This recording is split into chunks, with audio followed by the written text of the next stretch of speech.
As Su Ming stared at the empty galaxy in the foreign lands, his face turned a little pale. Once he coughed up a mouthful of blood. It returned to normal. There was a vast amount of life force rising in his body to surround him and turn into a presence that surged into the heavens. It stirred up Su Ming's cultivation base and caused it to continuously rise.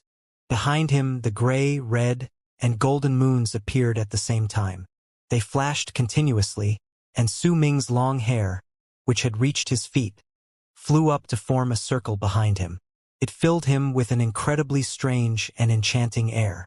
His pupils were purple. There were purple galaxies all around him, and standing there, he was the master of the land. With the thought processes of my gray self's personality, I won't be able to imitate the epitome of affection, which is contained in the art that questions whether there is joy in living. When I forcefully copied it, I could only obtain its form and not its meaning, and I even injured my own body. Su Ming murmured. Fortunately, he had devoured most of the Akang's soul. Because of it, he could recover from his injuries after he coughed up a mouthful of blood, or else, his injuries would have definitely been worse. The yellow and indigo Akangs might have split into 20,000 and fled. But I have become complete a long time ago. The devouring of the other Akangs was only to make myself stronger. If I had devoured all of Tichum, I would have become even stronger. But it's not going to be much of a problem. Purple light shone in Su Ming's eyes. Then he slowly closed them. After a moment, when he opened them again, Western Ring Nebula's foreign lands rumbled so loudly that the sound surged into the heavens. 800,000 galaxies all turned purple, and a thick purple hue dyed the foreign lands.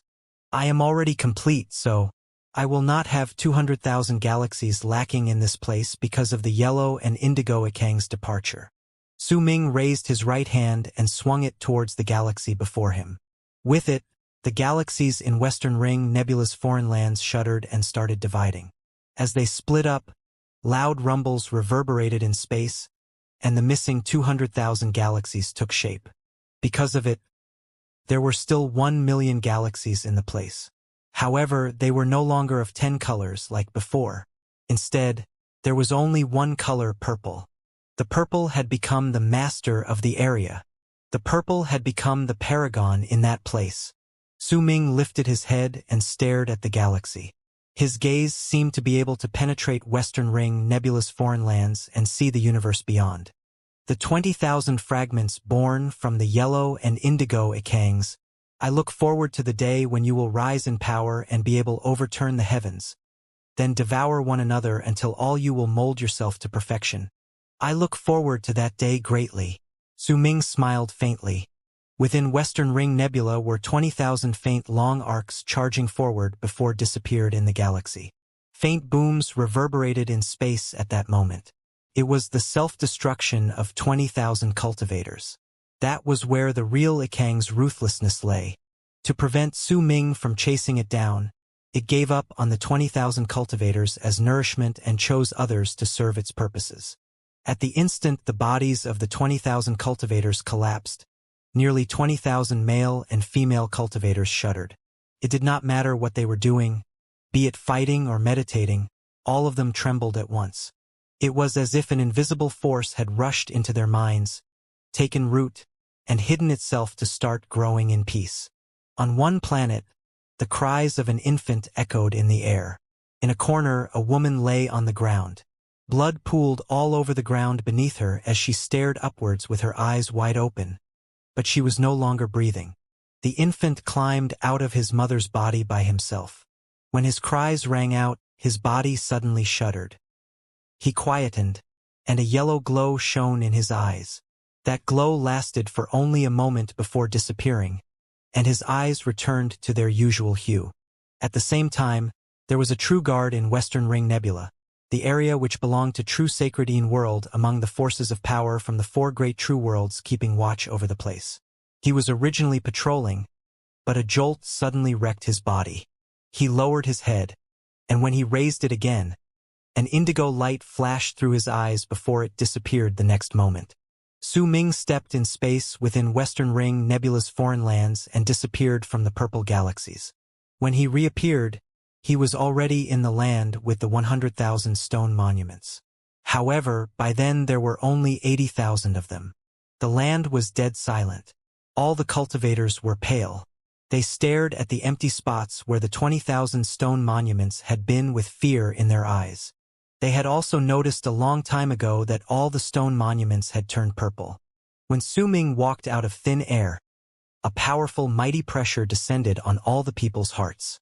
Su Ming had not even needed to release that mighty pressure. It had appeared naturally. Due to it, the cultivators below felt that they had to worship Su Ming, that if they showed even the slightest amount of disrespect to him, their bodies and souls would be immediately destroyed. "Greetings, my liege," as everyone trembled. No one knew who was the first to say those words, but after that first person, the people in the area bowed down and worshipped Su Ming, who had walked out of the air. "Greetings, my liege." Their voices were as loud as thunder, which reverberated in all directions. Su Ming swept his gaze across the land before fixing his eyes on the empty spots where the yellow and indigo Ikang stone monuments had been. As a glint shone in his eyes, the empty spots suddenly started squirming. Stone monuments shot up from the ground, and in an instant, the empty spots filled up. The number of stone monuments in the land returned to 100,000 once more. 100,000 purple stone monuments, 1,000,000 purple galaxies. That was Su Ming's universe. Tens of thousands of people knelt on the ground and worshipped him. Their shivers, their respect and fear, and all the other emotions could all be seen easily. Su Ming stood in midair and stared at the cultivators calmly. He did not speak, and the sound of worship that lingered in the air for a long time echoed in his ears. The more time he spent being silent, the more suffocating and oppressive air covered the land. It was heavy and pressed on everyone's hearts, causing them to have difficulty breathing. Gradually, sweat broke out on their foreheads. The feeling as if life and death might be only a moment away.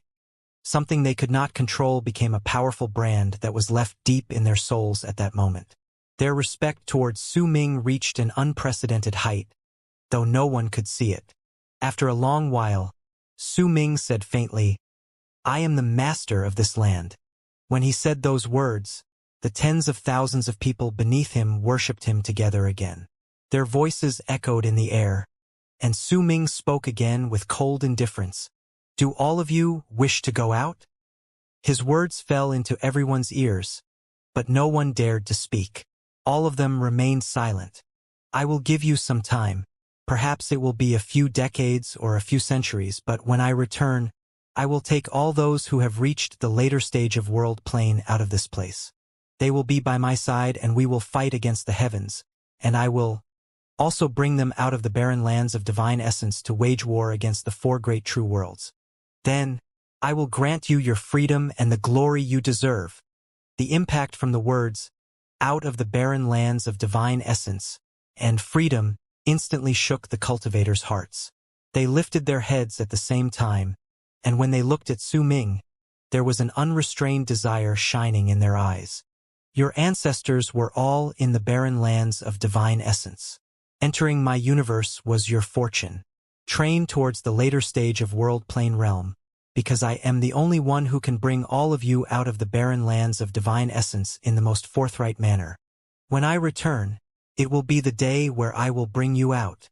Su Ming cast a glance at Zhou Kong and found that he had an apathetic look on his face. His expression, as if his heart was already dead, made Su Ming sigh in his heart. When he turned around, he took a step into the air and his body vanished. At the same time, a piercing purple light erupted from the 100,000 purple stone monuments in the place. Beyond Western Ring Nebula's foreign lands, purple light seeped out of the countless cracks and illuminated the area, dyeing Western Ring Nebula's foreign lands in purple. At that moment, Su Ming calmly walked out from the crack. His long hair returned to its normal color, changing from the previous gray. Su Ming might still be unable to completely control the changes in his emotions, but with the passing time he learned how to use his surroundings and the enemies he was facing to indirectly change his thoughts and emotions, thereby allowing his different personalities to show up. At the instant he walked out of the crack leading to Western Ring Nebula's foreign lands, Zhu Yukai, who had been meditating with his eyes closed and did not pay any attention to the 20,000 yellow and indigo long arcs that had rushed out, suddenly opened his eyes. When he looked at Su Ming, his pupils constricted, and the light of surprise showed up in his eyes. "You became stronger," he said calmly. The strange light in his eyes became stronger, and he stood up slowly. Fighting spirit rose in his eyes. At that moment he was clearly no longer Zhu Yukai, but the war immortal Chong He. "You have the presence of my divine ability on you. You should have copied that skill when you were in Western Ring Nebulous Foreign Lands, and while your presence might seem similar to mine, it contains a hidden primitive presence. It is madness, ruthlessness, and seeks to destroy the universe." The fighting spirit in Zhu Yukai's eyes gradually disappeared. When his eyes returned to normal, he cast a profound glance at Su Ming again, but did not speak anymore. He was not the only one who noticed something different about Su Ming.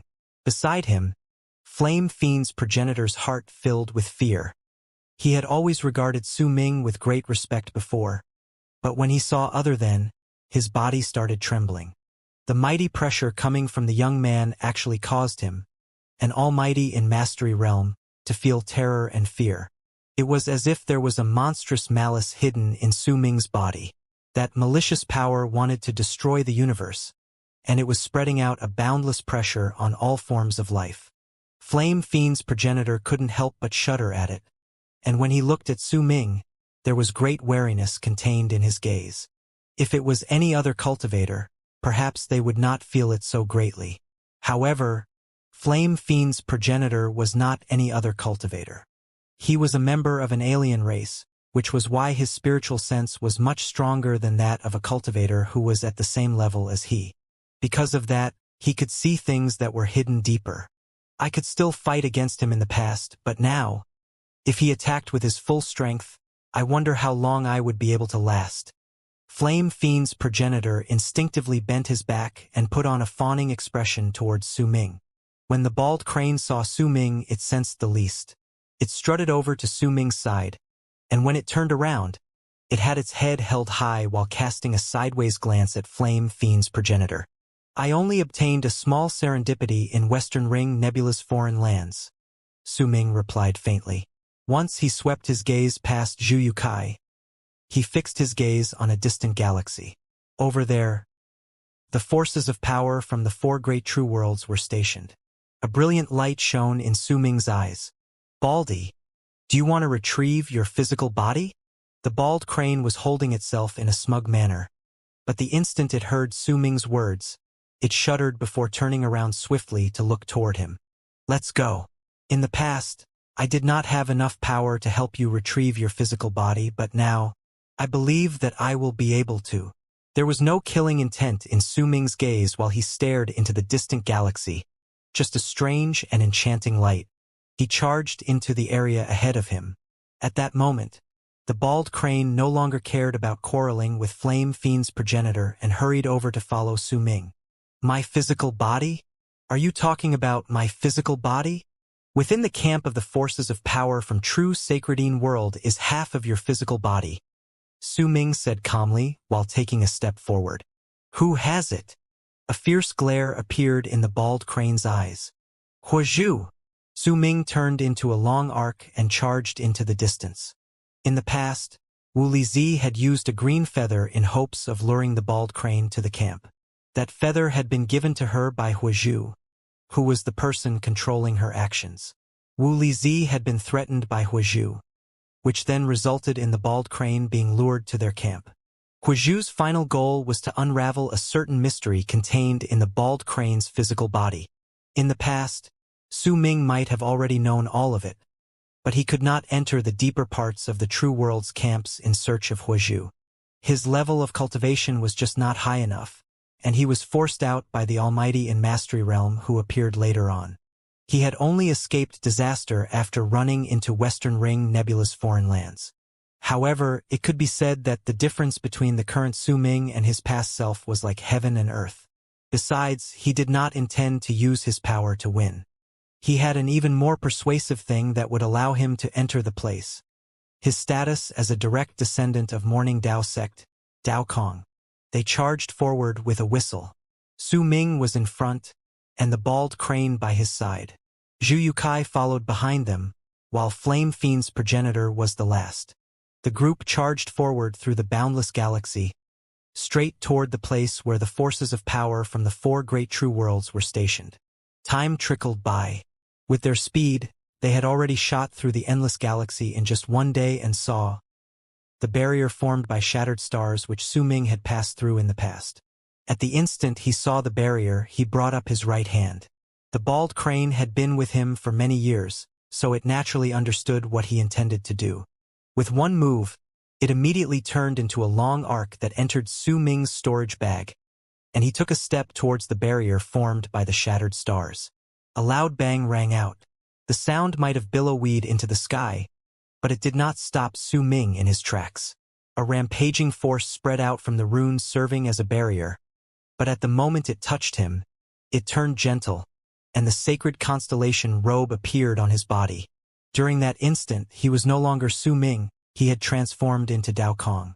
With the sacred constellation robe, a head of black hair falling to his feet, a handsome face, and an awe-inspiring presence, Su Ming moved through the barrier with ease. The barrier could prevent outsiders from entering and serve as an alarm. However, for Su Ming, who had possessed Dao Kong, the four great true worlds would naturally not start a hunt.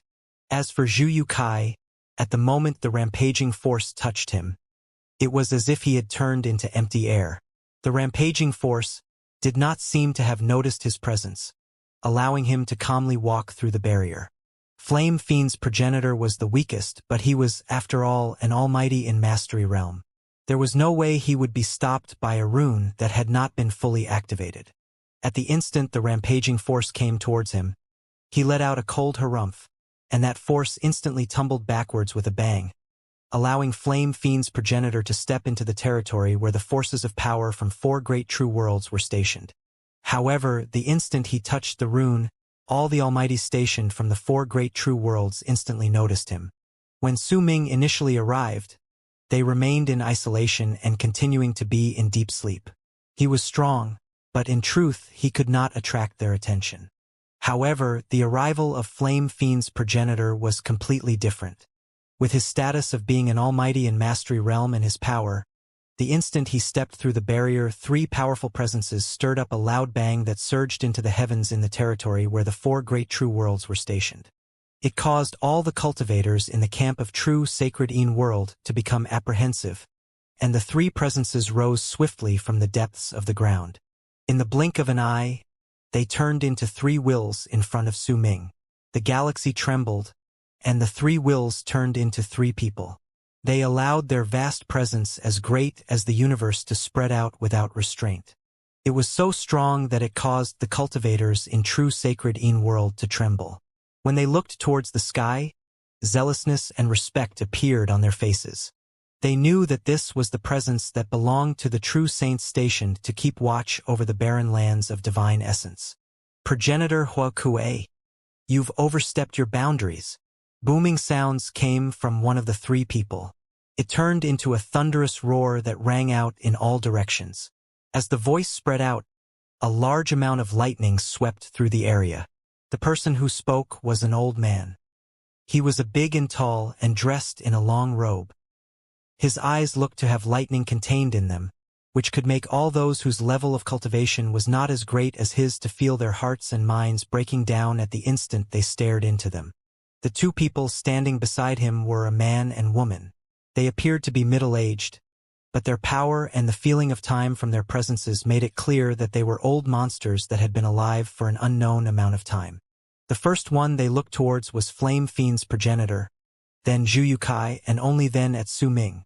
When they saw Flame Fiend's progenitor, their expressions remained normal, but when they saw Zhu Yukai, their pupils shrank in a barely noticeable manner. Zhu Yukai might have seemed as if he was only in Mastery Realm, but the feedback provided to them by the rune told them that Flame Fiend's progenitor alone was in Mastery Realm. To the Almighties who had lived for umpteenth years, it was obvious that something was off.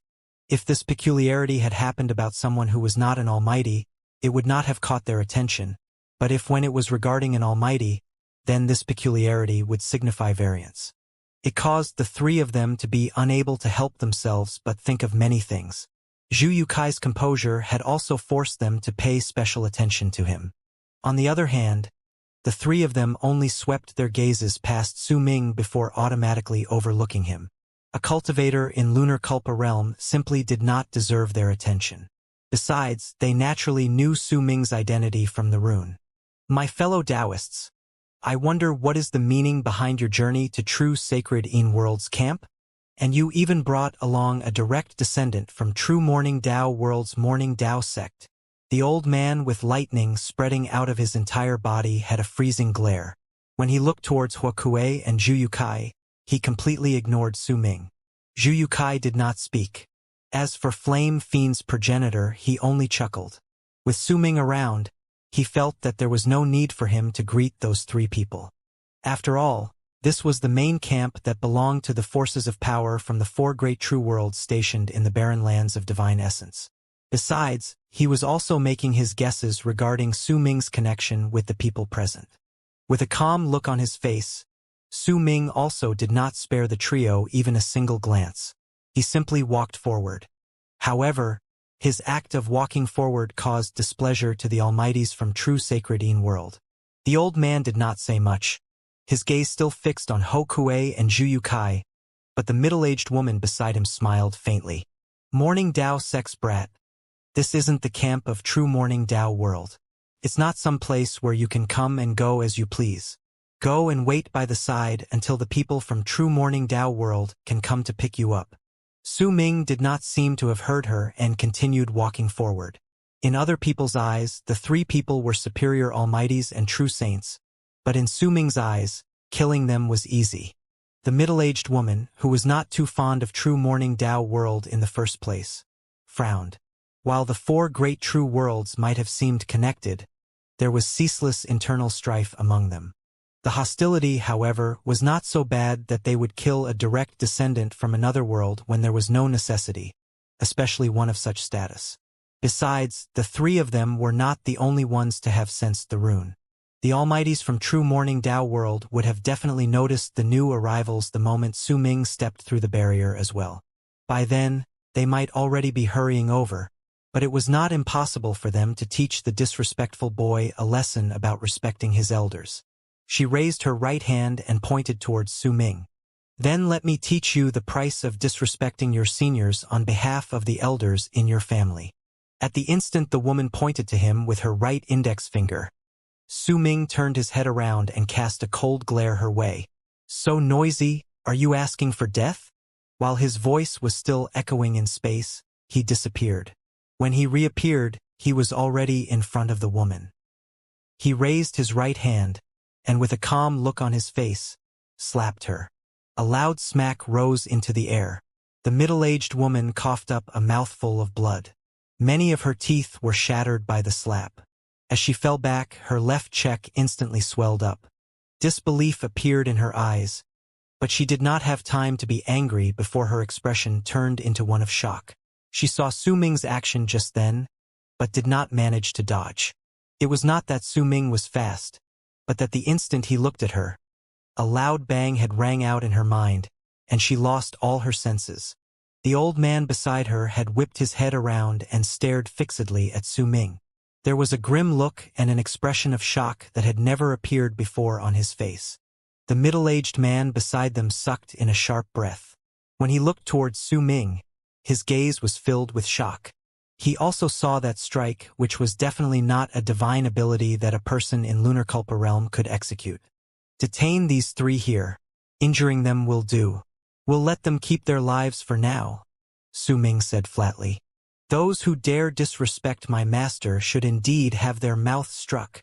The wild and arrogant words from Flame Fiend's progenitor reverberated in the air. He then charged towards the trio. With a relaxed expression on his face, Zhu Yukai raised his right hand to seize the empty space in front of him. Immediately, the galaxy roared, and the expressions of the trio changed drastically. As they moved back together, the galaxy around them distorted as if it had been sealed and completely locked away. Master? You! The middle-aged woman's expression changed again. The other two acted the same. Loud bangs rang out in their heads. This was a title they had never imagined Flame Fiend's progenitor using to address Dao Kong. What caused them to be in even more shock was that Zhu Yukai's casual grip had completely sealed the three of them in that galaxy. To the middle-aged man and woman, that power and that divine ability was definitely something that did not belong to those in Mastery Realm. Was Fate Realm. However, the old man did not believe so. His pupils shrank drastically. When he looked towards Zhu Yukai, terror appeared in his eyes. When he turned his head around and looked towards Su Ming, his shock became even greater. Su Ming, who had obtained the fifth kiln and absorbed Kang's soul, was the strongest person in the entire Divine Essence Star Ocean and the barren lands of Divine Essence. He could be as willful as he wanted. The strong ruled. If a person had enough power and did not have any yokes on his shoulders hindering him, then forget any almighties, even if he wanted to wreak havoc throughout the entire barren lands of Divine Essence and slaughter all lives in there, it would just be a matter of wanting to do it to him. The middle-aged man forced down the shock in his heart and immediately said, Dao Kong, what exactly do you want to do? This is true sacred Yin world. As a direct descendant of true morning Dao world, if you break into our camp, then you must provide an explanation for your actions to true sacred Yin dash. Do you really want to die? Su Ming turned his head around and stared at the middle-aged man with a serious gaze. The middle-aged man's heart trembled. It were the same words as before. He trembled, but just as he was about to say something, the old man by his side let out a low shout. Shut up! The old man's words were directed to the middle-aged man, and immediately after, he wrapped his fist in his palm and bowed deeply towards Su Ming. Fellow Taoist, if you have any personal grudges against someone in true sacred Yin world, then we will definitely not stop you. The old man forced down the shivers in his heart and the rarely seen fear that had risen in his body. He could already tell that the plump person was not in Fate Realm, but Life Realm. So how terrifying would be a person who could make a person in Life Realm follow him willingly? He did not dare to think about it. We will definitely not bother you in the least. Please release the seal on us, and I will personally lead you to the person who has offended you. The old man wrapped his fist in his palm and bowed deeply. He did not underestimate Su Ming because he seemed young. In this universe where the strong ruled, the Dao Kong before him no longer had to show any hint of his power. The feat of having an almighty in Mastery Realm as his follower was already something very shocking, much less when that almighty was in Life Realm. Besides, through that slap just then, his personal strength was enough to make the old man apprehensive. At that moment, the middle-aged man and woman beside him also made plenty of connections in their minds. With complicated expressions on their faces, they became somber. If the person in front of them was not Dao Kong or a direct descendant of Morning Dao sect, then even if he had come from the four great true worlds, the three of them would not be so wary of him. After all, even if Su Ming and the rest were strong, they had stronger people in the four great true worlds. However, he was Dao Kong. He was a direct descendant from true Morning Dao world's Morning Dao sect. This status alone cut off most of the tactics the old man and the other two could use against him. Su Ming turned his head around and cast the old man a look before nodding. Zhu Yukai looked as calm as ever. He lifted his right hand and swung his arm forward. Immediately, the restraining seals immediately disappeared without a trace, allowing the three to regain their mobility. The old man bowed again towards Su Ming. This time, the man and woman beside him also wrapped their fists in their palms and bowed to him. Their expressions were vastly different from the faint, arrogant, and conceited looks moments ago. I want to look for Huizhu, Su Ming said flatly. Once those words left his mouth, the old man's gaze focused back on him. He turned his head back to look at the middle-aged woman beside him. He was not the only one. The middle-aged man cast a sideways glance at her too. At the instant the middle-aged woman heard Su Ming's words, she immediately became confused. When she saw her companions looking towards her, her expression changed slightly before she sighed. Might I know how my junior sister has offended you? She took something she should not have, Su Ming replied calmly. Oh, this is easy. I will have her deliver what you need to you. Might I know what it is? the middle-aged woman immediately asked. Once I see Huizhu, she will naturally know what is the specific thing I want. Su Ming's eyes gradually turned icy cold. The middle-aged woman fell silent. Once she nodded, she turned into a long arc that charged into the distance. Su Ming's expression remained the same. He took a step forward and followed behind her. With an extremely quick speed, the group rushed into the true sacred in-world's base within an instant. As they charged forward, Su Ming saw the spiral-shaped radix planets and others around him, and the scenes from the past rose in his head. This was the second time he come there.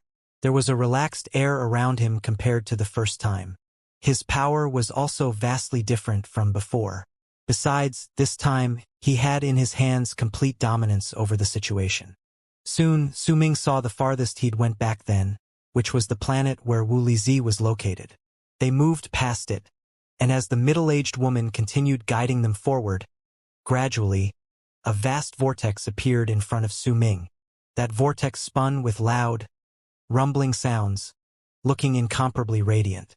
If anyone observed it carefully, they would be able to tell that the vast vortex was formed by planets. Huizhu, what exactly did you take that you should not have? Open the rune and let us in. At the instant they closed in on the vast vortex, the middle-aged man spoke up. Her voice reverberated in all directions and entered the vast vortex like a buzz. The old man's expression changed. He turned his head around to glare at the middle-aged woman. The middle-aged man also could not resist the change in his expression. That kind of straightforward manner of speech was clearly telling Huizhu that someone had come seeking for her and was also an indication that she should prepare herself. That scene caused the old man's expression to change continuously until he finally opened his mouth and growled at the vortex formed by the planets. Huizhu, opened the rune. This matter is incredibly important. I want you to immediately open the rune. The old man's voice reverberated in space and traveled into the vortex, but he did not receive any sort of reply. Within the vortex was a planet where the land was a desert. Numerous cultivators had prostrated themselves on the ground and crawled forward with great difficulty. Their goal was a palace located in the distance. At that moment, it was quiet in the palace. There was a table in it, and on it was a lit candle. The fire swayed, and the faces of all lives flashed through it. As that light swayed and the faces in it changed, half of an ancient book under the candle unfurled. Within the fire and among the faces of all manners of lives was a woman's face. There was an aloof look in her eyes. She lifted her head to look at the area above her before closing her eyes and ignoring the voices. Beyond the planets and beyond the vortex, the old man's expression grew dark. He was just about to turn his head to offer an explanation when Su Ming smiled. It was cold and dark, and contained a heinous killing intent that was about to erupt from him. The thought of destroying the entire camp where the forces of power from true Sacredine world were stationed was not a difficult matter for him. He could do it with just one thought. Huokue, blast apart that vortex, and search through all the planets until we find that person called Huizhu. When Flame Fiend's progenitor heard this, a glint shone in his eyes. A loud bang shot up from his body, and immediately, a purple sea of fire erupted within him and tumbled forward in all directions. He then took a step towards the vortex formed by planets, stretched out his arms, and swung them forward. Immediately, the sea of fire around him tumbled about and charged towards the vortex. Booming sounds surged into the sky and shook the entire galaxy, deafening all the cultivators in true sacred in-world's camp. In shock, they flew out from where they had been, and in the blink of an eye, tens of thousands of long arcs rushed out into the galaxy to charge towards this vortex. The old man was anxious, but a cold sneer appeared on the middle-aged woman's lips. She would not have cared if Dao Kong wanted to cause trouble to others, but Huizhu was her junior sister. There was no way she could let him succeed. What she needed was for Su Ming to act in a forceful manner. There were plenty of cultivators in the planets within the vortex. All of them had extraordinary power, but more importantly, there lived the old fellows who were acting as garrison. With them around, the boy from Morning Dao sect would certainly not be allowed to cause trouble. The vortex was formed by countless planets, and each one had an individual rune. If it was not released from within, then no outsider could step into the planet. An outsider would need to blast away the rune to be able to enter. This was to give absolute protection to all those who had earned the right to stay there. After all, there were 4 of the vortices of planets within the camps belonging to the forces of power from the 4 great true worlds, and each of them were where all the key forces of each true world were located. A purple sea of fire attacked the whole vortex. The instant it touched it, booming sounds shook the galaxy. The faces of the tens of thousands of cultivators who had come turned pale, and all of them retreated. The old Almighty had a look full of anguish while he sighed, but he was laughing coldly in his heart. He did not warn the middle-aged woman regarding Zhu Yukai. Since she insisted on provoking someone she should not even after he'd tried to stop her several times. Her survival no longer had anything to do with him. As for the middle-aged woman, the cold sneer on her lips became even darker and more sinister. At that moment, there was fiery pain on her face as she longed to kill Su Ming. Among the 3 of them, the middle-aged man was the calmest. First of all, he could not tell Zhu Yukai's level of cultivation, so he did not have the old man's anxiety. Second, Huizhu was not his junior sister, so her survival had nothing to do with him. As for Su Ming, the middle-aged man was rather eager to see how he would handle the situation once he lured out the old monsters. The trio each harbored their own thoughts. However, none of them expected that if they blew it out of proportion, then what awaited them would be a real catastrophe, that the forces of power stationed in true Sacredine world would be completely annihilated. The devastation was still brewing. If everything went smoothly, then perhaps it would not happen, but if it did not go smoothly, then to Su Ming it was not impossible to destroy the whole galaxy. At the instant Flame Fiend's progenitor sent the purple sea of fire towards the vortex of planets and booming sounds reverberated in all directions, shocking the tens of thousands of cultivators in the area. A cold harumph came from the vortex. The moment Su Ming heard that sound, a barely noticeable glint shone in his eyes. He was rather familiar with that sound. It belonged to the Almighty in Mastery Realm, who had pursued him until he reached Western Ring Nebula's foreign lands. There was anger contained in that sound, along with a cold tone that chilled a person to the bones. The moment it appeared, it was as if a cold gust of wind had risen in the galaxy. When it touched the purple sea of fire in an unseen manner, it looked as if a violent gust of wind had come upon it, threatening to extinguish. Flame Fiend's progenitor lifted his head then and roared. A purple sea of fire erupted from his body once more, turning into a gigantic hand of flames. When it stretched out, it was big as the vortex of planets, and it pushed down on it. This place isn't a place where you can cause trouble as you please. Even if you are a direct descendant from True Morning Sect, you will still have to immediately leave. A cold and dark voice reached everyone's ears. At that moment, a palm that was just as huge appeared in the vortex. It crashed against the palm of flames summoned by Flame Fiend's progenitor. Booming sounds caused the galaxy to tremble as if it was about to be torn apart. The expression of Flame Fiend's progenitor changed, and he took a few staggering steps back. He might also be in Mastery Realm, but he had not completed it. When he moved back, the final word from the cold voice in the vortex reverberated in space, turning into endless echoes that shook the universe. Su Ming smiled. This was the second time he had smiled after he came to the camp that belonged to the forces of power from True Sacredine world. There was a malicious air to his smile. He would not give them a third chance. If True Sacredine world continued acting in that way, then when he smiled for the third time, he would destroy their whole galaxy. By his side, Zhu Yukai sighed. With a single move, he reached the vortex of planets. He might not have been acquainted with Su Ming for a long time, but he still knew more than anyone else present, especially about what Su Ming's smile signified. He knew its meaning, and he also knew that, with the 5th kiln in possession, he was a formidable opponent. Even when Zhu Yukai was at the peak of his condition, he would still need to be incredibly wary of him, and that went even more for the people around them.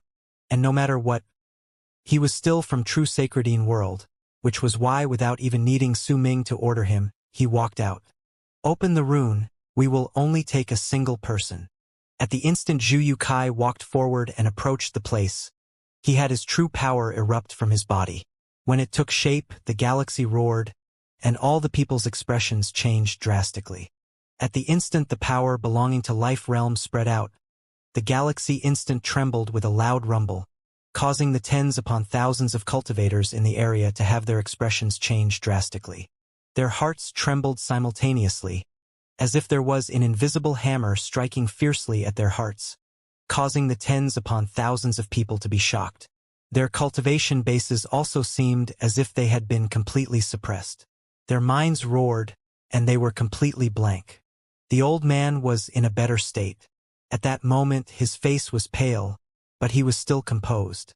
After all, he had already guessed Zhu Yukai's level of cultivation before this. At that moment, this was just proving his guess correct. However, the middle-aged man by the side had an expression of disbelief on his face. His eyes were blank, and his mind roared, as if there were thousands of thunder cracking in his head at the same time. Normal cultivators might not be able to know the meaning of Life Realm, because in their eyes becoming masters of fate, lives, and death was just reaching a realm, and even Su Ming himself only managed to slowly figure out the detailed categorizations much later after he learned about the masters of fate, lives, and death. Yet as an almighty in Mastery Realm, even though he had just reached this realm, this middle-aged man's understanding towards Life Realm was clearly much greater than the tens upon thousands of cultivators around him. Ignorance is bliss. This was an ancient proverb.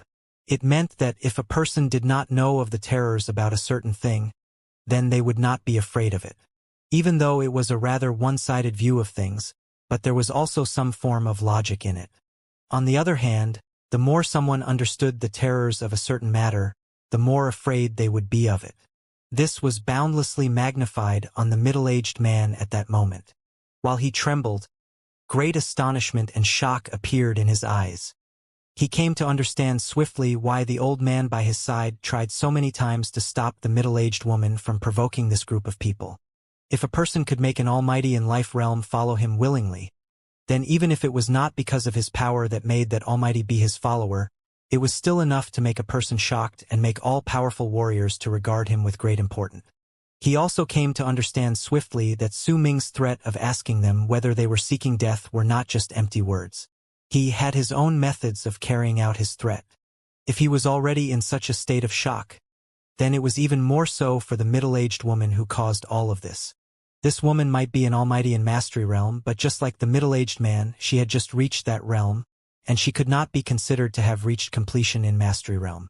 At that moment, the woman shivered, and terror as well as disbelief appeared in her eyes. A billowing storm raged in her mind, and a great, ominous feeling instantly submerged her heart like a tidal wave. She turned her head around in anguish and looked towards the old man by her side. When she saw that the old man was rather composed and was only looking at her with a complicated gaze, there was in no way that the woman would not know why he had been trying to stop her previously. However, everything was already too late. She already notified her junior sister, causing something that should have been simple to become more complicated and become even more dangerous. But that woman refused to admit to her fault. A brilliant light shone in her eyes.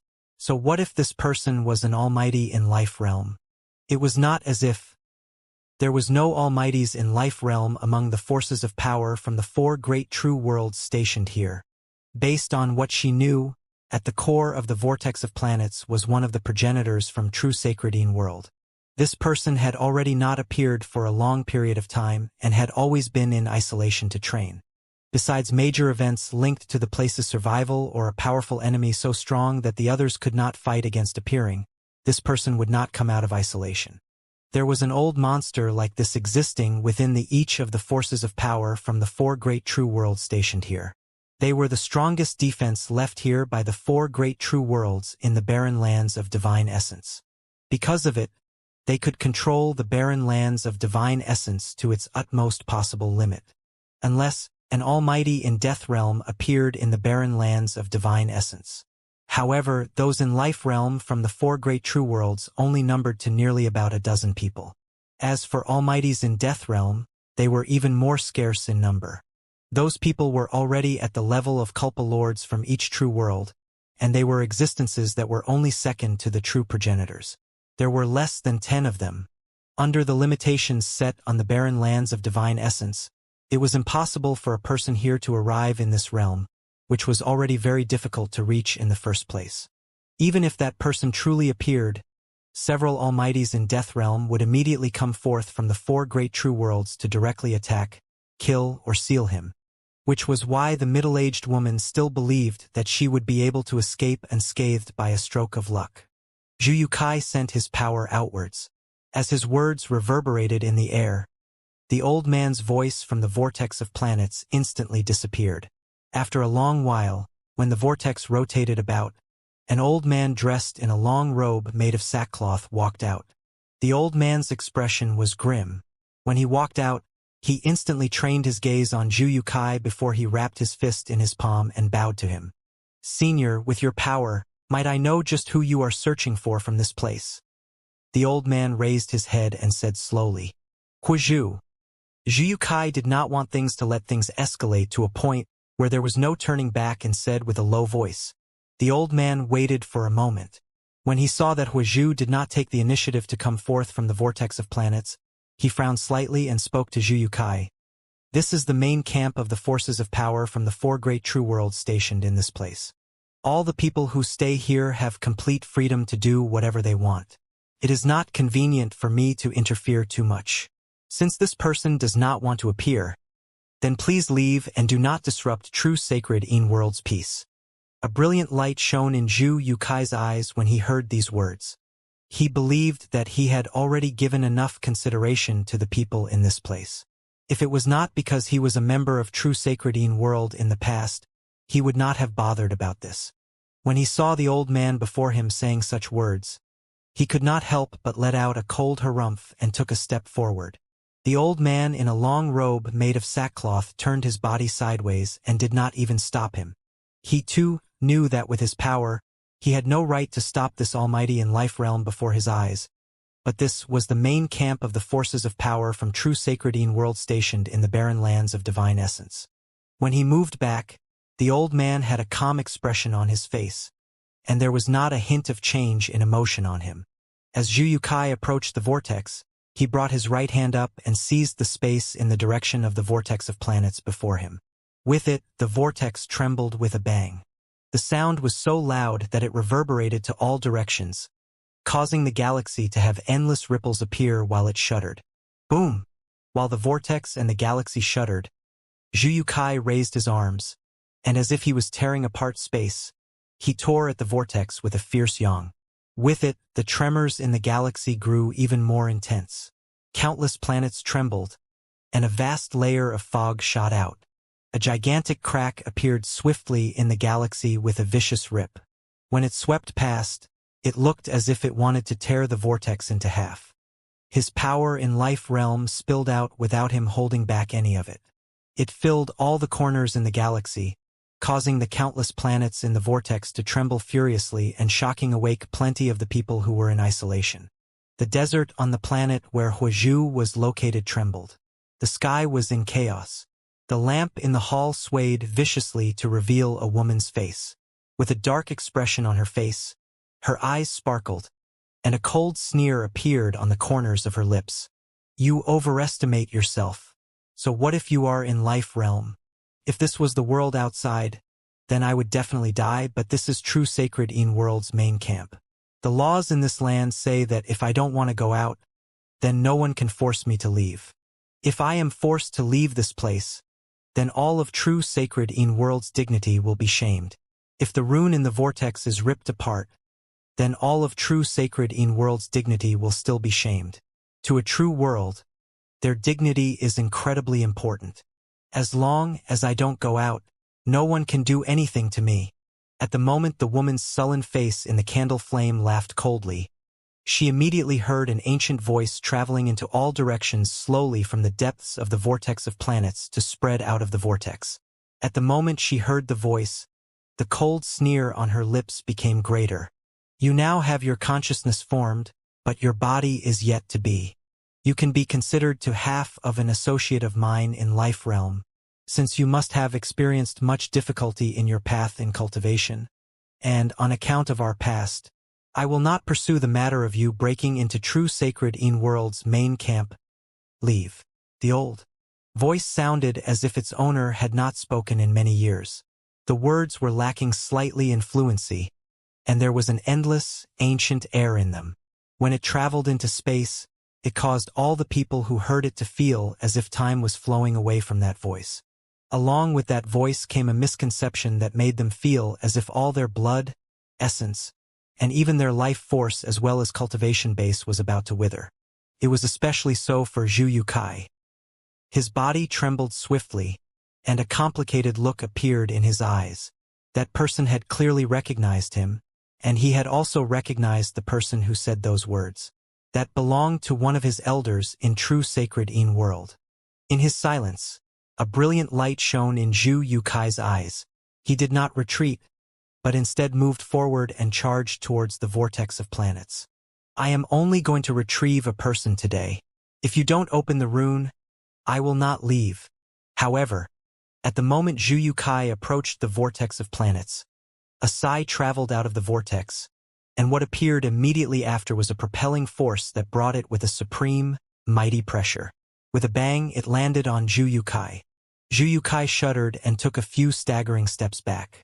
The area around his body immediately distorted, and a gigantic circle of light instantly enveloped his body completely, as if he had been sealed and had turned into a bubble floating in the galaxy.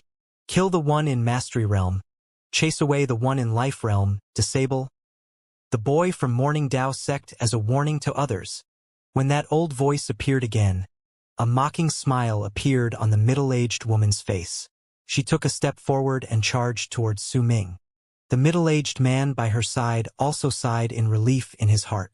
With a calm expression, he too approached Su Ming. The old man in the long robe made of sackcloth and the old man who managed to deduce Zhu Yukai's level of cultivation fell silent. One of them took a step forward towards the flame fiend's progenitor, and the other walked towards Su Ming. When the bound Zhu Yukai saw this, he sighed softly. He saw the malicious smile appear the third time on Su Ming's lips, and he closed his eyes. At that moment, the tens upon thousands of cultivators around the area had hostile expressions on their faces. They might not have showed themselves, that they had surrounded the area to form a large rune to isolate them.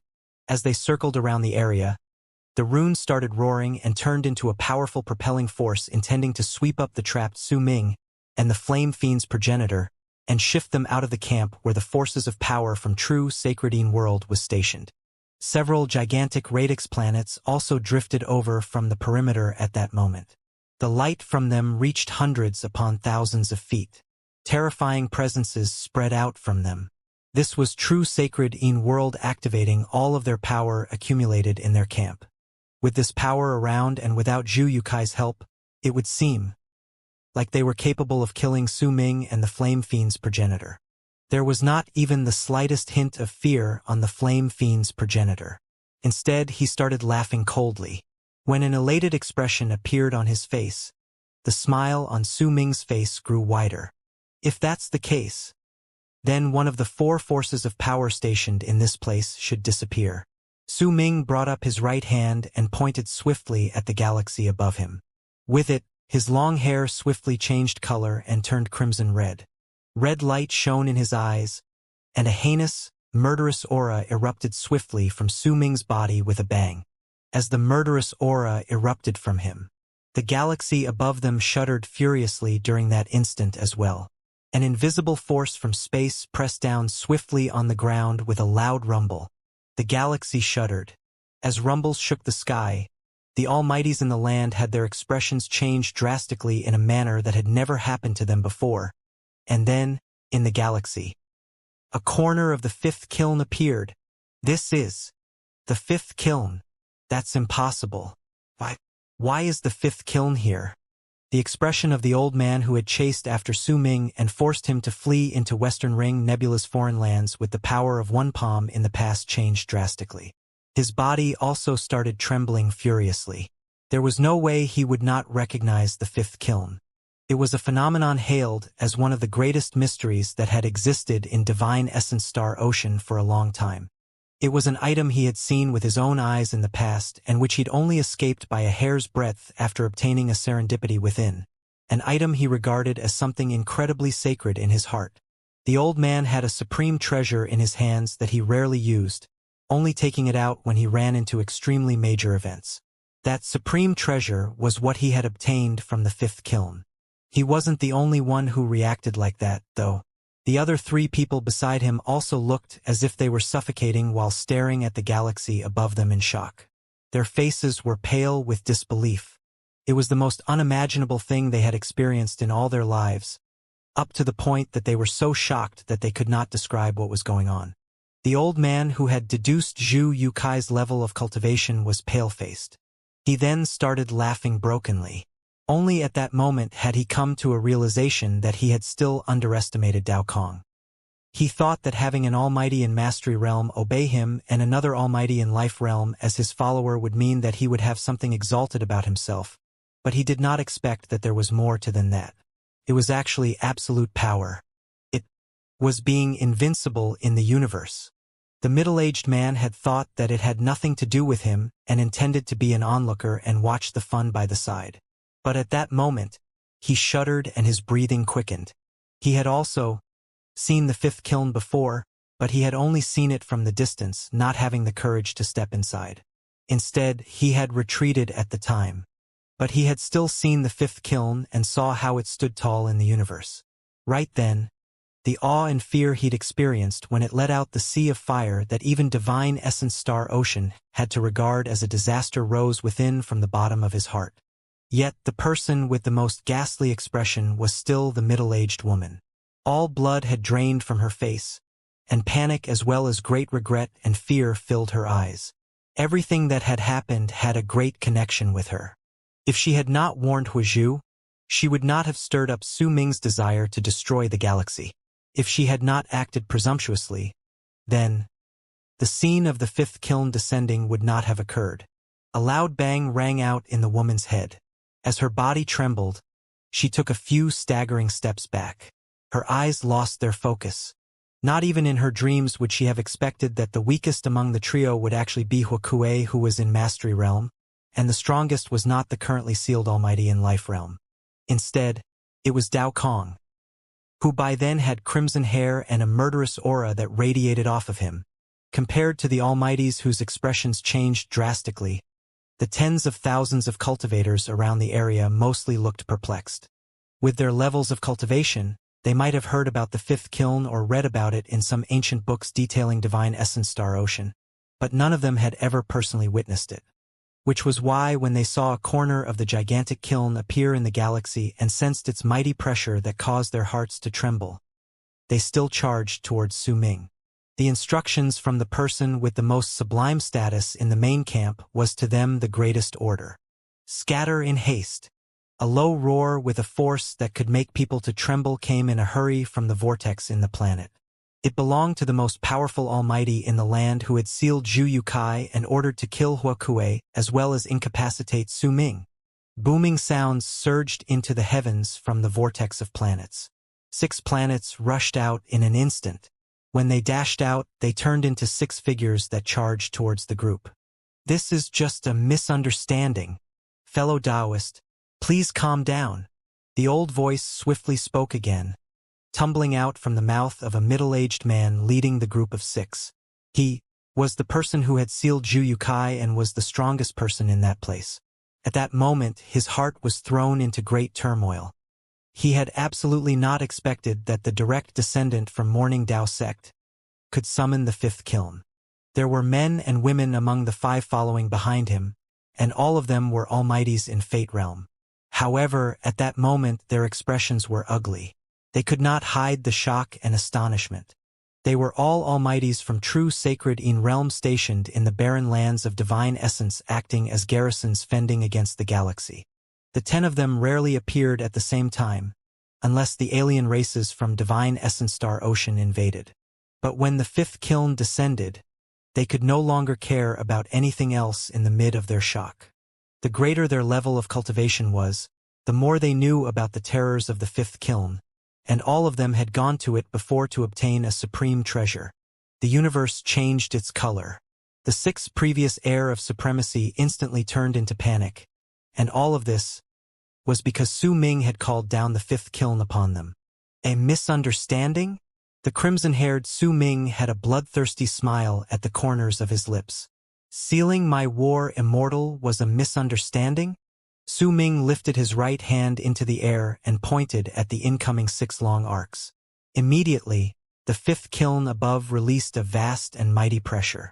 It spread in all directions with loud booming sounds, making the galaxy look as if it was about to collapse. It shuddered, and countless galactical cracks formed everywhere. Then, like sharp blades, they swept through the area.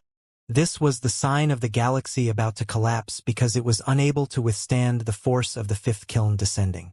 A large amount of cracks swept through the area, causing the speed of 5 people to slow down. But eyes of the middle-aged man right at front shone with a light at that moment, and with a bang, he rushed out, moved around the galactical cracks, and rushed towards Su Ming. As long as he killed Su Ming, then everything would naturally be resolved. Injuring my follower was also a misunderstanding? There was a crazed lilt to Su Ming's voice. When it reverberated in the area, the faces of the tens of thousands of cultivators turned pale. Their bodies were almost crushed under the mighty pressure. Some of people with lower levels of cultivation let out shrill screams of pain, and with a bang, their bodies were torn apart, their blood and flesh scattering in all directions.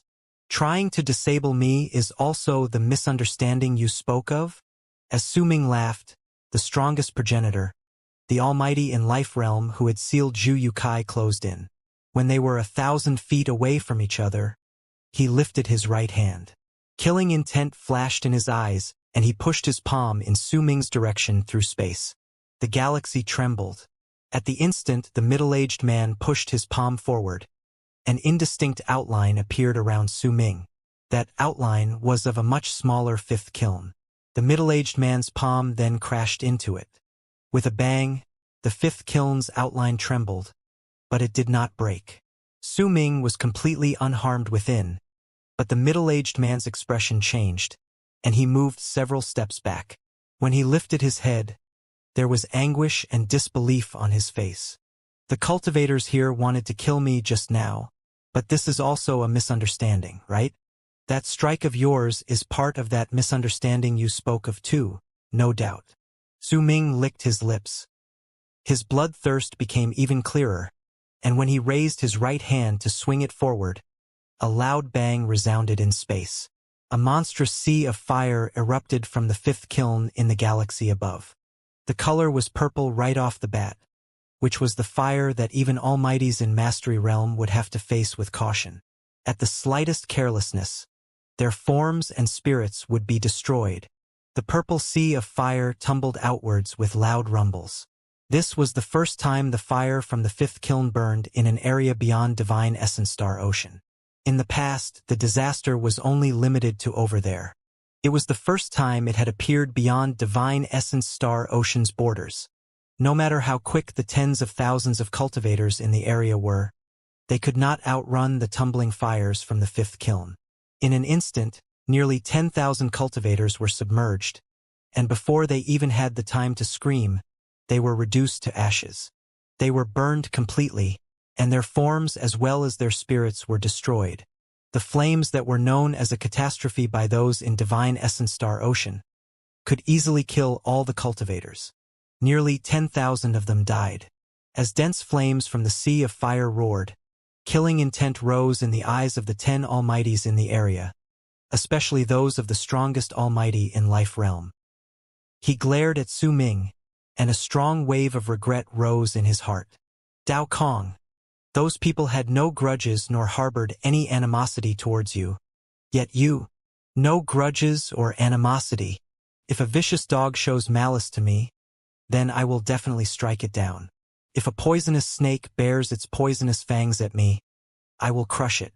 There is no way that I would let people who wanted to kill me just moments ago leave unscathed after they failed in killing me. Today, I will destroy this world. I will kill all the people in this land. Su Ming brought his hands up and swung his arms. The galaxy roared as the 5th kiln descended completely. The gigantic treasure brought with it a suffocating mighty pressure which spread forth through the sea of fire that burned the universe. The instant of descent brought a disaster and a nightmare to all the people in the land. Dao Kong, does true Morning Dao World really want to go to war against true Sacredine World? The middle-aged man roared, and the ancient air in his voice morphed into powerful killing intent. Go to war? Then we will go to war. The crimson-haired Su Ming laughed loudly. With a swing of his right arm, the sea of fire tumbled with a loud roar. The Almighties retreated. The alarm and fear on their faces was something that could be rarely seen on them. The planets collapsed and exploded into pieces. The radix planets might have contained terrifying power, but compared to the fifth kiln, they were so frail that they could not even withstand a single blow. All of them exploded. Tai and Een, since all of you Almighties from True Morning Dao World have arrived and seen this, then True Morning Dao World will have to suffer the consequences for T. The middle-aged man roared towards the heavens. Veins popped up on his face. If anyone tries to stop me, I will destroy their world too. Su Ming raised his right foot and took a swift step forward. The sea of fire let out a loud bang. As it tumbled about, the light from the fifth kiln reached 100,000 feet. With just one thought, Su Ming could make all the life forms within the fifth kiln descend. A sigh came from space. Then a voice said with a trace of respect, "Your Highness, we will obey your orders with great caution. We will definitely not take any action." Your Highness? You aren't an ordinary member of Morning Dao sect. The expression of the middle-aged man from True Sacredine World changed swiftly. He looked towards Su Ming, his heart in shock once more. Of course His Highness Dao Kong is not an ordinary member of Morning Dao sect. He is one of the 10 heirs that our Culpa Lord from True Morning Dao World has designated. A woman's cold harumph came from space. Su Ming was familiar with this voice. It belonged to Su Hui. When the middle-aged man from True Sacredine World heard Su Ming being referred to as His Highness, his expression changed. Because this title was one that only a certain group of people could obtain. Those with the title would be chosen to receive the education required to succeed the title of a Culpa Lord in each true world.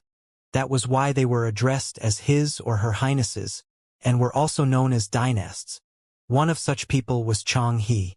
In True Sacredine World, he was known as a dynast. Even though there were others who shared the same address, but one of them would definitely be chosen. It was the same for True Morning Dao World. The 10 great dynasts were 10 people who had the potential to become the future Culpa Lord of True Morning Dao World. One of them would certainly be chosen for that role. The period of time while waiting to be chosen was known as the period of time for the heirs to be tested. The 10 of them would be provided with a large amount of resources, so their power would increase by leaps and bounds. In the end, once they were chosen, they would go through an inheritance ceremony, and they would not only inherit the previous Culpa Lord's cultivation base and epiphanies. They would also inherit the entire True Morning Dao World. All those who were known as dynasts in any true world were renowned people. Most of them were known to others, so even though the middle-aged man had been in isolation for many years, he had a specially assigned person to send a jade slip to him once every 100 years to tell him what had happened in the 4 great true worlds. Because of that, he would not be completely ignorant of the matters in the world outside even though he lived all year long in isolation. However, the middle-aged man was completely out of the loop in regards to Dao Kong as one of the 10 great dynasts in True Morning Dao World. There was only one possibility for this. It was something that happened during the recent years, and it was in the jade slip he had yet to see. But based on how the others also seemed to be completely unaware of it, the matter might not have happened during the past few decades. It should have been something that was only made public during the recent years, which was why the people in the world outside could not know about it. What also caused his heart to let out a loud thump against his chest was that the Almighties from True Morning Dao World around the area were not interfering in the slightest towards Dao Kong's actions. They watched unfeelingly as all the cultivators from True Sacredine World stationed in the area died, seeming to harbor a great deal of respect towards Dao Kong. The abnormality in this caused the middle-aged man expression to change. Even the dynasts have different levels among themselves. Which dynast is this person in True Morning Dao World? The middle-aged man's expression changed. but he had already taken a swift step forward to charge towards Su Ming. At the instant he attempted to use his power to overturn the universe, Su Ming also took a step forward. The galaxy rumbled. The flames from the fifth kiln spread out in billowing waves, and Su Ming's deep voice echoed in all directions. "The next is all of you." The crimson-haired Su Ming had madness and the desire for destruction on his face. The appearance of the fifth kiln caused the shrunken outline of the kiln to be a constant presence around his body. It was the barrier that the Almighty in Life Realm could not destroy even after he struck it at full strength. Once Su Ming was in possession of absolute defense, he was invincible.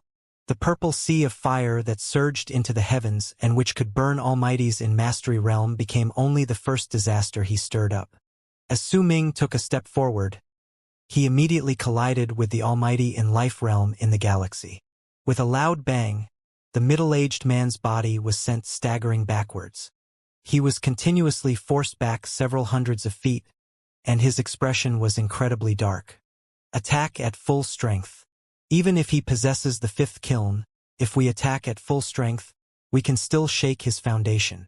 As the middle-aged man growled, he lifted his right hand and seized space.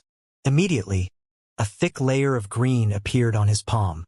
The green light brightened to a piercing degree, until it formed a long green blade. A vast presence that shook the sky and earth erupted from the middle-aged man with a bang. At the same time, the other Almighties around him gritted their teeth. While in the tumbling sea of fire, they stopped retreating. Those in Fate Realm were in a better condition.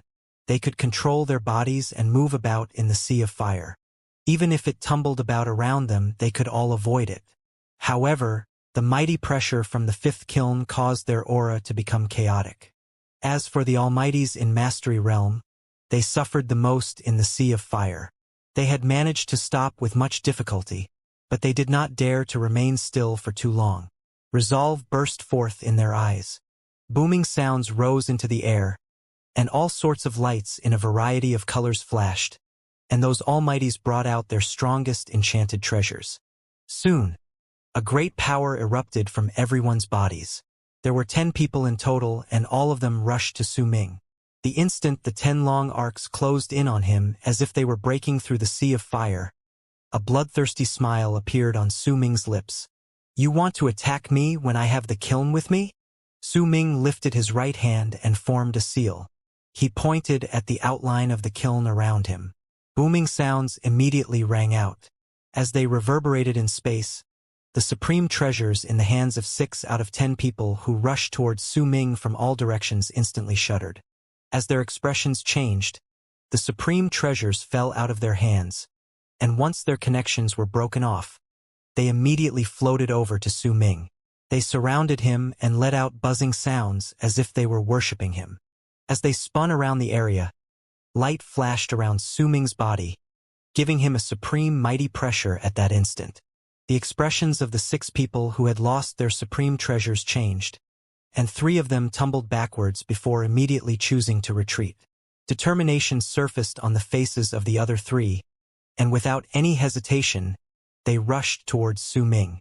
He laughed coldly. He brought his right hand up, and the Life Inequity Spear instantly appeared. Once he seized it, he did not spare even a glance at the incoming Almighties, the powerful warriors who would be respected, worshipped, and regarded with fervent zeal by a large number of cultivators in the world outside. He lifted his leg up and simply allowed all of them to charge towards him and bombard him with their attacks while he took a step towards the 3 retreating figures. Su Ming's foot landed, and a crimson moon appeared behind him. It was so large that it instantly shocked all the people whose attacks had landed on the kiln barrier around him. A loud bang shot up. The barrier around Su Ming shuddered violently. Withstanding the most powerful strike from the 7 powerful warriors had caused it to shrink swiftly. Then, a powerful rebound was stirred up. When it swelled outwards, it caused the divine abilities from the 7 people to tumble backwards, and with loud bangs, they collided against their owners. The amount of power those people had used to attack him were reflected exactly back to them. As booming sounds reverberated in space, the 7 people coughed up fresh blood, and all of them staggered backwards. Even the Almighty in life realm suffered the same fate. He might have fathomless power, but that one strike he delivered just then had been the strongest attack he could muster with his power. Because of that, the rebound was difficult for him to handle. At the instant the seven tumbled backwards, Su Ming's foot landed. In the blink of an eye, he appeared beside one of the three people who had chosen to retreat. The life inequity spear turned into a freezing glare that stabbed towards the center of the person's brows. The Almighty's expression changed. He opened his mouth and spat. Immediately, a large layer of fog gushed out. It turned into a shield in front of him and collided with the incoming blade tip. With a bang, the shield shattered, and the long spear in Su Ming's hand swayed backwards. This minor delay allowed the Almighty to escape death, but the instant they moved, Su Ming seized the space in his direction. Immediately, a large number of branches formed on Su Ming's hand. With an incredibly quick speed, they sliced through space and closed in on that person, swiftly crawling into his body. The moment shrill, pained screams rose into the air. The person's body withered away. When he was reduced to a dried-up corpse, his screams fell silent. Su Ming swung the numerous branches in his hand, but Akang's presence did not spread out. Su Ming, who had now become the complete Akang, could by then change his presence at will. At that moment, there was only malice spreading out from him. There was not a hint of Akang's presence within it. It had been the first Almighty Su Ming had killed in true sacred in-world's galaxy. That scene brought about great shock to the other Almighties in the area, and it was especially so for the two other people who had fled beforehand. One of them was the middle-aged woman who had brought about the disaster. Her face was pale, and as she retreated, she shuddered, because she saw Su Ming looking towards her. At that moment, even if she was an Almighty, her associate's death along with the deaths of tens of thousands of cultivators sent from true sacred world to act as garrison, the endless sea of fire around her, and the bloodthirsty glare in Su Ming's eyes when he looked towards her turned into a nightmare which caused her to shriek. As she hastily retreated, a sharp pain throbbed on the spot on her left cheek where Su Ming had struck her previously. The eyes of the other cultivator who had fled flashed with a knowing light when he saw that. He immediately changed his direction. He could tell that Su Ming's current target was the middle-aged woman, and at that moment, he no longer had any form of care for his companion in his mind. Leaving the place as soon as possible was the only thing that mattered to him. When he did that, 6 of the 7 people behind Su Ming did the exact same thing. Even if the Almighty in life realm was as awe-inspiring as ever, he could not stop the traitorous thought from rising in the people's hearts. No one knew who was the first to retreat. In an instant, besides the Almighty in life realm, all the other 6 chose to run. They turned into long arcs that fled in 6 directions. To them, their battle was simply impossible. The instant they chose to retreat, Su Ming lifted his right hand and pointed at the first person who ran in the opposite direction, and who so happened to be the closest to him. Immediately, the 5th kiln in the galaxy swayed, and with an indescribable speed, it charged towards the cultivator. The man could not even dodge. With a bang, the huge 5th kiln crashed into him, tearing his body to pieces. He was reduced to a bloody mess, and his spirit was destroyed. This was the second Almighty who died. At the instant it happened, Su Ming lifted his foot. When he placed it down, he appeared beside the middle-aged woman. "You're next." A disaster that true sacred world had never met before had come with the spread of the purple sea of fire. When Su Ming appeared beside the middle-aged woman, her face turned pale. She knew that it was already too late for her to retreat. She gritted her teeth. Murderous aura appeared in her eyes, and she swiftly bit through her tongue. At the instant she did that, the broken part turned into a thick layer of fog that swept towards Su Ming. With a bang, it disintegrated against the outline of the kiln around Su Ming. At the same time, the middle-aged woman's body swiftly withered. In the blink of an eye, it turned into a layer of blood essence that was reduced to tens of thousands of droplets before surging backwards. "She bit her tongue to scatter her soul," came a surprised cry from a person from true Morning Tao world hidden somewhere in space. Su Ming let out a cold harumph. Among the group of 10, the person he wanted to kill the most was the middle-aged woman. There was no way he would let her escape. At that moment, the droplets of blood were tumbling backwards in all directions at an extreme speed. Su Ming lifted his right hand and pointed at the fifth kiln. Immediately, it spun swiftly, and as it did so, a great suction force was created. With it, the galaxy immediately trembled, as if the rotations from the fifth kiln had turned it into a gigantic black hole. The tens of thousands of blood essence drops shuddered before being sucked back. They instantly disappeared into the fifth kiln and were completely absorbed. As for the middle-aged woman, with just one thought, Su Ming could determine whether she would live or die within the fifth kiln. However, he would not kill her for the time being. Once her soul was sucked in, Su Ming formed a seal with his right hand and pointed at the fifth kiln. Immediately, shrill screams and wails came from inside. It lasted for a few breaths. Then a dim light flew out, charging towards Su Ming. When it landed on his palm, a small human could be seen within it. That small human had her eyes shut tight, and her appearance was of the middle-aged woman. However, by then, she had already lost her intelligence. The only thing left was a soul with memories contained in it. Su Ming clenched his right hand and immediately crushed that soul. Pieces of memories entered his mind, for he was not interested in anything else. The only thing he wanted was all the things regarding Huizhu. After a moment, he turned around and looked towards the 6 other people who had turned into long arcs to charge into the distance. His gaze then shifted to the sullen Almighty in Life Realm. With his offensive powers, Su Ming had demonstrated his will to destroy. Tens of thousands of cultivators had been burned to death, countless planets had collapsed, radix planets had melted, and 3 Almighties had died. All of that turned Su Ming into an incredibly terrifying existence in the other people's eyes. Enough! A low growl tumbled out of the Almighty in Life Realm. He glared at Su Ming with a dark expression. This galaxy has already been reduced to this state. Do you really want to kill all of us? If you truly insist on killing us, then even if you are one of the heirs to Morning Dao sect, you will find it hard to escape being targeted by our Culpa Lord. The voice of the Almighty in Life Realm boomed and echoed in the area like thunder. The intent to destroy flashed in his eyes, but a bloodthirsty smirk appeared on the lips of the crimson-haired Su Ming. Enough? It's indeed enough, but that word should be spoken by me. Su Ming licked his lips, and the third eye opened at the center of his brows. It shrank, and the world before him was instantly magnified several times its original size. The galaxy instantly became boundless in his eyes. His gaze landed on one of the old men out of the 6 fleeing from the area.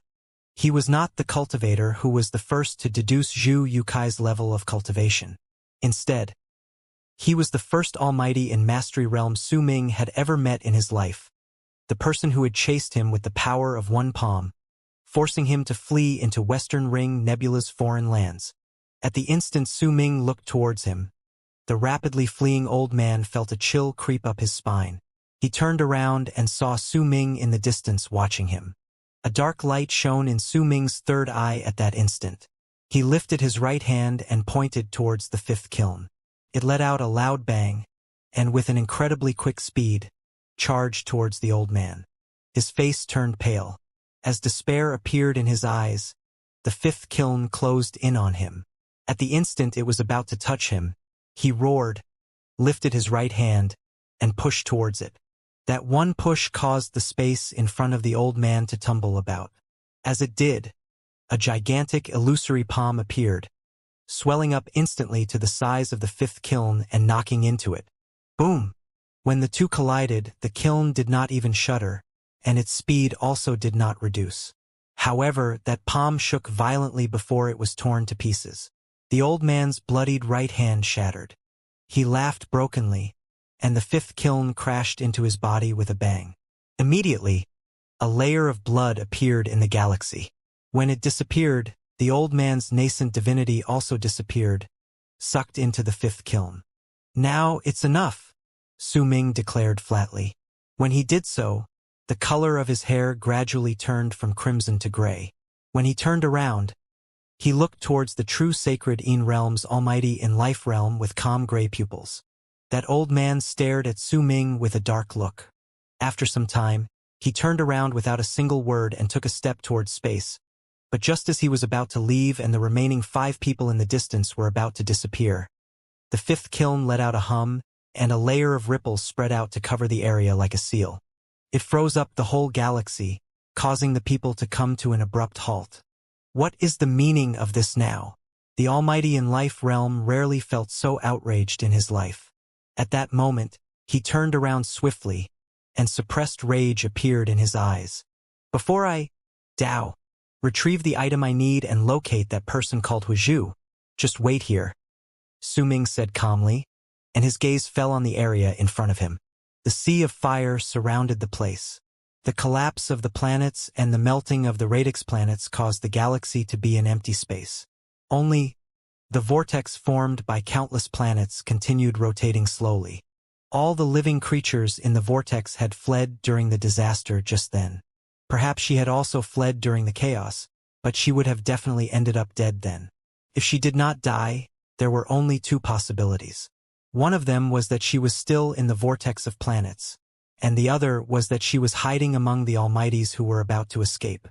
It did not matter which it was, since Su Ming would still be able to seize the initiative in his hand. He stared at the vortex in the galaxy, then lifted his right hand to point forward. Immediately, the purple sea of fire around him tumbled about.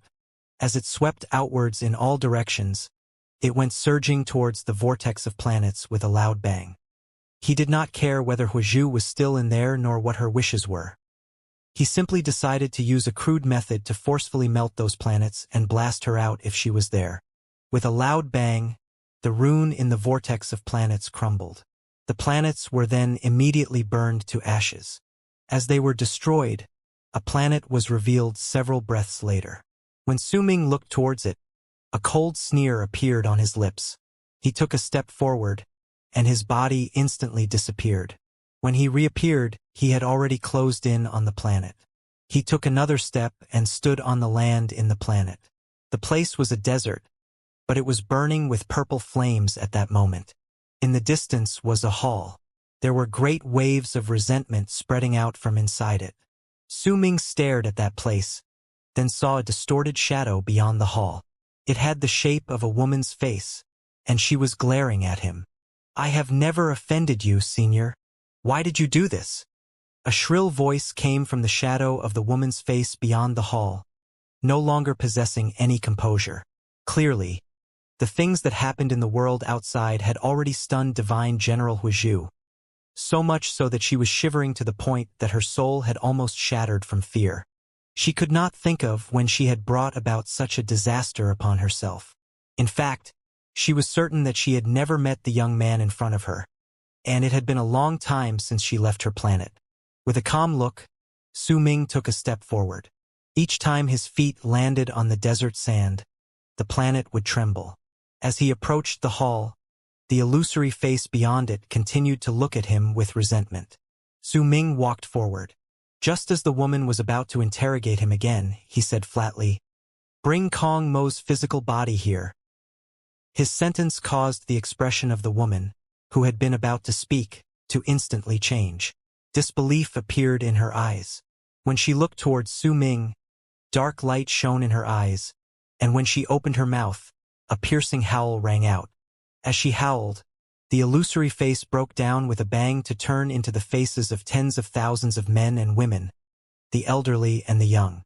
They charged towards Su Ming as if they wanted to devour him. "You overestimate yourself." Su Ming had already closed in on her. Not a single hint of emotion was contained in his gray pupils. He lifted his right hand and punched forward.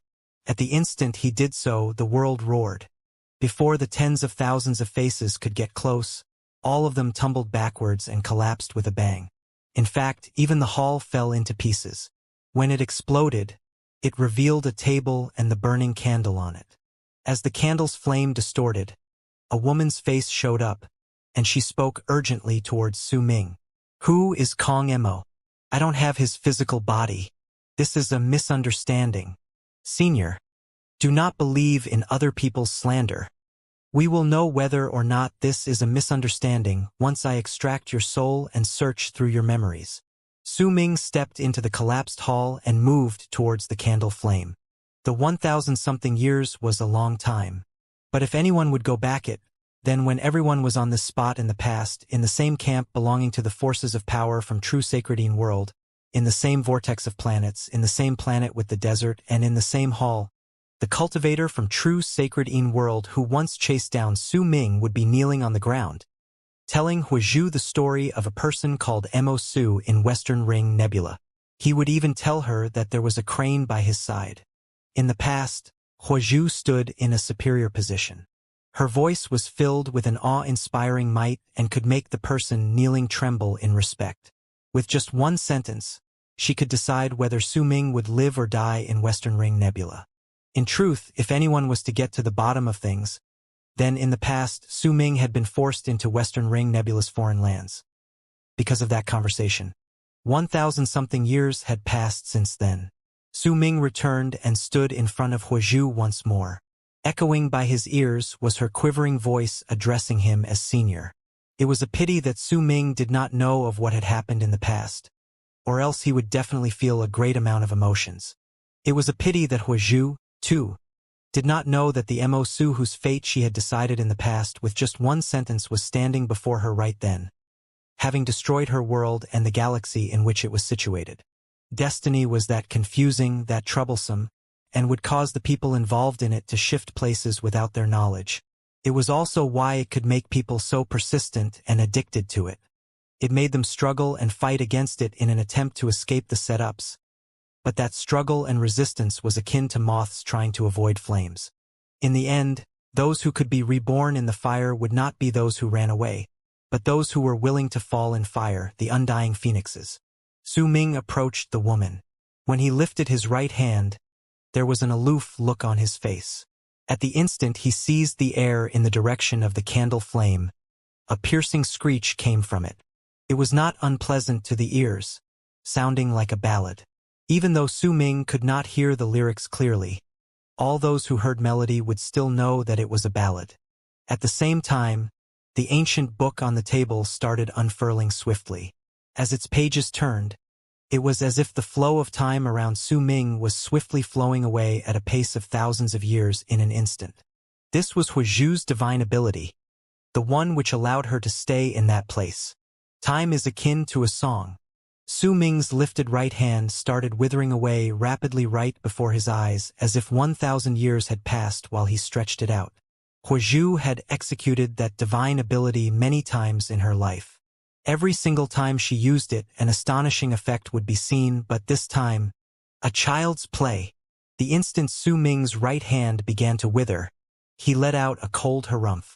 One of the Abyss Builder's inborn ability was the art of time. Perhaps Huizhu's divine ability would be effective when it was used to fight against other outsiders. But when it was used on Su Ming, there would be no effect.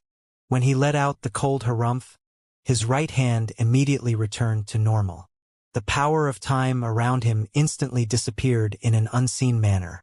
The ancient book shuddered, and half of its pages were immediately reduced to powder. At the same time, the candle fire was also mostly extinguished. It struggled with great difficulty. When she saw that Su Ming's right hand was about to touch it, the woman's face in it became distorted, and she screeched again. The ancient book on the table was originally flipping rapidly from left to right, even though half of its pages had been destroyed. However, the instant Huizhu let out her screech, the pages immediately started flipping from right to left, in the opposite direction. At the same time, a power reversing the flow of time swiftly spread out from Su Ming's body. My strongest attack isn't the passing of time, but the reversal of time. With my life as the price, I will reverse time. Huizhu's voice was piercing to the ears. At the instant it rang out, Su Ming's body immediately seemed to go back in time. His cultivation base and his nascent divinity also flowed away from him. The presence of that power caused the cold sneer on Su Ming's lips to become wider, and he decided to just let go of his control over himself to let that power of time reversal to spread out around him. 3,000 years! Huizhu roared. Immediately, Su Ming's body started shrinking rapidly. In an instant, it seemed as if he had been reduced to nothing, as if he no longer existed. An unsophisticated presence came from him. The reversal of time had brought back the presence he possessed when he was in Dark Mountain back. But soon, all of it disappeared without a trace. Another presence appeared, although one that he also had when he was in Dark Mountain. How could this be? Huizhu's eyes went wide, and disbelief appeared in them before she roared again. 3,000 years. The reversal of time continued, but the smile on Su Ming's lips did not change. When his body turned semi-transparent, he looked as if he was going through cycles of reincarnation, and the presences he possessed the multiple times he was in Dark Mountain surrounded him. All of this caused Huizhu's expression to change continuously. Disbelief appeared in her eyes, and she roared again while offering up her life. 30,000 years. At that time, she gave up everything. As she roared, the power of time caused 30,000 years to reverse for Su Ming. Huizhu let out a sigh of relief, but then suddenly screamed shrilly in pain. Su Ming's body remained semi-transparent, but the inside of his body was as empty as a black hole.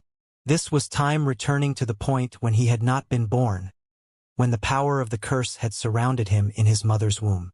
The instant Huizhu touched the curse via her divine ability, it immediately spread out and invaded her soul. Her scream reverberated only for an instant before the ancient book shattered, and the candle flame was extinguished. Su Ming's expression remained as calm as ever. He had been able to tell that this would happen from the start, or else he would not have put up no resistance. In truth, he had wanted to use that chance to verify just how strong was the curse. The moment Huizhu's life was extinguished, the candlestick crumbled with a bang to reveal a corpse hidden in the dimension within it. It was a woman's corpse. It was old and rotting away swiftly, its stench filling the area in no time. Su Ming lifted his right hand and seized the air in the direction of the storage bag on the carcass. Immediately it landed on his hand. When he struck it, it instantly crumbled, and a black coffin fell to the ground. A powerful, mighty pressure spread out. The strength of it caused Su Ming's heart to tremble at the instant he sensed it. His pupils shrank. This presence surpassed all that Su Ming had ever sensed in his life.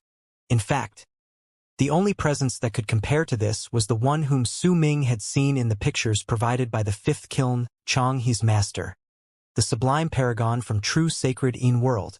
At the instant the coffin appeared, the bald crane flew out of Su Ming's storage bag. Shivering, it stared at the coffin and the carcass within it. Based on it, one could see that it was a ferocious beast. However, by then it was a bloody mess. The blood might have dried long ago, but it was impossible for anyone to tell how the creature had looked like in the past. Yet the presence spreading out from the carcass was astonishingly similar to that of the bald crane. It shuddered while staring at the carcass in the coffin with a stupefied expression. It mumbled to itself, or maybe it was to Su Ming. What a strange feeling. Darn it all, this was my physical body in the past. I have a strong feeling that once I fuse with it, most of my memories will return. I'll remember plenty of things I've forgotten, my origins, my identity, and how I became an entity that has a soul as a body. I'll also be able to remember, darn it all, I'll know just who it was that nearly caused my soul to scatter. The bald crane shuddered. It raised its right claw, but just as it was about to touch the carcass, it suddenly shuddered. I also have a strong feeling that once I remember all that, I will no longer be me. I will no longer be the bald crane, and I will no longer be Su Ming's companion. Who will I be then? The bald crane trembled even more fiercely, and conflict appeared on its face. I will turn into another person, or rather, I will become my past self, and then I will no longer exist. But I will become stronger, much stronger. The bald crane's mind was a little muddled. It threw its head swiftly and roared with struggle and conflict on its face. Su Ming saw this, but chose to remain silent. He had helped the bald crane retrieve its physical body not because it was a pet to him, but a friend. Even though this friend was a little unreliable and very avaricious, a friend was a friend. However, Su Ming could not help but choose. It would have to choose how it wanted to walk down its path. Darn it all. Why do I feel like I despise my past self very much? Once I fuse with it, I will become it, but I want to fuse with it very much. I want to remember everything. I want to know what I lost in my life. Why I would cry when I stare at husband-gazing mountain. Why I would feel horrible when I stare at the galaxy. And why I would remember a certain group of people during certain times. As the bald crane struggled with itself, its eyes turned bloodshot and it turned around to stare at Su Ming. Darn it all. I'm living a merry life right now. I won't fuse with it, but I'll help you keep it. When you'll collect all of my physical body in the future, then I'll fuse with it. It won't be too late by then anyway, the bald crane said through gritted teeth while putting on an unconcerned expression for Su Ming. He cast the bald crane a glance, respecting its decision. When he lifted his right hand, he swung his arm, and the coffin exuding the presence that caused him to shudder was instantly put away into his storage bag. Soon after, the mighty pressure in the land vanished. The bald crane slumped down. There was still a hint of a reluctance to part in its eyes, but it soon turned into determination.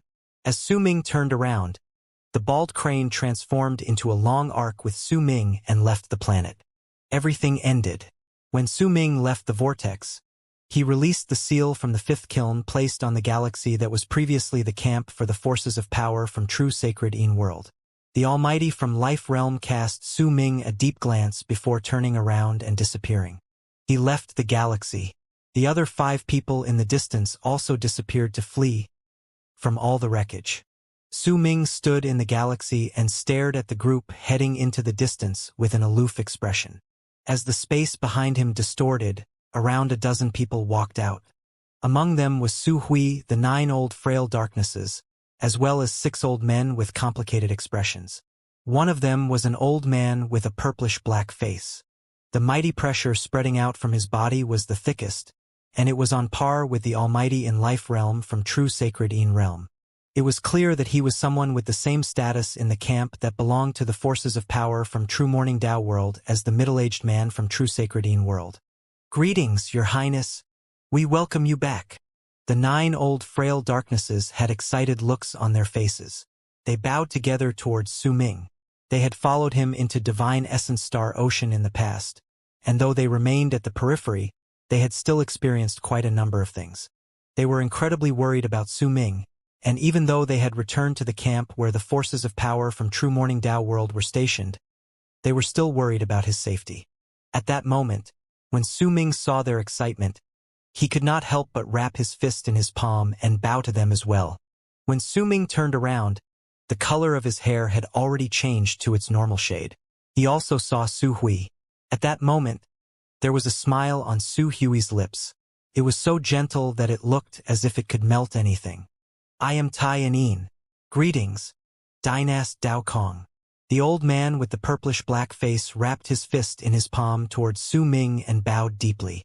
In truth, with his level of cultivation, even if he met true Morning Dao world's heir, he did not need to do this. Unless that heir truly became the master of Morning Dao world, he was not worthy of the old man bowing to him.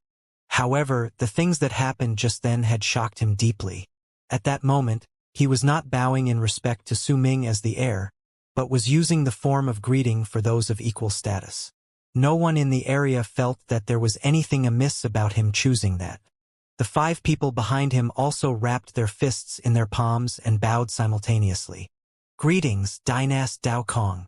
Su Ming stared at the people in front of him, and a faint smile gradually appeared on his lips. At that moment, Flame Fiend's progenitor cast a sideways glance at the people around them while beside Su Ming. Zhu Yukai, who had walked out of being sealed a long time ago. I remember that when I entered Divine Essence Star Ocean, no one referred to me as a dynast. Su Ming looked towards Su Hui. Your Highness, you might not know about this, but 3 months ago, a sealed order came from within Morning Dao sect to designate you as one of the heirs. Su Hui was not the one who answered. Instead, it was one of the 9 old frail darknesses beside her. 3 months ago, a barely noticeable glint shone in Su Ming's eyes. 3 months ago. That was the time when he had walked out of the 5th kiln. Su Ming remained silent for a moment before he suddenly asked, "Did you say that there were 10 heirs?" "That is correct. There are 10 designated dynasts. All of them possess the right to become the heir. The future master of true Morning Tao world will be chosen among the 10. However, an almighty in mastery realm beside Tai and Yin said respectfully. When he reached the contradictory part, he hesitated for a moment. When he saw Su Ming look towards him, he continued. However, based on Morning Tao sex rules, you will need to return as soon as possible to receive the challenges and trials from the members of your sect, Your Highness. Only when you receive the progenitor's blessing will you truly be able to receive the world. Su Ming's expression remained the same, the smile still on his lips. It has been a long time since Morning Tao sect chose heirs, but based on the records in ancient scrolls, every single time it happens, the heirs would be tested by the members of their sections. If there they manage to complete the challenges successfully, they will obtain the right. Then, they would receive the trials of the heirs. The sect would distribute a mission for each one, and those who complete it are examined. If they succeed, they receive progenitor Dao Chen's blessing, and will then be conferred the official title. Your Highness, to you, everything will not pose too much of a problem, but you will still have to be careful. There are 9 other heirs. Tai and Yin said calmly as he stared at Su Ming. I only know that the other 9 are all older than you. 3 of them are even from the same generation as I am. Tai and Yin did not say much, but those few sentences already told Su Ming plenty of crucial points. So there will be plenty who will challenge, and there will also be plenty of people who won't want me to complete my trial. Even if I eventually succeed, I will have to protect myself against the other 9. Su Ming smiled faintly. I hope that there will come a day when you will become the master of true Morning Tao world, Your Highness. But your actions here might become a weapon used by the other factions of the other heirs from the sect to attack you. Also, the source of your sudden increase in cultivation as well as the fact that you are in possession of the 5th kiln will become the source of other people's suspicions. After all, there are plenty of possessions in the world, so please be careful. Tai and Yin smiled. As he spoke, the other almighties by his side lowered their heads and closed their eyes, as if they did not hear his words. The 9 old frail darknesses also lowered their heads and closed their eyes, as if they did not hear those words. When Su Ming heard them, his expression remained the same. The smile was still on his face. I received enlightenment from the progenitor in the past, and it was only because of him that I gained my current power to protect all my fellow Taoists in this land, who were the people the progenitor occasionally sent here while being in isolation. Each of them are eternally grateful to the progenitor. Tai and Yin smiled and wrapped his fist in his palm to Su Ming. We of the 9 old frail darknesses originally failed in the cultivation method we practiced. The bodies of 8 of us crumbled, and we were bound to die when with 9 souls sharing one body. It was the progenitor who sent us a spirit core in the past that allowed us to separate and form our bodies again. We will never forget this grace. The 9 old frail darknesses bowed again to Su Ming. The war in true Morning Tao world is still ongoing. Right now, half of true Morning Tao world belongs to the Immortals Union. Once you return, you must be careful of them. There isn't much time. There is a space separating everything in Divine Essence Star Ocean from the worlds beyond. They will need some time before they'll know of what happened here. Your Highness, to prevent all of us from suffering long nights fraught with dreams, I will not send you off. Tai and Yin swung his arm. Immediately, distortions appeared behind him. Booming sounds came from within, and hundreds of gigantic battleships flew out. When they arranged themselves in a horizontal line, the near 10,000 cultivators in black armor stood up and knelt down on one knee to Su Ming. Their voices roared like waves. Greetings, Your Highness. The echoes of their words boomed and lingered for a long time in space. Su Ming cast Tai and Yin a glance before wrapping his fist in his palm towards him. Then, he appeared on the largest battleship. He was incredibly familiar with it, for it was the one he rode on when he headed to Divine Essence Star Ocean and ran into the waves of tears. Flame Fiend's progenitor and Zhu Yukai followed Su Ming and went to stand behind him on the battleship. The 9 old frail darknesses turned into long arcs and landed on the deck around him as well. As for Su Hui, she naturally stayed with Su Ming with a smile on her face. Under Tai and Yin and the others' gazes, the hundreds of battleships turned into hundreds of long arcs and rushed out from the galaxy. They charged forward, and about a quarter of an hour later, a gigantic vortex appeared in front of them. Divine Essence Star Ocean was in the shape of a gourd, and the vortex was located at its mouth. Once they passed through it, they could leave Divine Essence Star Ocean, then through the runes belonging to the different forces of power from the different true worlds head to different true worlds. As Su Ming stared at the vortex, he could not help the excitement that rose in his heart. When they drew closer to the vortex, he turned his head around and looked towards the galaxy behind him. He stared at the barren lands of divine essence, and the events that had happened over the past almost 2,000 years rose in his head. When he was still a cultivator in Earth Cultivation Realm, he had been forced in there, and he lay on the ground in Crimson Flame Planet, completely immobile. At that time, he had that mask on his face and could feel no emotions. He was so weak that anyone could control him. Back then, he did not dare to think about how he could leave the barren lands of divine essence, which was like a prison. Yet after all that he had gone through, he had risen to power in the barren lands of divine essence. He became the master of Akang, awakened the seed of life extermination, destroyed the 5th ocean, became the master of the 5th kiln, and also became a legend among the alien races in Divine Essence Star Ocean. At the same time, he also destroyed the galaxy where true Sacred Yin World was stationed. The events passed like fleeting clouds and smoke through Su Ming's eyes. When he turned his head around, he stared at the vortex that had drawn closer and could not suppress the excitement in his heart. Su Ming was about to return to true Morning Dao World. He was about to have true Morning Dao World at his beck and call, and he would let all his acquaintances in the past know that he, Su Ming, had returned. Bright Yang region would no longer be dangerous to Su Ming, because he no longer possessed a body from Yin Death region. In the barren lands of divine essence, he had gone through a metamorphosis. He would step into true Morning Dao World and into Bright Yang region like a normal person. Dition, the will in Yin Death region, and all the people he was familiar with in the past, unless some of them had already passed away. Su Ming knew that when he returned after being separated from the place for nearly 2,000 years, he would meet all of them again.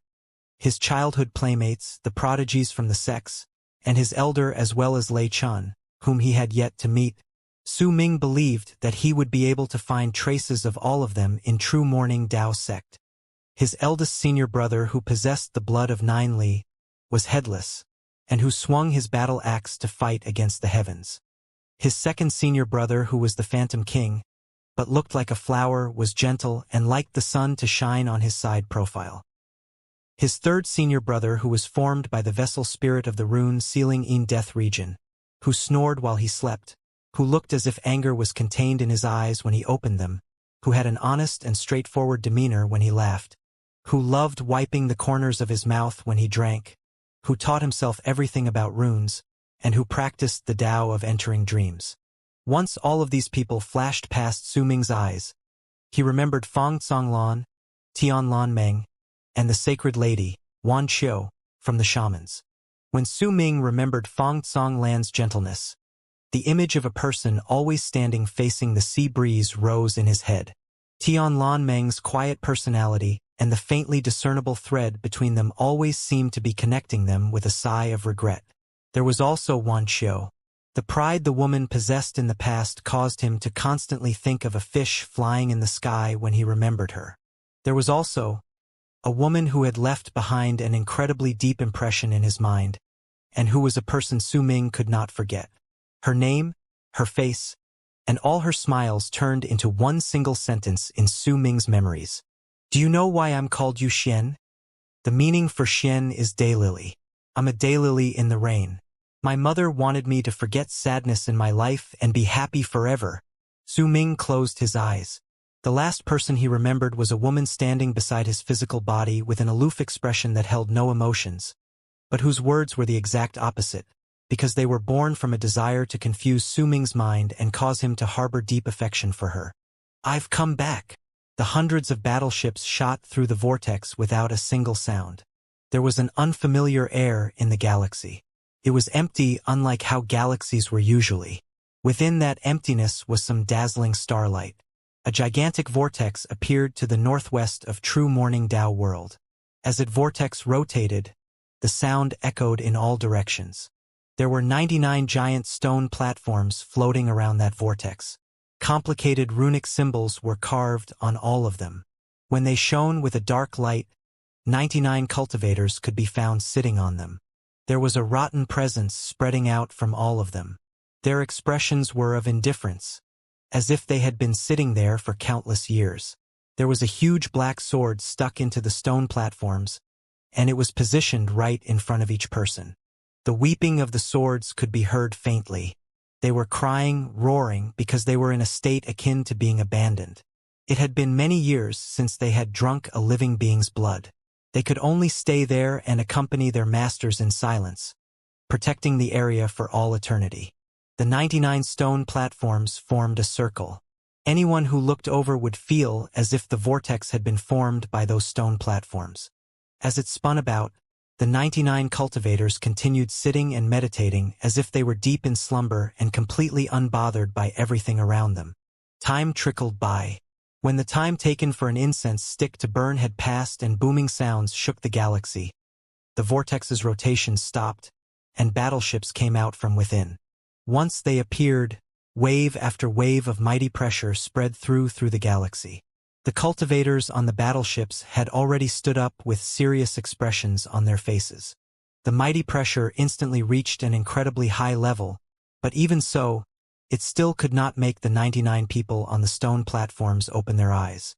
After a moment, when the huge battleship that belonged to Su Ming, located right at the center of the hundreds of battleships, appeared from the vortex, the mighty pressure spreading out from it immediately caused a large amount of ripples to spread through the galaxy. Su Ming stood at the bow of the ship and stared ahead of him.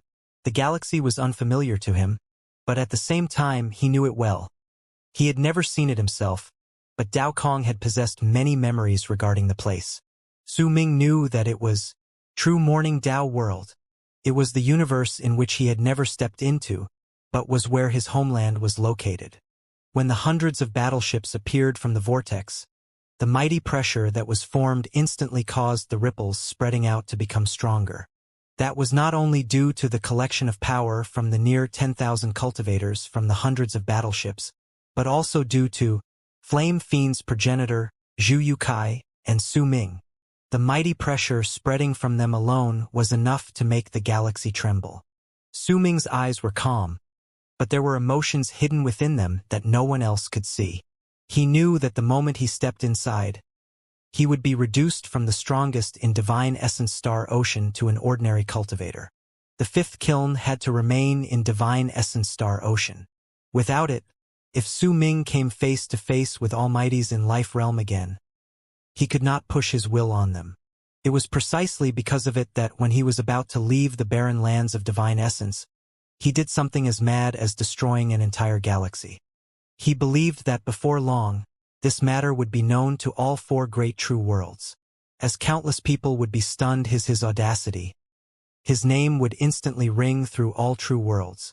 And what Su Ming wanted was not to remain an unknown entity in True Morning Tao World that did things under a low profile. What he wanted was ostentatiousness, arrogance, and domineeringness. Because of it, those who would dare to provoke him would be few in number. No one would ever even consider that Su Ming might not have brought the fifth kiln with him. A barely noticeable glint shone in his eyes. The shadow of a kiln fleeted past the third eye at the center of his brows. Su Ming had indeed left behind the fifth kiln in Divine Essence Star Ocean, but the connection he shared with it was not something he would lose just like that. If Su Ming had enough time on his hands during battle, he would be able to make the fifth kiln appear briefly, like how he had summoned Kang's real form in the past. However, unless he absolutely had to, Su Ming did not want to do it. True Morning Tao World. Su Ming stared at the galaxy, and a smile slowly appeared on his lips. It grew wider, and in the end, it turned into loud laughter. It echoed in the galaxy, but all the cultivators around him looked as if they had not heard it. They continued to stand still on the battleships. Su Ming had come back. Few people would be able to imagine that he would return in this manner, walking out of the barren lands of divine essence's exit in a straightforward manner and with his head held high. The power of Bright Yang was even stronger and thicker in this galaxy compared to when he was in the barren lands of divine essence. It existed everywhere, but that presence did not manage to make Su Ming uncomfortable. The effect had already been reduced to its utmost limit. In fact, it could already be ignored. Behind Su Ming, Flame Fiend's progenitor had an excited look on his face. He might be an almighty, but this was still the first time he had ever stepped into the four great true worlds, and he could even do it with his head held high. This filled him with intense excitement. By his side, the bald crane's eyes rode around. When they did so, a smug, naughty grin appeared on its beak. His eyes sparkled. It seemed to be able to see that there were countless crystals waiting for it, and this was the highest form of enjoyment in its life. This area is the fixed relocation spot near the barren lands of divine essence. We'll still need about 3 months before we arrive in Morning Dao Sect, Su Hui said softly while standing beside Su Ming. His eyes shone. He stared at the 99 stone platforms around him and sensed an ancient and archaic presence from the cultivators whose expressions had yet to change. He could sense a sharp, glaring presence hidden within them. If it spread out, it would shake the universe. When Su Hui saw Su Ming looking towards the 99 people, she told him all she knew. These 99 seniors of ours are powerful warriors sent from Morning Dao Sect to defend the exit. Their levels of cultivation are a mystery, so the only thing we know is that they practice a cultivation method that is different from ours. It's a strange legacy art. The sword is their art, and their swords are like their lives. They might be under Morning Dao Sect's jurisdiction, but they only listen to progenitor Dao Chen's orders. No one else can order them. Their current orders are to stop anyone from the other true worlds from stepping into this place. When Su Ming heard it, he stared at the 99 cultivators for another moment before averting his gaze. The hundreds of battleships headed off into the distance. They turned into hundreds of long arcs that charged towards Morning Dao Sect. They would bring Su Ming to receive his challenges and trials, and to be given the entire true world to become the real dynast. Su Ming stood at the bow of the ship. As he watched the galaxy, he sensed that the power of Bright Yang truly did not cause any form of discomfort to him. By then, 7 days had passed. During them, the galaxy had been empty. Not a single planet appeared within sight. At that moment, 7 days later, Su Ming saw an array of planets before him. This region belongs to Morning Dao Sect. The cultivators in all the planets are tribes under its jurisdiction. The West and North still belong to Morning Dao Sect, but the West and East regions have been conquered by the Immortals Union and have become a war zone. Su Hui said softly while pointing towards the planets before them. There lies the Tawdris. They are people of Sect Elder Emoda, who is one of the 3,000 great sect elders in Morning Dao Sect. The categorizations of social status are very strict and like a tower. There is only one person at the top of the tower, and he is progenitor Dao Chun, who has been in isolation for many years. He is not just the master of Morning Dao Sect, but also the Culpa Lord of True Morning Dao World. He protects the entire True Morning Dao World, and the only person above him is the true progenitor, who is also known as the Sublime Paragon. However, there is a veil of mystery surrounding the progenitor. No one knows where he is and who he is. Under the progenitor is the Council of Sect Masters. It decides most of the things in Morning Dao Sect. There are a total of 72 people in the Council of Sect Masters, and each of them is an incredibly powerful existence. These people seldom venture out, and they are in isolation most of the time. 3 of them will wake up once every century to decide the matters in Morning Dao Sect for a decade. Under the Council of Sect Masters are the 10 great dynasts, who are usually just empty existences, but who now have shown up. Including you, all 10 great dynasts have to be in control of a chamber. It is originally empty, so you will have to add things in it on your own. Under the 10 great dynasts are 333 gods, 666 immortals, and 999 saints. These people have incredibly noble statuses, and they can be said to be people in Morning Dao Sect who decide the destiny. They are usually deep in slumber and will not venture out easily. Once they appear, they will destroy everything. All of these are the powerful of Morning Dao Sect's inner sect. Unless it runs into a disaster that threatens to destroy it, they will not appear. The ones in outer sect are Morning Dao Sect's 4 chambers: Sect Elder Chamber, War Chamber, World Protection Chamber, and last is the chamber which only the 10 great dynasts can control. It has been a decoration for many years, and even the Council of Sect Masters cannot interfere with it, the Palace Chamber. As the battleships moved forward, Su Hui explained the structure of Morning Dao Sect to Su Ming in a soft whisper. Some of the things she told him were part of Dao Kong's memories, so as they overlapped with the things Su Hui said, Su Ming got a clearer picture of Morning Dao Sect. Su Hui continued speaking, telling him everything that she knew. The battleships continued forward, and after a moment, they approached the planets. Long arcs flew up from those planets. They were packed densely together and numbered to tens of thousands. When the cultivators flew up, they bowed together towards the battleship where Su Ming stood. There were around a dozen people who bowed towards Su Ming with respect on their faces while standing in front of all the cultivators. "Greetings, Greater Sect member." As these people spoke, the tens of thousands of people behind immediately bowed and repeated the words, "Greetings, Greater Sect member." Their words echoed in all directions. Even in the galaxy, their voices still sounded like thunder roaring. There was fervent zeal and respect on their faces, as if just one sentence from the Greater Sect member they addressed would be enough for their whole race to rush out in obedience. Besides the Palace Chamber, the other 3 chambers from Morning Dao Sect are under the jurisdiction of the Sect Masters who awaken once every century. All the people have to listen to their orders and fulfill all their requests. The most famous among them is the Sect Elder Chamber. There are 99 Chamber Elders, 700 Grand Sect Elders, 3,000 Great Sect Elders, and 30,000 Ordinary Sect Elders. The Ordinary Sect Elders can take in disciples as they please. Their disciples form the members of the perimeter surrounding the Sect Elder Chamber, and their numbers are difficult to estimate.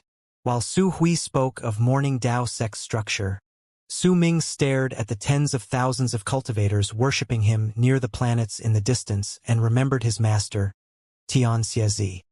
His senior brothers once mentioned that Xianxia was taken in as a disciple by a sect elder from Morning Dao Sect. Once it correlated with Su Hui's words, Su Ming gained a better understanding of the Sect Elder Chamber located in the outer sect of Morning Dao Sect. The Sect Elder Chamber's mission is to control all races and forces of power in true Morning Dao world like a spider web.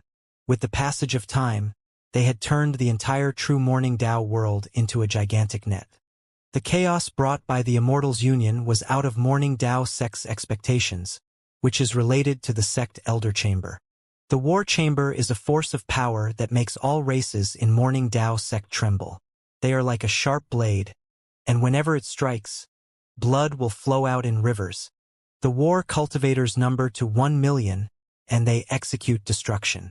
They are the greatest force in the rebellion waged by the Immortal's union. The next is the World Protection Chamber. They won't join the internal strife within the true world so easily, and they are stationed at the edges of true Morning Dao world to prevent the invasion from other true worlds. They are the strongest chamber with such a task.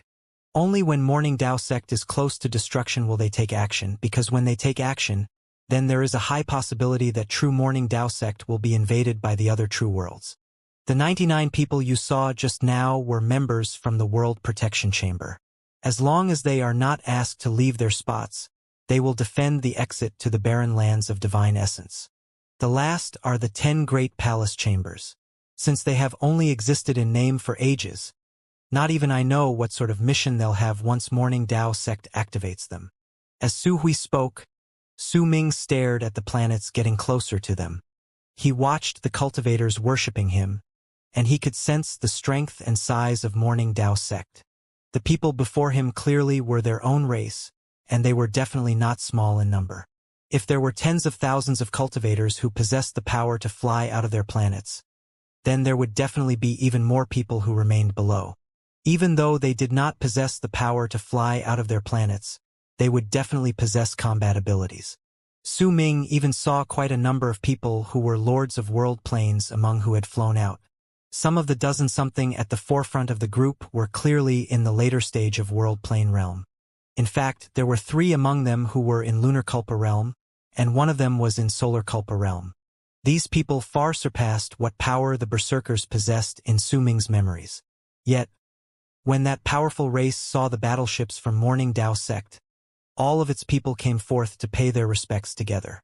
With the greatest form of greeting, they demonstrated their respect towards Morning Dao sect. Su Ming was silent. He knew that Morning Dao sect was very powerful. After all, it was the strongest existence in a true world, and they were the master of an entire galaxy. However, it was just a thought in his mind before. Even if he had Dao Kong's memories, he had not directly perceived Morning Dao sect's strength. But, when he saw an entire race worshipping him, he could feel the majesty and grandeur of Morning Dao sect. After all, there were plenty of races in true Morning Dao sect. In fact, there were quite a number which were even more powerful than the people in front of them. However, before the chaos brought by the Immortals' union, all of them and all the sects had obeyed Morning Dao sect and regarded Dao Chun as their master. A great wave of sentiment rose in Su Ming's heart. Because of that, he did not notice that the bald crane behind him looked ahead with sparkling eyes. They had a crystalline glow, as though there were countless crystals shining in them. The bald crane was so excited that it was shivering. The emotion on its face had already reached its peak. It moved forward with the hundreds of battleships, but the instant they approached the cultivators from the race worshipping Su Ming, it rushed out. Crystals! Give me all your crystals! I want crystals! Give me 10,000, no 50,000. Darn it all! Give me 100,000 crystals! The bald crane had been holding it in for half a day. As it roared, it demanded a sum that it believed to be a large number of crystals. When it spoke, all the cultivators were immediately stunned, along with the dozen-something people in front and even the cultivators on the battleships beside Su Ming. All of them had strange expressions. Su Hui sighed and shook her head, but did not speak. Su Ming frowned, but when he saw the bald crane's excitement, he did not take any action to put a stop to its excitement. The entire galaxy fell silent at that moment. Only the bald crane's voice continued echoing. Several breaths later, the old man in Solar Kulpa realm lifted his right hand and struck his storage bag with a strange expression. He then brought out an emerald green bag and pushed it towards the bald crane. There are 1 million crystals in here. Please accept it, great sect member. The bald crane's eyes went wide. It seized the bag and quickly opened it. With a solemn expression, it scrutinized its contents several times before it beamed and swiftly returned to Su Ming's side. It hugged the bag, and powerful light shone in its eyes. I'm rich. I'm rich. Darn it all, if we continue like this, I'll definitely be rich. With the respect from the tens of thousands of cultivators whose hearts were filled with a strange feeling, Su Ming and the group gradually left into the distance. The area around them was silent. No one spoke, but there would be someone who would occasionally sneak a glance at Flame Fiend's progenitor. The old man had originally stood beside the bald crane, but by then, he had taken a few steps backwards while sighing with great emotion in his heart. If it was him, he would have definitely asked for 800 million or 1 billion. The bald crane had shouted for half a day, but only asked for 100,000, and the other party had even given it a lot more than what it initially asked. This was so embarrassing. Su Ming decided to close his eyes. Once he sat down cross-legged. He acted as if he did not hear the bald crane counting crystals behind him. After several days, it let out a shrill scream. That scream instantly attracted the attention of the cultivators around them. When they turned their heads towards it, they saw the bald crane shuddering and screaming with gritted teeth. Damn it! Damn it! He lied to me. This isn't 1 million crystals. 3 crystals are lacking. I still need 3 more before I reach 1 million. I'm going to die. This Grandpa Crane is going to die. How could I have miscalculated? I'm still missing 3. Arfk. My crystals. The bald crane screamed shrilly while its body shuddered, as if it had lost the most important thing in its life. My cute crystals, my beautiful crystals. My crystals which are even more important than my life. Damn it, I'm going to die. I'm seriously going to die. When the crowd heard those words, their hearts calmed down. There was no longer a strange expression in their gazes, but instead, it had turned into one of respect. They respected an existence that was so obsessed with crystals that it would replace everything about it. That respect grew even more when the bald crane's pained screams and endless chatter lasted for 10 days. It continued trying to persuade Su Ming to turn back and return to the planets to regain those 3 missing crystals. The drive powered by its obsession alarmed the cultivators, and they were ashamed that they could not match up to it. There was also a new form of respect that took shape in their gazes when they looked towards Su Ming. If it were them, they would have been driven mad a long time ago by the bald crane. But he continued to sit with his expression unchanging. He would even occasionally respond. In the end, even Flame Fiend's progenitor could stand it no longer.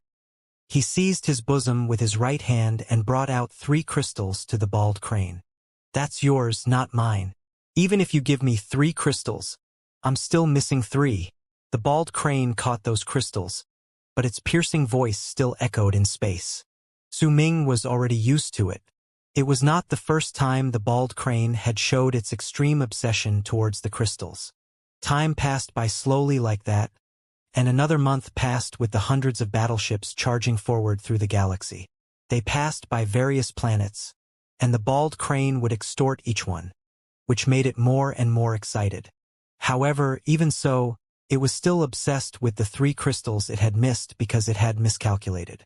When they were only 7 days away from Morning Dao Sect, Zhu Yukai, who had his eyes shut since the beginning while standing behind Su Ming, suddenly opened his eyes. A brilliant light shone in them. Next was the bald crane. Its endless chatter fell silent abruptly. A glint appeared in the eyes of Flame Fiend's progenitor. The 9 old frail darknesses all opened their eyes a slit. The battleships instantly shone with a powerful light.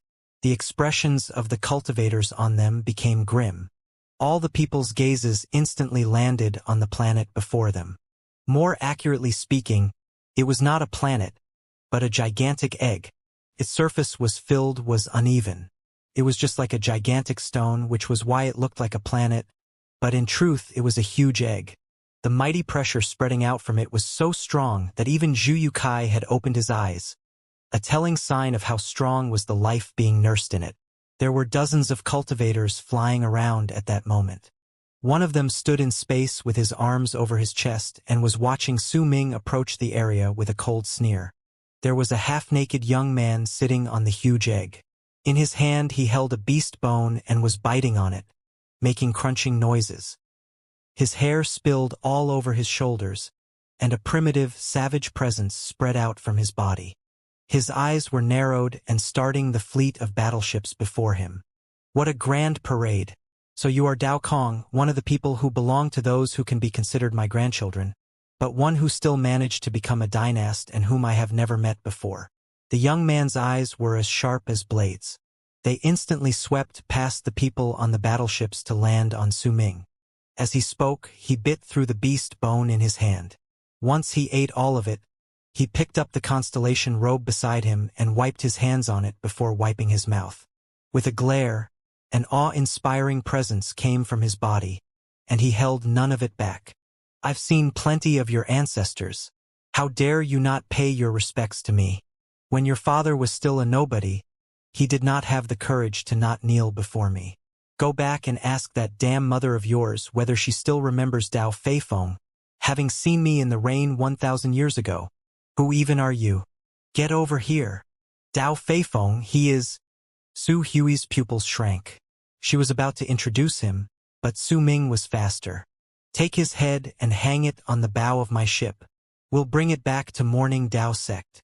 Su Ming said those words casually, his expression remaining as calm as ever without a single change. But a freezing glare had already appeared in his eyes.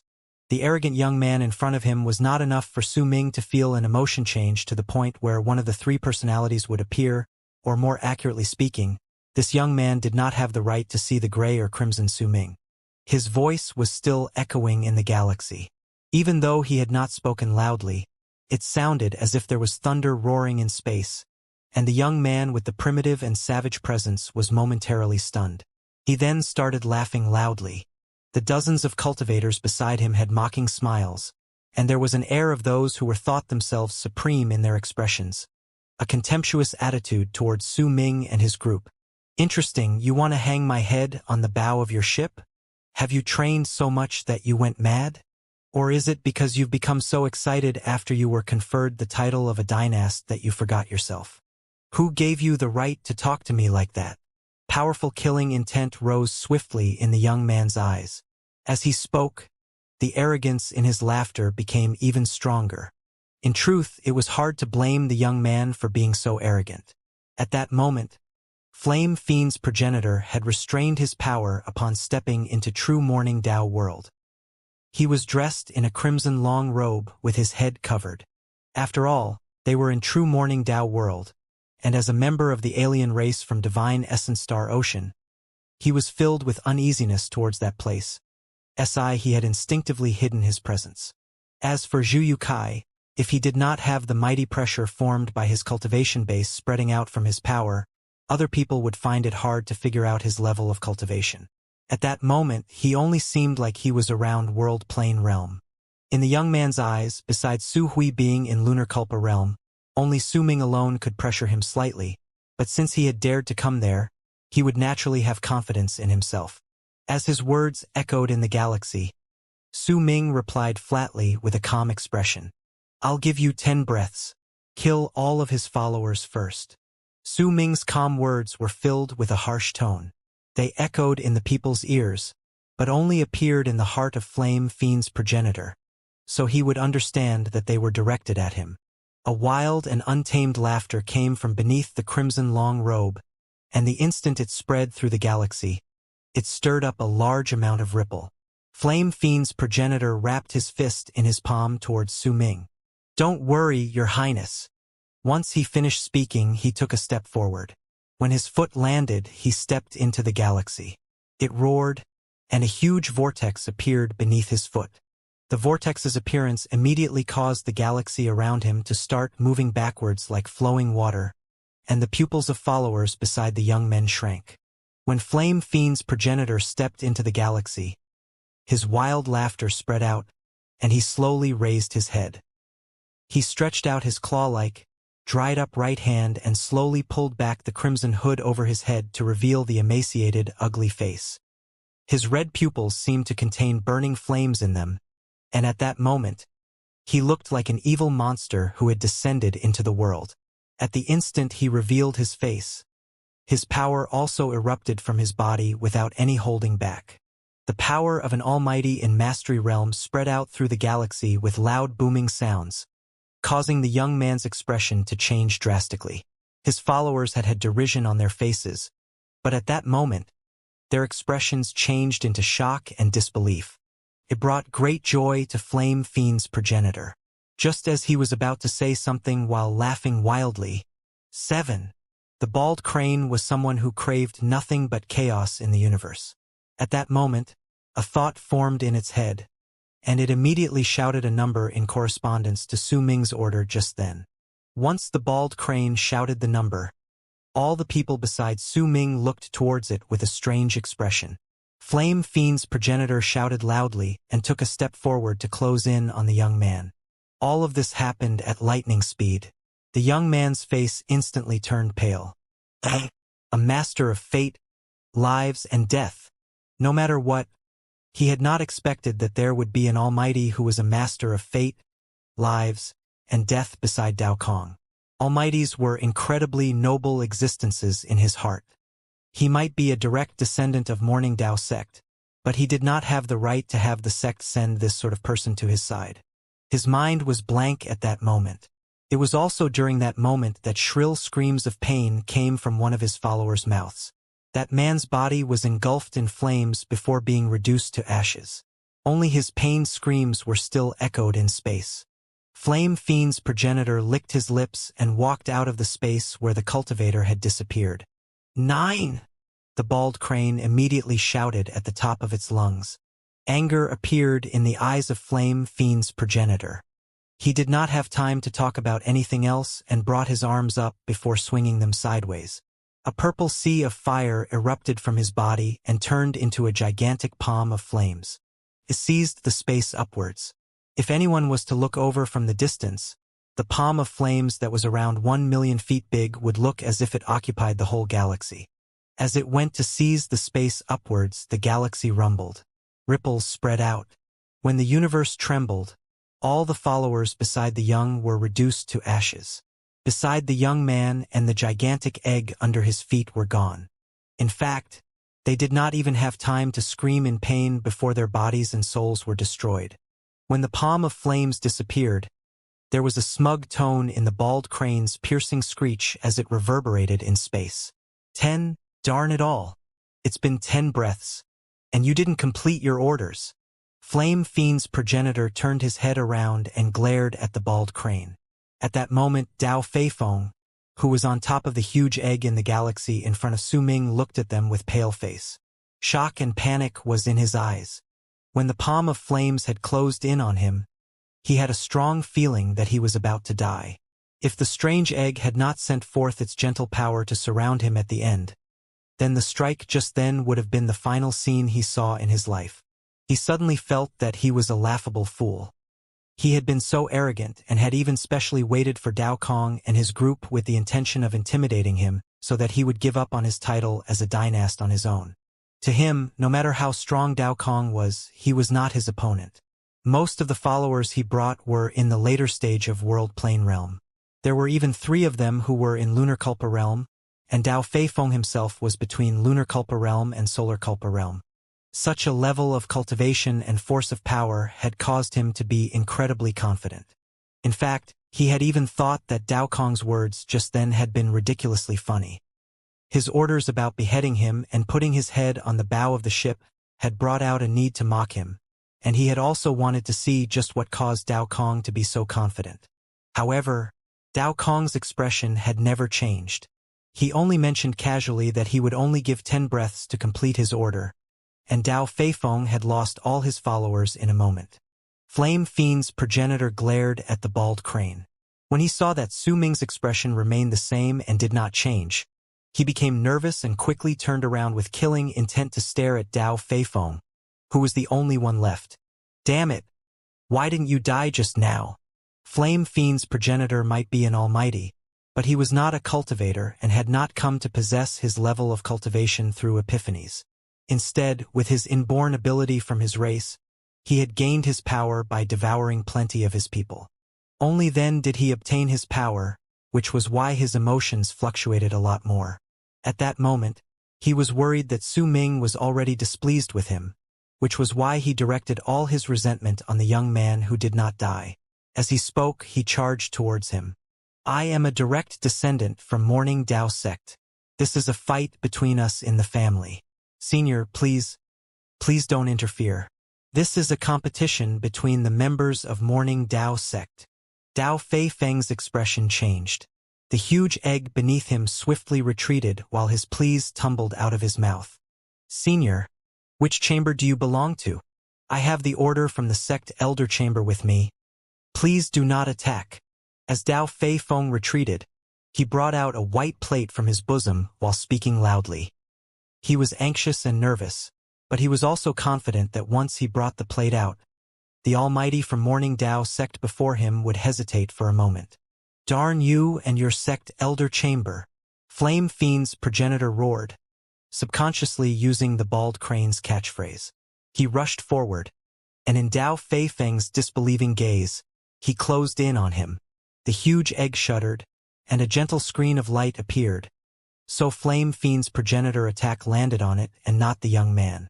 With a bang, the screen of light started swaying furiously, and Dao Feifeng was shaken so badly by the tremors that he coughed up a mouthful of blood. You aren't dead yet? Flame Fiend's progenitor immediately felt as if anger was out to burn him from the inside. He was a great almighty, but he could not kill a small cultivator who was halfway into Solar Culpa Realm within 2 consecutive attacks. All of that might have been due to the peculiarity of the huge egg, But with the others watching, it became something incredibly embarrassing for Flame Fiend's progenitor. His smug and contemptuous laughter from the bald crane was especially aggravating. Die! Die! Die! Flame Fiend's progenitor charged forward, and ooming sounds reverberated in the galaxy. A screen of light stirred up from the huge egg. It continued distorting before it eventually crumbled with a bang. As it shattered into pieces, Dao Fei Feng coughed up blood again. His body withered, and he looked as if he had lost half his life. Fear and terror that had never appeared in his eyes before showed up. "Ancestor, please save me." At the instant his words were spoken, cracks spread through the gigantic egg beneath him. A black head of a dog rushed out from within to bite Flame Fiend's progenitor. "Huh? Your ancestor is a dog? Damn it! And it's even a black dog. This is a humiliation. You're humiliating me." The bald crane had originally been content with just watching the fun, but at that moment, it glared at the dog and became unreasonably angry. Su Ming's expression had not changed since the start. It did not matter to him what status this Dao Feifeng had or what sort of person existed behind him. Since he dared to block him, then his end was already determined. Since Su Ming had returned to true Morning Dao world, he would not choose to keep a low profile. All those who provoked him would have to come face to face with his killing intent. He would kill until he became infamous, kill until the heavens were overturned, kill until he became a nightmare that would cause others to shiver, and kill until he became a memory that would cause people to quiver even after many years has passed in true Morning Dao world. As the bald crane wailed at the top of its lungs, the huge egg beneath Dao Fei Feng shattered. Its howls reverberated in space, and a gigantic beast with 7 heads stepped out. Those 7 heads were all dog heads, and they were packed densely on the ferocious beast's single neck, causing it to look incredibly frightening. Its entire body was black. At that moment, all 7 dog heads howled and charged toward Flame Fiend's progenitor. With an indifferent expression, Su Ming raised his right hand. "All battleships, activate the power of the rune and attack." Su Ming's right hand fell to point at the spot where Dao Fei Feng stood. When he said those words, the hearts of all the cultivators on the battleships around him froze. However, they instantly sat down and activated the rune. Right away, the battleships shone with a dazzling light, and waves of destructive presence spread in all directions. When the presence from the battleships appeared, Dao Fei Feng's expression changed drastically. "Why you? This is a battle between us. I can let the fact that you asked your follower to attack me slide, but how dare you use the power of the battleships?" Almost the moment he said those words, the galaxy shuddered. A loud bang surged into the heavens. During that instant, all the battleships activated their runes at full speed. With loud rumbling sounds, hundreds of light pillars shot out to charge towards Dao Fei Feng. The galaxy trembled. The loud bangs were even louder than thunder. The light pillars all landed where Dao Fei Feng stood. If the 7-headed beast had not swiftly moved in front of him to protect him, then that place would have been reduced into emptiness, and the already heavily injured Dao Fei Feng would have been injured even more. But even though he was protected, the 7-headed ferocious beast had been forced to take the full brunt of the attack from the hundreds of light pillars. In the midst of the booming sounds, it was forced back continuously. At the instant the booming ended, the ferocious beast let out a loud wail. It was reduced to a bloody mess, but it turned around swiftly to glare at Su Ming before seizing Dao Fei Feng in its mouth and changing into a long arc to charge into the distance, intending to escape. Anger flashed in the eyes of Flame Fiend's progenitor. He felt incredibly outraged by the events that happened due to his level of cultivation. First was that huge and strange egg putting a stop to his divine ability, and next came that ferocious beast. It had thick skin and could even withstand his divine ability head-on. This caused Flame Fiend's progenitor to suddenly suspect that his level of cultivation had regressed when he entered true Morning Dao world. But the moment he wanted to give chase, a freezing glare shone in Su Ming's eyes. With a calm gaze, he took a step forward, and when his foot landed, he moved past Flame Fiend's progenitor. Then, he took another step forward to appear in the distant galaxy, right in front of the seven-headed ferocious beast. A ruthless glare shone in the ferocious beast's eyes. At the instant, killing intent shone in the eyes of Dao Feifeng, who was still in the beast's mouth. Su Ming brought his right hand up and gave the ferocious beast a seemingly casual slap. You overestimate yourself. Without that almighty beside you, a puny cultivator like you is just asking for death. Dao Feng let out a low growl. But just as he was about to fly out, the pupils of the seven-headed ferocious beast shrank in disbelief. A power that surpassed the Almighty's in Mastery realm erupted from Su Ming's single strike. It could easily destroy a planet and collapse an entire galaxy. In fact, even if Almighty's in Fate realm ran into it, their hearts would tremble. And that strike landed on the ferocious beast.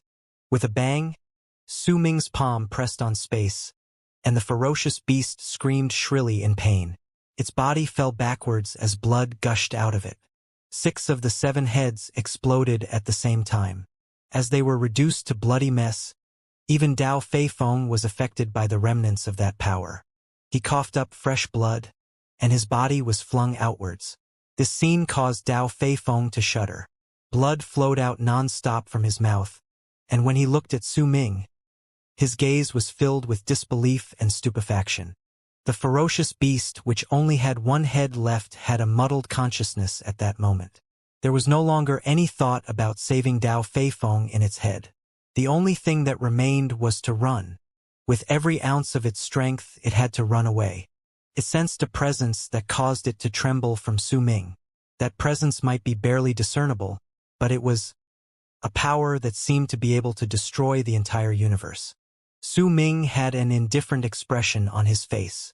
As he stood in the galaxy, he lifted his right hand, and immediately, a purple-black fog surrounded his arm to turn into the life inequity spear.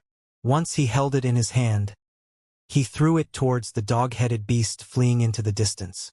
The life inequity spear charged forward with a strange whistle to form a long arc. It ripped through the galaxy and sliced through space. The whistles sounded like life inequity spear's soul crying out in excitement. There was an excitement contained in them that seemed filled with a wish to destroy all lives. With a loud bang, it pierced the dog-headed beast's neck, dragging its large body towards the battleships. With a bang, the life inequity spear shot into the hundreds of battleships. It might have pierced the bow of the gigantic ship that belonged to Su Ming, but it did not destroy the ship's structure. Instead, it pinned the ferocious dog's body to the ship. All of this might have seemed to have happened over a long period of time, but in truth, it only took the span of a few breaths before it was over.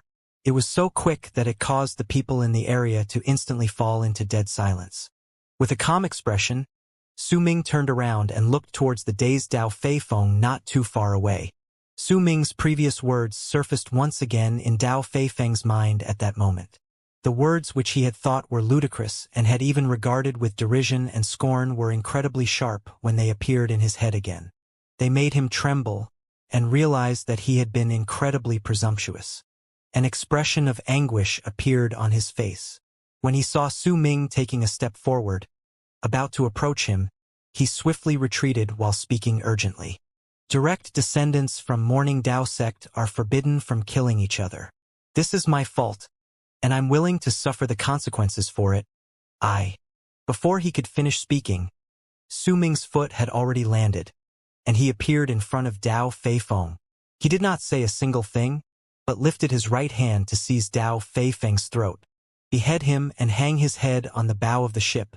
Those were Su Ming's previous words, and he would not change them. If you kill me, then you have to suffer the punishment from the Council of Sect Masters.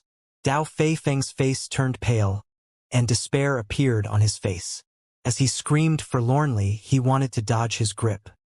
He could sense the killing intent from Su Ming, and that killing intent was so great that just a slight sense of it caused his heart to tremble. His answer was a cold harumph from Su Ming. His right arm seemed to slice through the galaxy as if he was cutting through butter with a hot knife. In an instant, he closed in on Dao Feifeng and went to seize his neck. However, the moment Su Ming's right arm was about to touch Dao Feifeng, his expression distorted, and he let out the strongest roar in his life. "Grandfather, save me! Save me! With a loud bang, a powerful force tore through the galaxy from the void and forcefully appeared behind Dao Fei Feng in the shape of an old arm that seized Dao Fei Feng's shoulder. That arm yanked his body and changed his position. At the same time, the person who appeared out of nowhere lifted his other arm and crashed it against Su Ming's incoming grip. Boom! Boom! Boom! Su Ming moved, and the person who had walked out of the void and saved Dao Fei Feng coughed up a mouthful of blood. He staggered several hundreds of feet backwards. When he lifted his head, an old face was revealed. It was an old man who was dressed in a gray, long robe and was filled with an immortal's air.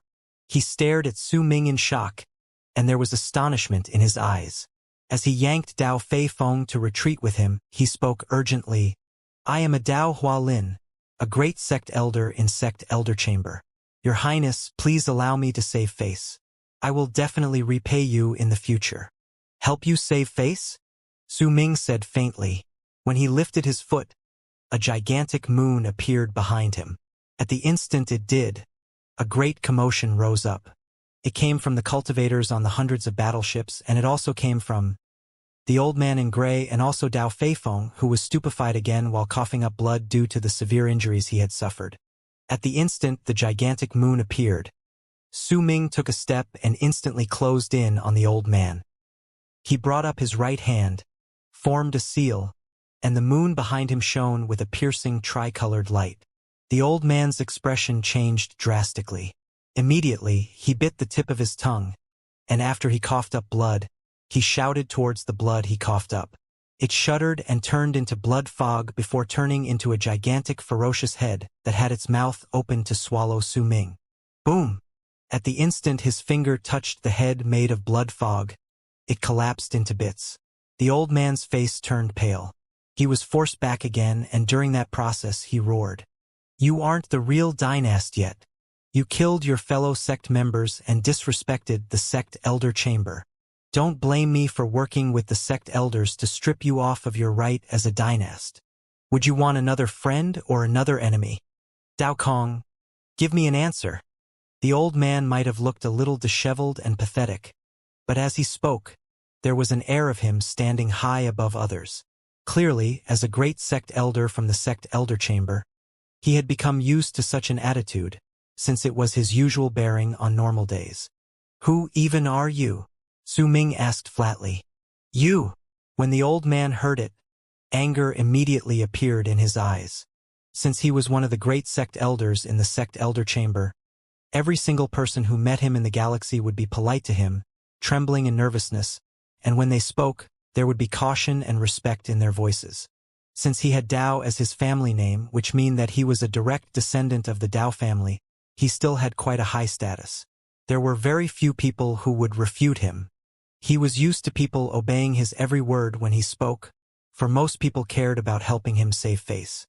That was why when he came face to face with Su Ming, that one sentence asking him about who he was instantly caused rage to rise in his heart. Very well, very well. Burning with extreme anger, he swung his arm while smiling coldly. "I'd like to see whether you have the courage to kill two fellow sect members from the same family in succession." As he let out a cold snort, the old man seized Dao Fei Feng and turned around. Just as he was about to leave, with a calm expression, Su Ming lifted a foot and took a step forward. The gigantic moon behind him shone with a tricolored light. When it spread through the galaxy, Su Ming's foot landed and he appeared right next to the old man. By the time the old man turned around, Su Ming had already stretched out his right hand at the speed of lightning.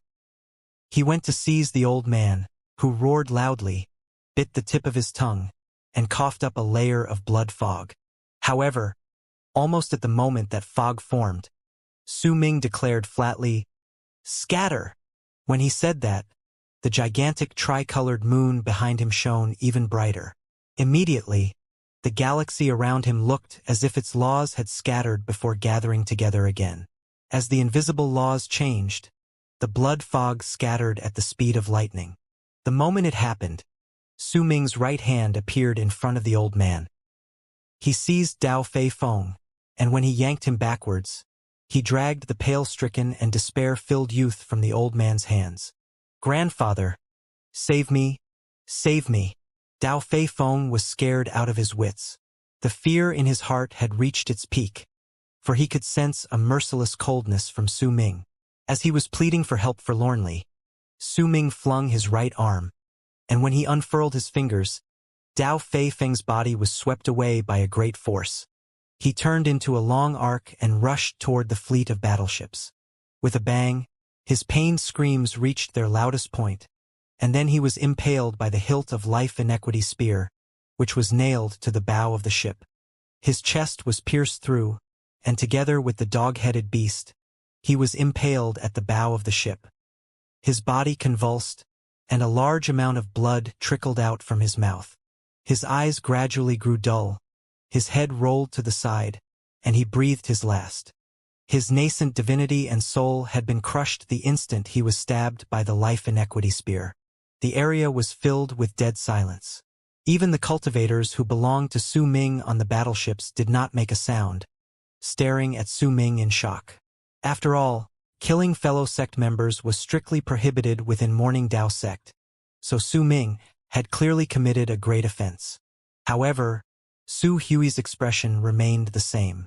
The 9 old frail darknesses by her side also did not exhibit any change, as if they were not too worried even though Dao Fei Feng had died. This scene shocked the old man from the sect elder chamber. He was momentarily stunned, then red appeared in his eyes. Disbelief lingered in them as they glared at Su Ming. One of the duties of those in the sect elder chamber is to monitor the people in the family, and we have the right to kill all those who go against the rules of the sect. Dao Kong, you are a direct descendant of our family, yet you killed a fellow family member and broke the rules. For the offense you've committed, your cultivation base should be destroyed, and an entire galaxy will suppress you until your body and soul are destroyed to serve as a warning for others. With my status as the great sect elder in the sect elder chamber, I bear witness that you are a criminal. The old man roared. The enmity in his eyes was incredibly clear. As he spoke, he lifted his right hand, and immediately, a white plate appeared on his palm. He struck it with his left hand, and the ruthlessness and the venom in his voice was incredibly distinct. Dao Fei Feng was the one who provoked us first. With provocative words, he intended to challenge His Highness right. This is Dynast Dao Kong's first challenger. Based on the orders the progenitor sent several years ago while he was in isolation, once the heirs appear, the survival of challengers from the sect will not be brought into consideration. Su Hui smiled faintly. She lifted her right hand as well, and a blue plate appeared on her palm. At the instant it was brought out, ripples of power immediately spread out from it. The sect master's plate. The old man's expression changed drastically as he stared at the plate in Su Hui's palm. He took a few staggering steps back, and a complicated look appeared on his face. At that moment he remembered that even as well. It had been many years since heirs had appeared in Morning Dao sect, which was why he had overlooked the status and power of dynasts. He then also remembered the progenitor sending an order while in isolation stating that those who challenged heirs would forfeit their lives upon loss. You are Dao Fei Feng's grandfather. Are you going to challenge me as well? Su Ming asked faintly. That question was like an invisible slap that struck the old man's face, and his expression changed a couple times. Without a single word, he then turned around and changed into a long arc that left swiftly. Su Ming did not stop the old man.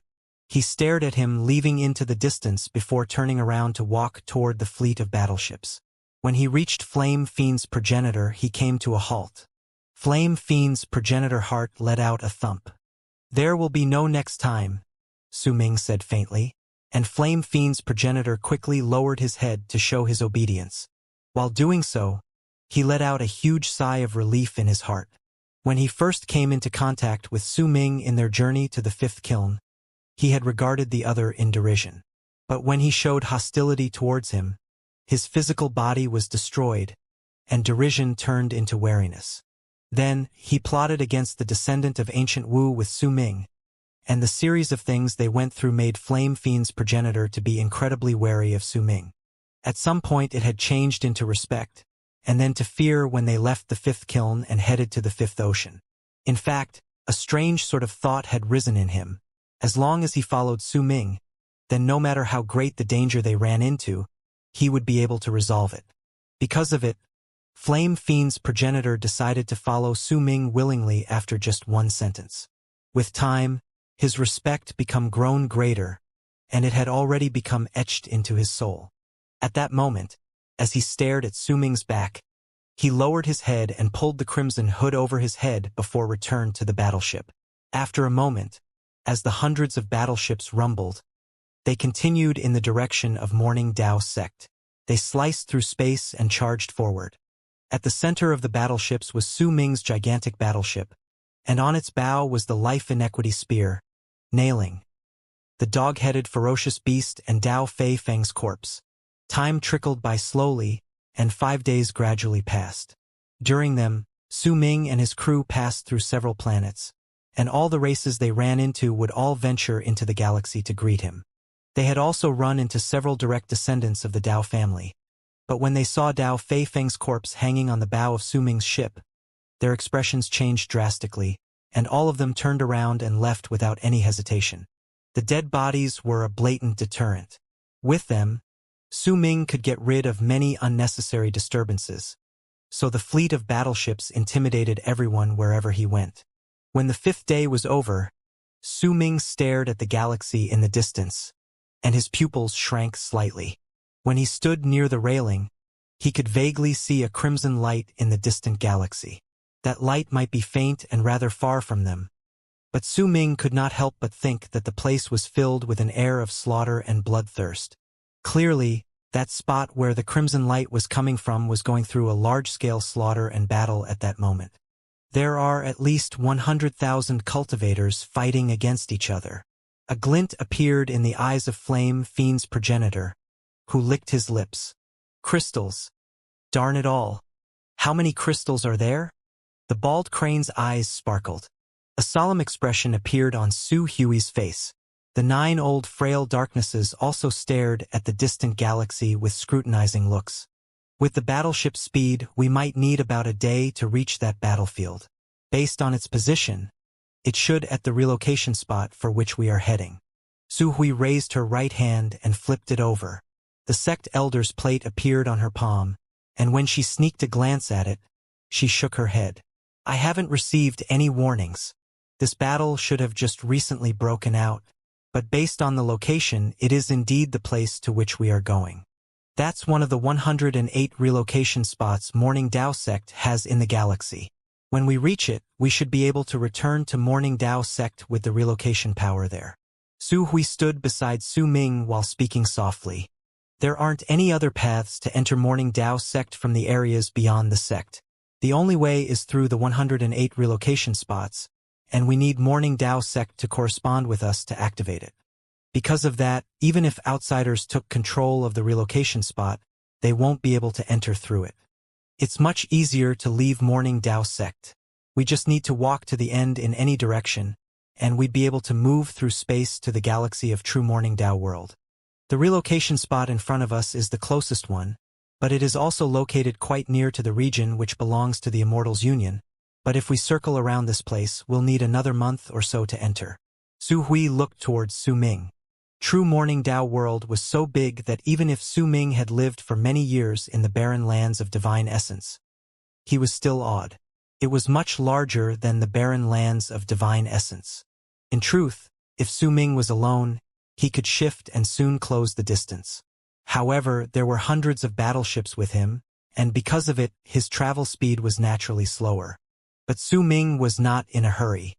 He wanted to see more of true Morning Dao world, and since the battle before them was clearly waged by the Immortals Union, he nodded upon hearing Su Hui's words. He wanted to see whether he could find any familiar faces on the battlefield. Let's head to the relocation spot in front of us, Su Ming said faintly. The sound of battle shook the entire universe. As the loud booms echoed in space, they spread outwards. Multicolored lights from all sorts of divine abilities bloomed like fireworks, bringing about an incredibly beautiful moment that lasted for only an instant. The bright red blood and its thick stench filled the area and stimulated all the cultivators within it. Compared to the chaotic war between the Immortals Union and Morning Dao sect, the battle in this area a small scale, with only 100,000 something cultivators participating. There were about 80,000 cultivators from the Immortals Union, and they had launched a sudden attack against 50,000 cultivators that were stationed to defend the relocation spot. 2 days ago, the 80,000 cultivators from the Immortals Union had used some sort of unknown method to suddenly by using the relocation rune which was supposed to only be able to send people into Morning Dao sect. Yet a large number of people from the Immortals Union had arrived, catching the 50,000 disciples from Morning Dao sect stationed in the place unaware, and the battle had begun. In 2 days, nearly 20,000 people had died from the 80,000 people from the Immortals Union. Few of their corpses were complete. Most of them were torn to pieces which ended up floating around the area. Blood flowed in all directions, making the stench in the galaxy unbearable. The price for killing 20,000 cultivators from the Immortals Union was 20,000 Morning Dao sect's disciples stationed to defend the rune. The levels of cultivation of these cultivators from Morning Dao sect surpassed those from the Immortals Union, but the abrupt arrival of the enemy had injured them severely at the start of the battle, which was why they had suffered the same amount of losses. The battle kept on going, and the slaughter continued. The cultivators on both sides fought until they were in a state of frenzy. By then, there was a huge eye floating among the army belonging to the Immortals Union. An aloof air came from that eyeball as it watched the battle. Beneath it were 3 middle-aged men surrounded by a ring of old men with powerful presences. One of them had a handsome face. Even though he appeared to be in his middle ages, there was a steadfast maturity to him. He had dashing eyebrows and sparkling eyes, and all those who saw him could imagine that he was definitely an incredibly handsome man while he was still a teenager. He had his hands placed behind his back and was standing under the eyeball in silence. On his back was a huge bow, and he was dressed in a beautiful, noble long robe. He had an awe-inspiring face, and the presences of the other 2 people behind him clearly could not match up to his. They only accompanied him. Senior Brother Bei, it's been almost 3 days. With the speed Morning Dao sect sends their messages, even if we have the method to cut off their communication channels and stall them, if we fail, the person standing to the left of the man in the beautiful robes said in a low voice, "That's right, Senior Brother Bei. Testing the people here for 3 days is already enough for us to complete our task. The fellow Taoists in other places have already returned by now. Should we retreat?" The person to the right asked right after. "The Union sent us here to test Morning Dao sect's reaction, and they gave us a few days. The relocation interception art the Sacred Lady has come to understand can intercept the relocation runes for 7 days on theory. Can also cause Morning Dao sect to suffer a 7-day delay in the battles within true Morning Dao world. If we leave within 3 days, then we won't be able to gauge the precise time," the man in the beautiful robes said calmly. His voice was low and brought with it an air of persuasion. "This is..." The person on his left hesitated for a moment. When he looked as if he wanted to say something, a glint shone in the eyes of the man with the beautiful robes. "The Union has not sent us the call for retreat. Above us is the eye of the sacred temple. Who would dare to leave on their own? Say no more and deploy the chariots." When his words traveled outwards, the people by his side sighed in their hearts. They instinctively cast a glance at the gigantic eye exuding the aloof presence above him before immediately bowing their heads and voicing their obedience. They took a few steps back and sent orders to the cultivators who belonged to the Union. Booming sounds instantly echoed in the area. The space on one side of the battleship distorted before turning into a vortex, and 9 gigantic crimson objects with long ferocious horns that were tens upon thousands of feet tall came out. They were chariots because of which the expressions of people from Morning Dao sect changed at once. Those were chariots formed from hundreds of thousands of huge swords. The crimson shade made them look as if they were dyed in blood. Harsh presence spread out from them, and they rushed swiftly into the battlefield. The battle became even more intense. At that moment, at a spot incredibly far away from the battlefield was a region which belonged to the Immortals Union.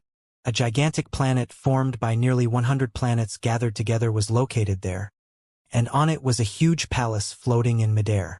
The palace shone with a variety of colors. The land was quiet, and not a single sound could be heard. Only a woman could be found sitting cross-legged.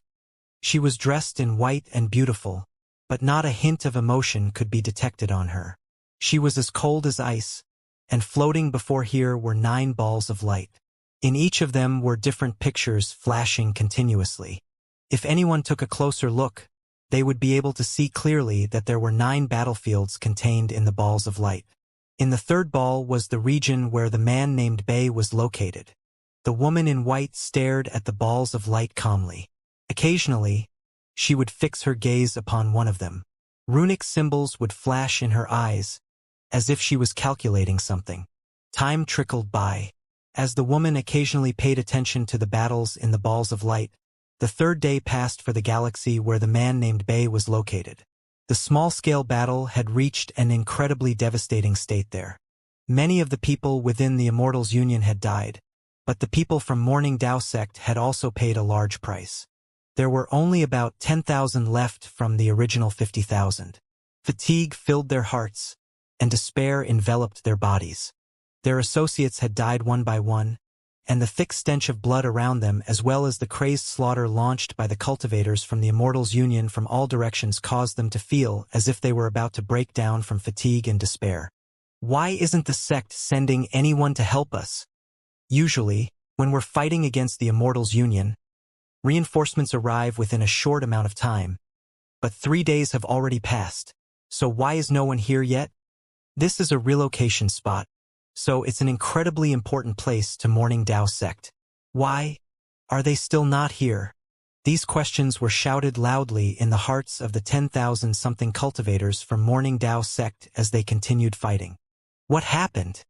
Behind them were 9 huge platforms which formed the relocation rune. At that moment, there was an old man standing on one of the platforms. Beside him were 3 middle-aged men, and there was despair in their downcast expressions. The old man had his eyes shut. His entire mind and soul fused into the platform under his feet. But a moment later, when he opened his eyes, his face was pale. When he lifted his head, he stared at the galaxy above him. It was the 2nd battlefield. Over there, dozens of cultivators were fighting their way to the heavens. 9 of the dozens of cultivators belonged to Morning Dao sect, and they were sent from the war chamber to defend the rune. Fighting against them were 17 cultivators from the Immortals Union.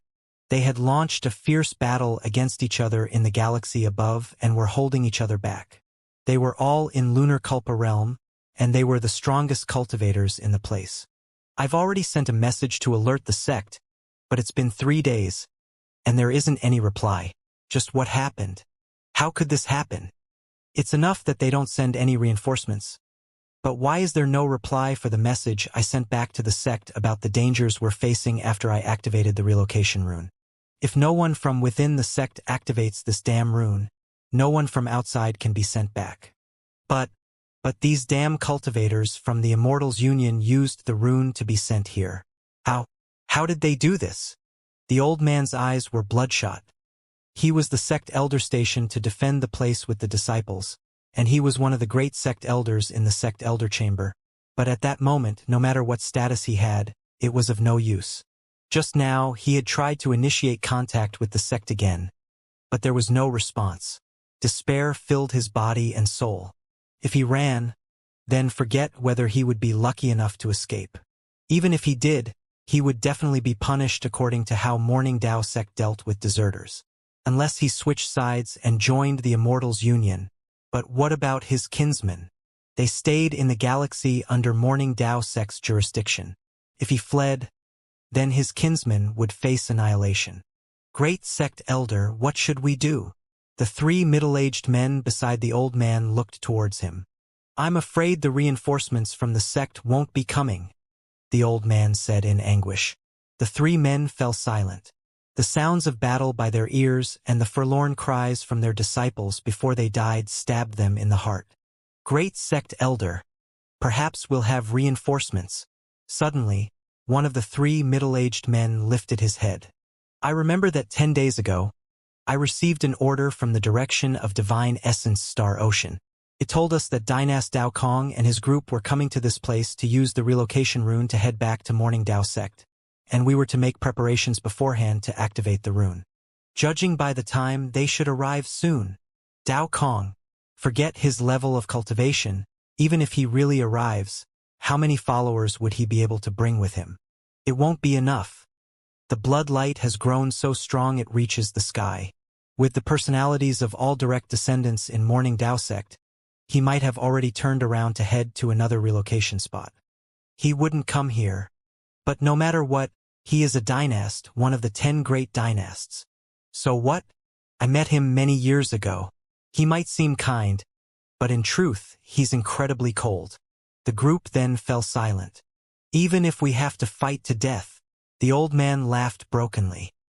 He threw his head back and roared, and his shout reverberated in the battlefield to fall into the ears of all the disciples from Morning Dao Sect in the area. For our families, even if we have to fight to the death, do it. After we die, the sect will definitely not mistreat our families. Fight, my fellow Taoists. With our lives, fight for our family's safety. It's just death. What are you afraid of? His words reverberated in space, causing all the disciples from Morning Dao Sect who heard to let out the strongest roars in their lives in the midst of their despair. Their eyes turned red, and they descended into madness. It's just death. The 10,000 people roared simultaneously, and their voices, louder than thunder itself, shook the entire universe. The roars echoed in the galaxy and shook the universe. There were still tens of thousands of cultivators left in the Immortal's union. Behind them was the huge eye of the sacred temple, and under it was the man named Bei, who was staring at the great sect elder from Morning Dao Sect who'd been shouting moments ago. Morning Dao Sect is a sect that is destined to fall. But in truth, there are still quite a number of powerful warriors in it. The man named Bei sighed in his heart. They had fought against Morning Dao Sect for hundreds of years, but every single time it was forced into a corner, someone like this would appear. Even though the reason behind the words he shouted and the reason he went forward was because his family members were within the territory controlled by Morning Dao Sect and he was forced to do it for his family members' continued survival, it was still something worthy of respect.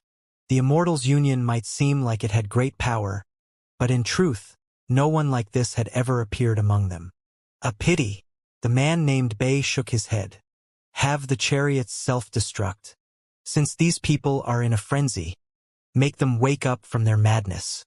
When the man named Bei said those words, a person behind him immediately sent the order to the soldiers. After a moment, the 9 gigantic chariots which had brought about slaughter on the battlefield collapsed with a bang. Each of them was formed by hundreds of thousands of swords. 9 chariots were equivalent to millions of swords, and all of them stirred up a gust of wind formed to shoot out in all directions with loud rumbles. Millions of swords shooting out was a disaster to the cultivators. There were only about 10,000 disciples from Morning Dao Sect left, and at the instant the chariots collapsed, shrill roars overshadowed all sounds in the area. It was the last sound many people made. 7,000 people were reduced to minced meat. With their roars, they disappeared forever from the universe. Their bodies and spirits were destroyed. It's just death. This sentence could be easily uttered, but there were certain words that were the same as promises. Before they were spoken, a person would be their owner, but once they were said, the speaker would become their servant. 7,000 people died. The remaining 5,000-something disciples from Morning Dao Sect felt as if cold water had been poured over their heads, even if they had shouted those words earlier. As they shivered, they continued retreating, and signs that they were about to break down could be seen. Chariots, we're only people who are stationed here to defend this place. We aren't from the war chamber, so we don't have war weapons. They're only cultivators from all regions. Yet they already possess 9 sword chariots. As the great sect elder from the sect elder chamber laughed brokenly, he watched the disorderly disciples from Morning Dao Sect. He then leaped up to turn into a long arc that charged forward. That long arc was like a moth flying to fire. It knew that it would definitely die, but it still did it. He did not say or utter any agitated words, and neither did he shout about his willingness to die again. All of it was no longer necessary. If there was someone fleeing, then let them, but he could not run. He was not rushing for Morning Dao sect, and neither was he doing it for himself. Instead, he was doing it for his family members, his children, and all his relatives. With my death, I will be able to buy Morning Dao sex tolerance for my family. This is worth it. The old man's eyes turned bloodshot. With madness and determination, he rushed towards the camp belonging to the Immortals Union. Both of you attack. With the moon destroying lightning, end his life, since he's come here to seek death. Even if your level of cultivation is not high enough compared to his, he won't dodge it. The man named Bei said while staring at the old man rushing to them from the distance like a moth flying to fire. We can end this battle early. The man named Bei raised his head and stared at the huge eyeball above him, and a hint of disgust appeared in his eyes. At the instant he looked up though, an uproar suddenly rose in the battlefield. The sound came from those in Morning Dao sect and also those from the Immortals Union. Along with the noise were excited cheers that spread out through the area. Our reinforcements have arrived. It's the battleships from the sect. The people from the sect are here to save us. When those voices reverberating in the area, even the great sect elder who was seeking death came to a halt and turned his head around to look. He saw hundreds of battleships charging forward through the galaxy, along with near 10,000 cultivators within them. Excitement shone in his eyes, but when he looked behind them, he found that there was nothing there. Only this many people. As he filled with anguish, the uproar around him slowly died down. Despair rose in the thousands of cultivations of Morning Dao sect again. After going through the madness just now, then having it extinguished by the millions of swords before the signs of collapse showed up, excitement had been ignited again when the hundreds of battleships appeared. But when they saw that there were only hundreds of them, that excitement was mercilessly extinguished again. These kind of highs and lows took away their will to fight, whatever was left of it. The thought of fleeing and scattering instantly formed in nearly all those cultivators. As they dispersed, killing intent appeared in the eyes of the tens of thousands of cultivators from the Immortals Union, and during that instant, their gazes were fixed on the hundreds of battleships. The man named Bei shifted his gaze away from the huge eyeball above him and looked towards the hundreds of battleships in the distance. They aren't the reinforcements from Morning Dao sect, or else they wouldn't have just sent these people. They should be just passing by, but since they're here, make them stay, the man named Bei said calmly. Su Ming stood at the bow of the ship and stared at the battlefield before him. He saw the tens of thousands of cultivators from the Immortals Union and also saw the thousands of dispersed cultivators from Morning Dao sect, along with the numerous shredded pieces of flesh filling the galaxy along with the thick, bloody stench in the area. Do I have a banner? Su Ming suddenly asked. Su Hui was momentarily stunned. The eyes of the oldest among the 9 old frail darknesses immediately flashed with a glint. He lifted his right hand and patted his body. A long piece of cloth appeared in his hand, and when it drifted in space, it was revealed that it was thousands of feet long. Your Highness, we do not have a banner, but if you need it, I can make a simple one right now. I want a red one, Su Ming said faintly. The old man immediately swung the long piece of cloth in his hand around him, to dye it red with the blood floating about. Immediately, a blood-red flag took shape. Hang the banner and shout my name. Let all these people know who you belong to, and also let me see whether you have the right to continue being by my side. When Su Ming spoke, his words landed in the ears of all the cultivators on the battleships, causing a brilliant light to shine in their eyes. The old man hung the blood-red war banner on Su Ming's battleship. With one fling, the flag, which was thousands of feet long, fluttered in space without any wind, and during that instant, the hundreds of battleships let out a bang. An equivalent number of light pillars then shot out from them. At the instant they charged into the battlefield, all the cultivators on the battleships took a simultaneous step forward and turned into nearly 10,000 long arcs that rushed together into the battlefield. Dao Kong! Those people roared at the same time at the instant they rushed out. They shouted a name, and their voices shook the galaxy. When the words tumbled outwards like thunder in all directions, It landed in the hearts of the thousands of disciples from Morning Dao sect who had already scattered. It also landed in the ears of the cultivators from the Immortal's union. The voices surged about excitedly. When they fused with the momentum created by the near 10,000 people rushing out, there was only one phrase that could describe them: as fierce as tigers and wolves. Booming sounds shook the galaxy. The hundreds of light pillars from the battleships brought with them a destructive presence that surged into the storm in the battlefield. When it reverberated in space, the near 10,000 cultivators under Su Ming's jurisdiction closed in and launched a crazed battle. At the instant, the near 10,000 cultivators collided against the exhausted tens of thousands who had been fighting for 3 days. An endless battle began. Even though the cultivators from Morning Dao sect were scattered, they became hesitant when they saw that scene. They did not know whether they should continue fighting or continue fleeing, but the blood-red flag and Dao Kong's name echoing in their ears caused the extinguished fighting spirit in their hearts to gradually be ignited again. The great sect elder from the sect elder chamber saw the incoming cultivators and the soaring blood-red war banner. He also heard the name those near 10,000 cultivators roared, and without any hesitation, he turned into a long arc that charged towards the battleship in which Su Ming stood. At that moment, the 9 old frail darknesses flew out together, but they did not rush into the battleship.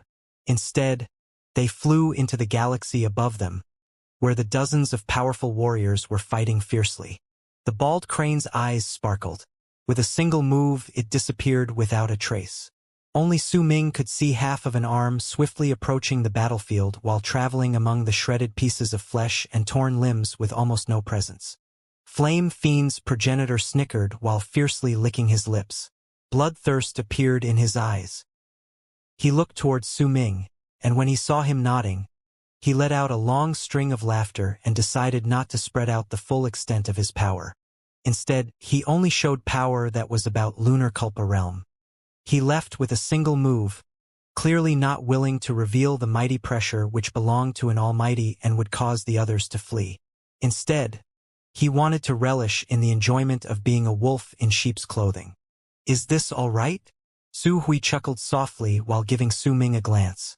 "We have to let them vent a little." Su Ming smiled faintly as he looked back at her. Su Hui and Su Ming stared into each other's eyes, and a gentleness that would not usually appear in her eyes showed up. She covered her mouth and laughed, but when she saw the huge eyeball floating in the galaxy, her mirth immediately disappeared, and her pupils constricted. "What is that?" Su Ming's gaze also landed on the huge eyeball. He had a vague feeling that it was also staring at him at that moment. That thing was different from Su Ming's third eye. His third eye possessed its own intelligence, but the huge eyeball gave others the feeling that it was a dead object. Clearly, it was an enchanted vessel that was remotely controlled by someone. "It is the eye of the sacred temple from the Immortal's union. I am Ouyang Kong. Greetings, Your Highness." The person who replied to Su Ming was the great sect elder from the sect elder chamber rushing towards him from the distance. When he approached, he saw the dog-headed beast and Dao Fei Feng at the bow of the ship. His heart shuddered, but he averted his gaze and wrapped his fist to bow deeply towards Su Ming while he outside the battleship. Su Ming nodded. His gaze landed on the huge eyeball, then he shifted his gaze downwards and saw the man named Bei. At the instant Su Ming recognized him, a surprised glint shone in his eyes. Bei Ling, the commander of the tens of thousands of cultivators from the Immortal's union, the man who had already reached middle age, but who everyone could still recognize as having been handsome when he was a teenager, was Su Ming's childhood friend Bei Ling. When they were in Dark Mountain, he was an older brother whom Su Ming respected. Later on, they met again in the land of berserkers, and he came to understand that all the people were fake. Now, he stood in the distant galaxy in front of him. Su Ming stared at him, and Bai Ling also looked over. At the instant their gazes met through the galaxy and past tens of thousands of cultivators, Bai Ling felt his heart let out a thump. His expression instantly turned pale, and he took a few staggering steps backwards before the power of those belonging to the later stage of World Plane Realm erupted from his body. That power swept through the area, and only by doing so did he manage to prevent himself from being pushed back by Su Ming's gaze. However, a line of blood trickled out of the corners of his lips. Shock appeared on his pale face. At the instant Su Ming looked towards him just then, Biling had a strong feeling that the gaze was like a sharp sword which shot through space to pierce his eyes. When it swam through his veins, it cut his blood and flesh, sliced apart all his bones, as if everything about him had been laid bare and seen clearly. In fact, even his soul had no room to escape under that gaze. He felt as if all of his secrets and memories were seen through, causing him to have the misconception that he was alone in a crowd. It was especially so because Biling felt as if that gaze contained some sort of mysterious, enchanting power. It was as if that person knew everything about his past, which made him feel an incredible familiarity, but also that he was an unfamiliar presence he had never seen before. Biling believed that this was definitely because the person had practiced some form of art using the eyes. He could not manage to tell who Su Ming was. After all, at that moment, Su Ming appeared as Dao Kong, and his level of cultivation also surpassed what the person in Biling's memories possessed, but he did manage to tell that the one before him was definitely someone who was not ordinary. When he recalled the name the cultivators had shouted, two words immediately rose in his heart. Dao Kong. With a calm expression, Su Ming stared at Biling. Memories rose in his head, the final one being when he killed Biling in the mountain which belonged to Great Leaf Immortal sect. However, back then, the person he had killed was Biling's projection in the land of berserkers, while the person standing before him at that moment was the real self. With just one glance, Su Ming could see through Biling's level of cultivation. He was in later stage of world plane realm, and just a sliver away from attaining great completion. Obtaining this level of cultivation at his age was enough to show that he was a prodigy, though compared to Su Ming, the difference between them was like the distance between heaven and earth. But there was no way Biling could compare to the things Su Ming had experienced. To Su Ming, the trip to the barren lands of divine essence had given a metamorphosis in body and even soul, allowing him to improve by leaps and bounds. The life and death situations he faced during that period was also something a normal person could not withstand. At that moment, when he saw Biling again, the confusion Su Ming experienced in the past was no longer something he felt. He no longer wanted to think about the truth regarding Dark Mountain either. Whether it was real or fake did not matter. As long as he knew that he was real, it was enough. However, when Su Ming saw the bow behind Biling's back, a complicated emotion appeared on his face. That bow existed in his memories, and it was carried by Bei Ling's father, the bow of the head of the guards in Dark Mountain tribe. However, in Su Ming's memories, that bow did not actually belong to Bei Ling's father. It belonged to Dark Mountain tribe, and was the authentication token each head of the guards would inherit. Even though this memory might be fake, Su Ming believed that it was real, and since he believed it to be real, then he would turn all of it into reality based on his memories. Since that's the case, leave that bow behind, Su Ming murmured softly. He was the only one who could hear his voice.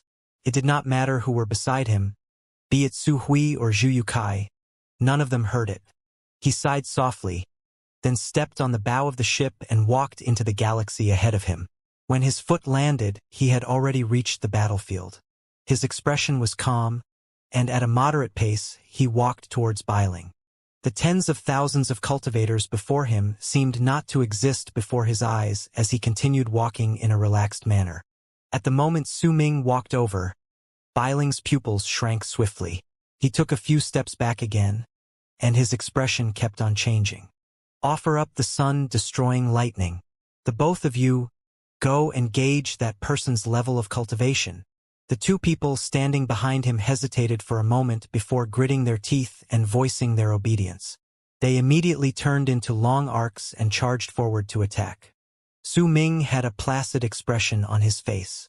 When he moved forward, some cultivators from the Immortals Union in front of him charged towards him with bloodshot eyes.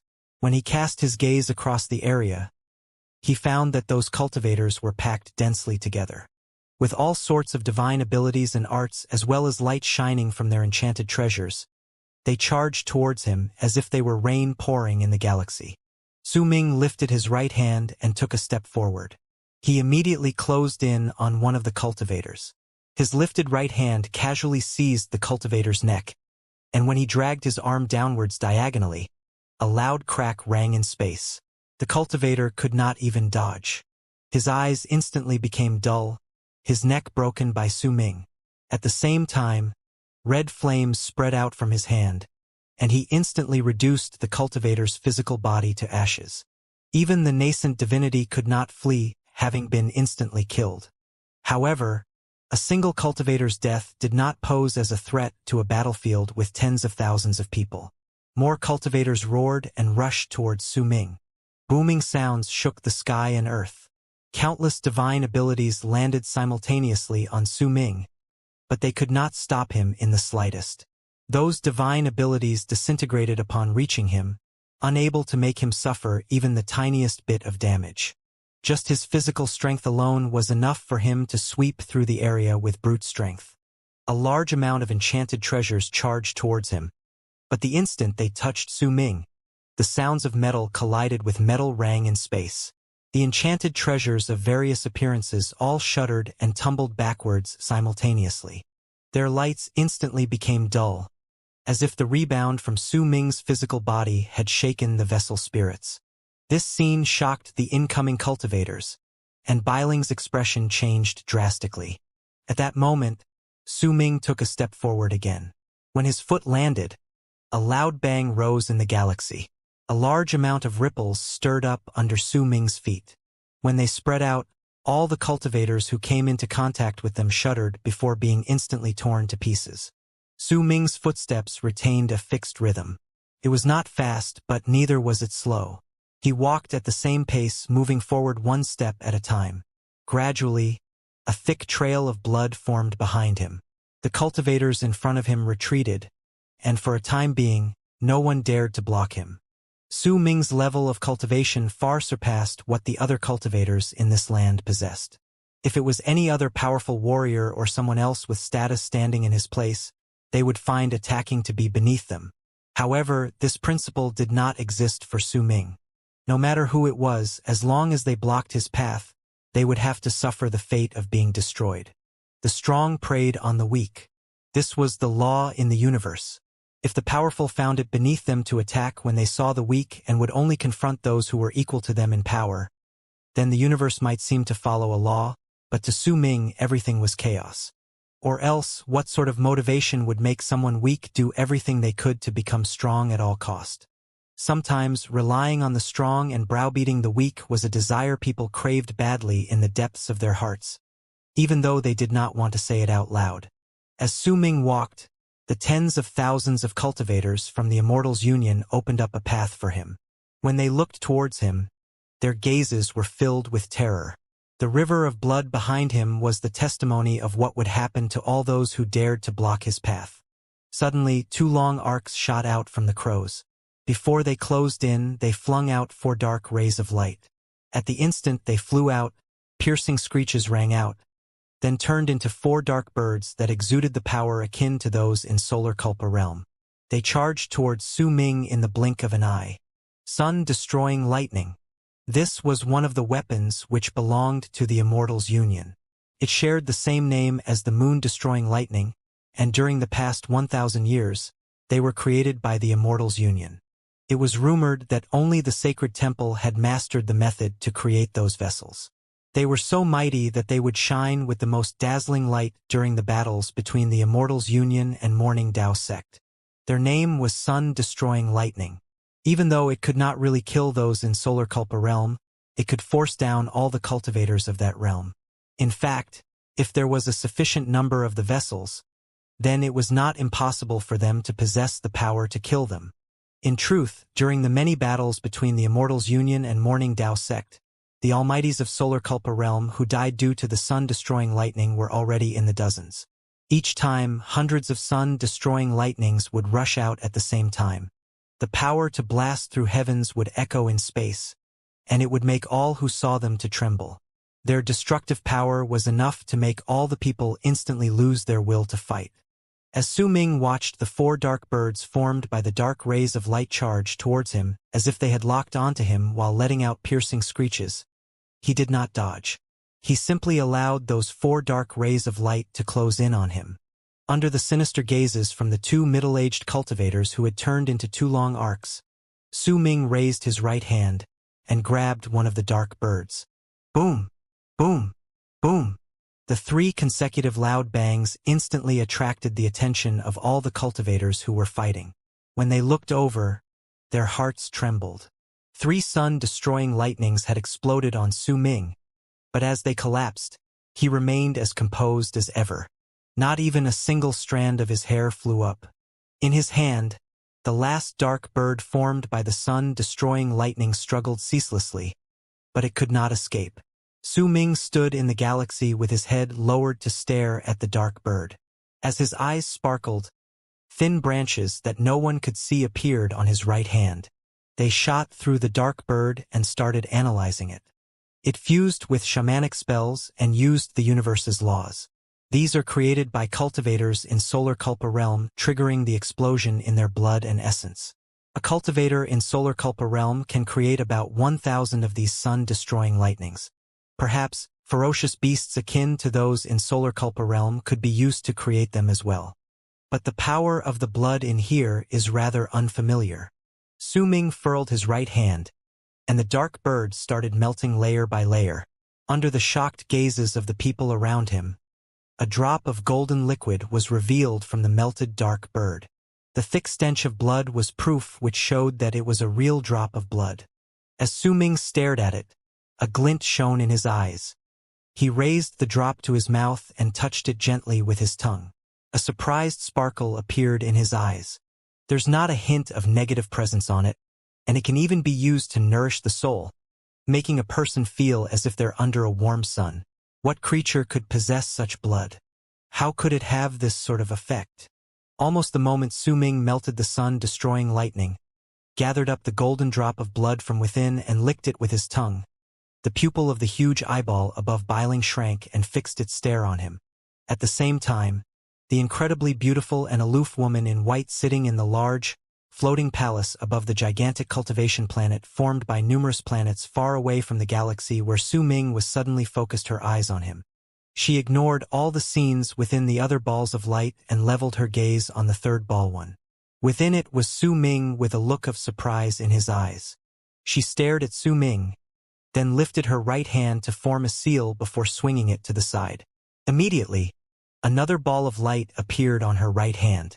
Within it was Su Ming's image, and it was swiftly distorting. After a moment, all the scenes in Su Ming's life immediately appeared within it, from the moment of his birth to the moment he stepped into the barren lands of divine essence. Of course, what she saw was not a reflection of the real Su Ming's life, but that of Dao Kong. Dao Kong, one of the 10 great dynasts. He stepped into the barren lands of divine essence around 1,000 years ago. The woman mumbled softly. Her voice was like 100 bells chiming. It was very pleasant and melodious, but the freezing tone in it would make all those who heard it to feel as if there was a cold chill creeping up their bones. The barren lands of divine essence. The woman frowned. This was not the first time the mystery behind the sun-destroying lightning had been cracked and the golden drop of lightning in it was revealed. In truth, during the many years of war, the sun-destroying lightning had been destroyed many times by those in Morning Dao sect. The golden drop of blood had been taken out and used to nourish the soul. Because of that, the woman in white was not too shocked by Su Ming cracking the mystery behind the sun-destroying lightning. She was just slightly surprised that it was done by Dao Kong. The main reason for her frowning was not related to the sun-destroying lightning, but because of Dao Kong's experiences in his life. She completely ignored the first half of his life, but what caught her attention the most were the last words. The barren lands of divine essence. She stayed silent for a moment before raising her right hand and tapping the ball of light to her right. It instantly turned orange, and all of the things Dao Kong had experienced in his life were dyed orange. With that, she placed Dao Kong among people who were to be regarded with a high amount of attention in the Immortals Union. Slowly but surely, I'll learn whether it's him, the woman in white said softly. However, the moment she mumbled that, her expression changed in a manner that had never happened before. She stood up swiftly and her pupils shrank as she fixed her stare on the Su Ming in the third ball of light. While the people had various expressions on their faces, Su Ming clenched his fist around the golden drop of blood. Thin threads appeared on his palm, and all of them crawled into the drop of blood. This was Su Ming taking a more in-depth analysis of the blood's origin using the power of the seed of life extermination after he had become suspicious. As the power of the seed of life extermination from Su Ming's palm continued seeping into the golden drop of blood to swiftly analyze it, Su Ming's expression changed. He sensed a presence he could not put to words, and it was ceaselessly spreading from that golden blood. That presence seemed to have been hidden in the seed of life extermination all along and had just been awakened, having experienced a powerful stimulation. At the moment it spread out, a roar that could shake the sky and earth immediately rose in Su Ming's heart. As it echoed within him, even he was so shaken by the tremors that his mind went blank. Waves of mighty pressure descended on him, causing him to instantly feel as if he had lost all his power. There was an ancient presence contained in that roar, along with an unfamiliar air that Su Ming had never sensed before.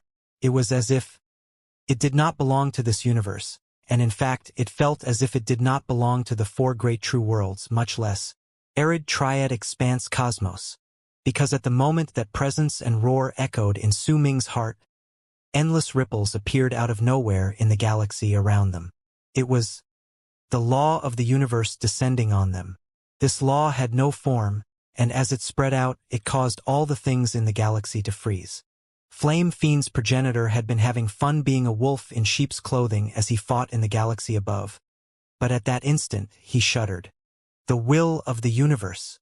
This is the law of the universe taking the form of a will to descend here. Just what sort of reason could possibly make the will of the universe to wake up from its slumber? Su Ming's heart trembled because the seed of life extermination which had fused into his soul had erupted within him to fight against the presence from the golden blood. As if the seed of life extermination and the golden blood were natural archenemies. They were existences that countered each other. Right then, the two presences were fighting against each other in Su Ming's body, and the will of the universe born from the law chose to descend on them. Su Ming still did not understand what was going on. Then he would not have been able to survive in Divine Essence Star Ocean up till that point. The drop of blood came from the arch-enemy of Old Man Extermination's affiliated camp, Saint Defire. With a bang, the golden blood in Su Ming's right hand evaporated, turning into blood fog that swiftly rose into the galaxy through the cracks between his fingers. A shrill screech spilled out from the fog and caused the galaxy in all directions to shake. The golden fog instantly gathered together to turn into a large, golden mosquito in front of Su Ming. It was hideous, but there was an incredibly pure feeling of strength exuding from its body. This power seemed to refuse to comply to the trends in the universe and be suppressed by it. At the instant it opened its mouth to roar in Su Ming's direction, a mighty pressure instantly spread out, but its body also swiftly disintegrated like flowers that would wither after they had bloomed for one night at the moment the pressure spread out. However, right when the golden mosquito disintegrated, a great suction force shot out from Su Ming. When the fog formed by the golden mosquito was about to scatter, that suction force swiftly absorbed all of it into Su Ming's body, fusing it into him through every part of him. That sequence of events was witnessed by all, and it shook the hearts of the tens of thousands of people in the land. Only Su Ming himself knew that the huge golden mosquito had disappeared because the power of origin contained in the golden blood was too little and could not fight against seed of life extermination. Once it was forcefully scattered, the devouring happened. When the fog that was formed by the golden mosquito was devoured by Su Ming, cracking sounds immediately came from his body. The seed of life extermination in his soul was originally just a fragment, but at that moment, it seemed as if it had absorbed nutrients and signs of growth appeared at its edges. It might have only grown slightly larger, but it was enough to show that, with more nourishment, it could complete itself. Su Ming's eyes focused. When he raised his head, he moved forward, and he was so quick that he instantly appeared next to his target. Biling's expression changed. He swiftly retreated. As he did so, he lifted his left hand to seize the longbow on his back. With the momentum, he drew the bowstring with his right hand, but at the instant he did so, Su Ming stopped rushing forward. Instead, he moved left and right, and two shrill screams of pain came at the same time from the mouths of the two people who had thrown the sun-destroying lightnings. Their bodies crumbled with a bang, but their storage bags were caught Su Ming. He then lifted his head and looked towards Bailing. At that moment, a glint shone in Bailing's eyes, and he let go of the bowstring in his right hand. The arrow he had placed earlier let out a buzz before it charged towards Su Ming. When it shot out, the arrow swayed in space before increasing to nearly 100,000 arrows. They looked like rain in the galaxy. With a calm expression, Su Ming took a step forward and charged towards the rain of 100,000 arrows. As booming sounds reverberated in space, he shoved his way through. The arrows landed on his body, but all of them tumbled back with loud booms, unable to stop Su Ming for even a single moment or even injure him even in the slightest. He took a step forward, and when his foot landed, he appeared beside Bailing. At the instant the other's face turned pale, Su Ming casually patted his left hand and snatched the bow. With a swing, a powerful force swept up Bailing and flung him tens of thousands of feet away. When he coughed up blood, his eyes turned bloodshot. "I'll be taking this bow in exchange for your life. This is just an ordinary bow. What's the point of you taking it?" Bailing's heart ached with pain. The bow held a special meaning to him, but he could only watch helplessly as it was snatched from his hands. He might be shocked by Su Ming's power and could not accept it for a period of time. But once he finished speaking, he gritted his teeth and turned away. While he charged into the distance, he tore apart a jade slip, and his body instantly disappeared from the galaxy. "It doesn't belong to you," Su Ming said softly. He flung the bow in his hand and put it away into the storage bag. At that instant, a powerful light suddenly shone from the giant eyeball above him. That light turned into a long blade that came slashing down at his head. Su Ming lifted his right hand, and the life inequity spear swiftly formed in it. Once he held it, he swept towards the incoming blade. At the instant they collided with a bang, the blade shattered into pieces. At the same time, the third eye shone at the center of Su Ming's brows. It opened to a slit and stared at the huge eyeball. With it, the galaxy was magnified endlessly. In the span of a breath, that eyeball turned into a mere illusion. When it was magnified time and again, Su Ming saw a woman in white sitting in a gigantic palace at the depths of the eyeball. At the instant he saw the woman, her expression changed, and their gazes met. When Su Ming her face clearly, mixed feelings rose in his heart, but not a single hint of it was shown on his face. "Su Ming, you're Su Ming." At the instant the woman in white met his gaze, she suddenly spoke. Her voice echoed in the palace where she was, but it also reached Su Ming's heart. "Who is Su Ming? Could it be that he looks just like me? I am the Dynast Dao Kong from Morning Dao Sect." A cold sneer appeared on Su Ming's lips. He lifted his right hand with mercilessness, then threw the life inequity spear at the huge eyeball. With a bang, it pierced its target. The destructive power contained in it stirred up and spread out into the distance, even reaching the palace. It might have been blocked by the invisible barrier, but it still made the palace tremble. "So this is the sacred temple of the Immortal's union? Progenitor Huokue, show your power. In 3 breaths, slaughter all our enemies here for this disintegrating eye of the sacred temple to see the sea of blood in this land." "I don't need 3 breaths." Flame Fiend's progenitor threw his head back and laughed while a boundless purple sea of fire spread out. In just 2 breaths, all the cultivators from the Immortal's union were reduced to ashes. The woman in white took a few steps back in the palace above the planet. She fixed her stare on the sea of fire which belonged to Flame Fiend's progenitor in the 3rd ball of light and on Su Ming's face. Some sort of thought had formed in her mind, and she started mumbling under her breath. No, Su Ming wouldn't be so ostentatious." The eye of the sacred temple shattered to pieces. The pupil in it shrank before it scattered. Then dispersed along with it was the eye of the sacred temple's huge body. They broke down with loud bangs. The cultivators in the Immortal's union were reduced to ashes in the purple sea of fire. The cultivation bases of the dozens of them fighting fiercely against those from the war chamber were dispersed by Flame Fiend's progenitor before they were buried in the sea of fire. The difference in their levels of cultivation caused all of their struggles and counterattacks to be in vain. However, while this battle might make it seem as if Morning Dao sect was victorious, but if not counting in Su Ming and his entourage, there were only thousands of disciples from Morning Dao sect left in the area. They were all looking at the battlefield with stupefied expressions. Gradually, they cast their gaze at Flame Fiend's progenitor, and great shock appeared on their faces. Then, when they looked towards Su Ming, that shock turned into astonishment. No one knew who was the first to react to the situation, but someone had immediately wrapped his fist in his palm to bow deeply to Su Ming. "Greetings, Your Highness. We welcome His Highness, Dynast Dao Kong." The voices were scattered at first, but then they turned into a wave of sound created by thousands of people shouting together. It reverberated in the sea of fire, echoing in the galaxy and lingering for a long period of time. In the crowd were also the cultivators in Lunar Culpa realm who were originally fighting against the powerful warriors in the galaxy above. Ouyang Kong of the sect Elder Chamber was also in the distance. All of them had their fists wrapped in their palms and were bowing deeply. No matter what level of cultivation they possessed, every single one of them was incredibly shocked, and they regarded Su Ming with utmost reverence. He stared at the distant galaxy with dark light shining in his eyes before lowering his head and raising his right hand. Immediately, 2 storage bags appeared on his palm.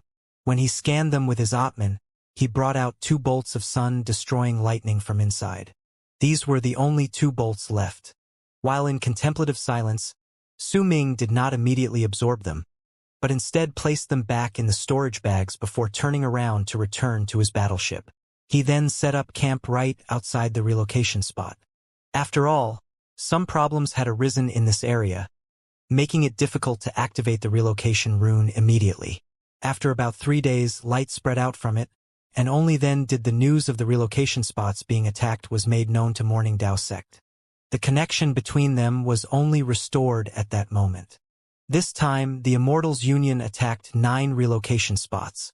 Besides our spot, since the other 8 spots could not form a connection with the galaxies beyond and could not send any messages, no reinforcements came to their aid when they were taken by surprise by the appearance of the Immortals Union. And because of that, all of them died.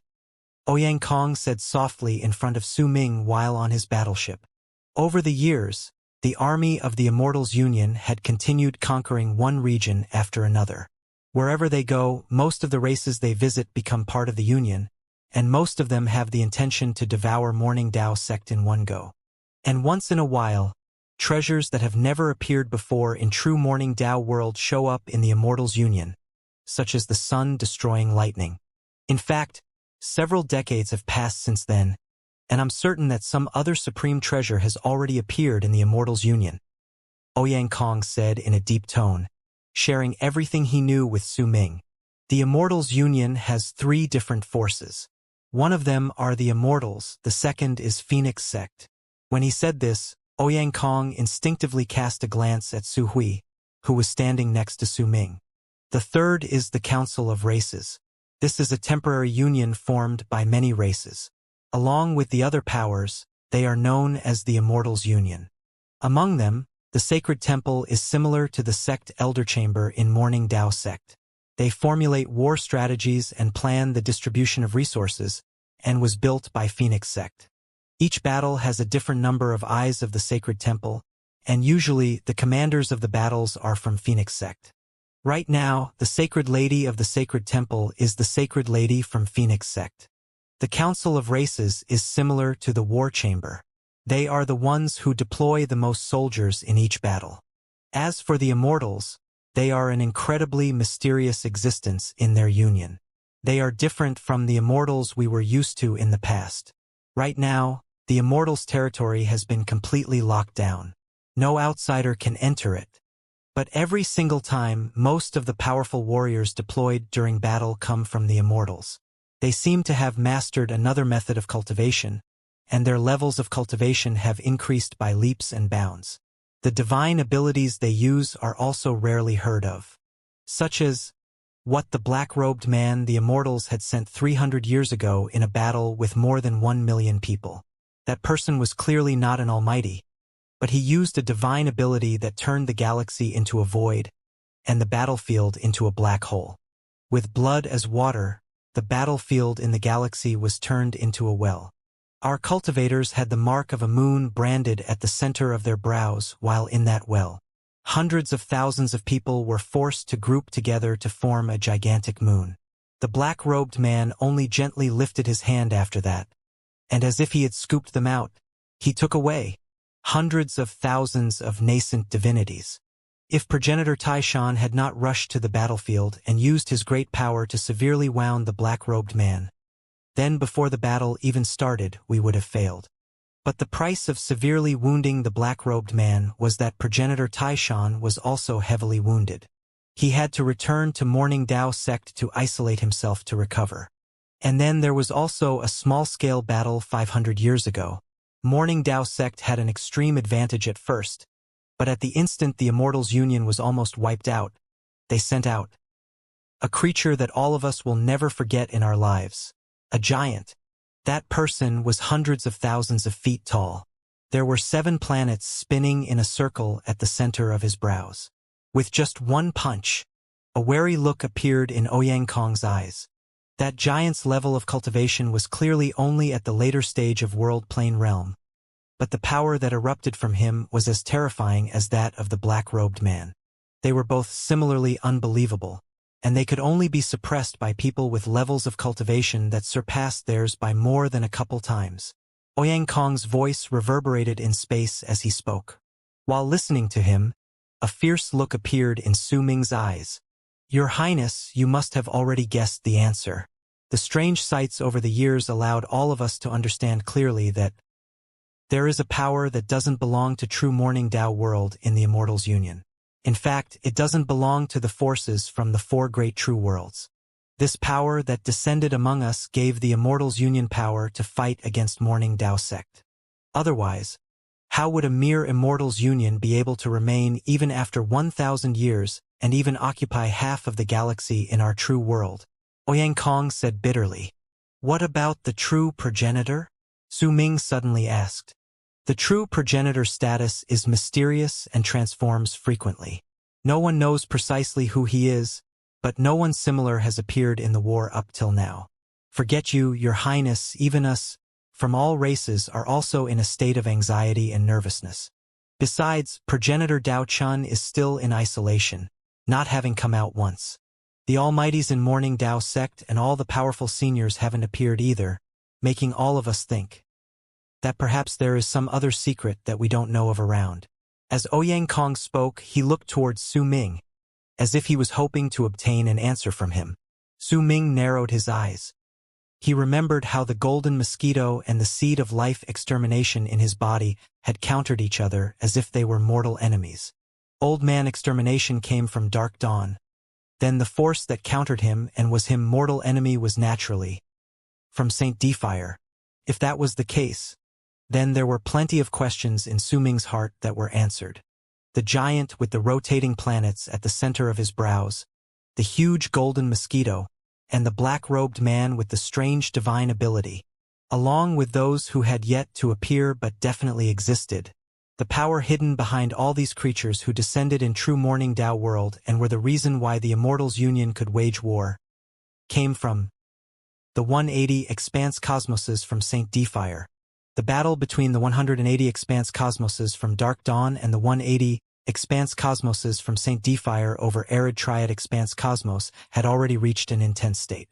Saint Defire's camp had already descended, and if that was the case, then Dark Dawn's camp might have already arrived, but no one knew about it.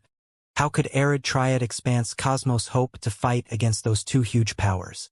And how could true Morning Dao world hope to stand up against them? There had to be a great connection between this and why the true progenitor had not appeared while the Almighties in Morning Dao sect remained silent. Dark Dawn has already appeared. The ancient will from Een Death region and everything that happened in the Fifth Ocean is proof enough that this is Dark Dawn's power. Isn't it? Su Ming narrowed his eyes while thinking about it. He closed his eyes then. He had a strong feeling that the war waged since 1,000 years ago was just a start. The start for a battle that would cover the whole arid triad expanse cosmos. The true battle of the expanse cosmos would spread out in an increasingly greater scale, and eventually, the flames of war would spread to the 4 great true worlds. They would burn the 2 remaining ancient kingdoms, and once they burned arid triad expanse cosmos, they would decide whether arid triad expanse heaven would belong to Dark Dawn or Saint Defire.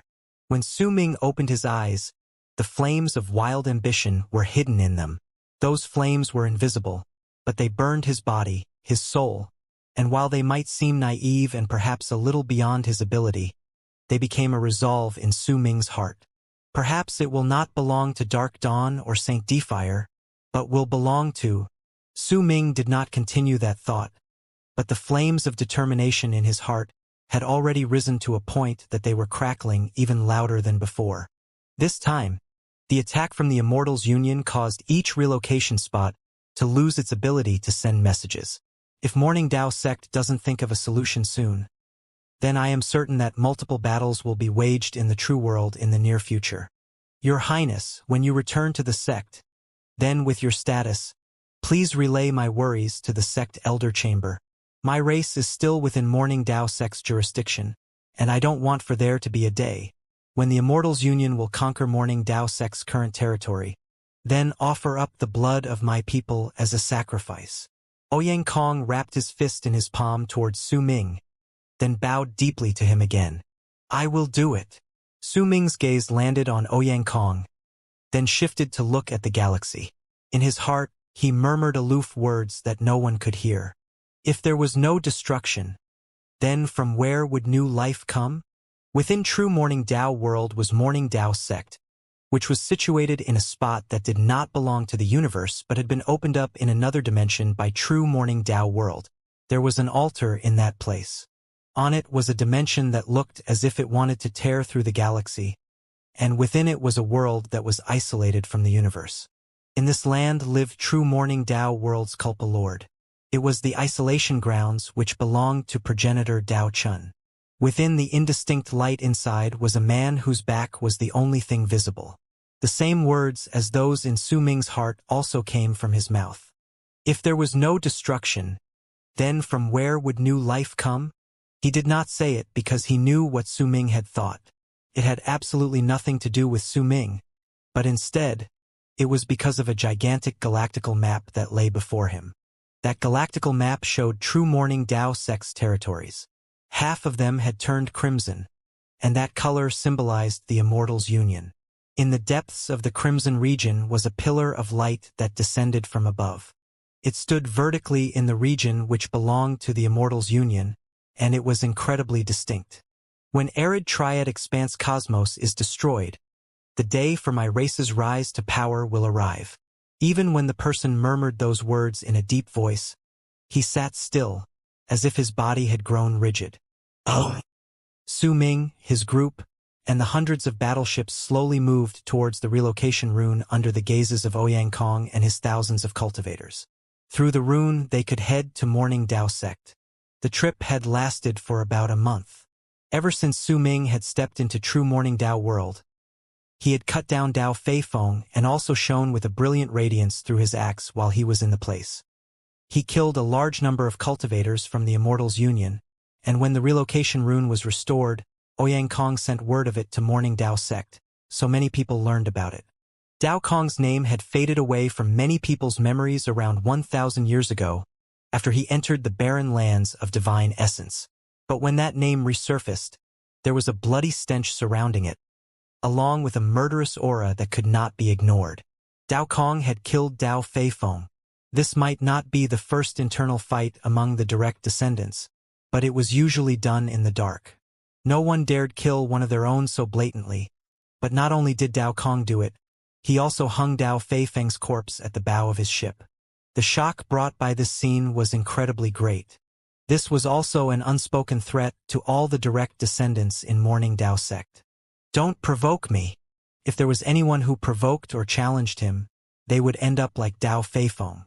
This frightening aura filled the air, causing many people to etch the name into their minds during the past few days. even if plenty of them had never met Dao Kong and their memories of him were vague. If he had only killed Dao Feifeng, then only the direct descendants would have paid a lot of attention to him. He would not have been able to catch the attention of the other disciples in Morning Dao sect. After all, to the huge Morning Dao sect, the direct descendants were really just a small portion of their population. The disciples from the other races made up most of the sect, which was why the internal matters of the direct descendants in Morning Dao sect were seen as having nothing to do with them. But Su Ming's fight at the relocation spot and his act of killing a large number of cultivators from the Immortal's union along with him destroying one of the eyes of the sacred temple caused his reputation to instantly increase by leaps and bounds, especially when most of the other direct descendants hadn't built a reputation for themselves as of then. Su Ming's action had made many people remember Dao Kong's name. In truth, even before he returned to Morning Dao sect, there had already been quite a number of people who looked forward to his coming back. The elderly with high statuses and great power in Morning Dao sect were mostly indifferent to Dao Kong. But the information from Ouyang Kong told them that there was an almighty by Dao Kong's side, acting as his follower. This matter instantly stirred up a storm in Morning Dao sect. Most people might not know about such a commotion, since it was controlled and restricted to a certain region, but it was enough for all those who knew about it to shiver. Moreover, that almighty was not from Morning Dao sect. Clearly, Dao Kong had run into him in the barren lands of divine essence. The fact that he could make an almighty become his follower willingly was enough to show how fortunate and how skillful he was. Then, when they combined all these factors along with Dao Kong's status as a dynast, it led to a large number of cultivators gathering in a particular relocation spot when Morning Dao sect activated the rune from within after they had notified all the people on the other side that Dao Kong could return. There were some direct descendants among the cultivators, but most of them were ordinary disciples. There were also some informants sent by the old monsters who usually did not care about the matters in the universe. Then there were the people who showed incredible interest towards Dao Kong, along with some who came to see Flame Fiend's progenitor beside him. Regardless of purpose, there were nearly 10,000 people gathered around the relocation spot at that moment. Their gazes were all fixed on the place shining with a dazzling light while it rotated with loud bangs while they waiting for Su Ming and his entourage to appear. I wonder what Dao Kong looks like. I seem to remember that I saw him before, but it's been a long time since then, and my memory of him is slightly faded. I still remember him, kind of. He's a direct descendant with an incredibly great potential in Morning Dao sect. There are also people who say that he has true Morning Dao sect's kismet on him. That's right. He was sent to the barren lands of divine essence around 1,000 years ago, and now he killed Dao Feifeng and massacred tens of thousands of cultivators from the Immortal's union upon his return. It's enough to see that he had obtained plenty of experience when he was in the barren lands. Humph. It doesn't matter whether he killed Dao Feifeng in battle or slaughtered those cultivators from the Immortal's union. Don't forget that he didn't do it on his own. It's the work of his follower. That's also logical. There are people who met him on the way, and they say that he doesn't have a really high level of cultivation. He seems to only be at about the initial stage of World Plane Realm. As the near 10,000 people waited, they discussed among themselves in whispers, which sounded like a buzz from afar. Interesting. This Dao Kong is the only one missing from the 10 great dynasts right now. The others have all returned. Look around you, there are direct descendants who are on good terms with 3 of the dynasts. It's clear that they are here to see whether this Dao Kong lives up to his name. And there are also quite a number of people from the sect Elder Chamber as well. There were 3 people of note who stood in different spots in the crowd. Many cultivators surrounded them in silence. Based on their expressions, those cultivators were clearly followers, but even so, their levels of cultivation were nothing ordinary. Even the weakest among them was in the middle stage of World Plane Realm. As for the powerful ones, there were even those who had attained great completion in World Plane Realm. The 3 people appeared to be middle-aged. They had cold and aloof expressions while they stared intently at the relocation rune.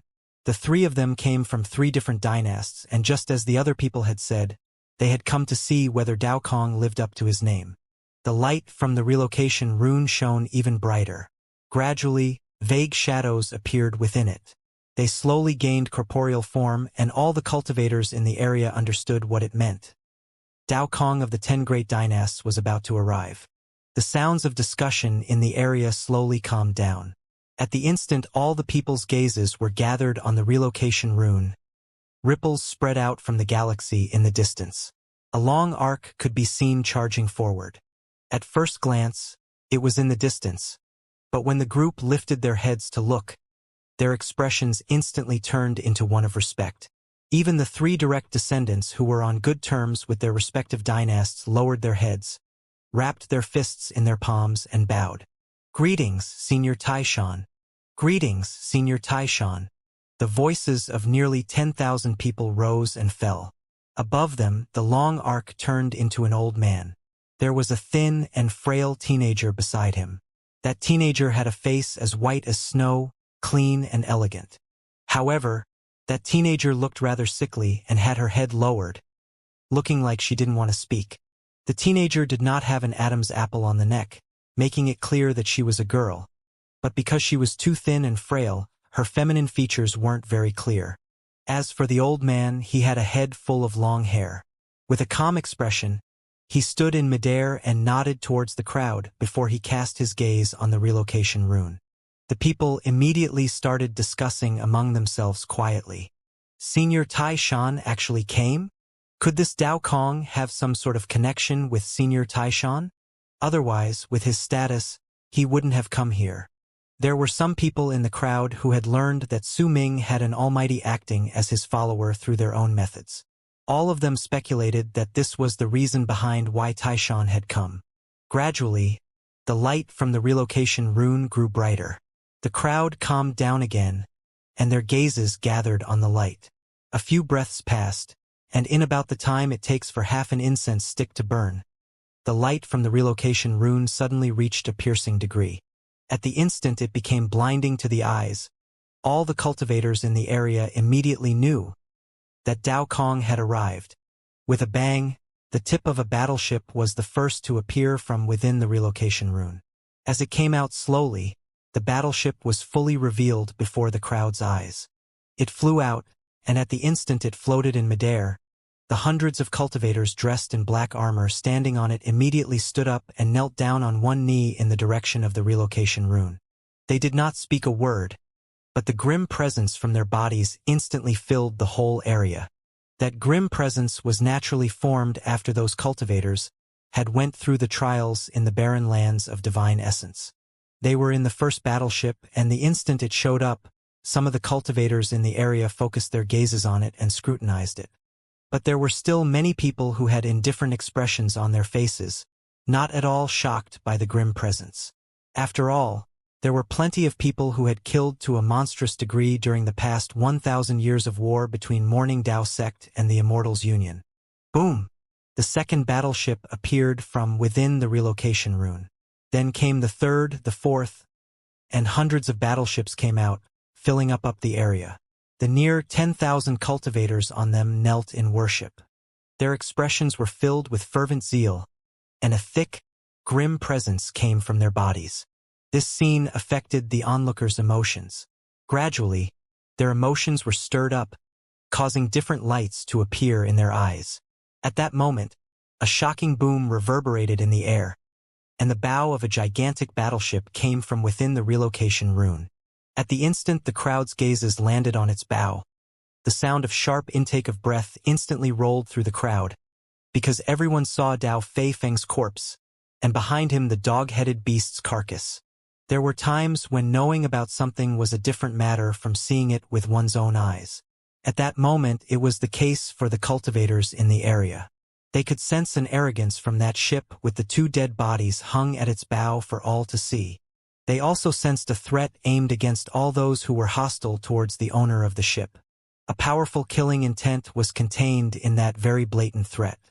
As more parts of the gigantic battleship slowly showed up from the relocation rune along with Su Ming, who was dressed in the sacred constellation robe and had his long hair fluttering in the air while his hands were placed behind his back as he stood at the bow of the ship, all the people's gazes were trained on him at the instant he appeared. "Your Highness, we welcome you back to our sect." At that moment, The cultivators dressed in black armor, who belonged to Su Ming and were around him, spoke at once, their voices shaking the sky and earth and all the people around them. The blue sky was filled with white clouds, causing the sky to look as if it was filled with a peacefulness. When anyone looked into the distance, they would find that the land was boundless. Was Morning Dao sect. There were no galaxies in this place, only sky and earth. However, they were so vast that even with Su Ming's Atman, he could not completely cover them. There were 99 mountains that towered into the clouds in the vast land. They stood tall and exuded waves of mighty pressure that made it seem as if they were defending the land, making all those who saw it to be unable to disagree with how huge the place was. Above the 99 mountains were 9 continents that formed the shape of a circle floating in the sky. They existed far in the distance. If anyone looked over, they could only see a circular mark, unable to see the continents unless they scaled the sky. Otherwise, it would be difficult for them to see the full thing. There also seemed to be other continents above the 9 continents, but they were too far away and could not be identified clearly. If that was the case, then even though Morning Dao sect was huge, it did not really fit the image of being the strongest sect in true Morning Dao world. It might be big, but it was still not enough. However, the memories which belonged to Dao Kong in Su Ming's head allowed him to understand that the seemingly boundless continent upon which he currently stood was in truth floating in midair, and there were 999 such continents in Morning Dao sect. They were all floating in midair, forming a gigantic ring, and beneath them were 9,999 continents to form an even bigger one. They were all floating in the sky. At the bottommost part was an ocean. It was a mysterious area known as the Dao Ocean. It was a forbidden region, but there was no need to intentionally label that place as such. It was known like that just to warn all the disciples from Morning Dao sect who wanted to go to the Dao Ocean that it was very dangerous. In truth, over the course of countless years, no one had ever returned once they stepped into Dao Ocean. All of them died. It was a forbidden region for the living. There were rumors in true Morning Dao world that it was in truth formed by Dao Ocean, that the first Dao Chun was just a clone of it. However, rumors were only rumors. No one knew whether it was real. Perhaps only every single Dao Chun who was ever born would know whether the rumor was true or not. Su Ming averted his eyes from the sky. Once he swept his gaze past the area and the battleship under his feet gradually gained more complete form. He saw the near 10,000 cultivators looking towards him at that moment. He swept his gaze past them, and all those who met his gaze would find their hearts trembling. They had a strong feeling that Su Ming's eyes had turned into sharp arrows that pierced their hearts when he looked at them, causing their cultivation bases to become chaotic and loud bangs to ring within them. At that instant, the people moved back simultaneously. Those with higher levels of cultivation were in a better state, and it was just their hearts that trembled. But those who had lower levels of cultivation heard a ringing in their head. Their minds went blank, and a great desire to worship Su Ming rose within them. They felt that if they did not worship him once they met his gaze, their hearts would be torn to pieces while they broke down. With the loud bangs in their heads, the cultivators were forced back, then wrapped their fists in their palms to bow together towards Su Ming. "Your Highness, welcome back to the sect." The voices rose and fell before gradually turning into a wave of sound that rumbled through the area. In the crowd, the 3 middle-aged men who represented the 3 dynasts stood with pale faces. When they moved back, their eyes were filled with great shock. When the battleships all passed through the relocation rune and the light from it disappeared, the 9 old frail darknesses, Su Hui, Flame Fiend's progenitor, and Zhu Yukai also showed up. By Su Ming's side was the Abyss Dragon, who had been released and had turned into a big yellow dog at that moment, and along with it was the bald crane. They appeared as the dual fiends at that moment. Next was the Catwoman. Too much of her blood and essence had been absorbed by the boy with the blood of ancient Wu, so she had recovered only a little with much difficulty, but had been released before Su Ming stepped into the relocation rune. At that moment, she stood by his side. Her face was slightly pale, but when she looked towards Su Ming, her gaze was much different from before. The appearance of the entire group, the hundreds of battleships in the sky, and the mighty pressure formed by Su Ming's gaze fused together to create an incredibly powerful, intimidating force. Su Ming's expression was calm. When he swept his gaze past the land, he cast his eyes on the three direct descendants. They had many followers and guards where they stood, which was why they were incredibly distinct in the crowd. I need a follower. It doesn't matter whether you are a direct descendant or whether you are from another race. I need someone who is incredibly familiar with Morning Dao sect so that I can fill in the gaps regarding things I missed over the 1,000-something years I was gone. All of you have come to welcome my return. So is there anyone among you who is willing to take up this position? Su Ming asked faintly. His voice was not loud, but it managed to reach every single person's heart. The 10,000 people immediately fell silent. There were quite a number of them who were hesitant. They felt that it was a great chance, but Su Ming had just arrived. He might have a great presence that seemed like a tidal wave, but no matter what, the other 9 dynasts were also prodigies. There would surely be a devastating competition between all 10 of them in the future. Because of that, the result of going into it without careful consideration would be eternal damnation if something went wrong. Which was why the hesitating people found it hard to make a decision. I knew it was you, you old flame monster. A cold harumph came from progenitor Taishan, who was not too far away in the distance. Those words and the cold harumph immediately caused the hesitant people to lose all thoughts of joining Su Ming. All of them noticed that something was off. The white-haired Taishan cast his gaze on Flame Fiend's progenitor, who was behind Su Ming. Even though Flame Fiend's progenitor had a hood over his head, he was still an almighty. Huokue could deceive all the other people in the area, but he could not lie to progenitor Taishan, who knew of some of the things that had happened outside. Heh. I knew I'd run into you here, you old coot. Taishan, why don't you just lift a mountain and have it crush you to death? Flame Fiend's progenitor chuckled in a low voice. When he raised his head, he pulled off the hood to reveal his hideous face, and he directed his red eyes towards progenitor Taishan. If you aren't burned to death, then how will I be crushed by a mountain? Progenitor Taishan snorted coldly again. When he took a step forward, he charged towards Su Ming's battleship. His arrival immediately caused the cultivators in the area to focus on him, especially the 3 middle-aged men who represented their dynasts in checking whether Su Ming was truly as the rumors said. At that moment, delight appeared in their eyes. The expressions of the 9 old frail darknesses changed while they stood beside Su Ming. Even Su Hui's pupils shrank. The bald crane and the dog who was the abyss dragon were unaffected. They moved their heads side to side, occasionally staring at the area with brilliantly sparkling eyes while gulping. Zhu Kai had his eyes shut, completely ignoring everything around him. However, his gigantic stature had naturally been noticed by the others a long time ago. Su Ming's expression remained as calm as ever.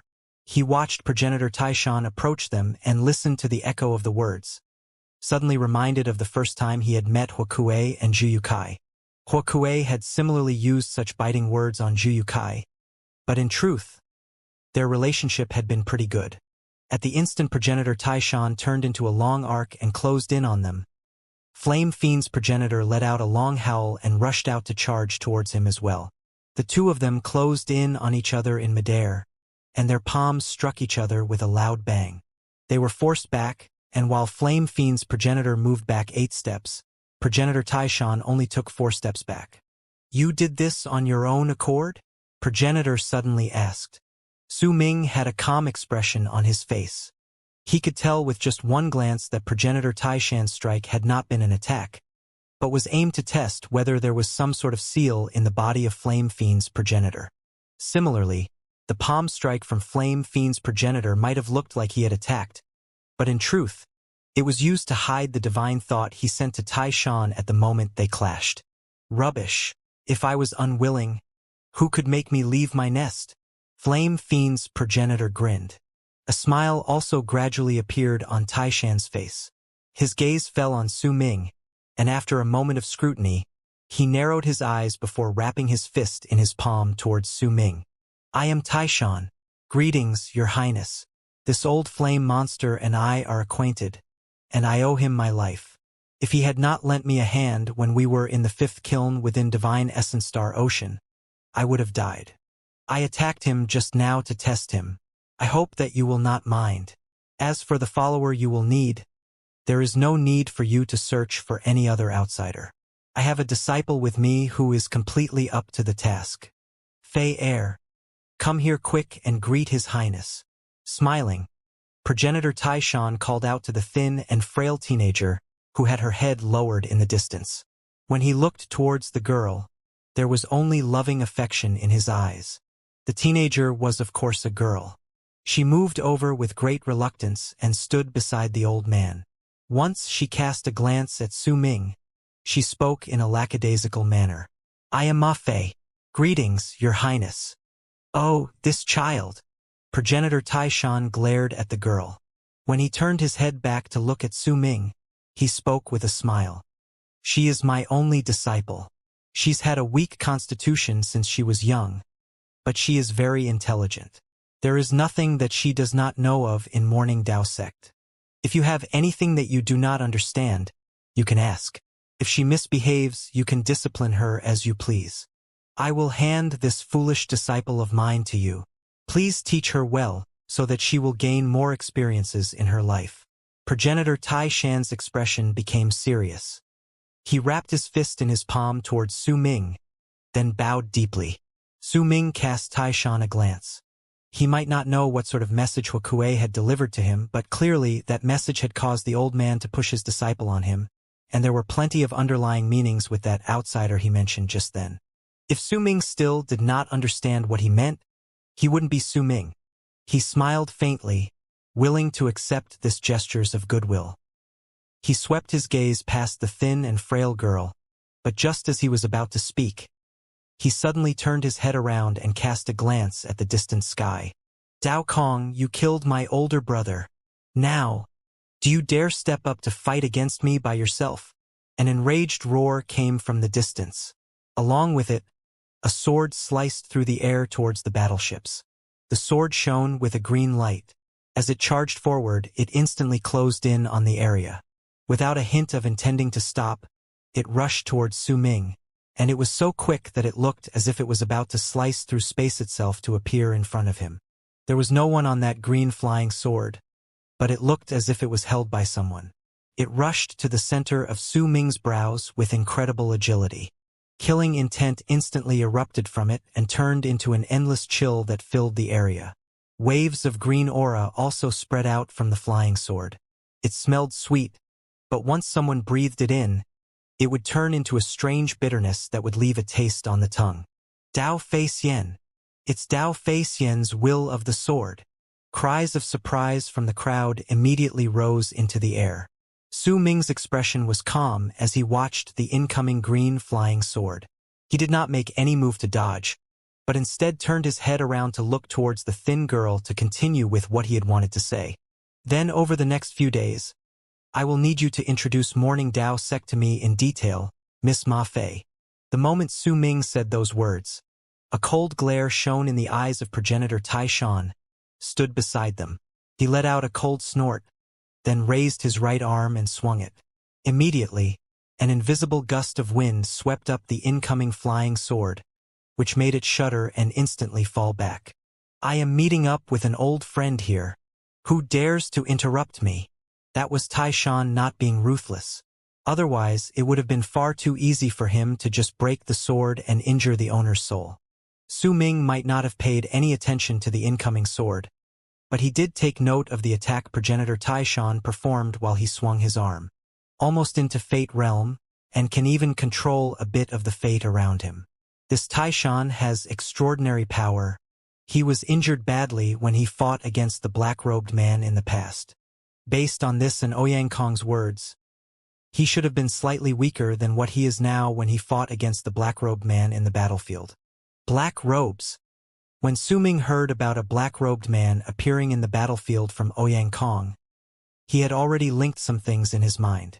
There might be a number of cultivators in the universe who liked wearing black, but in Su Ming's memories, the person who left the deepest impression in him was still the black-robed man who had fought against his elder when he was in Dark Mountain. There had also been words about some mysterious organization about which the black-robed man spoke at the time. There was a meaning contained in those words, that his elder was once a member of that organization. It had been many years since then, but Su Ming had subconsciously thought of that black-robed man. As progenitor Taishan flung off the green sword and it tumbled as it fell back, the space beside the sword in the sky distorted, and a young man in green robes appeared.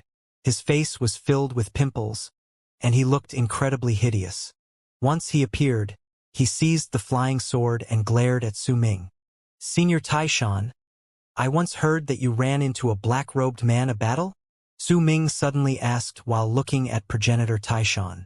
When the old man heard it, his expression instantly turned serious and he nodded. "Did he die?" Su Ming stared at progenitor Taishan while speaking in a languid manner. Progenitor Taishan remained silent for a moment. Then a look of reminiscence appeared in his eyes. "Since I'm still around, the black-robed man is naturally around as well. His cultivation method is incredibly strange. He is clearly just in Lunar Culpa realm, but the power he showed was the power of the laws of fate. I still can't forget his divine ability. He could turn the universe into ground, space into the bottom of a well, and make the round sky and the square earth to be like a huge well. Tens of thousands of cultivators were pulled together to form moons, and he extracted their souls as if he was taking out a moon from the well, but even I could feel that the art was not complete. It seems that due to his level of cultivation, he still can't fully bring out its power." The two of them continued talking to each other, ignoring the man in green in midair. The hate in his eyes grew stronger, for he could sense it clearly that Su Ming was completely unbothered by his presence. This sort of disregard caused the killing intent in his eyes to grow stronger and stronger. "Dao Kong, are you only capable of being protected by the others beside you? Can't you be like a man and fight against me?" The man in green's voice was piercing to the ears as it spread in all directions. "Do you dare fight against me?" The resentment in the man in green's eyes kept growing stronger while his shouts echoed in the area. Su Ming's expression remained the same. He was pondering over Taishan's previous words. After some time, he nodded. "Your Highness, please allow my foolish disciple to bring you to the sect elder chamber to meet the 3 sect masters. All 10 great dynasts have arrived, and over the course of the next few days, the grand ceremony will surely be held." Taishan smiled. When he spoke to Su Ming, he cast a glance at Flame Fiend's progenitor. "I'll have to ask you to be more tolerant and patient with Wuxia. This old monster is the hot-tempered sort and has never been restricted in the way he does things. While he was able to survive in Divine Essence Star Ocean with this sort of personality, in the 4 great true worlds, it is slightly inappropriate." Flame Fiend's progenitor glared at him. He let out a snort, but said nothing. During the past few days, he could already see that the tides were changing in the 4 great true worlds. But in his eyes, as long as he followed Su Ming, nothing would be a problem for long. "All right, Wuxia, since you ran into an old friend, there's no need for you to follow me for a time." Su Ming nodded. He then cast Flame Fiend's progenitor a glance, and the other grinned. "Old Taishan, you said you still have a lot of that alcohol you kept in your pockets in your cave abode. Let's go. Let's go. I want to see it." Taishan's expression turned dark before he shook his head and turned into a long arc to leave into the distance. Flame Fiend's progenitor laughed and left with him to disappear into the horizon in the distance. "Fei Heir, do not continue misbehaving beside His Highness. I handed you over to His Highness for him to take care of you and teach you." Progenitor Taishan's voice echoed in the thin girl's ears, but the words had the opposite of the desired effect. Her expression became one of discontent, clearly refusing to accept his decision. While standing on Su Ming's battleship, she cast a sideways glance at him. There was slight scorn in her heart, but she did not show it on her face, deciding to put on an expressionless mask. "The sect elder chamber is not in the Tao fragment here. It's on the 1st continent in the upper world. Battleships cannot enter that place. Once you help your followers settle down, I will bring you there, Your Highness. Besides, even if you have not returned for many years, surely you haven't forgotten where the sect elder chamber is and where you live, right?" the thin girl said flatly. Su Ming did not speak. The battleship beneath him moved forward and immediately turned into a long arc that charged into the distant sky. The hundreds of battleships beside it followed with a vast and powerful presence that charged through the land with a loud howl. Next to Su Ming, Su Hui smiled and stared at Ma Fei before saying softly, "You sure have a biting tongue, lassie. I had several maidservants like you in the past, and since they spoke too much, I sealed their mouths shut so that they couldn't speak again in their lives. You're right, old senior. This young junior of yours understands now." The thin girl cast a glance at Su Hui. Concealed taunts, That's even worse. I wonder if you've heard of a legend. In it, there was a girl who was disobedient, and on the second day she turned into a man. She continued being disobedient, so she was transformed back into a woman, but during the transformation, for some unknown reason, perhaps some parts were overlooked, so she turned into someone who is neither a man nor a woman, Su Hui said with a smile. When Su Ming heard it, he quickly looked away as if he was deep in thought and was not listening to anyone's words. Ma Fei stared at Su Hui, and after a long while, she suddenly exclaimed, "You're the Scorpion Lady Su Hui. You've heard of my name as well? But calling me in such a straightforward manner? How very rude. There is also a legend about children who have no manners. I wonder if you've heard about it before." Su Ming instinctively took a few steps forward to ignore Su Hui's soft-spoken words behind him. "Dao Kong, you've gone too far." A furious roar came from behind, and a green long arc charged towards the battleship at an incredibly quick speed. Within it was the man in green from before.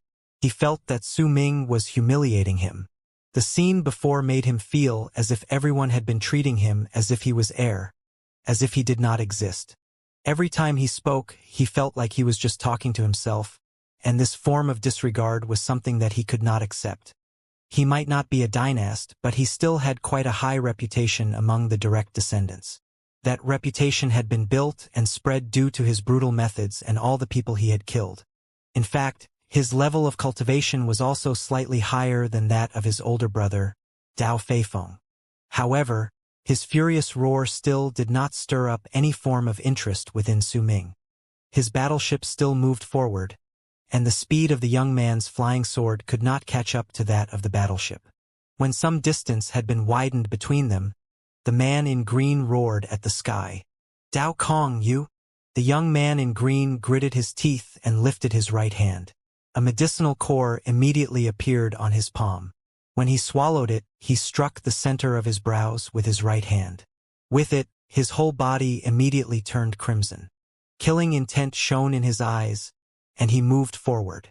His speed instantly increased by several fold, and with a loud whistle, he charged towards Su Ming's battleship. In the blink of an eye, he caught up to it. The flying sword shone in his hands and cut down on his target. Su Ming's expression remained the same. The moment the young man in green came to him, he turned around and cast a cold glance at him. He took a step forward, and his body instantly disappeared. When he reappeared, he had already come into contact with the flying sword in the young man's hand. With 2 fingers, he caught it, which resulted in a loud bang. No matter how the flying sword struggled, it could not escape Su Ming's hold. At the same time, Su Ming took a step forward. He appeared right beside the young man in green.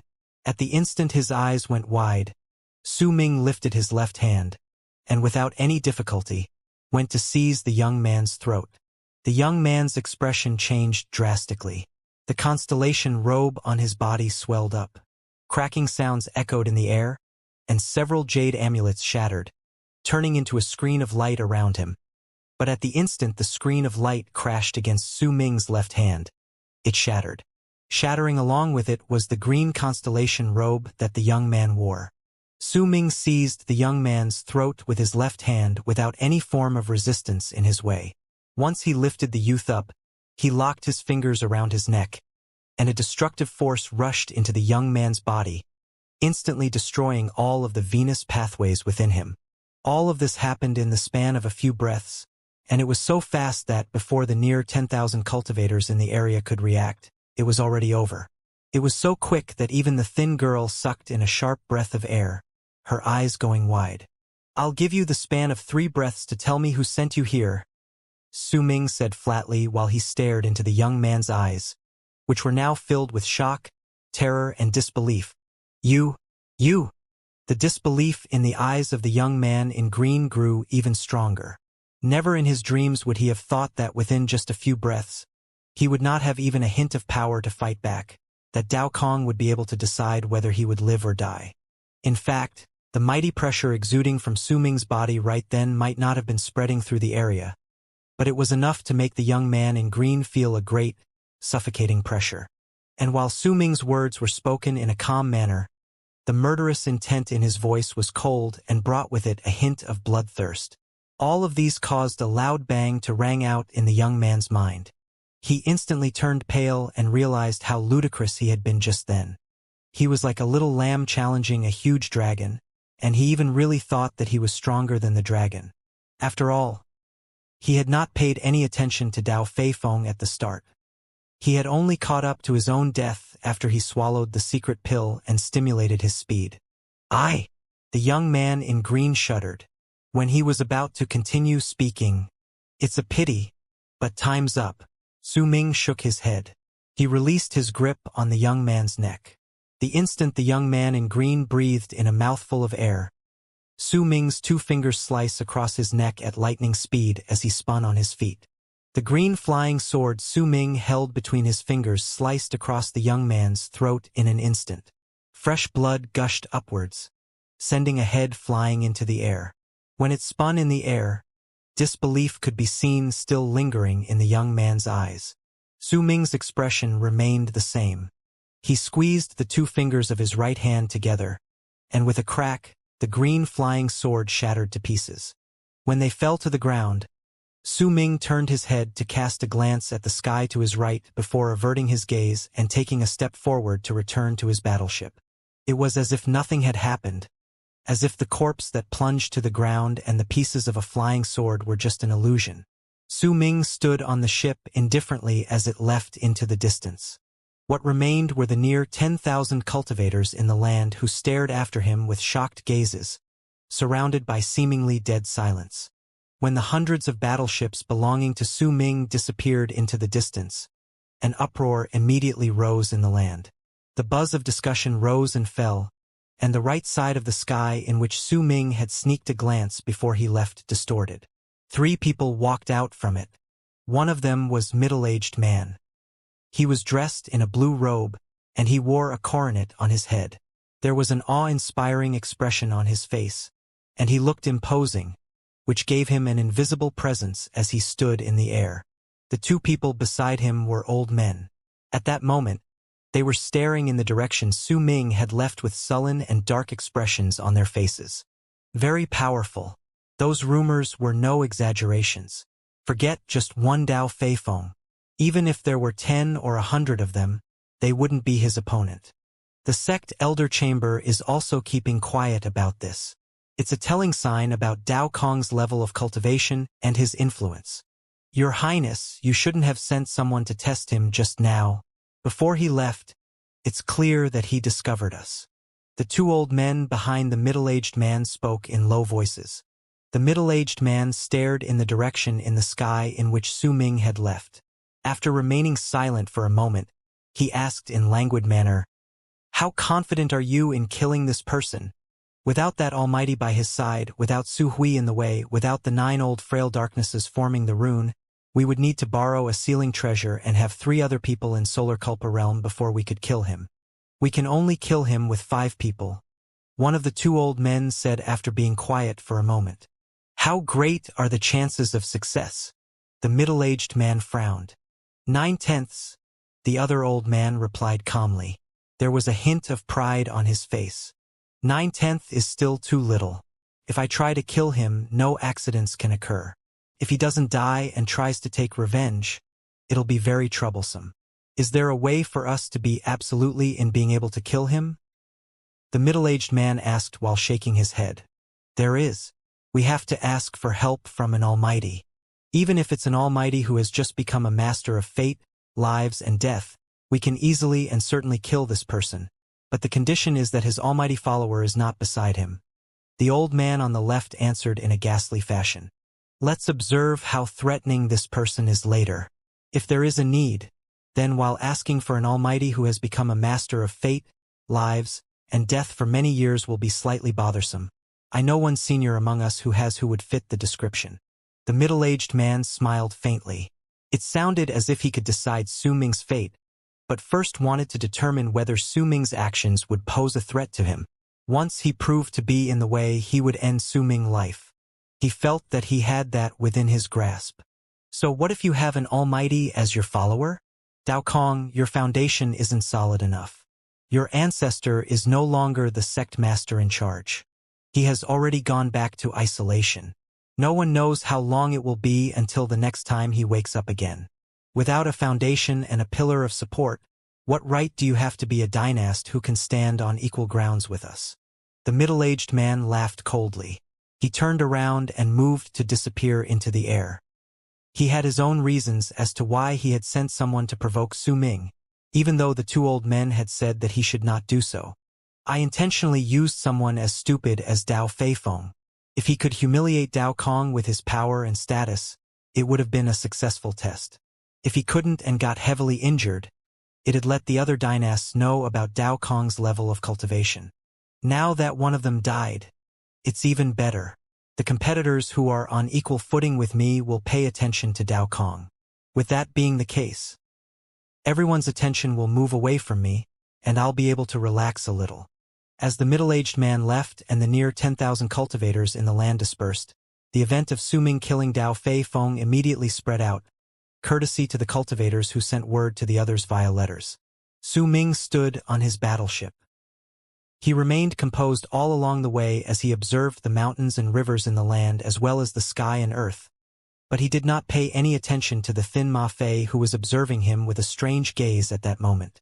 The mountains, rivers, and the land he saw slowly fused together with the memories of Dao Kong in Su Ming's mind, causing him to subconsciously become much more familiar with the land. Several hours later, Su Ming and the hundreds of battleships arrived at another relocation rune under the ground at the center of the continent. This relocation rune was not connected to the world outside. Instead, it was used to connect the continents on the same plane within Morning Dao sect. Several moments later, the relocation rune on the 63rd continent among the 99 continents shone, and Su Ming and his entourage walked out from it. The sky in the place they entered was an azure blue. The land was vast, and there was a huge ocean in the distance. This scene was incredibly clear in Dao Kong's memories, for it was his homeland. It was also the place where he and his followers had grown up. When Su Ming and his entourage appeared, a wave of sound formed by the fusion of multiple voices immediately rang out in all directions. "Greetings, Your Highness. Welcome back." The voices were loud and belonged to hundreds of thousands of people speaking at the same time. There were nearly 500,000 cultivators beyond the rune, and they were packed so closely to each other that it seemed as if there was no end to them. All of them were kneeling on the ground with excitement on their faces as they greeted their lord. Dao Kong was the master of the continent.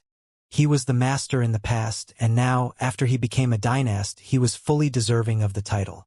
Among the crowd were hundreds of direct descendants of Morning Dao sect. All of them belonged to Dao Kong's branch of the family. They stared at Dao Kong in excitement, believing that if he could seize the title of dynast tightly in his hand, then their branch of the family would be able to rise to power in Morning Dao sect.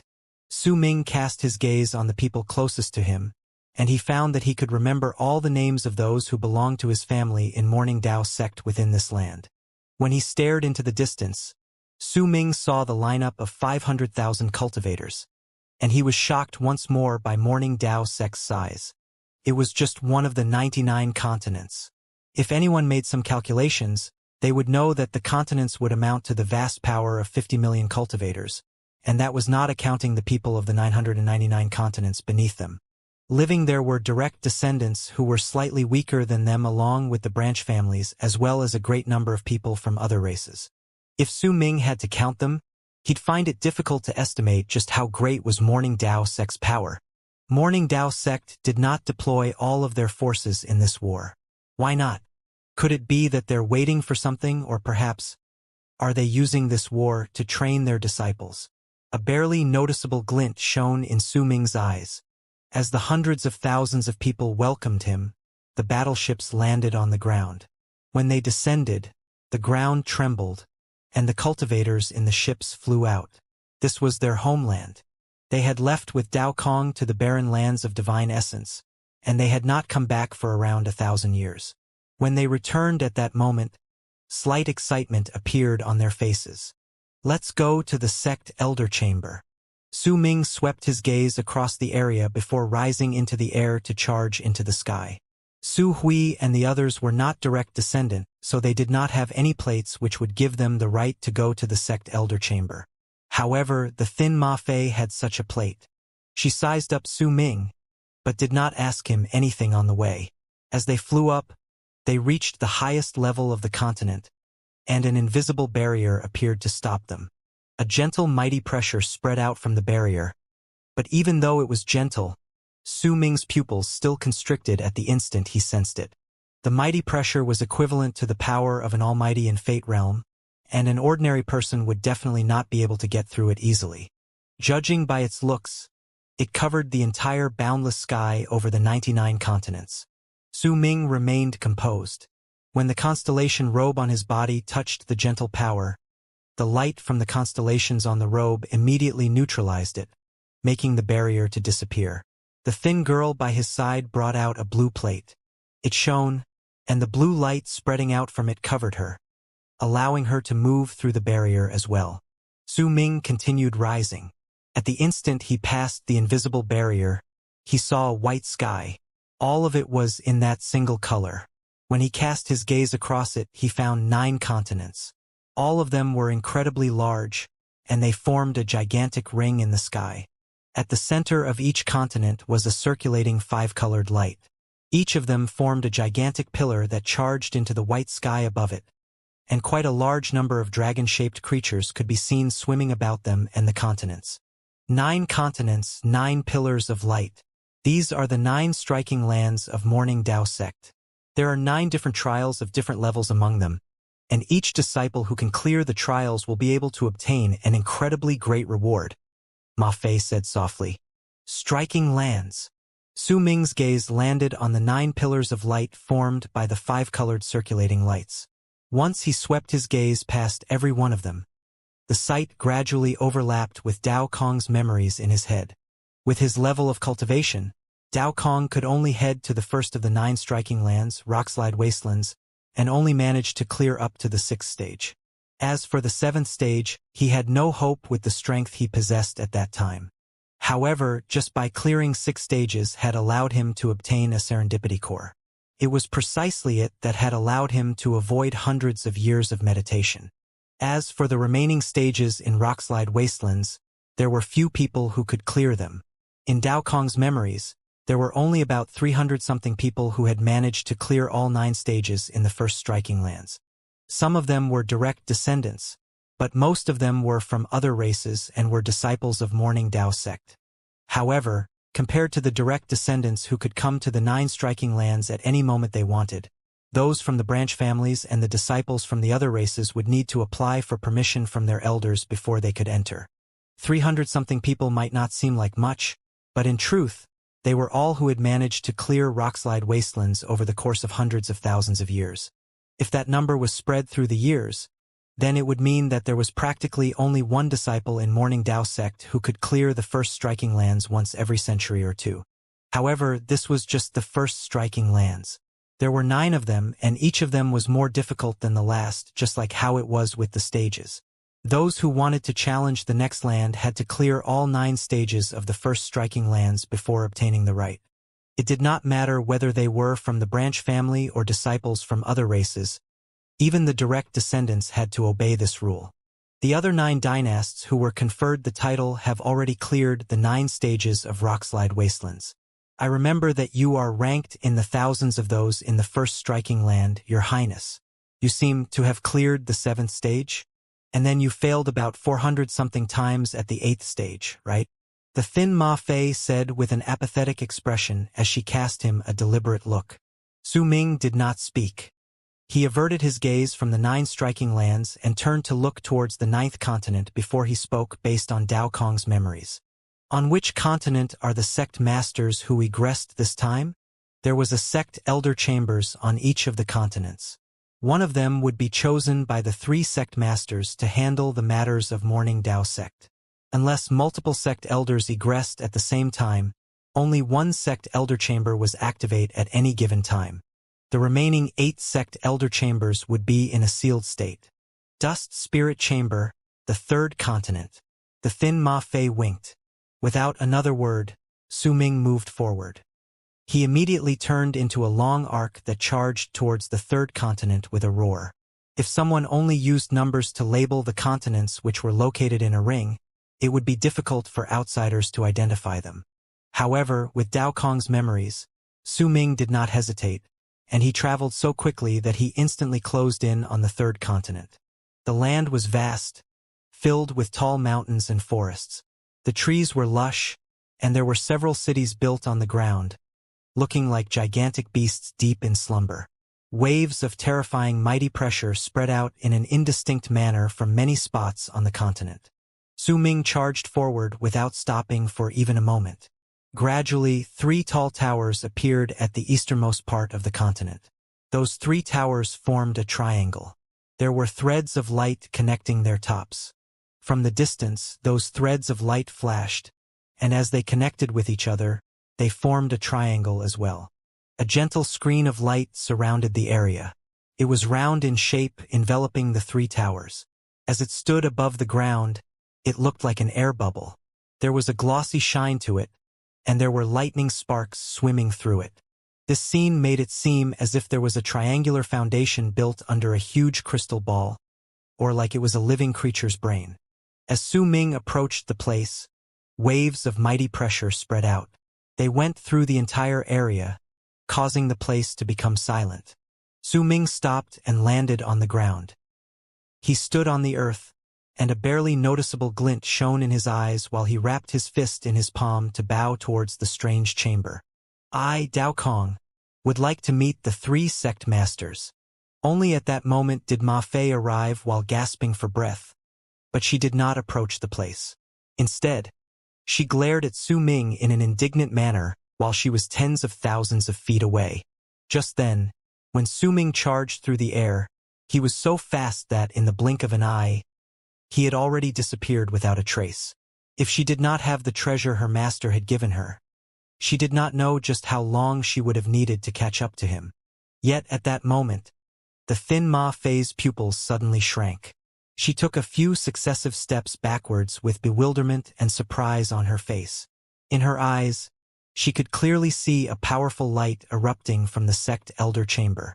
This light formed a triangular rune that was formed by countless thin bolts of lightning.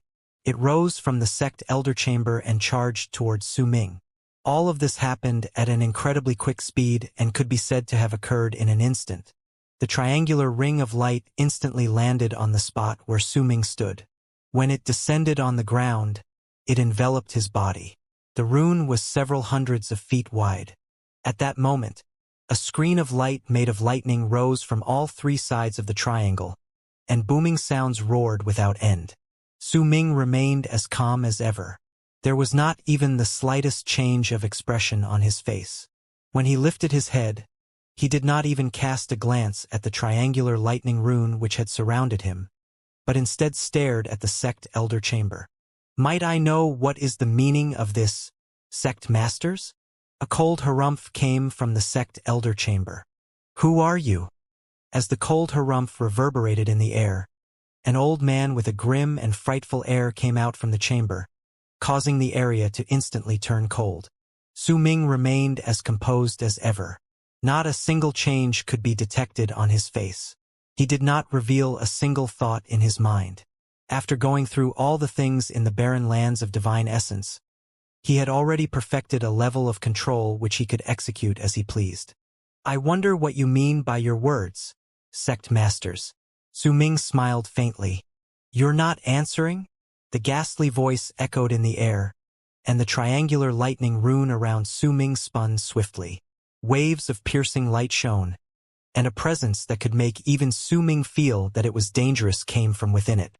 But Su Ming's expression remained the same. He stood quietly without moving.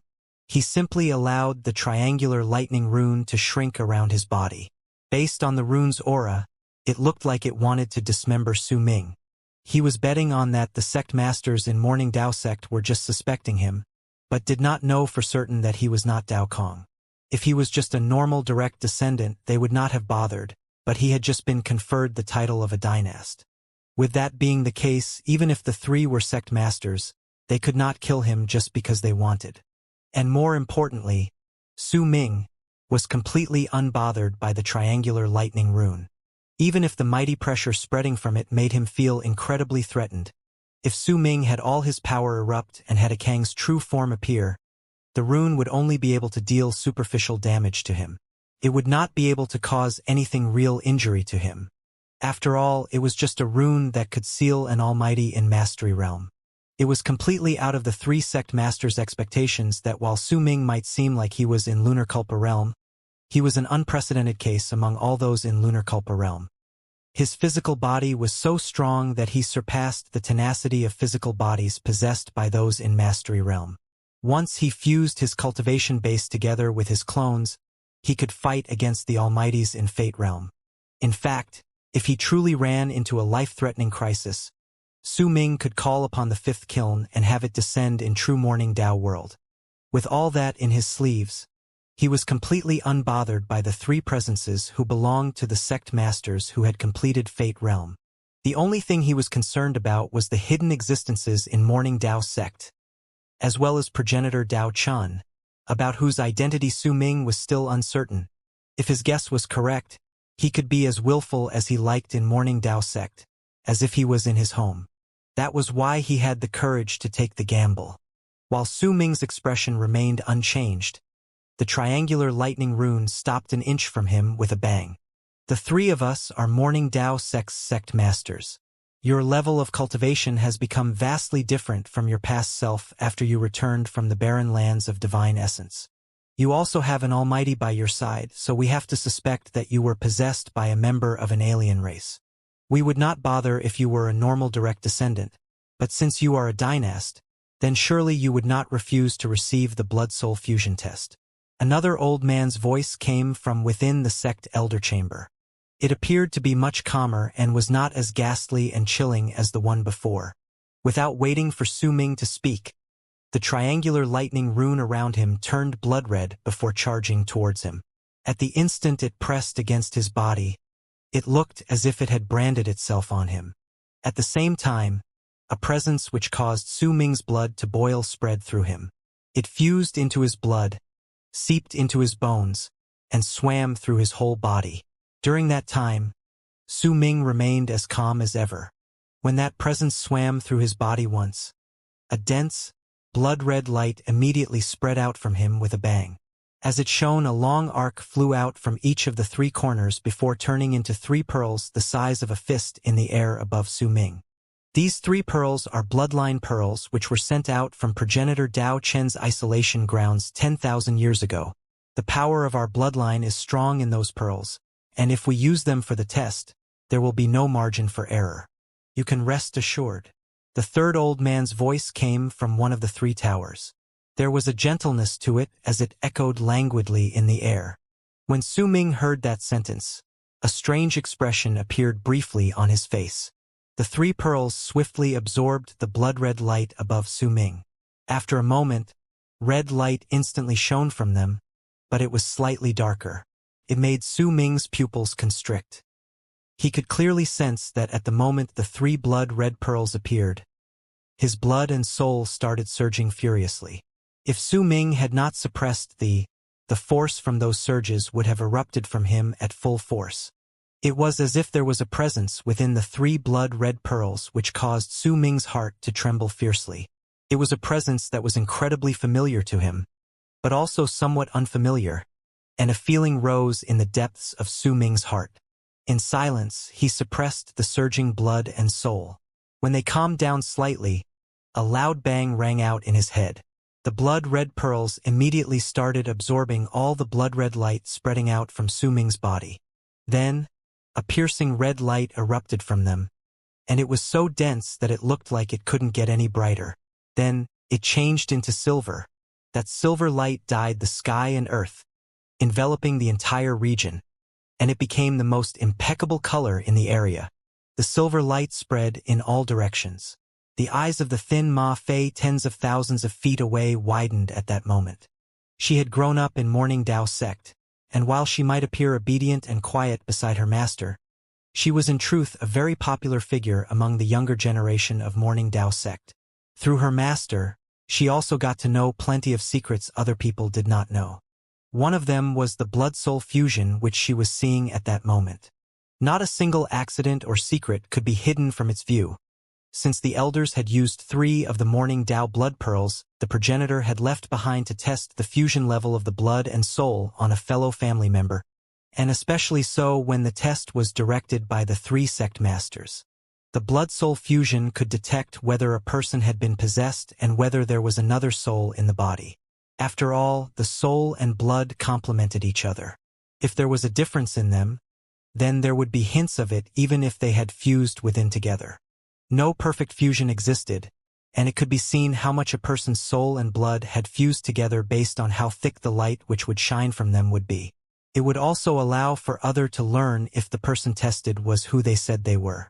The blood had to that of the direct descendants from Morning Dao sect. This was the foundation of the test. If a person did not possess Dao Chen's blood, they would not be able to stimulate the 3 Dao Chen blood pearls to shine with a radiant blood-red light. Second came the soul. It had to have a high fusion rate with the blood to make the 3 blood-red pearls to shine with an even denser red light. The denser the red light was, the closer to perfect was the fusion between the soul and the blood. When that level of fusion reached a certain level, a change would occur. This change was known as a reversion to ancestral roots, and this blood-soul fusion could make silver light shine from the blood-red pearls. This was why Ma Fei had sucked in that breath. She knew that it was incredibly rare for the silver light to appear during the blood-soul fusion test in Morning Dao sect. Almost at the instant the silver light shine, 3 people flew out from the 3 towers acting as the sect elder chamber. All of them were old men dressed in ancient Taoist robes. They had solemn expressions on their faces. Once they flew out, they stood in midair and stared at the 3 blood-red pearls shining with silver light above Su Ming's head. One of the old men had a slightly tanned face. He was frowning at that moment. The other 2 were much calmer. There was even one of them who had a faint smile on his lips while nodding at Su Ming. His blood was Dao Chen's blood, and his soul belonged to the direct descendants from Morning Dao sect. The fusion between his soul and blood exceeded perfection and reached a level where it reverted to his ancestral roots. All of these were displayed incredibly clearly before the 3 sect masters' eyes. I still have a question. Why do the records state that the density of the light was high when you went through the blood-soul fusion test after you were born, but you were far from reaching the state of reverting to your ancestral roots? The old man with the tan face suddenly asked. As he becomes an adult and runs into some serendipitous events, the fusion between his soul and blood can become higher. There is nothing for us to suspect about this. The old man who had smiled said faintly. He was the person with the gentle voice. Oh, then why is it so unclear among our other family members, but so distinct on this person? The tanned old man snorted coldly. Just as he was about to continue speaking, a brilliant shine appeared in Su Ming's eyes. Sect Master, in regards to this, I have a question as well. Why is it that the other family members you spoke of were not chosen to be part of the 10 great dynasts, but I was chosen? If you can provide an explanation to me about this, then I will offer an explanation to you. Su Ming's words were blunt and straightforward. The candidates for the 10 great dynasts aren't decided by the sect masters. The orders of progenitor Dao Chun determine your statuses. I cannot offer an explanation to you regarding this, but I am a sect master. Even if you are a dynast, you haven't been truly made one. If I want you to give me the answer, then you must provide me with a satisfactory answer. You are not allowed to refuse, the tanned old man said coldly while swinging his arm. Su Ming stared at the tanned old man before suddenly smiling. His smile spread through his face. As it turned aloof, It gave rise to an expression that seldom appeared on Su Ming's face: arrogance. At the instant it showed up, Su Ming no longer suppressed the reaction formed by the connection between his blood, soul, and the blood-red pearls. Immediately, booming sounds rang out from within his body, and dense blood-red light burst forth from his body. Once it was completely absorbed by the pearls, the silver light grew so strong that it didn't seem like there could be an end to it. At the instant the silver light dyed the world, the color of the 3 blood-red pearls suddenly changed again. This time, the light turned into such that caused all the people in the land sucked in a sharp breath. Gold.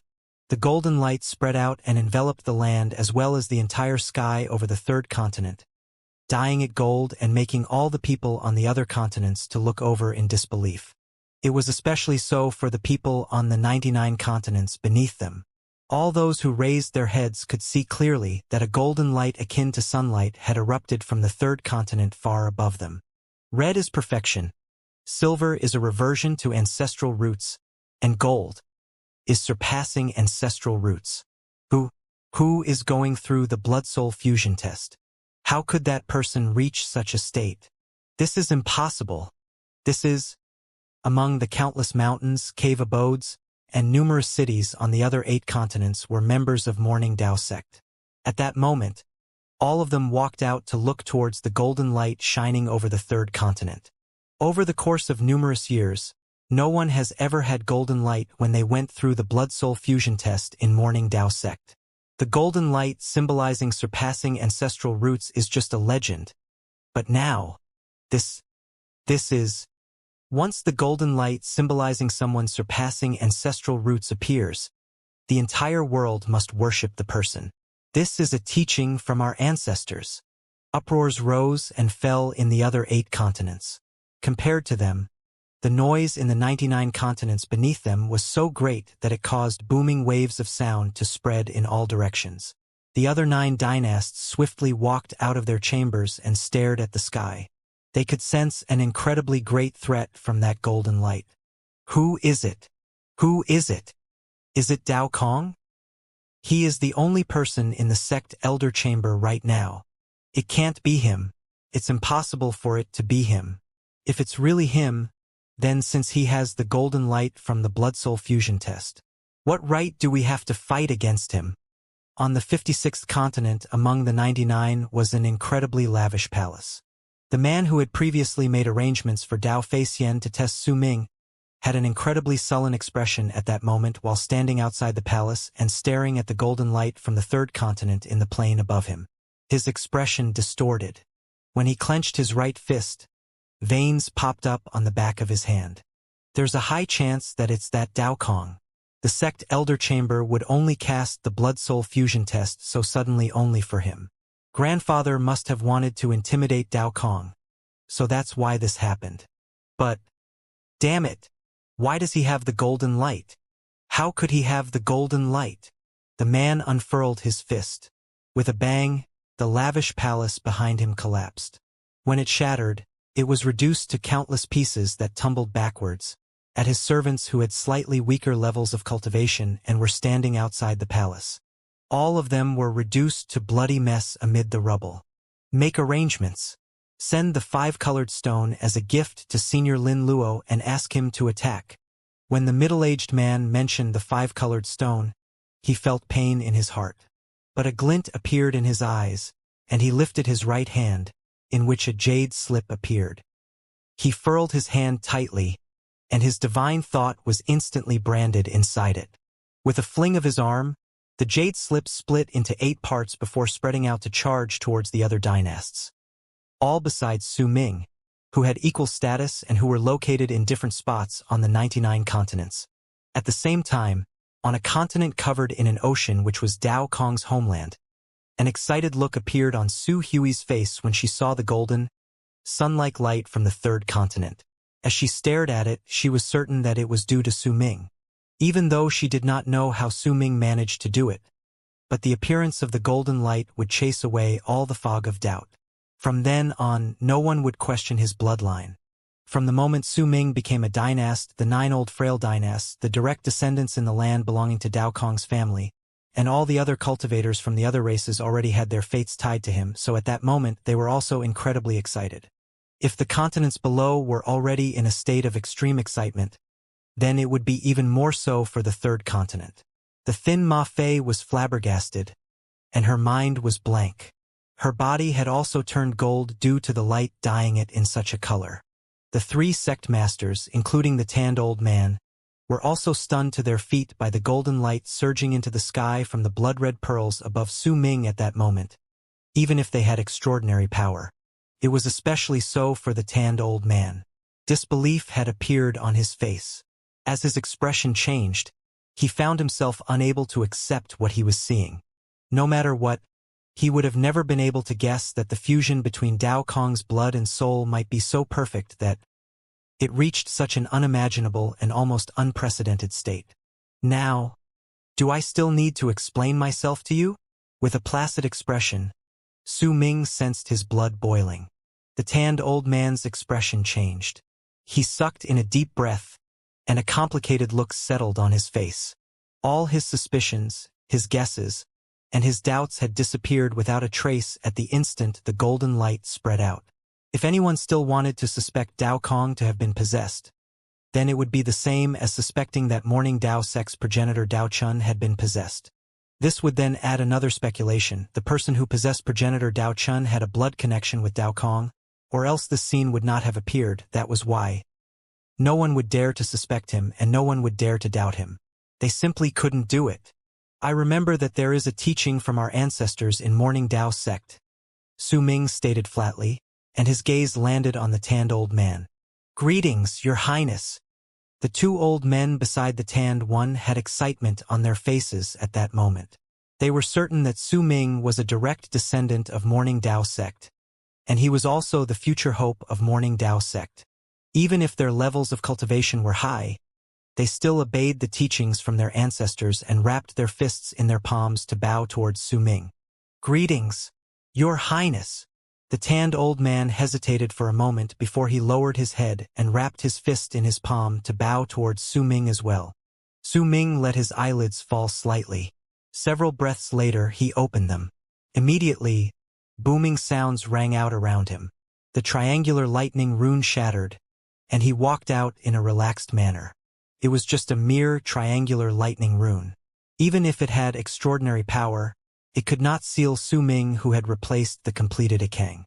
Even if Su Ming's Ikang could not compare with the Ikang who could act in an unbridled manner in the universe in terms of cultivation, they belonged in the same category of life forms. What Su Ming needed was time.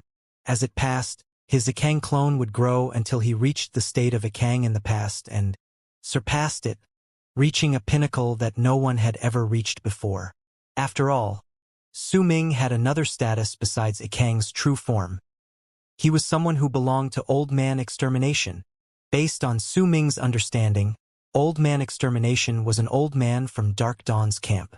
He was so strong that it was difficult to estimate his level of cultivation. He was the strongest person Su Ming had ever come to know. Su Ming had always had his speculations that there was a high possibility that such a strong person would not have any sort of limitations placed on him even though he came from Dark Dawn. But Su Ming did not have a lot of clues regarding the details, so it was difficult for him to know the truth. However, there was another speculation that always lurked in his mind. Why were Dark Dawn and Saint Defire against each other? This was something that Su Ming had never been able to figure out before he met the Golden Mosquito. But through it and the golden drop of blood, he felt that he might have caught a hint of truth. Dark Dawn and Saint Defire counteracted each other. So if they devoured the other, they would immediately become stronger. This was something Su Ming felt clearly when the seed of life extermination devoured the golden blood and showed signs swiftly recovering. If that was the case, then perhaps Dark Dawn and Saint Defire were enemies because devouring the other party could make them stronger. If they could destroy the other camp, they could rule all universes. Cultivators practice cultivation to mend the flaws in their bodies until they are perfect. Su Ming buried his question and speculation in the depths of his heart. At the moment he walked out of the triangular lightning rune, his gaze fell on the three sect masters in front of him. The old man who had shown goodwill to Su Ming right from the start wrapped his fist in his palm and said, "Our cautiousness beforehand must have surely offended you greatly. Please forgive us, Your Highness. It is simply because your growth has been too great since you came back from the barren lands of divine essence, and we could not attribute your growth to any reason. There are no longer any questions within us. 3 days later, the anointment ceremony will be held, and then you will go through challenges and trials. With your level of cultivation, this will naturally be as easy as breathing for you. Allow me to congratulate you beforehand." The old man smiled. When he looked towards Su Ming, a kindly look appeared in his eyes. The other old man also nodded with a smile. As sect masters in Morning Dao sect, they were naturally very happy to be able to see a person with the golden bloodline. Only the tanned old man remained silent by the side. "I have also offended all of you previously. I hope that the both of you will not blame me for it." Su Ming might be temperamental, but the 2 old men before him were very courteous to him, and the praise on their faces was also very genuine. Hence he wrapped his fist in his palm to return the greeting. That was how Su Ming was like. If others respected him, he would naturally not treat them with malicious words. As for the tanned old man, he completely ignored him. Now that the previous misunderstanding between them could be considered to have been resolved, Su Ming obtained the plate of a dynast, and only then was he truly regarded as having officially returned to Morning Dao sect.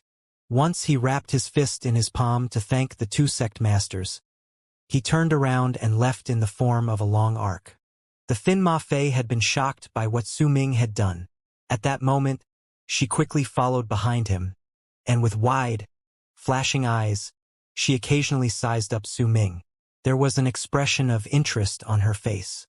When Su Ming left and the golden light over the 3rd continent faded away, the 3 old men outside the sect elder chamber stayed still for a time. The old man who had remained amicable to Su Ming since the start turned his head sideways to cast a glance at the tanned sect master. "Yu Lin, you were a little too reckless with this." The tanned old man let out a cold harumph, and a dark light shone in his eyes. "I've already sent someone to the barren lands of divine essence to investigate everything that happened in that place when he was there. He'll be back soon. At that time, we'll know what happened and why Dao Kong's power increased so much," the tanned old man said with a cold tone. "So what if you know? He already went through the blood-soul fusion test and it shone with golden light. That is the sign of him surpassing our ancestral roots. Based on the teachings of our ancestors, as long as he doesn't do anything that betrays Morning Dao sect, we are not to interfere with his actions," the other man said with a frown. "I've already sent that person, so whatever you say at this point is meaningless. When he returns in a few days, our questions will all be answered. After all, we do not communicate with those in the barren lands of divine essence. We'll soon know everything that happened there," the tanned old man retorted coldly before turning around and swinging his arm before dashing towards the tower he'd chosen as his meditation grounds. The other 2 sect masters exchanged glances with each other, then shook their heads before heading back to their own towers. The tanned old man sat down cross-legged in his tower. Within its silence, his expression was incredibly sullen. He had intended to make things difficult for Dao Kong because he was made a dynast and there were people from his own family who were made dynasts. Because of that, it would have been good if he could have killed Dao Kong. But he did not expect this sort of result. Not only did he not get to kill Dao Kong, he instead caused Dao Kong to gain more influence. After this, everyone in Morning Dao sect would know about his golden bloodline. Golden bloodline? The tanned old man's eyes glimmered faintly. He lifted his right hand, and a jade slip appeared on his palm. With a light squeeze, it disappeared without a trace. "I will spread this to the galaxy beyond. The forces of power in the Immortals Union will surely be interested in Dao Kong's golden bloodline." A faint smile appeared on the tanned old man's face. "Also, he definitely has plenty of secrets from the barren lands of divine essence. The person I sent over is a true guard who had once been to the barren lands. With him going over to investigate things, I will definitely learn plenty of things about which the others will not be aware. If I make some estimations, he should be able to return around the time of the ceremony." At that moment, He will be able to reveal Dao Kong's secrets from the barren lands in front of all the disciples of Morning Dao sect. Perhaps it's not enough for me alone to be doubting him, but if I can make all the disciples in Morning Dao sect suspect him, then even if he has the golden bloodline, he will need to offer up an explanation. Then I will use it to cancel his status of a dynast before he is truly made one. A cold sneer curled up the tanned old man's lips while he closed his eyes. He looked forward to what sort of results the person he sent to the barren lands of divine essence would bring to all the disciples in Morning Dao sect. Su Ming left the third continent and returned to Dao Kong's continent, the land covered by an ocean. What welcomed him was another round of excited cheers which lasted till nightfall. Only then did silence slowly settle over the continent. It was late at night when Su Ming sat on a cliff by himself. In his ears were the sounds of waves crashing against the rocks. Before him was an ocean whose end could not be seen. It might be night, and the light from the moon might not be bright, but all those in the continent could still see how vast the ocean was and smell the scent wrought by the sea breeze. Su Hui came to sit beside Su Ming to watch the ocean with him. The two dogs, which were the bald crane and the abyss dragon, came over and sprawled themselves by the side while yawning as well. Su Ming stared at the ocean. He remembered South Morning and the berserkers there who were submerged under the water. He remembered the Ninth Summit, his senior brothers, and he wondered whether they were still in the land of berserkers or if they had managed to walk out. Su Ming shook his head. After all, 1,000-something years had passed since then. It was just too much time. Besides the memories, there was nothing else he had left about them. Su Hui tugged the strands of her hair which had been lifted by the sea breeze, then turned her head to look at Su Ming's pensive expression. "Do you like this place?" she asked quietly. "What about you?" Su Ming did not answer her but threw the question back at her. "I don't really like it." Su Hui shook her head. "This place doesn't belong to me. It's a pity my sect has become a member of the Immortals Union. I feel slightly uncomfortable in this place." Su Hui sighed softly. "If a day arrives when this place belongs to me, then I will like it," Su Ming said faintly. Su Hui did not speak. She looked at the ocean, and after remaining silent for a moment, she turned her head around to stare at Su Ming once more. A complicated expression flashed briefly on her face. But just as she was about to say something, he suddenly spoke up. "The complicated expression on your face has appeared several times before. It was the most prominent on you when I saved you in the fifth kiln." "Su Hui, everyone has their own secrets." Su Ming picked up a stone by his side and lightly threw it into the ocean where it was submerged by seawater. "Those secrets are like stones. When they fall into the ocean, they disappear without a trace. But if we want to fish them out, it's rather difficult." Su Hui hesitated for a moment. "Don't tell me. There are certain things upon which you can lord for as long you don't say them. But once you give them voice, you will become their servant." Su Ming turned his head around and stared at Su Hui. She remained silent for some time before biting her bottom lip and lowering her head.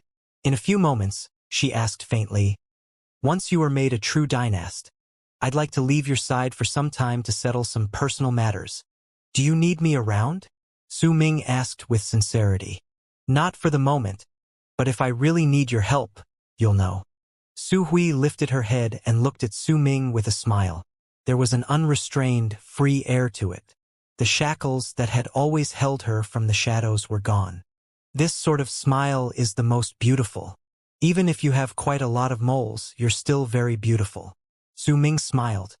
"Well, I guess having the person who can't win against me in drinking describing me this way is also a form of honor, When Su Hui heard Su Ming's words, she immediately retorted. But once she finished speaking, she was the first to cover her mouth and laugh. Her covered mouth and open eyes, which had curved into the shape of crescent moons, seemed to be reflecting the moonlight in the sky and giving her an even more elegant charm. The bald crane cast a sideways glance at Su Ming and Su Hui before it snorted in its heart while thinking to itself that Su Ming and Su Hui really dallied with their actions. If it was in their place, then if it had found someone it fancied, it would immediately make its moves on them. It would definitely not spend so much time flirting with the other. The big dog, which was the abyss dragon, also snorted in its heart. but it was more of a grumble. Time trickled by slowly. 1 day, 2 days, 3 days. During the morning of the 3rd day, a solemn bell toll reverberated through all the continents of the 4 planes in Morning Dao sect, the 9,999 continents in the 4th plane, the 999 continents in the 3rd plane, the 99 continents in the 2nd plane, and the 9 continents in the 1st plane. At that moment, a bell toll echoed in through air of the highest plane. The bell tolled 99 times.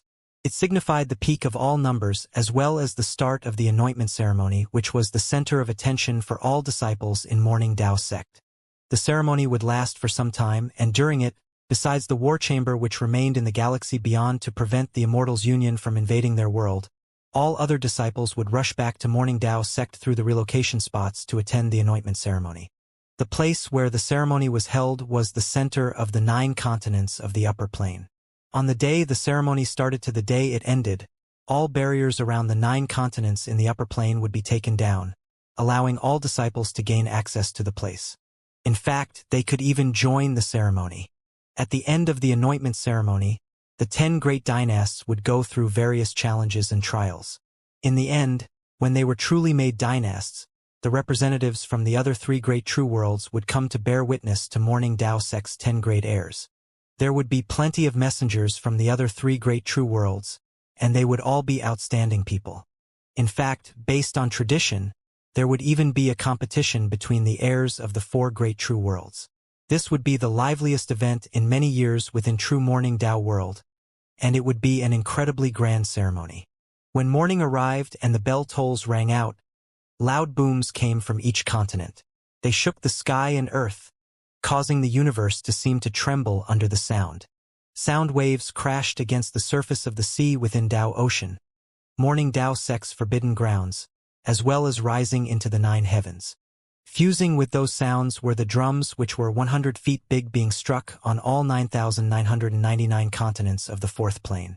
There were also sounds coming from 999 large drums located on the continents in the 3rd plane. These drums were 1,000 feet big and would only make sound when 100 people surrounded them and struck one at the same time. 10,000 feet tall drums roared from the 99 continents in the 2nd plane. As the drumming and the bell tolls fused together, countless cultivators prepared to depart on each of the continents in Morning Dao sect. They were all waiting for the ceremony to start. After a moment, as the sound of the drums reached a state when it could shake the sky and earth, an old, awe-inspiring voice came from the air above and reverberated through the whole world. Cultivators do not need any form of extravagance in anything, even if it is an anointment ceremony. We only need to do things in a dignified manner. The disciples from other races form the foundation of Morning Dao sect, and we cannot have them lacking, which is why the first batch of the people who can come here are the disciples from the other races in the 9,999 continents in the 4th plane, as well as those in the 999 continents from the 3rd plane. As that voice echoed in the air, the drums rumbled once again. Long arcs flew up from the 9,999 continents and 999 continents in the 4th and 3rd plane to charge towards the center of the 9 continents in the 1st plane. There were countless long arcs, and anyone standing within Morning Dao sect could see them cover the sky. They were innumerable.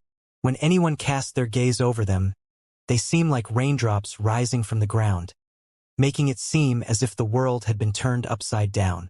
100,000, 1 million, up to 10 million long arcs appeared at the same time in the sky. It was a shocking sight that most people would not be able to see in their lives. At that moment, it was as if the world was about to be torn apart, as if the universe was about to topple over. With an astonishing momentum, 10 million long arcs stirred up a violent gust of wind as they charged forward as if they could crush all forms of law. The long arcs moved swiftly past the 99 continents in the 2nd plane and rushed to the place at the center of the 9 continents in the 1st plane. Wherever they went, the 99 continents in the 2nd plane would tremble, and it caused the ocean in Dao Kong's continent to tumble about. Violent gusts of wind from all directions swept past violently and stirred up a momentum that was as great as tidal waves. It was difficult to describe such a scene with words. All of this was enough to shock all those who saw it. This kind of event was Morning Dao sect's show of respect to the disciples from the other races. They could also let the direct descendants of the sect know through it that even if they were direct descendants and even dynasts, they still had to value the disciples from the other races. Because they were the foundation. Once the 10 million long arcs charged over, the commotion gradually died down. When the booming slowly calmed and the 10 million cultivators reached the center of the 9 continents in the first plane, the old, awe-inspiring voice spoke once more. The next to enter would be the members of the branch families. Your ancestors are from the Immortals, and your people have given up everything for Morning Dao sect. As for you, you will naturally receive Morning Dao sect's protection, but I believe that some among you will surpass your ancestors and stimulate your bloodlines, so that you will become direct descendants. At the instant that voice echoed in the air, cultivators from the 99 continents in the second plane flew up. Their numbers were much fewer. There was only about 1 million of them. As they rose up, they charged through to the center of the 9 continents. They possessed varying levels of cultivation, and while the momentum of the violent gust of wind they stirred up was not as great as the one caused by the 10 million disciples from the other races, their presence was still shocking. The ones who will step in next are the direct descendants of Morning Dao sect. You are direct descendants because your ancestors are all in the Council of Sect Masters.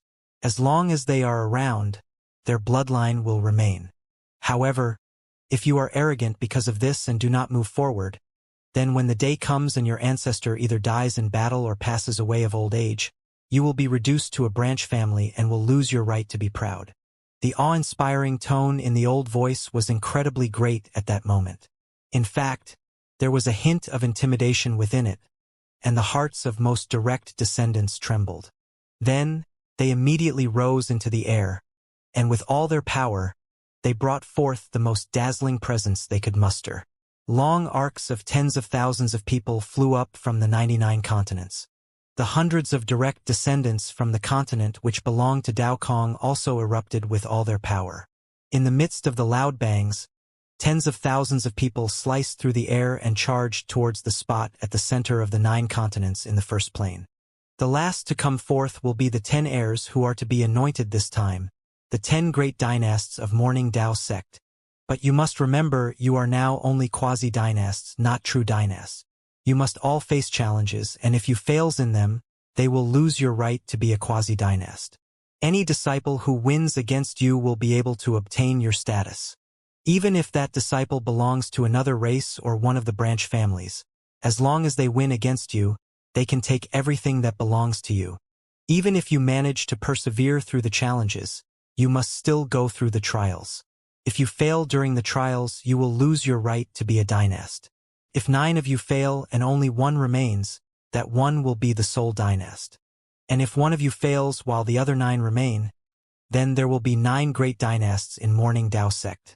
If all of you fail, then we will choose 10 other people to become dynasts and go through the same challenges and trials. So, you must value your current status. 10 great dynasts, come forth, the old voice said in a sterner tone. The level of severity in his words surpassed that which was used for the direct descendants just moments ago. As the words echoed in the air, several long arcs flew up from the ground. Su Ming lifted his head to stare above himself. With a calm expression on his face, he walked towards the sky. When he cast his gaze across the area, he saw only 9 other arcs. As they approached the spot between the 9 continents in the first plane, they gradually saw each other. In an instant, Su Ming sensed the other 9 looking towards him. All of them were men, and most of them appeared to be middle-aged, but it was impossible to discern their real ages based on their physical appearances.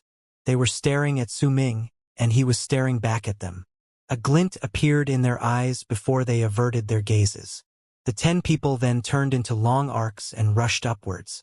The competition had already started in an unseen manner. From another point of view, whoever was the fastest would be the one with the highest level of cultivation, and whoever was the slowest would give the impression of being the weakest, even though this was not absolute. That person would usually be the one who would be the main pick for the other disciples who would challenge them. The candidates for the 10 great dynasts were all chosen by progenitor Dao Chun, but even though they had been chosen, there were plenty of powerful warriors among the direct descendants, people from the branch families, and the vast pool of disciples from the other races. There would be no one who would truly accept a simple choosing from above, and it was the reason why when they looked towards Su Ming and the other 9, their gazes were filled with hostility. Those who replaced them would make a name for themselves in Morning Dao sect and become dynasts worshipped by hundreds of millions of people. To the direct descendants, even if they could not become the master of true Morning Dao world in the end, it would be enough glory. Because of that, they were incredibly excited and agitated before the challenge. After all, it might be the one and only time when they could truly snatch such a glory without being restricted by their blood. That was why when the 10 dynasts flew up, the 100 million cultivators in the air cast their gazes on them. Quite a number of them looked towards Su Ming.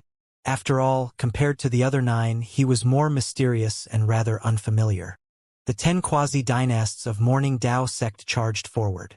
Even though they did not bring out their full power, they still used an incredibly fast speed to instantly dash to the center of the 9 continents. One of the 3 who were the fastest was the middle-aged man who had made arrangements for Dao Feixian to test Su Ming. Upon noticing him, a barely noticeable glint shone in Su Ming's eyes. He lifted his foot, and with a single move, a loud bang rang out around him. It was loud as a sonic boom, and fog appeared around him. It looked as if it had swept up his body, and his speed increased in an instant. When his foot landed, he had already overtaken the 3 at the front. When he took another step forward, he reached the center of the 9 continents in the first plane. What Su Ming wanted was a show of arrogance and intimidation, which was why he did not conceal his speed. He did not show all he had, but that was because he did not need to be extremely fast, just faster than the other 9. Booming sounds echoed in the air, and the other people arrived one after another at the center. All 10 of you go to your spots immediately. The first part of the anointment ceremony shall begin. All those who challenge the dynasts will not have their survivals accounted for. The old voice stated straight away. This time, there was a grim and cold tone to it. If anyone raised their heads from the 99 continents on the second plane, they would feel as if the space at the center of the 9 continents in the upper realm was not exactly very big. But in truth, if they were there at that spot, they would be able to tell that this particular spot had no bounds. That place could accommodate 10 million people at the same time, and there would still be plenty of space left. At that moment, there were 11 gigantic lotus platforms in the air. The lotus platform at the center was the biggest, and it was about several hundreds of thousands of feet big. Surrounding it were 10 other smaller lotus platforms. Farther away were circles of stones shining with 5-colored lights. Standing on each stone were Morning Dao sect cultivators, and the densely packed stones illuminated the place in 5 different colors. There were more than 10 million cultivators standing within them. Anyone who looked over would find such a scene incredibly astonishing. There was a circle of drums at the outermost region. Rousing drum rolls spread through the galaxy and echoed in the air. Standing on the biggest lotus platform in the center at that moment was an old man. He was dressed in a golden long robe. His face was old, but when he opened his eyes, there was brilliant light shining within them. All those who fell into his line of sight immediately felt as if their life force was boiling. There was only one possible reason for a person to be able to cause this effect, and that was being in Life Realm. And he was not any ordinary almighty in Life Realm. He had reached it a long time ago, and his power was so great and deep that he was a powerful existence which could shock all people's hearts. Behind that old man were 3 other people. Su Ming had seen them before. Needless to say, they were the sect masters in charge of managing all things for that century in Morning Dao sect. However, based on their location, it could be seen that their status was clearly not as great as that of the old man in Life Realm. There were incredibly exquisite and lavish tables with auspicious beasts carved on them placed around the lotus platform where the old man stood. There were thousands of these tables, but all of them were empty. The bright ones among the people immediately understood what it meant. The tables were prepared for those who would come from the other 3 great true worlds to congratulate the dynasts when they were truly anointed. As the old man's ancient voice spread out, the 9 dynasts who came with Su Ming instantly moved and spread through the 10 smaller lotus platforms. Su Ming took a step forward and also landed on one of them. At the instant he did so, a dazzling light spread out from the lotus platform beneath him. It was also not the only one that acted this way. The lotus platforms of the other 9 dynasts were the same. Because of it, the dazzling lights made it seem as if 10 beautiful lotuses had bloomed in space. In fact, there were even waves of faint fragrance spreading through the area. This scene caused Su Ming and the others to instantly become the most striking people in the crowd. They became the most brilliant sons in Morning Dao sect at that moment. Morning Dao sect. With the usual aged and awe-inspiring voice, the old man in Life Realm began to speak at the center of the large lotus platform. The disciples from the other races form the foundation, the descendants of the branch families form the Venus pathways, while the direct descendants are Morning Dao sect soul, which is why even though the 10 of you are only quasi-dynasts, to show that you are different from the others, you were granted the right to stand on Morning Dao sect's lotus platforms. On behalf of progenitor Dao Chun, I will also temporarily grant the 10 of you the lotus constellation robe.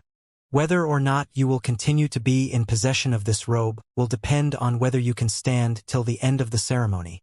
I will tell this straight to all of you that the robe has not been activated, but just wearing it will allow the 10 of you to borrow the power of true Morning Dao world's kismet.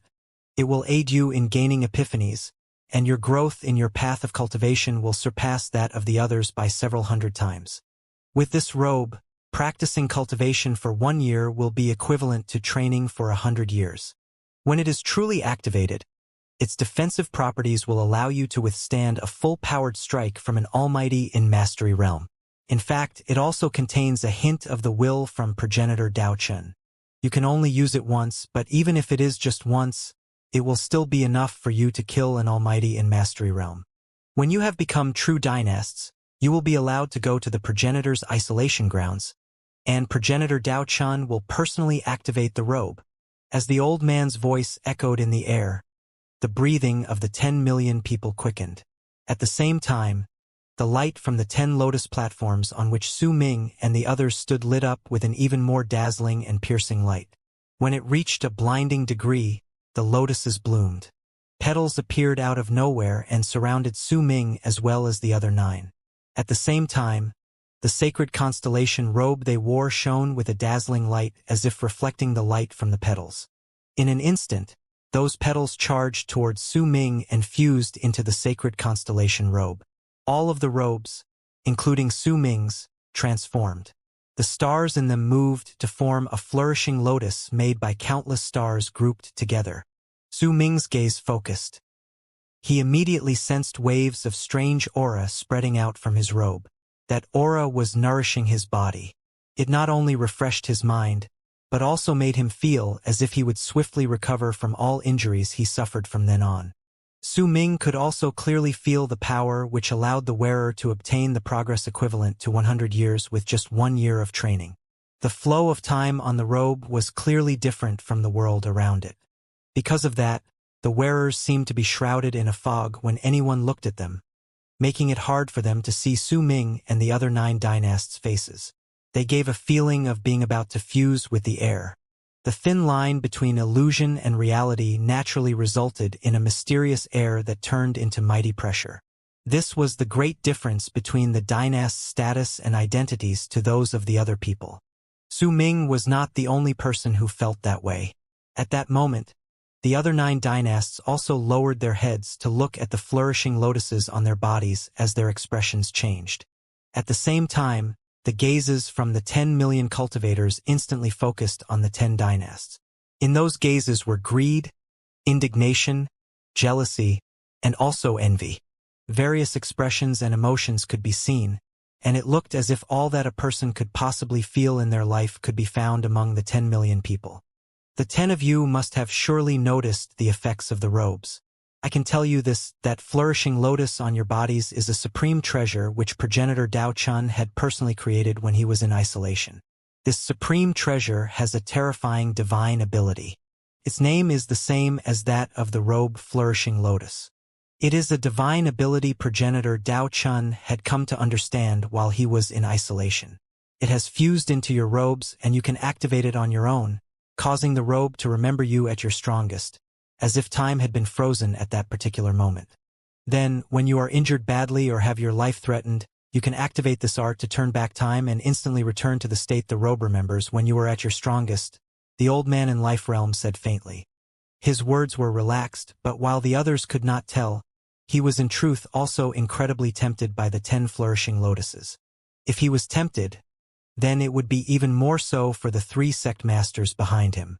The 10 million cultivators around him also started breathing raggedly, and due to there being 10 million of them, the sound of their breathing was akin to thunder.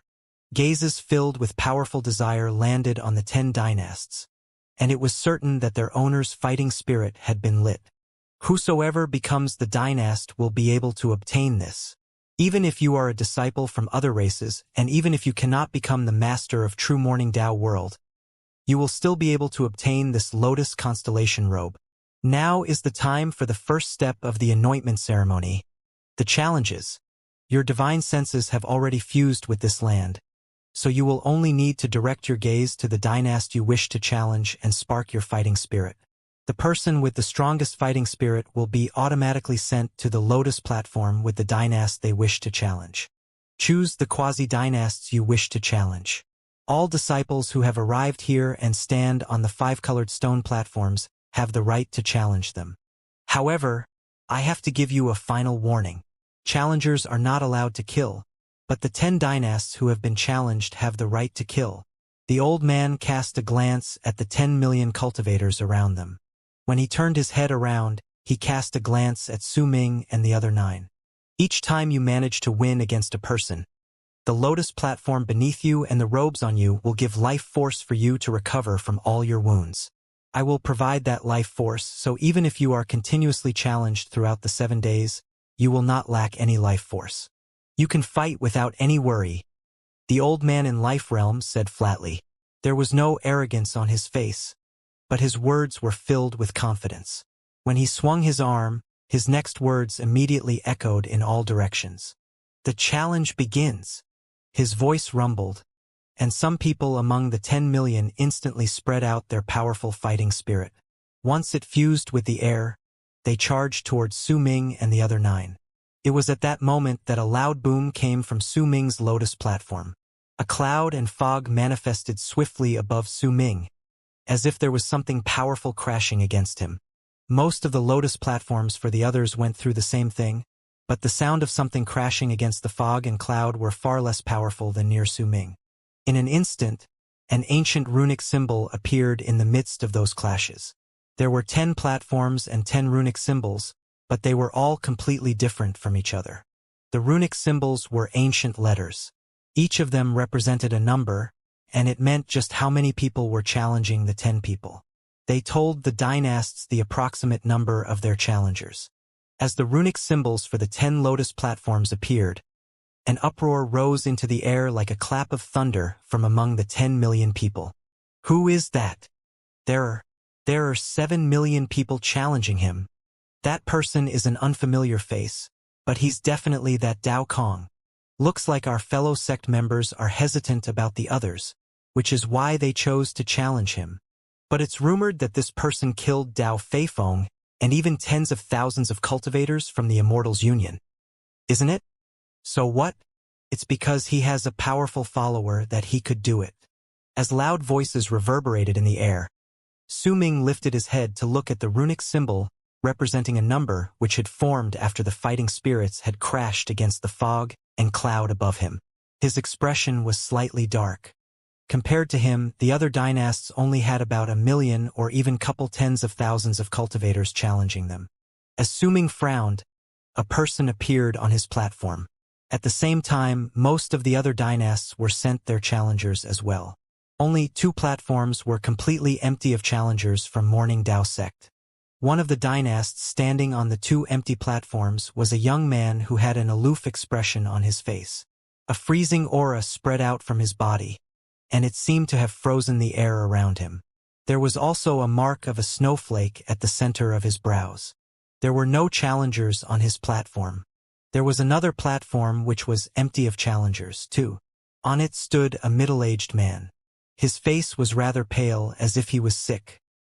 He was smiling while he sat cross-legged, and he had an indifferent expression on his face.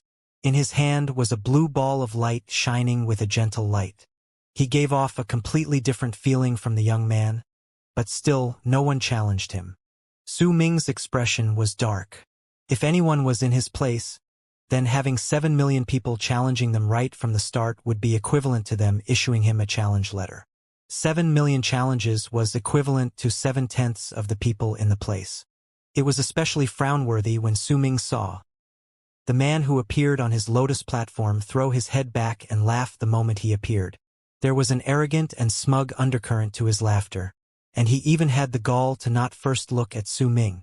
Instead, he turned around to look at the crowd behind him, then wrapped his fist in his palm to them before speaking up with excitement. My fellow sect members, thank you for modestly declining your right to challenge him and letting me have the fortune of becoming the first challenger in this place. Now, allow me to see just how good is this Dao Kong. The next moment, the man became the center of attention, and he stood out even more than Su Ming. As he laughed, he turned his head around, and with a ferocious smile, he looked at his opponent. A hint of greed appeared in his eyes, and when he lifted his right leg, he stepped forward to move towards Su Ming. At that instant, a screen of light immediately rose at the edges of the lotus platform. It immediately separated the platform from the world around it, preventing the people there from seeing what was happening inside. Because of it, since the others could not see what was going on inside, they would also be unable to know what transpired in the battle. When the screen of light appeared, Su Ming swept his gaze across it. He was completely unbothered by the incoming man. A loud bang rose from that person's body, and the power belonging to those in the middle stage of world plane realm instantly erupted from within him. This power went out in all directions and stirred up a whirlwind that swept through the whole area. A glint appeared in the man's eyes. He raised his right hand and formed a seal. In an instant, the whirlwind beside him shrank to form a gigantic wind blade in front of him. As it roared, it looked as if it was about to slice apart air along with Su Ming. At the same time, the man took a step forward. At that moment, shrill screams of pain came from the areas hidden by the screens of light. They were the final cries of several challengers before they were killed. Su Ming frowned. He did not even look at the howling wind blade as it came towards him. When he lifted his right hand, he swung it forward. With it, the incoming wind blade shuddered before instantly collapsing. It shattered into several parts, but it did not dissipate. Instead, it tumbled backwards with a bang, and as the man was momentarily taken aback, the fragments of the wind blade tumbled back towards him at several times their original speed. The man's expression instantly changed, and a shrill scream of pain left his lips. His body was blown into midair before he was thrown out of the screen of light and torn into pieces. His blood instantly spilled all over the place. When Su Ming took care of his first challenger, the other lotus platforms were also silent. Blood was spilled all around the area. The souls and bodies of all the challengers had been destroyed just like that. However, almost at the instant the lotus platforms became empty of challengers, other people took the place of the fallen. This time, the person who appeared on Su Ming's platform was an old man. The moment he showed up, he narrowed his eyes. With one move, his figure distorted and disappeared without a trace. Su Ming's expression remained the same. There was not a single change on his face. It did not matter to him whether the other disappeared or not. He only lifted his right leg, and once he placed it back down on the platform, a loud bang shot up. The space hundreds of thousands of feet around the lotus platform instantly froze. The old man's figure immediately appeared 1,000 feet away from Su Ming's right, but he was kept in place tightly, and the pressure from the space around him pressed on him so strongly that he looked as if he had been frozen. His face was filled with shock. When disbelief took over his expression, Su Ming turned his head around to cast a glance at him. He lifted his right hand and seized the air in his direction. The old man's body instantly charged towards Su Ming against his will. Su Ming then seized his neck, and in an aloof manner, he crushed it. His attitude towards challengers was to kill all of them. As long as they dared challenge him, they would end up dead. He had never any fondness towards Morning Dao sect to begin with, and since he was given a chance to kill its people in such a straightforward manner, he would naturally not be merciful. The old man's neck shattered with a bang, and even his nascent divinity along with his form and soul were destroyed. He was then flung out of the screen of light. Instantly, a third person appeared on the lotus platform which no one could see. When the man showed up, his laughter rang in the air. "It's finally my turn. Dao Kong. It'll be better if I'm the one wearing that flourishing lotus." That voice belonged to a middle-aged man. He was dressed in a constellation robe which showed that he was a direct descendant. All those who could wear the constellation robe were direct descendants in Morning Dao sect. Even though there were tens of thousands of them, to Morning Dao sect which controlled an entire true world, creating tens of thousands of constellation robes was really not much. The number of sacred constellation robes was far smaller. After all, even if people were direct descendants, there were still those who were considered superior and those who were considered inferior. At the instant the middle-aged man appeared, Su Ming took a step forward with an aloof expression as the other's laughter echoed in the air. When the middle-aged man saw him coming over, he moved back, then raised his right hand, formed a seal and pointed towards Su Ming. "Manifestation of Tao." With those words, his whole body started withering in a bizarre fashion. He instantly looked as if he had turned into a skeleton, and a black light shot out from the tip of his finger. At the instant it did so, it broke down and turned into countless black threads in front of Su Ming and formed a huge net which attempted to envelop him. The black net instantly closed in, but just when it looked as if it was going to touch Su Ming, a hint of derision appeared on Su Ming's lips. He raised his right hand without hesitation, then seized the air in the direction of the light. With a bang, it came under his control. This scene caused the middle-aged man to suck in a sharp breath. He retreated swiftly, his heart filled with shock. He had always believed that his divine ability was incredibly powerful, so even those who had attained great completion in World Plane Realm would not dare seize it with bare hands. If they did so, the power contained within the divine ability would transform the person and steal their intelligence. The middle-aged man had ambushed plenty of people whose levels of cultivation had been higher than his with this art, but it was his first time seeing someone not being affected by the divine ability when they seized it with bare hands. As his expression changed, the middle-aged man moved, intending to retreat, but when Su Ming unfurled his right hand, the black net he'd caught immediately tumbled backwards towards the middle-aged man. At the instant his expression changed again and he was about to run from the lotus platform, a shrill scream of pain rang out. When his own net enveloped him, he was reduced to a nobody. Even his constellation robe was torn. After all, it was just a constellation robe and not a sacred constellation robe, which was why the defense it offered was limited.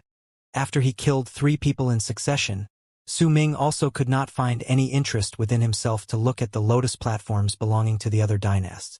He simply stood on his own and waited for the 4th person. In an instant, they showed up. Time passed and the 4th, 7th, 10th person came. When half a day passed, Su Ming had already killed nearly 400 people in the continuous stream of challenges. He did not pay any attention to the world outside. He did not know how the other dynasts were doing, but even he had gradually become averse to this sort of slaughter. However, he wanted to see just how many people would still dare to challenge him when he killed all of them in such a manner. Besides, he was still waiting for a person who could truly challenge him. Only that sort of fight would allow him to battle to his heart's content. He knew that as the battles continued and the others lost their courage to join the fights, those with great levels of cultivation would gradually appear. As a glint shone in Su Ming's eyes, another figure appeared on his platform. He only cast a glance at that person but could tell that he was just in the initial stage of World Plane Realm. This sort of cultivator made Su Ming frown. In just the span of a breath, the figure became clear, and it was just a lanky young man. The moment he appeared, he took a few steps backwards, and an obsequious smile appeared on his face before he wrapped his fist in his palm towards Su Ming. "Your Highness, don't attack. Please don't attack me. I'm not here to challenge you. With your glorious image and your fame in the 4 great true worlds, how would I dare attack you? Just one breath from you, and you'll send me straight back to my mother's womb. Thus, please fulfill my request and give me the span of a few breaths, just a few breaths." The obsequious look on the lanky young man's face looked very polished, without a hint of deceit to be detected. Su Ming was taken aback. The lanky young man was also wiping off cold sweat off his forehead in his head. He quickly took a few more steps back and reached the border. He pulled most of his body out of the screen of light around the lotus platform, then threw his head back to shout towards the sky in with such force that his face and neck turned red. Old masters, young masters, fellow Taoists from the 4th, 3rd, and 2nd planes, seniors, fellow sect members, brothers, sisters, uncles, aunties, hello. I have here with me high-quality medicinal cores, a large number of spirit talismans, a wide assortment of blades, spears, swords, halberds, but if you want them, you'll have to be quick. The more you buy, the more free gifts you'll obtain. Remember me, I am De Shun. My De means morality, and Shun means having everything go your way when you buy things. I live on the 333rd continent in the 3rd plane. All my treasures are great items from when I went out on a war expedition. I can guarantee you that they are of high quality, and you can even book them. Once he finished shouting those words, all the people in the area were stunned. In fact, the battles from the other Lotus platforms came to a halt because of it as well. Even the old man in Life Realm looked over with anger, but at that moment, the young man ducked his body back behind the screen of light, wrapped his fist in his palm towards Su Ming in an obsequious manner, and swiftly rushed out. Hello, everyone. My name is De Shun. The excited voice seemed to echo in all corners of the world. De Shun had successfully attracted all the cultivators' attention and successfully promoted the things he wanted to sell. He could already predict that his future business would definitely increase by leaps and bounds due to his performance on this day. A person who could think of such a method was definitely not someone who was normal. They needed incredible courage and determination as well as readiness to face life-threatening danger. After all, if De Shun had made a wrong judgment, there was a high possibility that he would end up dead on the Lotus platform. That was why even Su Ming could not help but laugh after he recovered from his shock in regards to such a form of promotion which risked De Shun's own life. Besides, he had to have quite a powerful background besides being willing to risk his own life, or else causing such a ruckus in the solemn anointment ceremony would definitely end up with him punished for wreaking havoc in Morning Dao sect. If it was light, he would be sent into forced isolation, and if it was heavy, even his cultivation base might be destroyed. De Shun was clearly not an idiot either, or else he would not have thought about such a method to promote his business. He had to have people supporting him, which was why he did not have to be too worried about provoking the seniors in Morning Dao sect and bringing huge trouble on his head.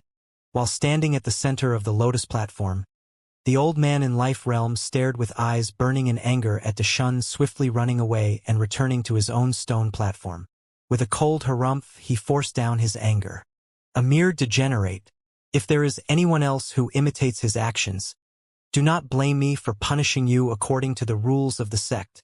With an imposing tone, the words of the old man in Life Realm immediately echoed in all directions. He wasn't punished? The 10 million cultivators in the area might have lowered their heads in an act of obedience, but they could not help but swiftly communicate with each other through their thoughts. You don't know about this, do you?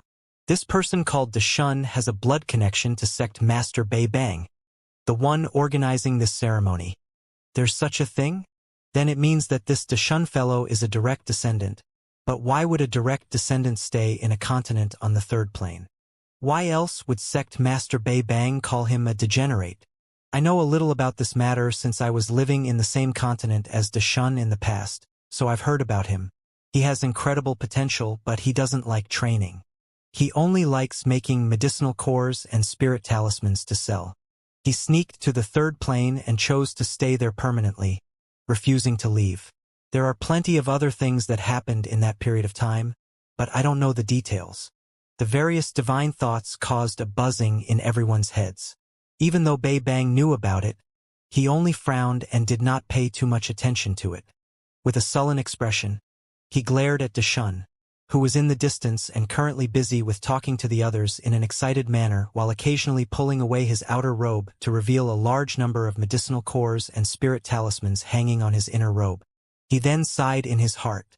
The bald crane was in Su Ming's storage bag, but through its peculiar divine ability, It could see everything in the world outside. At that moment, it screeched excitedly in Su Ming's heart. Genius! This person's a genius. Su Ming, why haven't I thought of this before? Darn it all. I want to go out and be as cool as he is. Go tell the others that I'm buying crystals. A large amount of crystals. The bald crane had clearly been stimulated by Deshun's action, and as it made a loud racket, it looked as if it wanted to rush outwards. What are you going to use to buy crystals? Su Ming sent it a divine thought uttered in a flat tone, immediately stunning the bald crane. It did not speak for a long time, clearly mulling over what it should use to buy crystals. As the bald crane was deep in thought, another figure appeared on Su Ming's platform, and the repetitious challenges began once more. 400, 500, 600. The slaughter continued on Su Ming's platform. The people who showed up were absolutely not his opponent, and even though he continued with his killing, a crease had slowly started to form between Su Ming's brows. He had thought that there was something off previously. Based on logical reasoning, with this sort of slaughter going on, it would be unlikely for the people outside to continue charging towards him like a swarm of bees to challenge him. Yet his situation didn't change no matter how much time passed. After a moment of thought, his lips curled up into a cold sneer. Since there were so many people coming to die, they should not blame Su Ming for being ruthless and merciless. Those outside could not see the slaughter on the Lotus platforms, but as time passed, all the challengers who went to Su Ming's platform died, and this was enough to shock all those outside. As the end to the challenges of the first day came close to the end, most of the near 10 million cultivators in the world outside cast their gazes on Su Ming's Lotus platform. Compared to the others, Su Ming's platform was drenched in blood and filled with a crimson light. In the clouds and fog which appeared above his platform were two runic symbols which were currently shining. One of them symbolized the number of challengers, and the other blood-red one showed the number of deaths that had occurred on that platform. The blood-red runic symbol revealed that the number of deaths had surpassed 1,000. The battles on other Lotus platforms were clearly not as intense as on that of Su Ming. At most, they only had 400-something deaths. The ones who had the least were the aloof young man and the sickly pale middle-aged man with the gentle face. The two of them had sat on their platforms throughout the day, but no one had challenged them. Because of that, their platforms became incredibly distinct among the others, and only Su Ming's was as radiant as theirs. The first two attracted attention because no one dared to challenge them, and the other was because of the heinous slaughter. Besides that person called Deshun, all those who had dared to challenge Su Ming had died. Sometimes, a person's reputation was built through slaughter, such as with Su Ming. There was a grim look in the eyes of the cultivators in the area as they stared at his platform. Killing more than 1,000 cultivators could only be done with a certain amount of power, but even more importantly, Su Ming had not once activated the flourishing lotus on his robe to absorb life force so that he could recover his strength. Compared to the other dynasts who had been challenged throughout the day, besides the aloof young man and the gentle middle-aged man, all the others had restored their cultivation bases at least once, some even several times. However, even so, the judgments could not be made easily, since all Lotus platforms were shielded by a screen of light. No one could tell what was going on inside, so they did not know whether there had been powerful warriors among the challengers. Yet no matter what, the shock brought by the fact of someone being able to kill more than 1,000 cultivators in a day was like a mighty pressure that gradually enveloped the hearts of all those in the area. When the first day of challenges ended and the screens of light from the Lotus platforms disappeared, the figures of all 10 dynasts were revealed. Su Ming's expression was dark. Over the course of the day, he had grown annoyed by all the slaughter. What he wanted was to fight against a true powerful warrior, not partake in such meaningless slaughter. Su Ming's questions had also grown. Through the battles over the course of the day, especially the hundreds of people in the latter half, quite a large number of them had been taken aback when they saw him before they attacked. He would have passed it off as insignificant if it was just one person, but when hundreds of people did the same thing, Su Ming was forced to think more on it. It was clear that those cultivators had not come to challenge him, but for some unknown reason, they had been sent to his platform. The challenges for the first day are over, but us cultivators do not need long to rest. 2 hours later, the challenges will continue, Bei Bang said flatly after sweeping his gaze across Su Ming and the others. No one raised any opposition to his words. A glint shone in Su Ming's eyes. Then for the first time during the anointment ceremony, right in front of 10 million cultivators, his calm voice rose into the air. I have a question. His voice echoed in the air. When it traveled in all directions, he immediately attracted the gazes from all the cultivators around him. Even the other 9 dynasts cast their gazes towards him. When they looked at him, most of the dynasts had calm expressions on their faces, so no one could tell what they felt at that moment. Speak, Bei Bang commanded flatly. A light shone in the eyes of the tanned old man who stood among the 3 sect masters behind him, and he started laughing coldly in his heart.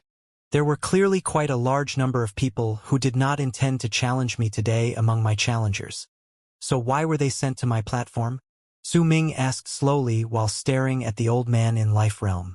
When his words were heard by the crowd, the 10 million cultivators in the area were stunned before some of them soon seemed to have understood what was going on. They immediately chuckled, and when that noise fused together, it turned into loud laughter that echoed among the cultivators. It was rather grating to the ears, as if the whole world was laughing at Su Ming for his ignorance. In fact, even the tanned old man began laughing. Besides the aloof young man and the gentle middle-aged man among the other dynasts, the remaining 7 also laughed, and there was a hint of derision in their laughter. How many lands and stages have you cleared in the striking lands? Bei Bang frowned and looked towards Su Ming amid the laughter emitted by the 10 million people around him. Su Ming frowned as well. I remember this. Dao Kong, you only went to the first land and cleared the 6th stage in the striking lands. A young man with long hair and long, narrow eyes said with a laugh. He was one of the dynasts. You're wrong. It's not the 6th stage anymore. Dynast Dao Kong has not returned for 1,000-odd years, so his rank has automatically been reduced. I remember taking a glance at it 3 months ago. He has already been reduced to the 1st stage. A middle-aged man with a distinct birthmark on his neck said with a hint of a smile on his lips. He was clearly another dynast since he stood beside the young man with the long, narrow eyes. Great Sect Master Bei Bang, you do not need to trouble yourself to make explanations for this.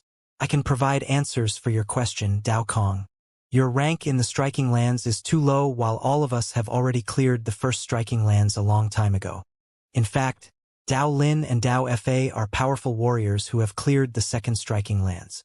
There are also far too many people among our fellow Taoists around us whose rank surpasses yours.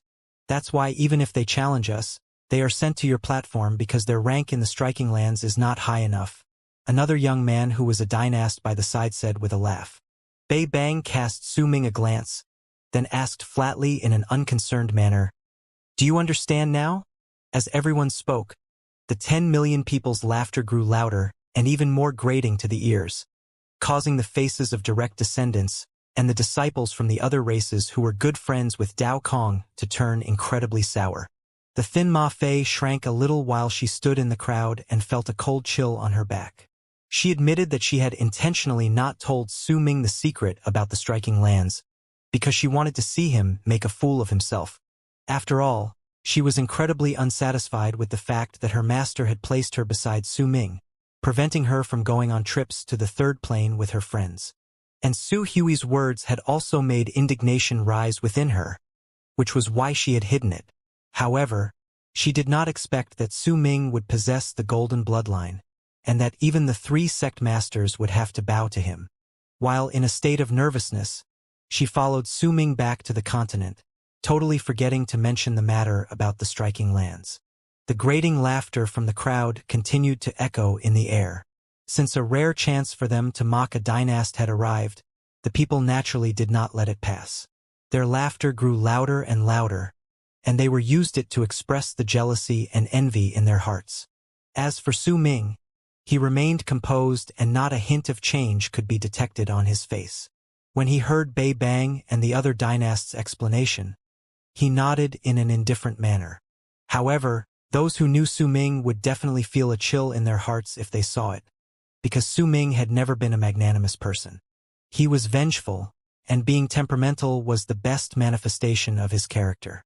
Su Ming had naturally seen the scorn from the other dynasts and the disregard from the old man in Life Realm, and he put it to memory. Similarly, he also took note of the people who laughed the loudest and most joyfully in the crowd. I see, so that's how it is. Very well.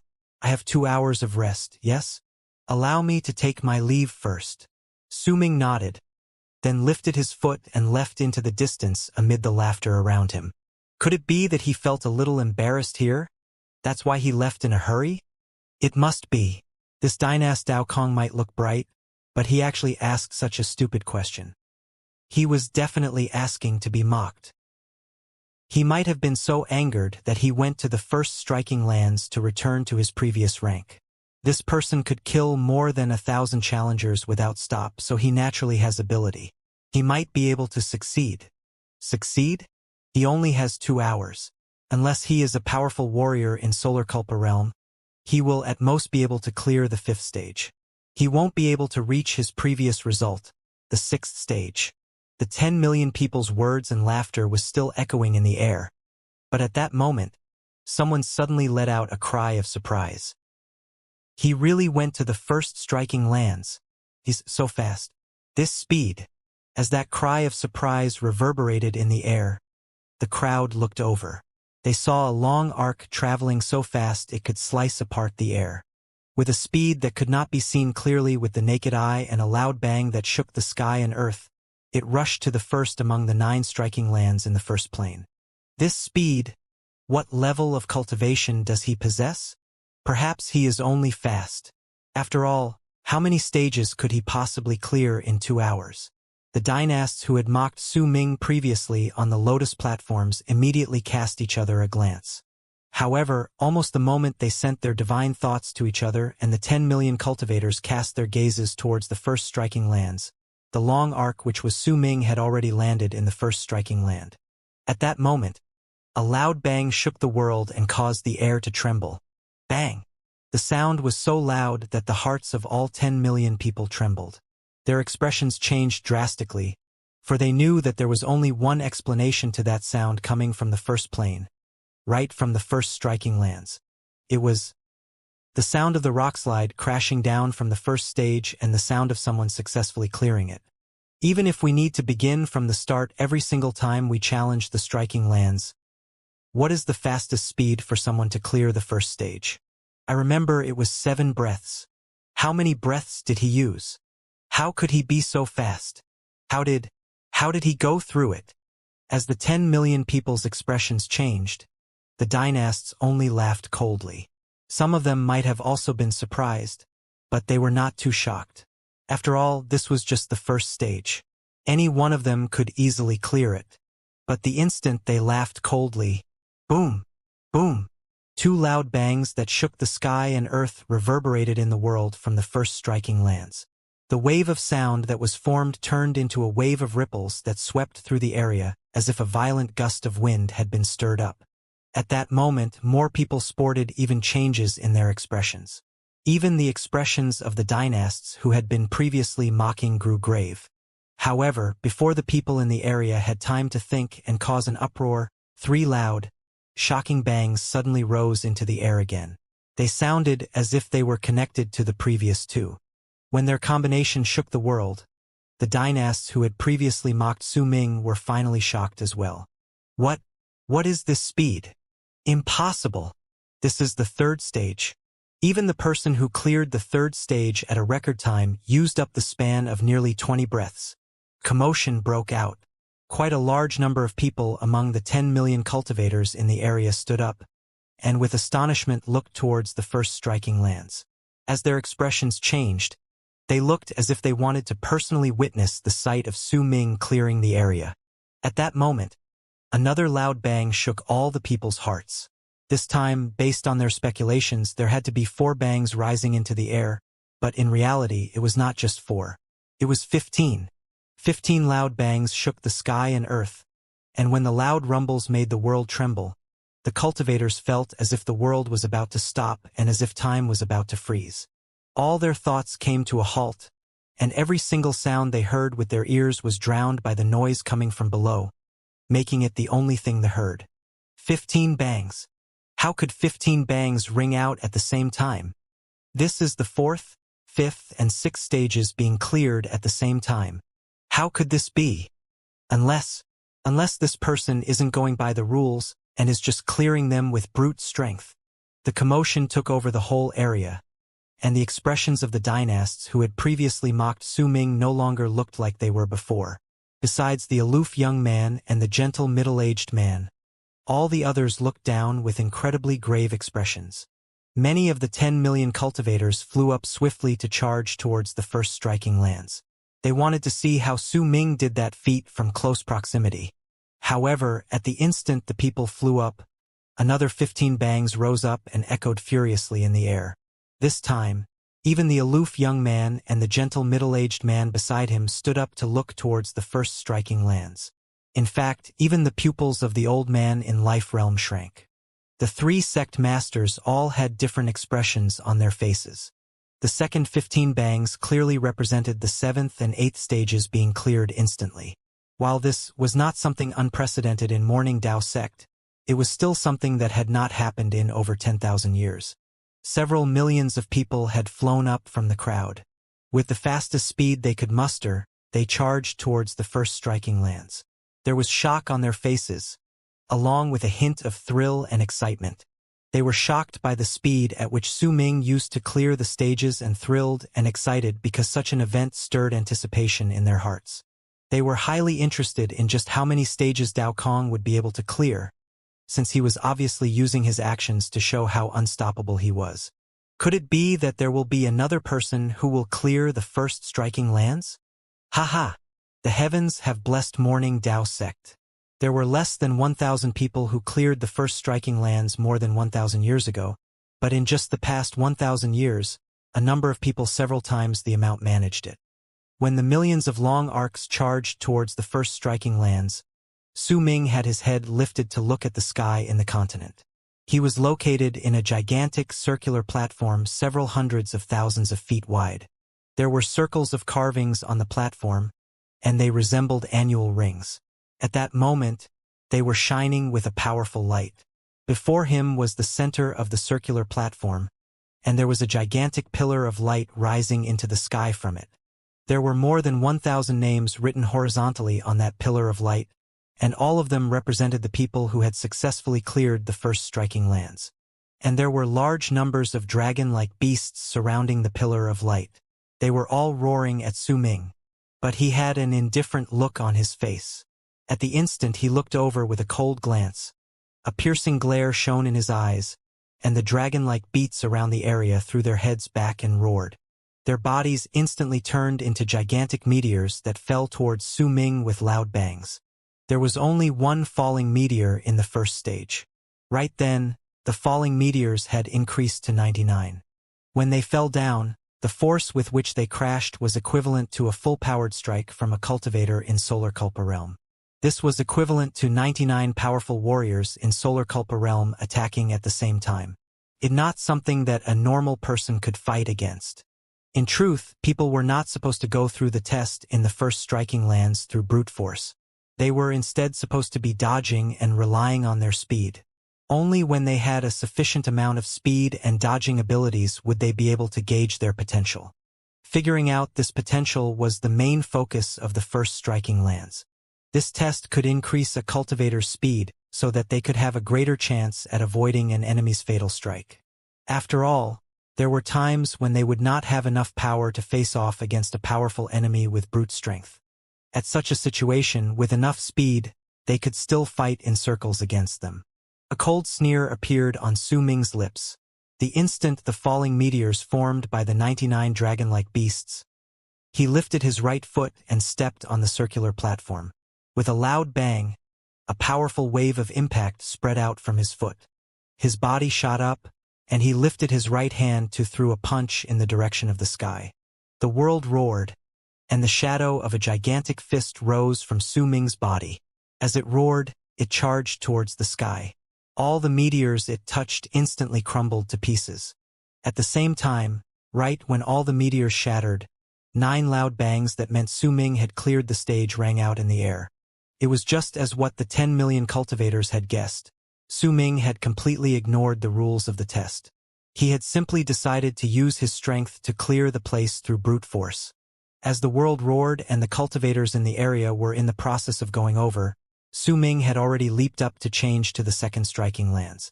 He could choose not to take action, but when he did, then with just one move he would shock the world. The pillar of light on the platform behind him had a flashing name appear right on top at that moment. Dao Kong. The 9 booms shook the sky and earth. As a brilliant light surged skywards from the first striking lands, it shone in all directions, and all the cultivators from Morning Dao sect on the way immediately stopped moving. When they looked towards the first striking lands, shock appeared in their eyes. They were not the only ones. At that moment, the expressions of the disciples from Morning Dao sect who had not flown out from the place where the anointment ceremony was held changed. The dynasts who had the same status as Su Ming also narrowed their eyes. Su Ming was simply too fast. Only around 100 breaths had passed since he left to the time he cleared all 9 stages in the first striking lands. It was a sensation due to the time he took and the difficulty that lay in that test itself. It was enough to start a storm which swept in all directions. Even the previous indifferent expressions of the aloof young man and the gentle middle-aged man turned grave while a dark light flashed in Bei Bang's eyes while he stood on the largest lotus platform. The 3 sect masters behind him had differing expressions. A barely noticeable fierce light shone in the tanned old man's eyes. The thin Ma Fei sucked in a sharp breath as she stood in the crowd, looking rather dumbfounded. Even though she had guessed that Su Ming would be able to clear the first striking lands, she had not expected that he would be able to clear them at such a speed. De Shun, the person who had promoted himself on Su Ming's platform, was also in the crowd. At that moment he shrank in slightly, then a thought formed in his head. Immediately he rose up. "I'll be rich. I'll definitely be rich this time." An excited expression appeared on his face, and he charged towards the cultivators rushing to the first striking lands. With his actions, Su Ming had crushed all of the laughter mocking him just then. With his actions, he told all the people that the striking lands posed no difficulty to him if he wanted to clear them. At that moment, Su Ming took a step forward, turning into a long arc that sliced through the air. When the crowd looked at him from the distance, they saw him rushing towards the second striking lands. The second striking lands. He went to the second. The second striking lands is several times harder than the first. Even if he managed to clear the previous one at an incredibly quick speed, he might not be as successful in the second land. But I look forward to whether he will succeed. That's impossible. The second striking lands tests willpower. The illusions there are so strong that a normal person will not be able to go past. Or else why would only Dao Lin and Dao Fa be the only ones among the dynasts who could clear all 9 stages in the second land? That's not necessarily true. After all, there are hundreds of people who had managed to clear the 9 striking lands. But even the fastest person used 6 hours. Dao Kong simply might not have enough time. As the noise from the discussions rose, the crowd charged towards the second striking lands. Besides Dao Lin and Dao De with somewhat grave expressions on their faces, the other 7 dynasts on the lotus platforms sat with various forms of sullenness. He only has 2 hours. It's impossible for him to clear the second striking lands. That's right. It'll be especially so for the illusion in the third stage. Even if you know it's fake, it's still difficult to prevent your will from shaking. That man. Humph. As the dynasts sent their thoughts to each other, the long arc which was Su Ming sliced through the air and stepped onto the second continent, right where were the second striking lands. It had the same gigantic round platform, and there were also several dragon-like beasts surrounding a gigantic pillar of light. At the instant Su Ming came to the place, those dragon-like beasts immediately roared at him. At the instant their voices echoed in the air, Su Ming stepped onto the round platform without any hesitation. An imposing voice immediately spoke from the pillar of light. "Challenger, your name." There was not a hint of emotion in that voice.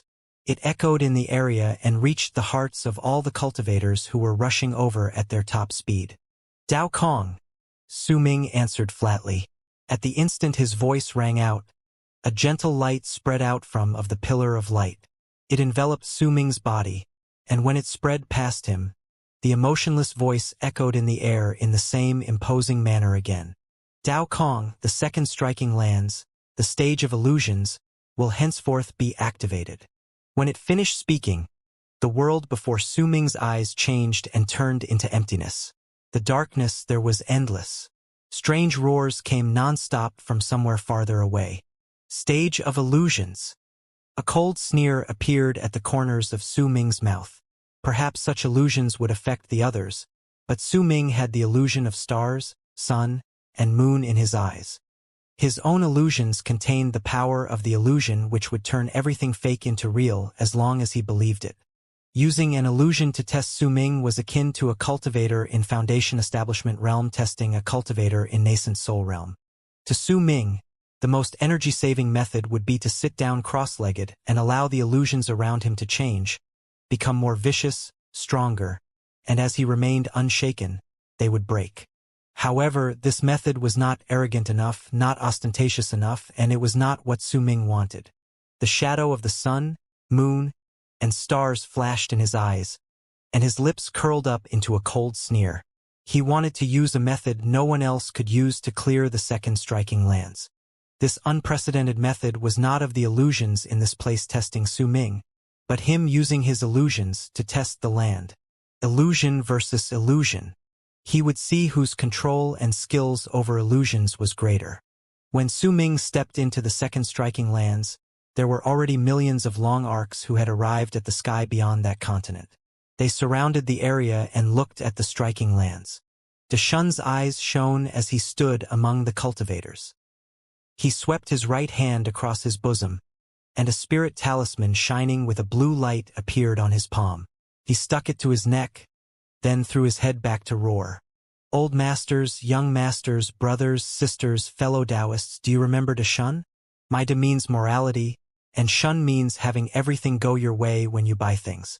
Today, on this land, I will open a betting pool to bet on how many breaths Dynast Dao Kong will need to clear 5 stages. If you bet that he will clear it within 50 breaths, your return rate will be 100 times. If within 100 breaths, your return rate will be 50 times. Within 200 breaths, your return rate will be 10. And if you bet that he will clear it in more than 200 breaths, your return rate will be 1. Under the effect of the spirit talisman, Deshun's voice immediately echoed in the air in a thunderous manner. Everyone within the area could hear it. It was clear that his spirit talisman was not an ordinary object, since it was able to achieve such an effect. The price for its creation should have been great, but if Deshun could grasp the right timing, he could earn back several times, several dozens of times, or even hundreds of times the money he lost. When faced with the possibility of such returns, there was no way he would let this chance go. The millions of cultivators in the area turned their heads towards him, and someone immediately believed in his words and walked towards Deshun to place a bet. Why are we only betting for 5 stages? There were also those who were suspicious of Deshun's words. Fellow Taoist, we can open another betting pool after 5 stages. We don't have to be in a hurry. Besides, Dynast Dao Kong might not be able to clear the first 5 stages.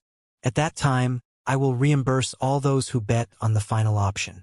This is a rare chance, so what are you waiting for?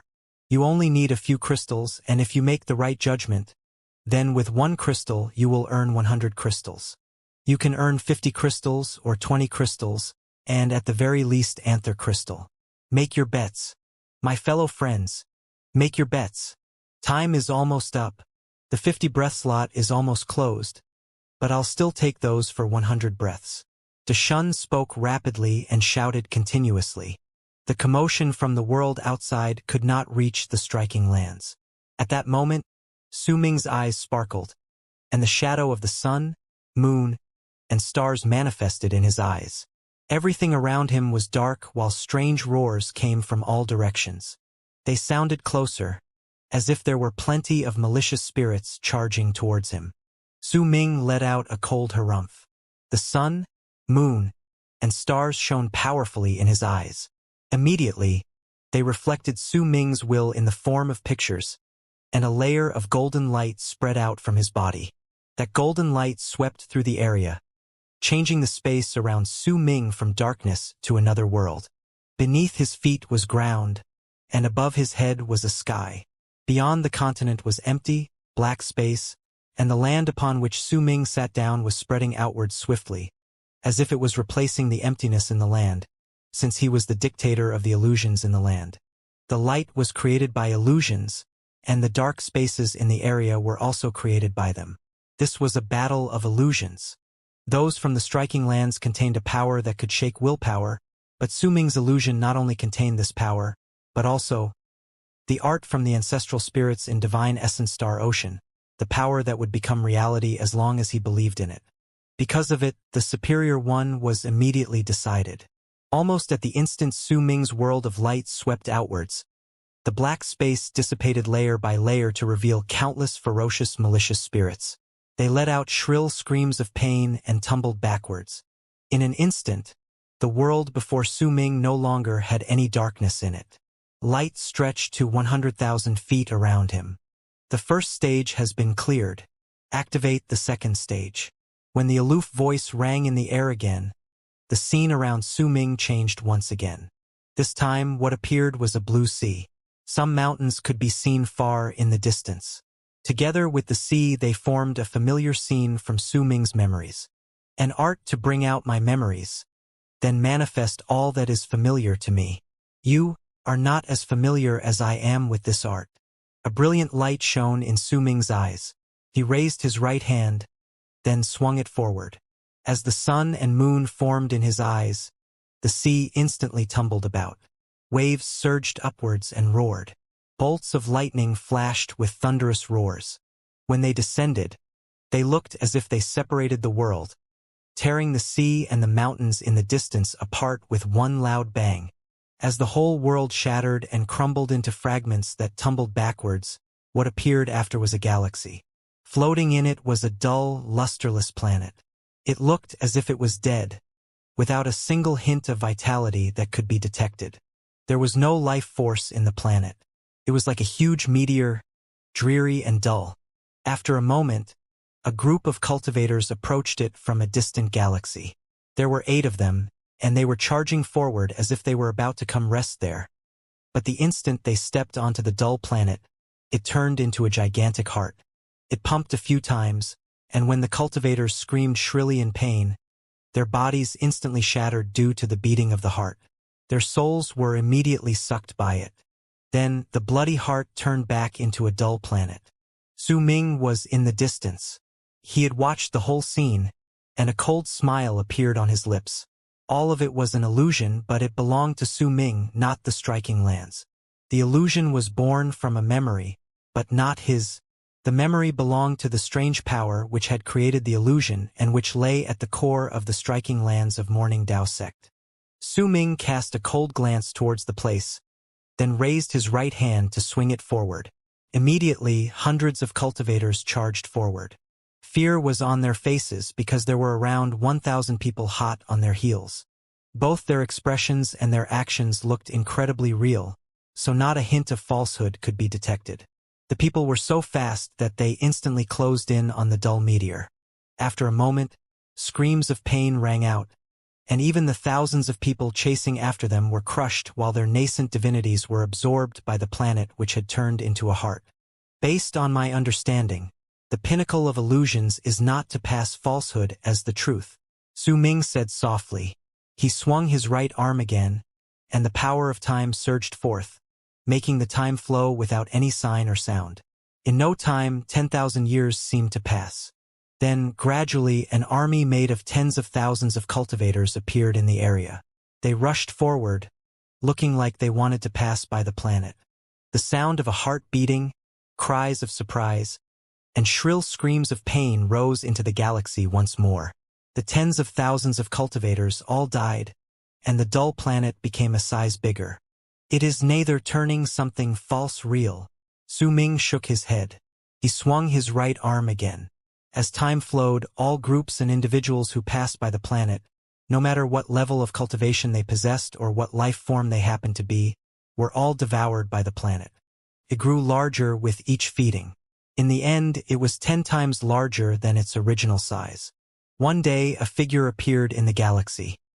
He was a man with long hair who was dressed in a simple long robe and who had a complicated runic symbol flashing at the center of his brows.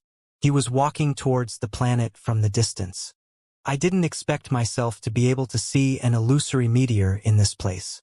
By the looks of it, it has already developed its own intelligence. It can be used to strengthen my disciples' willpower in the future. The man smiled faintly. His voice was gentle, but the instant his words were spoken, the gigantic planet turned into a blood-red heart and began beating. All of it were the planet's memories.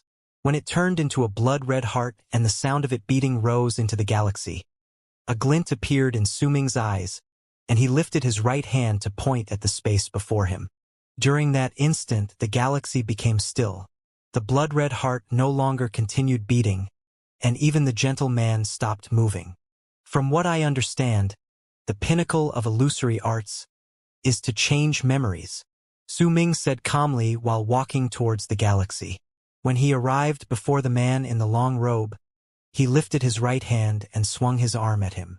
Immediately, as if he had wiped off something from a person's memories, that long-haired man was completely wiped off from the place. Suming turned his head around. When he looked towards the blood-red heart, which was the planet, the shadow of the sun, moon, and stars shone in his eyes. The freezing of time around him was instantly cancelled, and everything returned to normal. The sound of the heart beating rang in all directions once more. That heartbeat had a strange power that could make a person's blood flow in reverse, but Suming's expression remained the same. He walked towards the blood-red heart, then raised his right hand to swiftly seize the air in its direction. Booming sounds shook the sky and earth before they echoed through the whole galaxy. In your memories, you were subjugated by that long-haired man and became the source of power for the second striking lands of Morning Dao sect. Now your memories will be changed, and the one who will subjugate you will be me. Suming formed a seal with his left hand before he pointed at the galaxy. Immediately it trembled. A gigantic palm appeared out of nowhere and charged towards the blood-red heart. Suming did not stop walking. With a single move, he seized space with his right hand. Immediately, the life inequity spear appeared in his grasp. When he flung it forward, the spear let out a loud, buzzing sound, and instantly pierced the blood-red heart. The heartbeats from the blood-red heart continued to shake the galaxy, but Suming did not stop. With a step forward, he stepped on that blood-red heart. In your memories, you are bound to fail. So this is a disaster you cannot escape, Suming said faintly. He lifted his right hand. Then with all 5 of his fingers, he stabbed the blood-red heart beneath him. At the same time, a large number of branches crawled out of his fingers and pierced his target. But now, the one who will subjugate you is me. From now on, I am your master. The instant Suming said those words, a large number of veins appeared on the blood-red heart. They twisted and squirmed about, because the branches stretching out from Suming's body had filled its whole body. A loud bang signaling the collapse of the galaxy rose swiftly into space. The galaxy shattered into fragments and disappeared. The blood-red heart and Suming vanished with it as well. Suming sat on the circular platform. He had not moved a single inch from the start. Everything before had been just an illusion. It was activated by the land, but dominated by Suming. When he opened his eyes, the pillar of light in front of him started flashing intensely.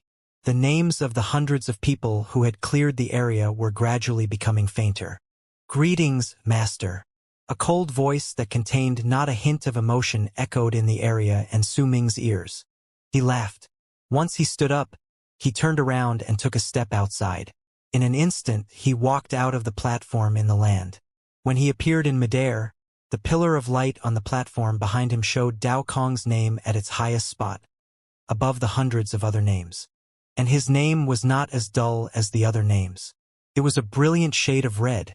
That blood-red name not only signified that Suming was the fastest person to ever clear that place, but also that he was the master of the second striking lands. However, that was something that other people would not know.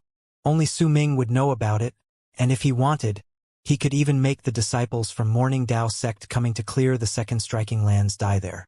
More accurately speaking, Su Ming did not clear the place because he did not clear the stages step by step based on the rules. Instead, he used a forceful method to become the master of the rules. Needless to say, because of it, he had risen above everyone. When he walked out, all the hundreds of cultivators in the area were so shocked they were flabbergasted. While Su Ming thought that he had spent a long period of time to clear the zone, he had in truth spent much less time in the second striking lands compared to the first. He had only used 35 breaths.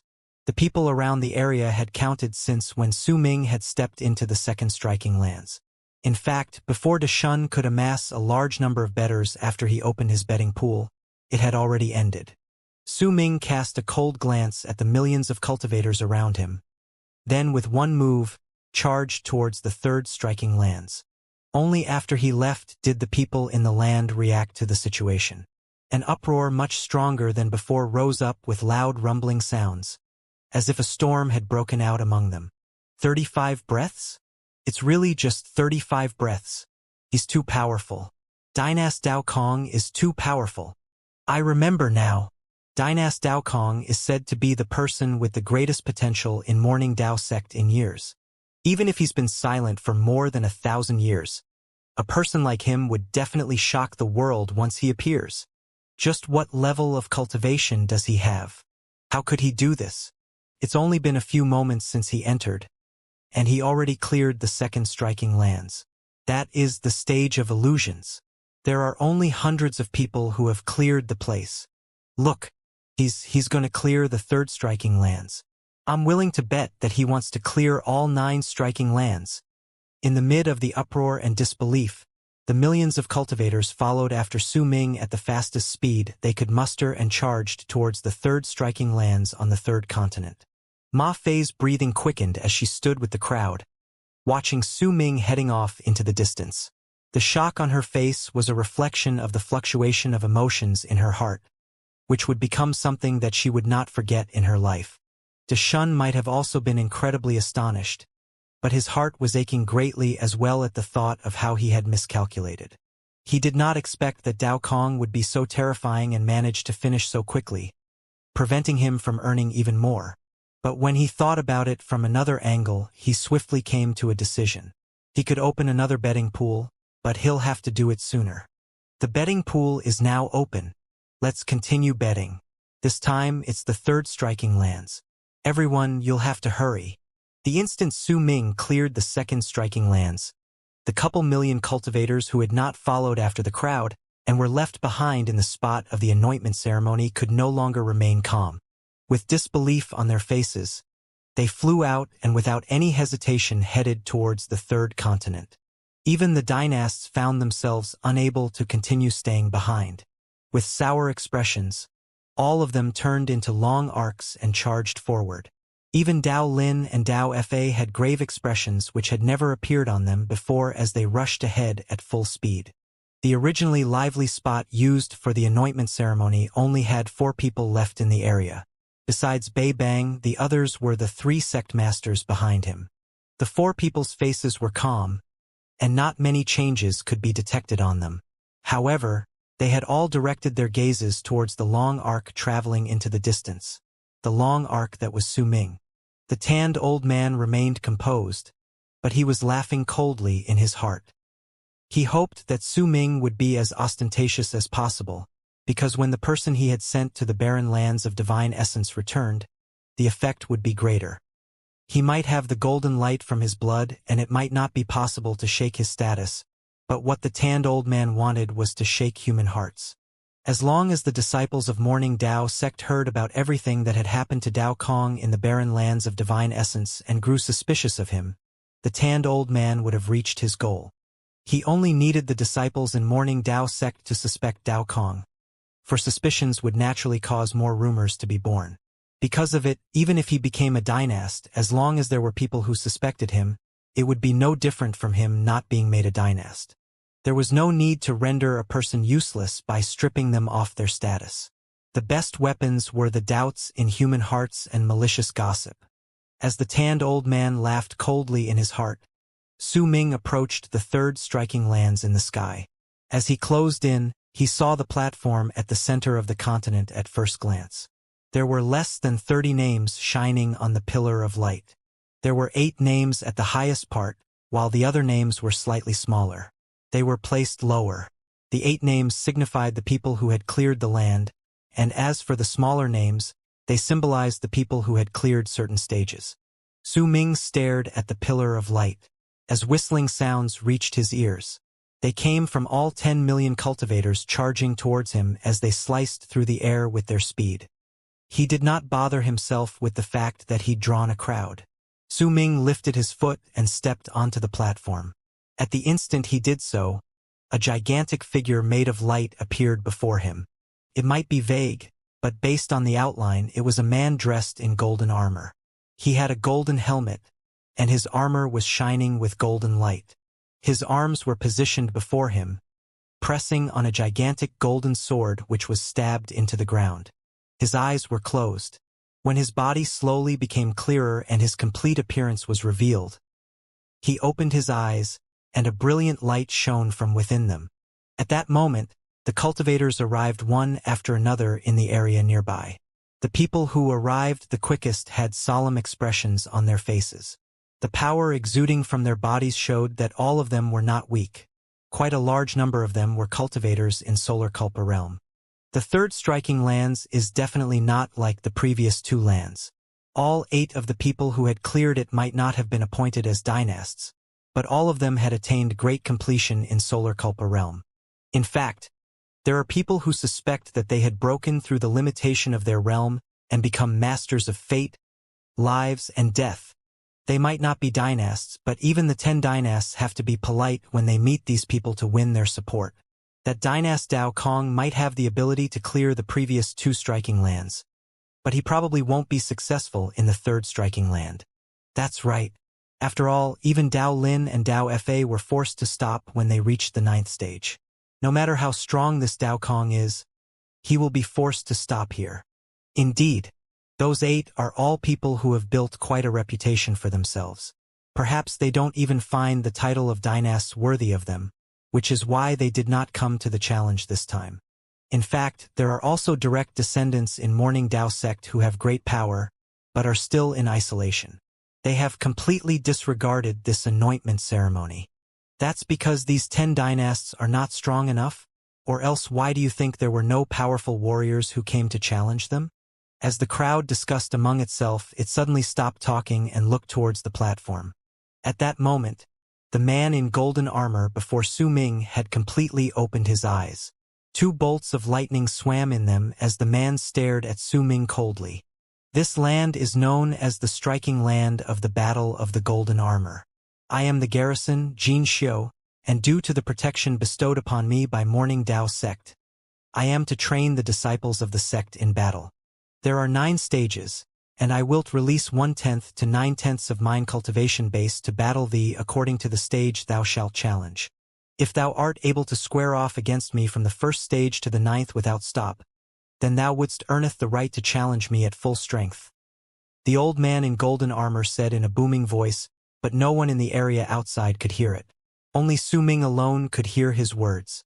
When he finished, the man in golden light took a step forward. He wrapped his fingers around the golden sword with his right hand, and as he moved forward, he lifted it with his right hand in a simple movement upwards before swinging it down.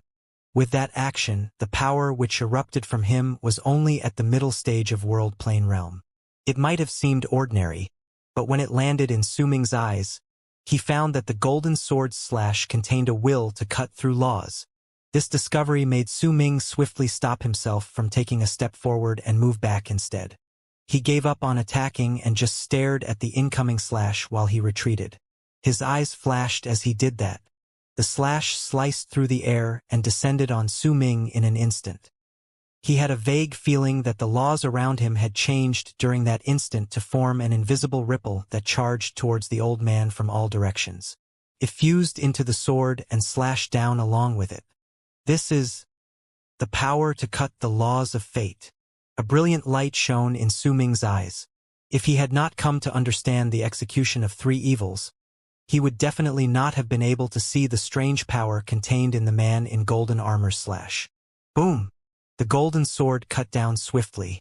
Su Ming had clearly retreated, but when he was about to avoid the attack to observe it carefully, he discovered that at the instant the sword swung down, the dimension around him had changed. It was as if the space in which he was had moved to appear under the sword all on its own. Su Ming could not dodge it. This isn't just a slash containing the power to cut fate. The power that spread out to change the laws just now changed the dimension around me as well as my location so that the sword would definitely hit me. Xianxia, what a man! For the first time, fighting spirit rose in Su Ming's eyes. It was the first time he became so excited ever since he had come to Morning Dao sect. It did not matter whether it was the challenges just then, the rockside wastelands, or even becoming the master of the stage of illusions. None of them had been capable of making Su Ming feel such a powerful desire to fight. Only at that moment did it raise within him and result in a brilliant light in his eyes. He did not choose to retreat any longer, but instead lifted his right hand to hurl a punch towards the incoming slash. Loud bangs echoed in the air, and the golden sword distorted. When it touched Su Ming's fist, it dissipated, but a wave of tremors surged into his hand and surged through his whole body repeatedly, making him sway. Even though he did not retreat, his qi and blood tumbled about.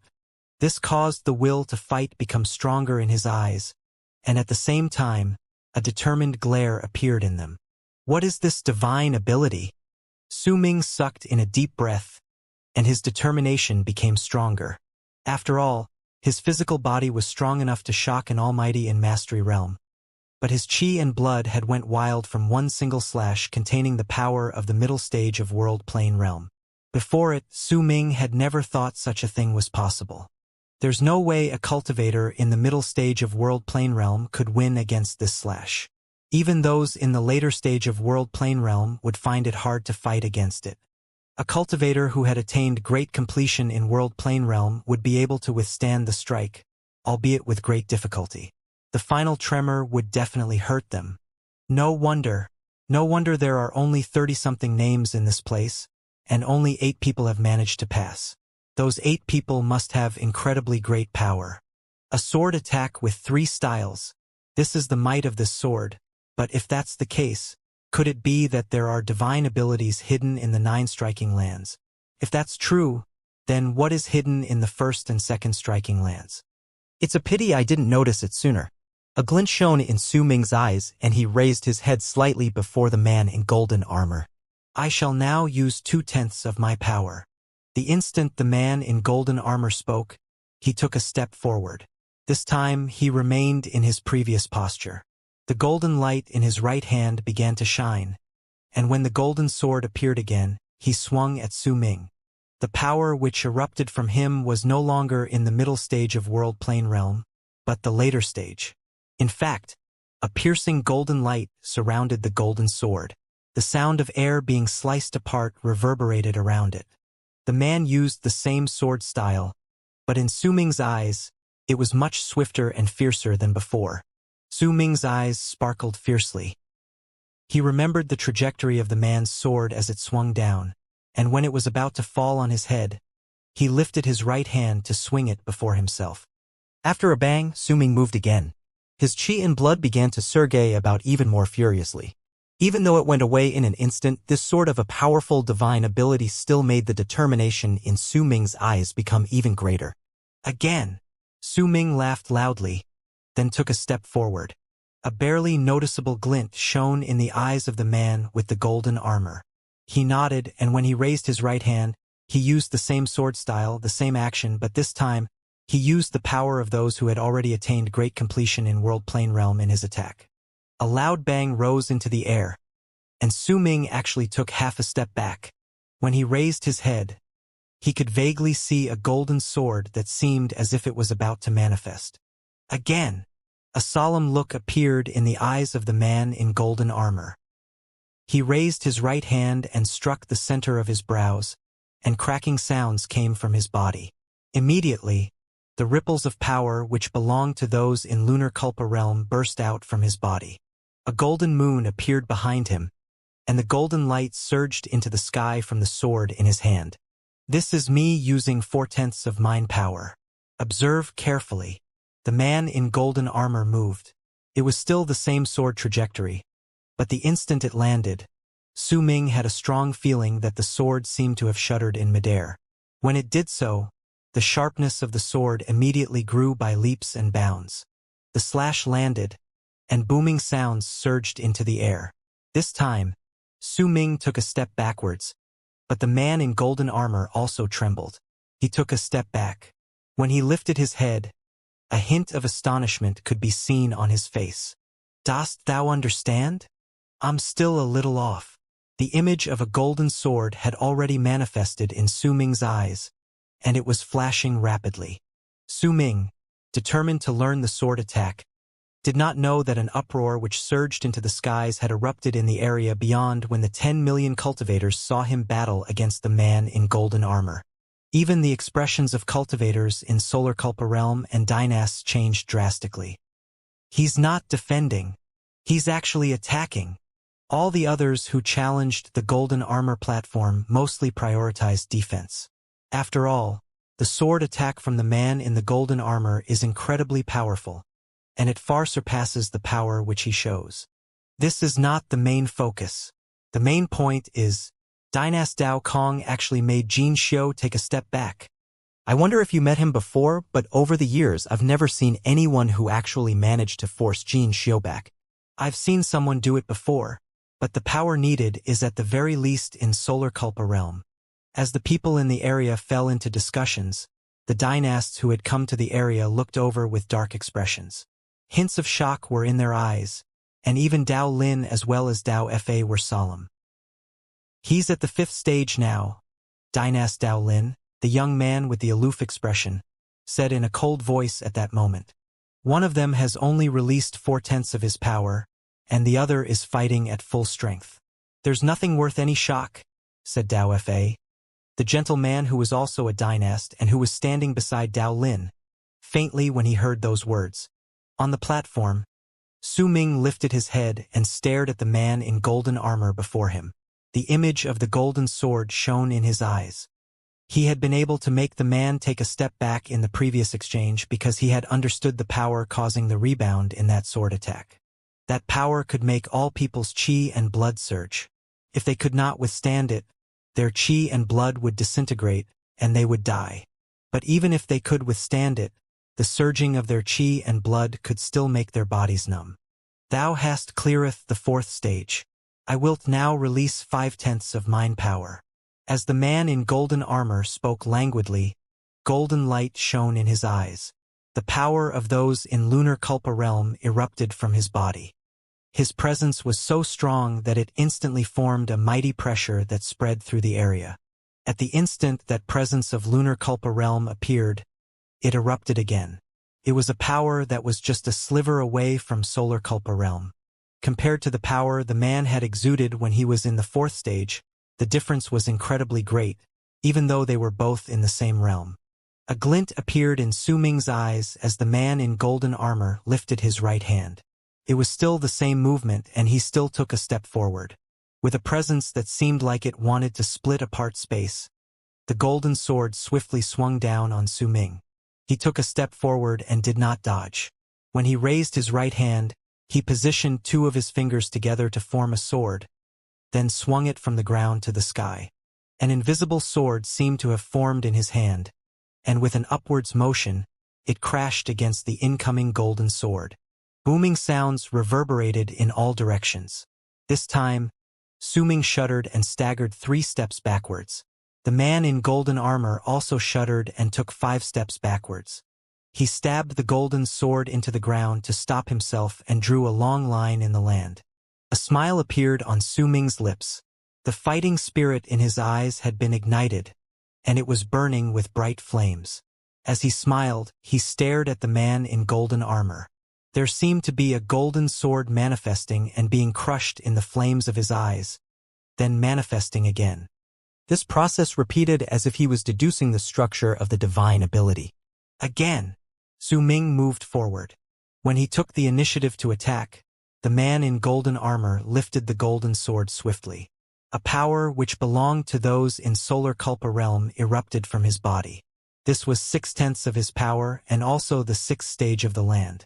The power of Solar Culpa realm which erupted from his body gathered on the golden sword in his hand, and the presence spreading out from his body was strong enough to threaten those who had attained full completion in Solar Culpa realm.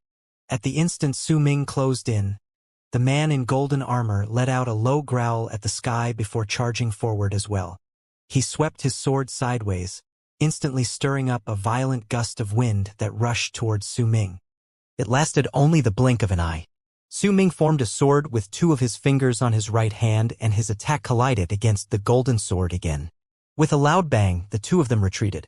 Blood trickled out of Su Ming's mouth and the man in golden armor also had blood on his lips. This time, neither of them spoke. Instead, 7/10 of the man in golden armor's power erupted from his body, causing his level of cultivation to rise straight to the great completion of Solar Culpa realm. At this level, the sword he swung down could make the pupils of even almighties in Mastery realm shrink, which was a telling sign of just how powerful he was. At the instant his power erupted, the man in golden armor rushed forward. The fighting spirit in Su Ming's eyes became even stronger, and the image of the golden sword had already crumbled several times before being reassembled in them. The 2 people collided once more. This time, the instant Su Ming's 2 fingers clashed against the golden sword, a layer of ripples appeared in the area, which was the sign of laws being changed. Booming sounds surged into the sky. The 2 of them retreated at the same time and coughed up a mouthful of blood. But they were not really injured. The blood was forced out of them due to the rebound force again their chi and blood. When they split apart, Su Ming threw his head back and laughed before rushing forward again. The 7th stage. Dynast Dao Kong has already cleared the 7th stage. Could it be that he really wants to clear the 9th stage and become the 9th person who will clear this place? By the looks of it, you're right. I just wonder whether he'll succeed or not. It would be easier to predict whether he can clear the 8th stage, since the main problem lies in the 9th stage. Dynast Dao Kong might not be able to clear it successfully. After all, plenty of prodigies have been forced to stop at the 9th stage. The people in the area immediately began discussing among themselves. Their eyes were glued on Su Ming. The events before them caused them to have numerous guesses as they watched in shock. For the first time ever, fighting spirit rose in the calm eyes of the man in golden armor standing on the platform. With a bang, 8/10 of his power erupted, and with a single move, he stepped into the initial stage of Mastery realm. This sort of power was the difficult part of the 8th stage. In the past, those who had cleared this stage had needed to use many enchanted treasures to protect themselves against the shocking strike. Whether or not they succeeded was related to their enchanted treasures and their levels of cultivation. It was also connected to the man in the golden armor. Usually, he would let those who had managed to reach the 8th stage pass and head straight to the 9th stage. However, once they reached the 9th stage, it would be impossible for them to clear the stage successfully without the power of those who were masters of fate, lives, and death. Because of that, there were quite a large number of people who were stuck at the 9th stage and could not clear it. Unless they were masters of fate, lives, and death, it was impossible for the man in golden armor to let them pass. However, it was different for Su Ming. The man in golden armor had acted as a garrison inn for many years, but during the course of 10,000 years, he had never met a challenger like Su Ming. His act of clearly copying his divine ability had made the man in golden armor place an incredible amount of attention on him, which was why even though it was just the 8th stage, he treated it with great seriousness. The power of those in the initial stage of Mastery realm erupted from him. Those in the area outside could not detect it, since all presences and everything on the platform had been locked tightly in the area. Outsiders could only watch with their naked eyes, but could not sense it directly. When the ordinary ones come forth to challenge this land, I will oft allow them to pass when they reach the 8th stage to see mind power during the 9th stage. If they can understand it and obtain something from it, then perhaps they can go further down their path of cultivation. But for thee I shalt not do so. Golden light shone in the man's eyes, and he swung the golden sword in his right hand. This time he did not step forward, but instead used the simplest manner to swiftly slash down at Su Ming. The platform trembled, and booming sounds reverberated in the air. The golden sword formed a golden long arc with its slash and charged towards Su Ming. His eyes sparkled, and he also lifted his right hand. In the same manner, he slashed upwards. Another shocking sound rose into the air. Su Ming's body trembled violently, and all his qi and blood surged within him as if they were about to burst out of his body. He was forced back and coughed up a mouthful of blood. Only then did his body feel better, but he felt numb. For the span of a few breaths, he even felt as if he had turned into a mortal. There was the sound of cracking from all parts of the golden armor. It might have been damaged, but it did not shatter. When the man was forced back, he too coughed up blood. Observe well. This is the power of the 9th stage in this land, and also 9/10 of my power. The man in golden armor raised his head, and the blood at the corners of his lips disappeared instantly. When he opened his mouth to speak, the power of those in Mastery Realm erupted from him with a bang. This no longer belonged to those in the initial stage of Mastery Realm, but those who had stepped into the realm for many years and whose power had had time to accumulate. There were 8 people who cleared this stage before you. During it, 3 of them withstood this power through brute force. 5 of them did not, but since they had already moved into Mastery Realm, they had surpassed the limits of the Battle of the Golden Armor, and so I let them pass. If you can use your previous attack and shatter this golden sword, then I will release my full power to fight against you. When the man's power erupted from him, he took a step towards Su Ming. The long sword in his hand shone and formed 9 afterimages in midair, making it seem as if there were 9 swords slicing down at the same time. With fighting spirit burning in his eyes, Su Ming raised his right hand, formed a sword with 2 of his fingers, and at the instant a grim expression appeared on his face. He slashed at the incoming golden swords. That slash drew a long arc in the air. When it crashed against the golden swords, without any sound or obvious reason, Su Ming's right hand trembled. The golden swords shuddered as well before crumbling at the same time as Su Ming was thrown backwards. When he was forced to the edge of the platform, he coughed up several mouthfuls of blood. But joy appeared on his face. He did not even bother wiping off the blood at the corner of his lips, just threw his head back and laughed. I understand now, so that's how it is. Bring out your full power. We're fighting again. As Su Ming laughed, he raised his right hand and positioned 2 of his fingers into the shape of a sword. But this time, golden light shone on his fingers. The golden image of the sword in his eyes was no longer an illusion, but looked as if it had become real and replaced his pupils. This scene landed in the eyes of the 10 million people in the area outside, and their voices immediately resulted in a powerful commotion. The 9th stage. He really cleared the 9th stage. I didn't expect there to truly be someone who can clear all 9 stages in one go.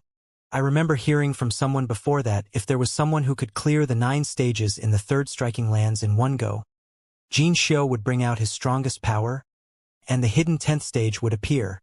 As the discussions echoed in the air, the man in golden armor regarded Su Ming seriously while he stood on the platform, as if he wanted to etch Su Ming's face deep into his mind. 10,000 years ago, the ranks in the striking lands were reset. You are the first since then to have me show my full power. I'll remember your name, Dao Kong. I do not know how much you have come to understand, but if you wish, you can leave now. You will still be considered to have cleared the stage. And think hard about your choice, for if you did not understand, you will not be able to parry my God Slayer art. Su Ming swung 2 fingers before him, and a golden light immediately appeared. During that instant, ripples spread through the area, as if some laws had been changed. This scene landed in the man in golden armor's eyes, and his eyes sparkled. A smile appeared at the corner of his lips. He nodded and closed his eyes. It only lasted for the span of 2 breaths, but when he opened his eyes again, a power that had never appeared before on him while he was in the 3rd striking lands erupted from his body.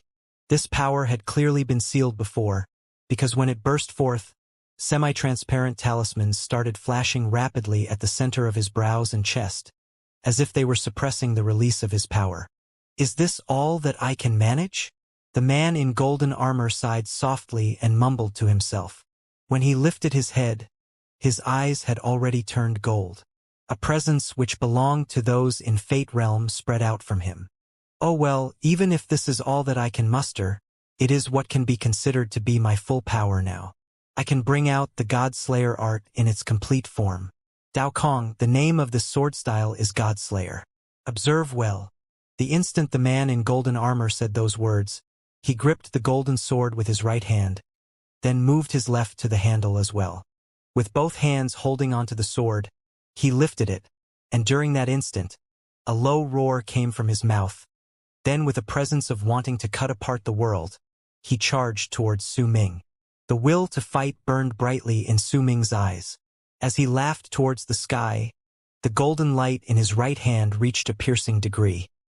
He raised his left hand and held his right wrist, and with the same movement as that of the man, he took a step forward, then cut down at the man in golden armor, stirring up a loud bang. Those outside the platform only saw two rays of golden light intersecting, two golden waves of sword aura crashing against each other, and heard a loud, astonishing bang that instantly made their ears ring.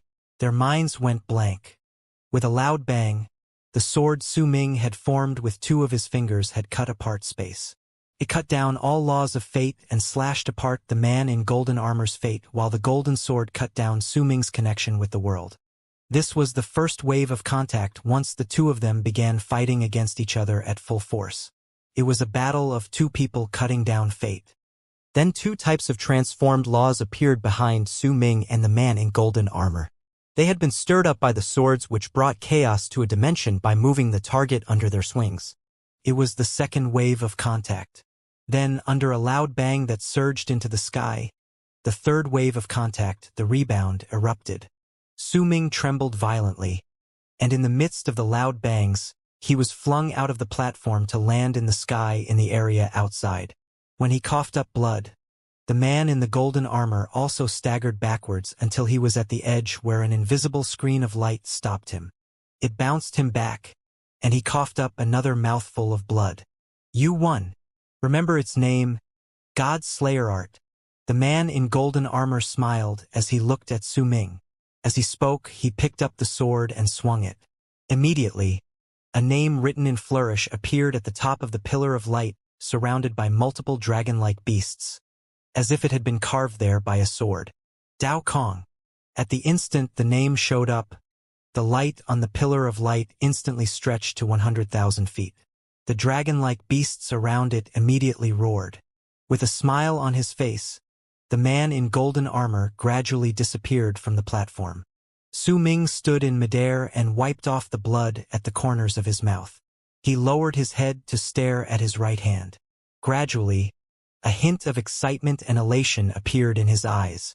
He had not accepted that clearing the striking lands would allow him to get this sort of serendipity. This God-Slayer art might only be comprised of a single slash, but that one slash was enough to shock all people. It was a peerless strike that could bring forth incredible destructive power. In fact, based on what Su Ming could feel, that art could compare to Mountain Shifter art. With it and the Mountain Shifter art, Su Ming was confident he could win against even stronger opponents.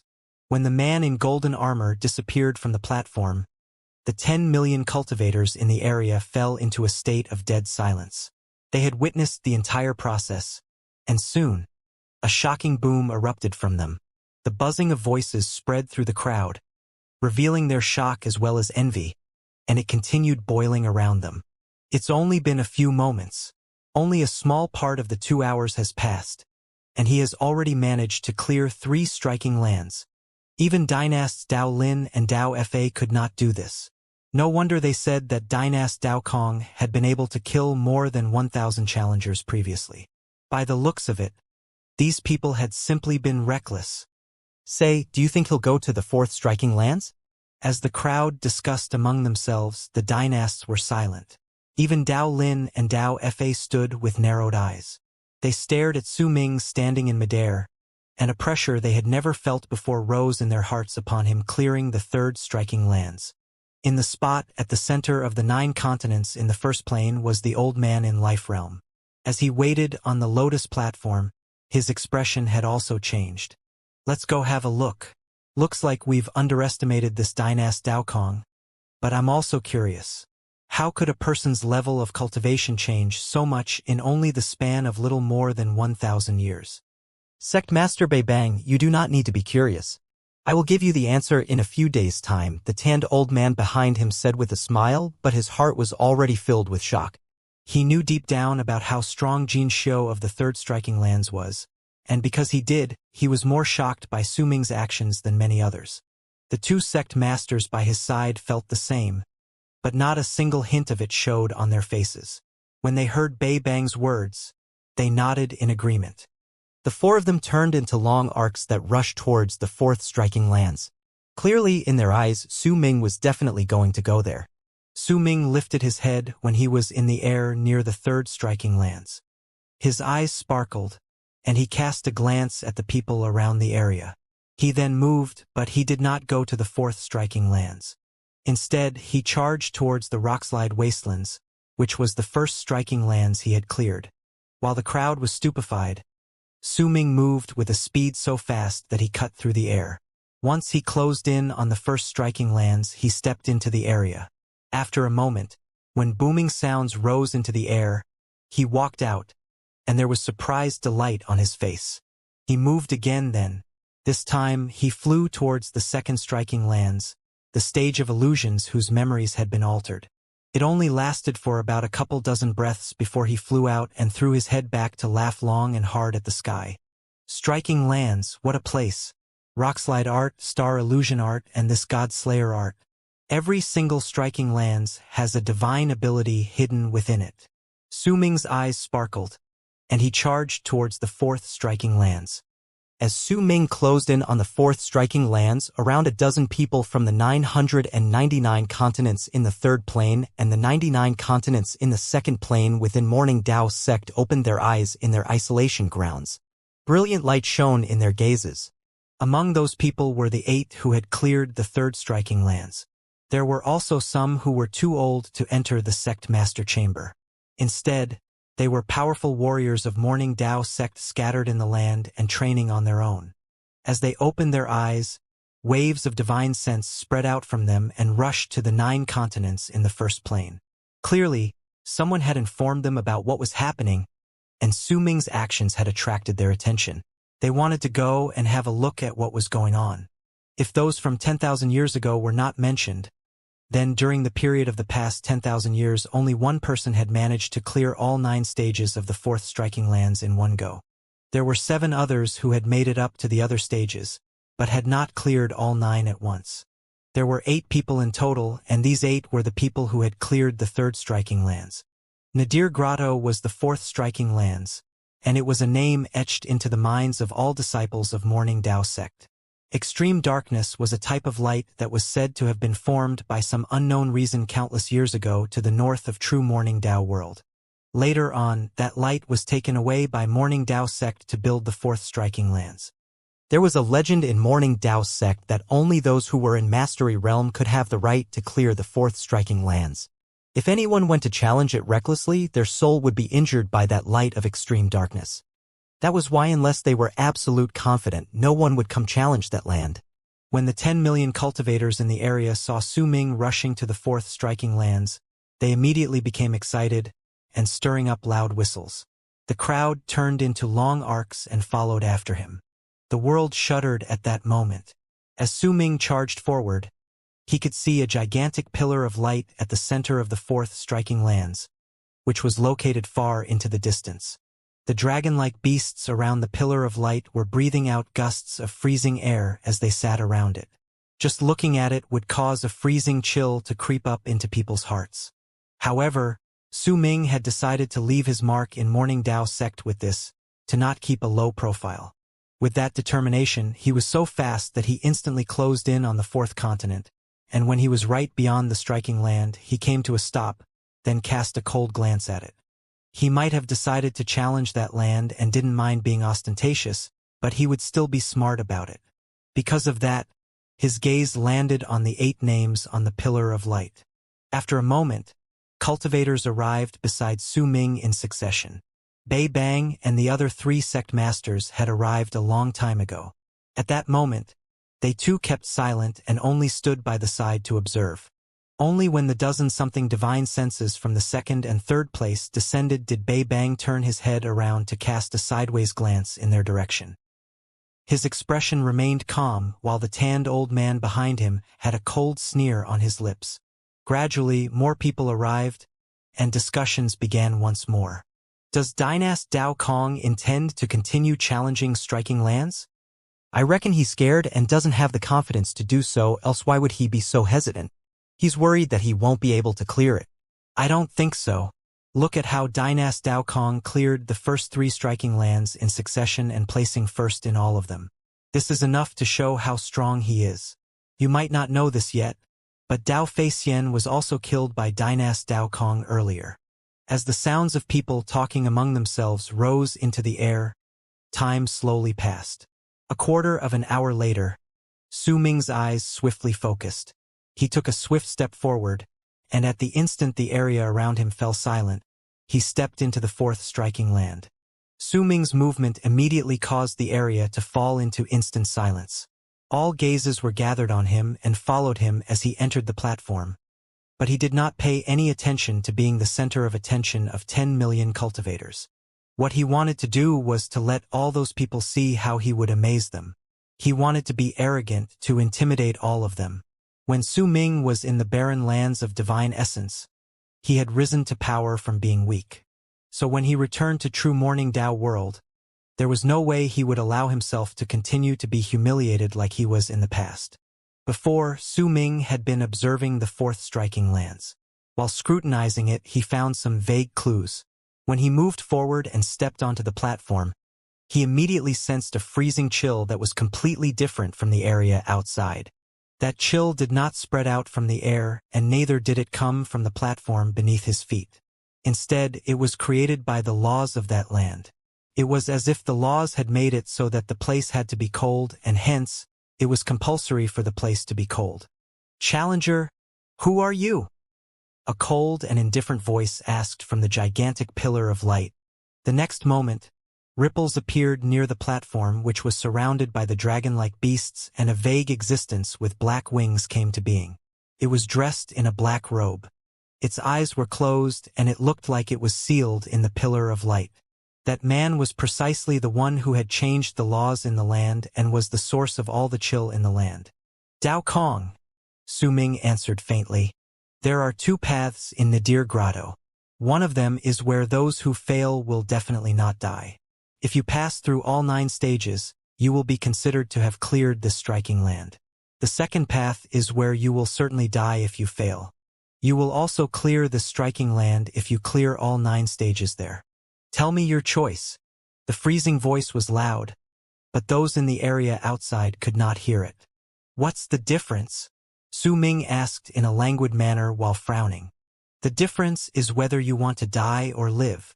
There was a mighty pressure in the icy cold voice, bringing with it an air of those who regarded themselves superior to all others. The words might have been cold, and the arrogance exuding by their speaker was incredibly clear. When Su Ming heard his speech, a brilliant light shone in his eyes, and he started laughing.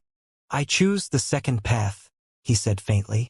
The figure which seemed to be sealed in the pillar of light opened its eyes swiftly. At the instant a brilliant light shone in them. All the dragon-like beasts surrounding that pillar of light roared together and descended. Dark light shone on them before they swiftly fused together to form one single figure. That figure had a body covered in black feathers and had a pair of wings like those of a bat. Red light shone in his eyes, and he looked exactly like the figure sealed in the pillar of light. With each 3 breaths, you will be considered to have cleared a stage. If you last for more than 30 breaths, you will have cleared the 4th striking lands. In the 10,000 years since the rankings were reset, only one person has cleared the 4th striking lands, and he chose the first path. Red light shone in the eyes of the person with black feathers, and there was a ghastly chill to his voice. As he spoke, he moved forward, and a piercing black light erupted from his body. That black light seemed to be able to devour all sources of light. At the instant it appeared, it caused Su Ming to feel as if he had been stabbed by countless needles. In fact, it was difficult for him to even open his eyes due to the piercing light. Wisps of freezing air also spread out from it and seeped into all of his pores as if it wanted to manifest into ice on his skin. With a loud bang, Su Ming fell backwards and staggered a few steps. When he lifted his head, a loud whooshing sound reached his ears. What he saw was a layer of black light. Immediately, the feeling as if his whole body was suffering from sharp stabs of pain. Ice was on his skin, and the sensation of growing heavier rose within him once again. The booming sounds rose again. Su Ming moved back until he was forced to the edge of the platform. When he coughed up a mouthful of black blood, the cold voice spoke again. 3 breaths, you passed the first stage. Su Ming lifted his head, and during that instant, the black light let out a whooshing sound again as it erupted from the person with black feathers. The black light looked as if it covered the sky and the whole world, causing everything that Su Ming could see to be replaced by it. He found it difficult to even move. His body felt as if there were 10,000 needles pierced into it. In fact, even breathing was painful. The moment he exhaled, cracking sounds could be heard, as if ice had formed on his face. When the people outside the platform saw it, looks of pity immediately appeared on their faces. There were also those who delighted in Su Ming's misfortune. As discussions echoed in the air, Bei Bang shook his head. The 3 sect masters behind him did not say anything, but the tanned old man was smiling coldly. The dozen-something divine senses were starting to show signs of getting ready to scatter away. He will only be able to last for at most 4 stages. Then he will definitely fail. That's right, by the looks of it, 4 stages will be his limit. This light of extreme darkness is known as one of the 5-colored divine lights. It might not be complete, but it's definitely not something that a normal person can withstand. I thought another Dao Xian Yi would appear. This Dao Kong might have quite the grand presence, but he is only worth this much when a real challenge presents itself. Haha, Dao Xian Yi is known as the strongest person among all generations over the last 10,000 years in Morning Dao sect. If it was not because he gave up on being a dynast of his own accord and focused on his training, there is no way he would not be one of the dynasts. As the dozen-something divine senses spoke among themselves and were about to disperse, their conversation stopped abruptly. The signs of dispersing were also immediately gone. All of the divine senses focused on the platform at once. They were not the only ones. At that moment, the discussions among the 10 million people in the area also fell instantly silent. All their gazes landed on the platform, and even Bei Bang and the other 3 looked over. When Su Ming saw that the world had turned black on the platform, a cold sneer appeared on his lips. It might be difficult for him to move his body, and the ice over his body might also seem to have sealed his cultivation base, but he could still speak. That's all? Rock slide art. The instant Su Ming's words tumbled out of his lips, booming sounds sliced through the air. Gigantic meteors appeared out of nowhere in the air above him. They were traveling so fast that when Su Ming finished speaking, they had already descended on the platform. Loud booms shook the sky and earth. The sound of the dozens of gigantic meteors crashing against the platform shook the ground. In fact, it caused even the 4th continent to tremble. As the meteors landed, the black light in front of Su Ming distorted. A voice tinted with shock came from the darkness before him. Rock slide art. You actually learned that art. As the stones fell and booming sounds rose, Su Ming wiped away the blood at the corners of his lips, then cast a cold glance at the person with black feathers. A strange and enchanting light gradually appeared on his face, and a crimson shade tainted his hair. He licked his lips, and blood veins appeared in the whites of his eyes. As they intersected with each other, red light shone from them. I choose the 3rd path. Su Ming's voice had become hoarse. After speaking, he took a swift step forward. When he lifted his right hand, he struck the center of his brows. Immediately, he disappeared from the line of sight of the person with black feathers and turned into a huge planet. That planet moved and became a blood-red heart.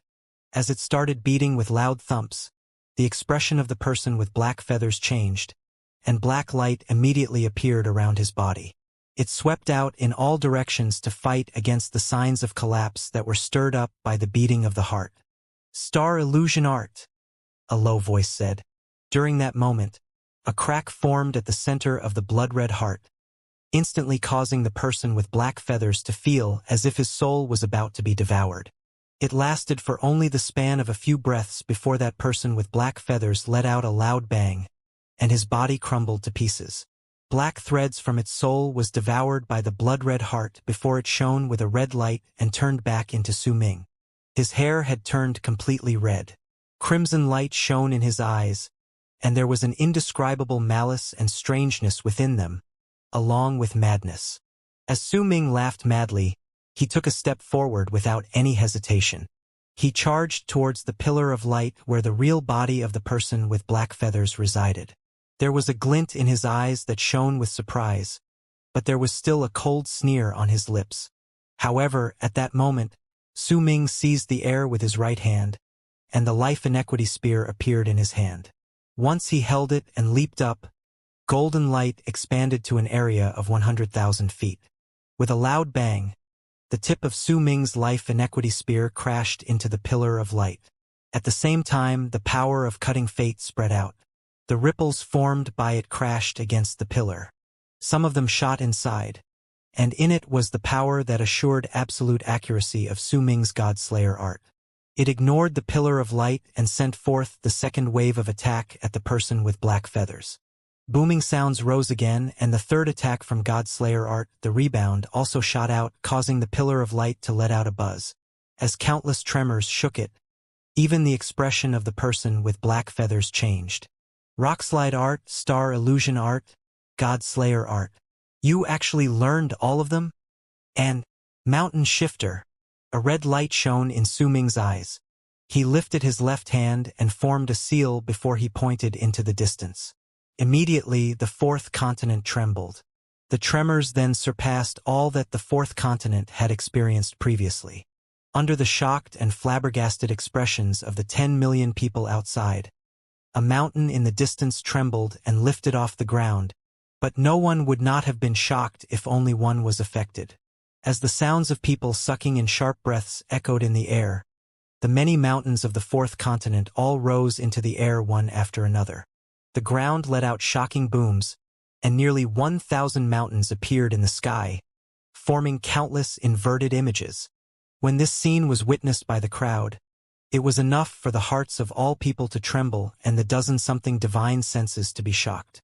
Even the pupils of Bei Bang constricted, for he could feel the terrifying power residing in those mountains. The expressions of all 10 million cultivators in the area changed drastically. When they looked towards the sky, their gazes were filled with great fear. They could clearly sense the might and pressure coming from the force of the mountains. It was a power that could make the entire continent tremble. Among all of Su Ming's divine abilities, this could be considered his strongest art before he had learned Godslayer art and when not counting his inborn abilities. He had learned it in the fifth kiln, and it came from Mountain Shifter Expanse Cosmos, a world that did not belong to Arid Triad Expanse Cosmos. It was the strongest art in Mountain Shifter Expanse Cosmos, and its might was naturally difficult to measure. Su Ming had only activated 1,000th of its true might. After all, he could not bring out its true power with his current level of cultivation, but even so, he already brought forth a power that could threaten even almighties in Fate Realm. As the 10 million cultivators' expressions changed, the tanned old man sucked in a breath. Even the pupils of Bei Bang, the almighty in Life Realm, shrank. There was a solemn expression on his face that had never been seen before. If the onlookers were already reacting in such a way, then the person with the black feathers in the pillar of light who was at the center of that mighty pressure could sense it even better. His eyes sparkled.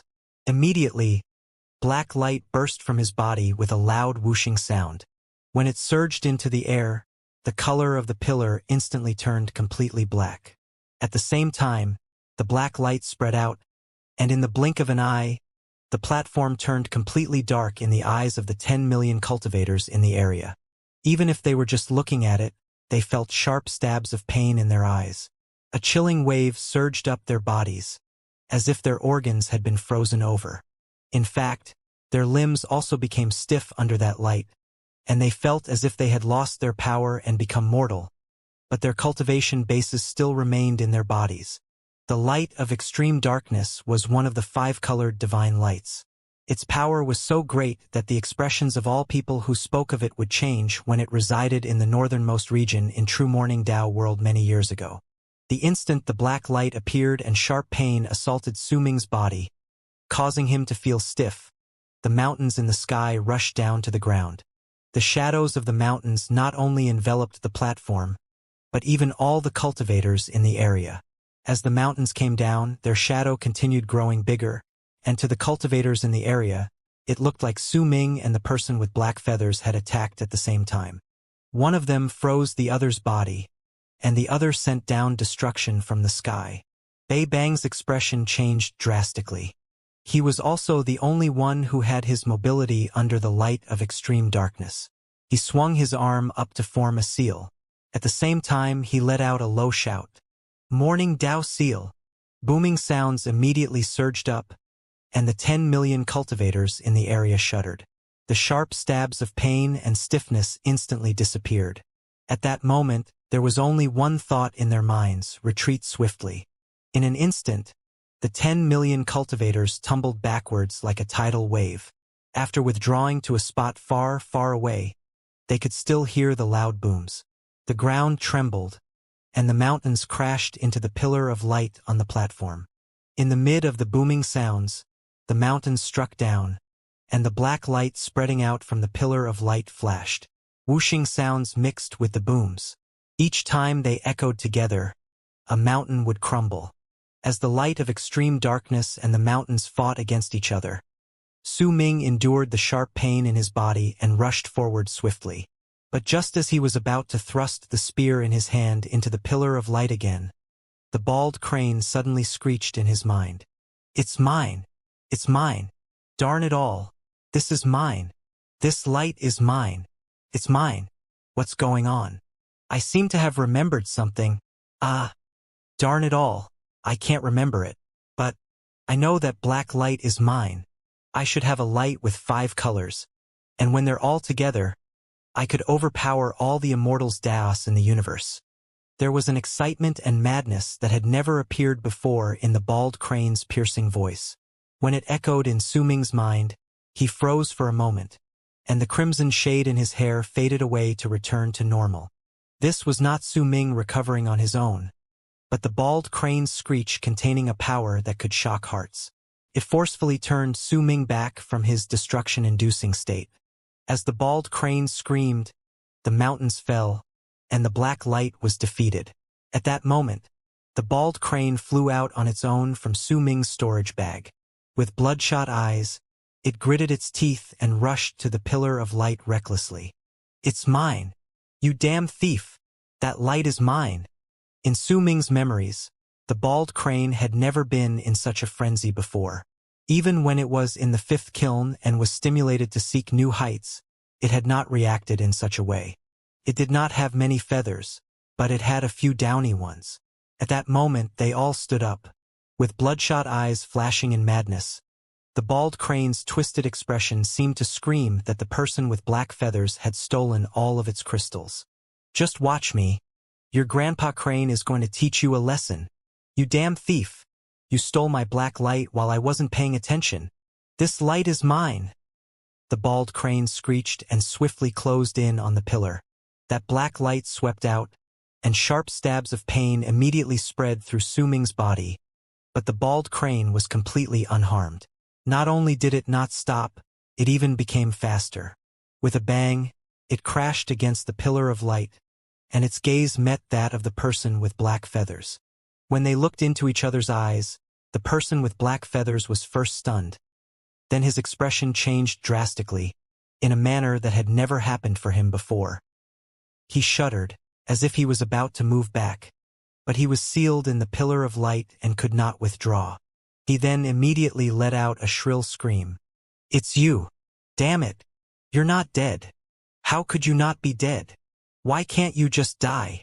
Black light spread out in an intense manner from the person with black feathers, causing Su Ming to be unable to get closer to it. He staggered backwards, and a loud booming sound reverberated in the air. The mountains continued descending without stop. Each time one crumbled, the black light would become dimmer, and it would also make the person with black feathers in the pillar shudder. But no matter how he shuddered, he did not tremble as badly as when he saw the bald crane. "You're mine, and the light is also mine. This damn light, this cute light, it sealed you. Darn it all. This light is far too adorable." The bald crane was already rambling incoherently. With a loud shout, half of its body seeped through the pillar, and it entered it. Su Ming had known since a long time ago that the bald crane was immune to all seals. When he saw it again, a sparkle shone in his eyes. He moved back upon another flash of the black light and swung his arm. Immediately, mountains surrounded the area. As booming sounds rose up while the mountains crumbled in their fight against the black light, the shattered stones turned into powder. It stirred up a windstorm and blocked the gazes from the world outside. All of that could not be seen by those in the area beyond. The existence of the black light blocked off their vision, and it was the same for the voices. No one in the area outside could hear anything. Besides, the 10 million cultivators in the area as well as Bei Bang had already retreated into the distance. The storm of powder due to the collapse of Su Ming's mountains only accentuated everyone's inability to see clearly.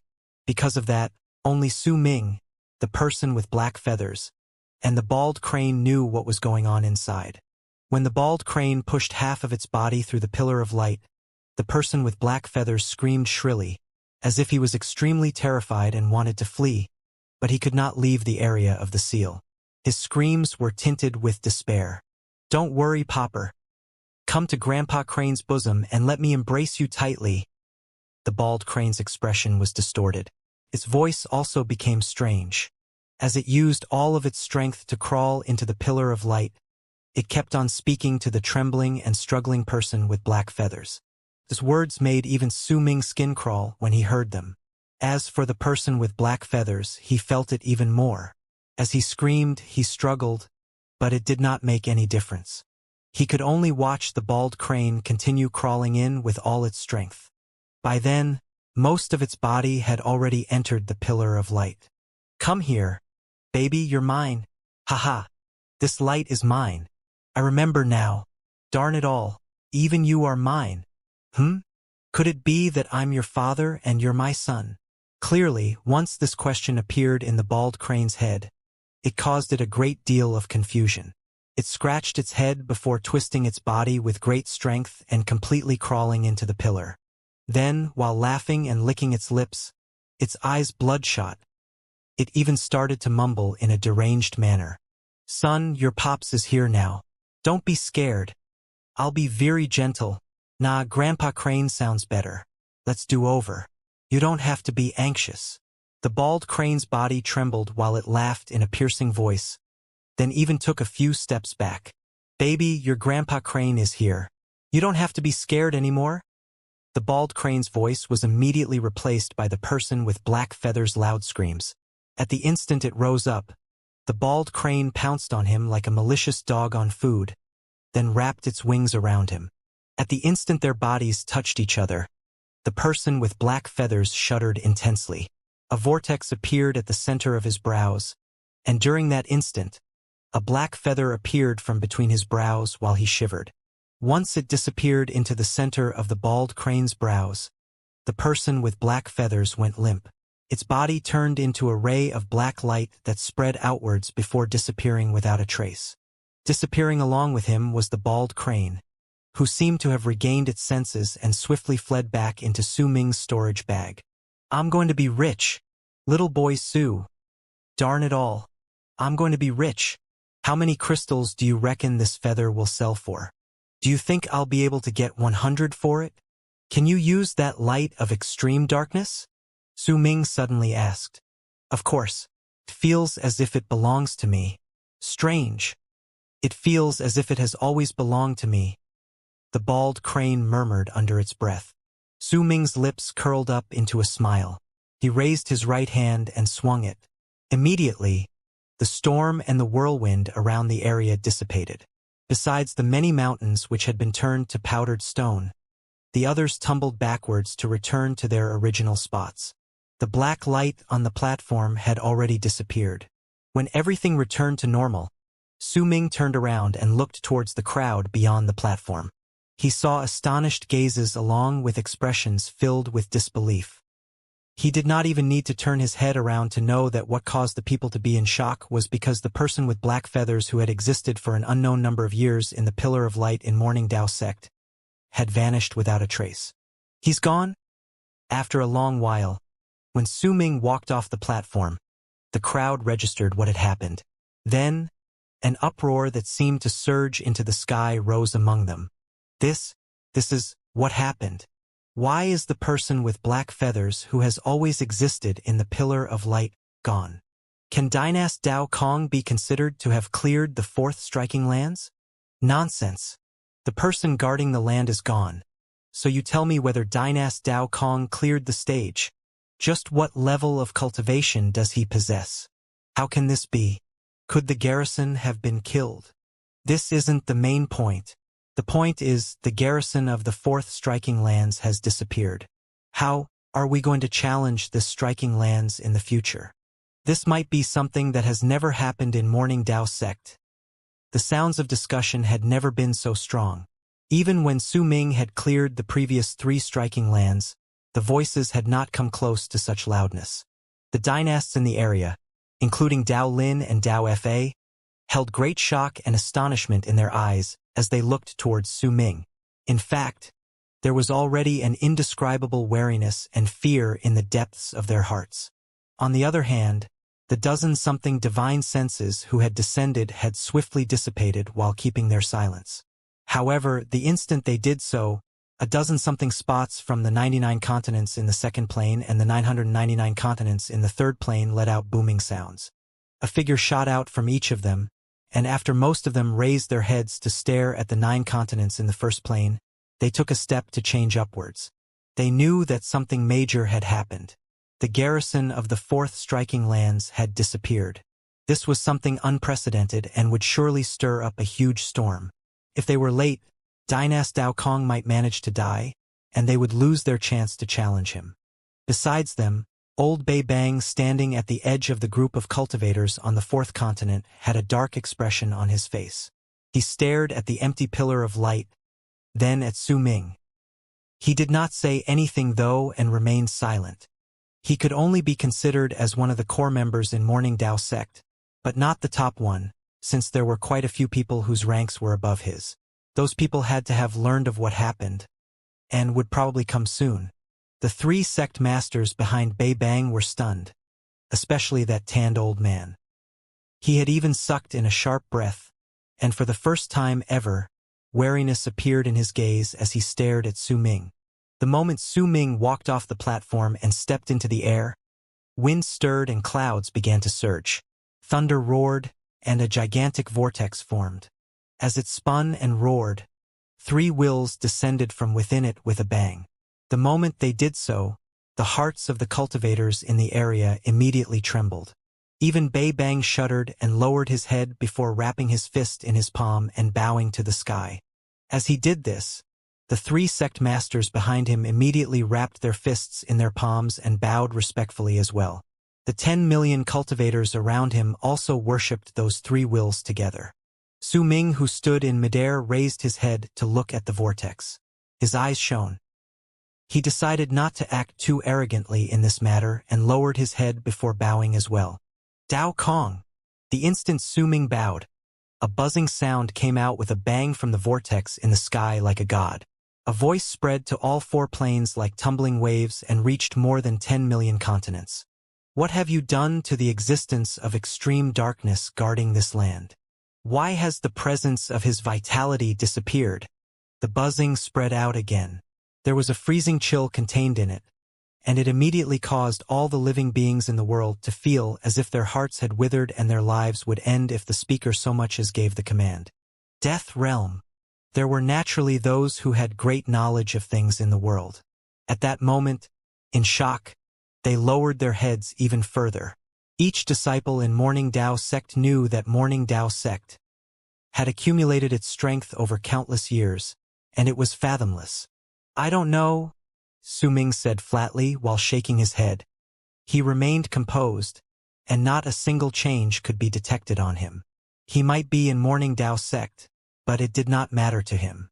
More than 1,000 years ago, Dao Kong had stepped into the barren lands of divine essence. The Almighties in true Morning Dao world fending against the barren lands of divine essence had mentioned that they only listened to progenitor Dao Chun. When he stepped into Morning Dao sect, the blood-soul fusion test had given him the golden bloodline. If Su Ming still did not understand what was going on, then he would have lived his life in vain. Was there anything in Morning Dao sect that he should be afraid of? When Su Ming delivered his answer, the three wills in the vortex did not immediately speak, but the increasingly oppressive mighty pressure seemed to continuously gather around them in that silence. It made the 10 million cultivators in the land to immediately begin trembling. Cancel Dao Kong's right to be a dynast. After some time, the buzzing sound came from the vortex again. At the instant that voice spoke, another one filled with an imposing tone reverberated in the air as well. Cancel his right to be a direct descendant. Excluding those who are sect masters, all those who share the same blood as him will be demoted to being members of a branch family. Banish him to Dao Ocean. Suppress him there until he voices his secrets. If he does not answer in 10,000 years, then he shall sink into Dao Ocean until the universe is destroyed. The three buzzing voices spoke one after another. The mighty pressure contained in them made it sound as if they could decide the fate of all lives as well as the direction the world should head towards with just their words. This punishment will be effective immediately. As the words left the vortex, a gigantic palm stretched out and charged towards Su Ming with loud booming sounds. A brilliant light shone in Su Ming's eyes. He lifted his head to stare at the incoming palm without any change in his expression. He was making a bet about whether Dao Chun, who was in constant isolation, would appear to interfere. If that did not appear, then Su Ming would summon the fifth kiln and slaughter his way out of Morning Dao sect. Even though he would have wasted his identity as Dao Kong, he had methods to obtain a new identity. However, unless he absolutely had to, Su Ming was unwilling to do such a thing. The huge palm came towards him with loud booming sounds. At the instant it was about to touch him, a brilliant light filled with madness shone in Su Ming's eyes, and suddenly, a ray of golden light descended from the heavens, a place even higher than where the vortex was located. The golden light was so fast that its speed could not be put to words.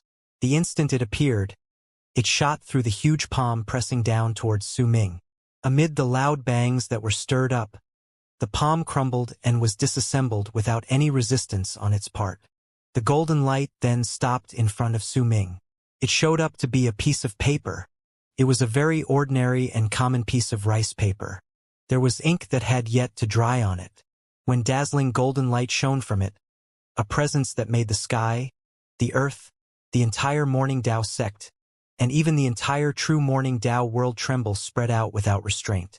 Dynast Dao Kong shall now act as the garrison of the fourth striking lands, and he shall be responsible for all those who come to challenge the land. A faint voice said from the rice paper, and a young man appeared next to it. Once he showed up, he wrapped his fist in his palm and bowed to Su Ming. As he spoke, the young man did not even bother to look at the vortex in the sky, but instead raised his right hand and swung it. Then the rice paper immediately flew towards Su Ming. This is a gift from Lord Dao Chun to you, Your Highness. I shall take my leave now. As he spoke, the young man cast Su Ming a faint smile. In that smile was a profoundness Su Ming could not decipher. It was as if a great wave of sentiment had risen within the man. He turned around and stepped into the air where he disappeared without a trace. From the start till the moment he disappeared, he never looked at the vortex, treating it as if it was not even there. The area was covered by a dead silence. Everyone's expressions might have looked the same as before, but an astonishing storm had stirred up in their hearts, especially in that of old Bei Bang. His expression changed several times, and the three sect masters behind him also had bewilderment and shock on their faces.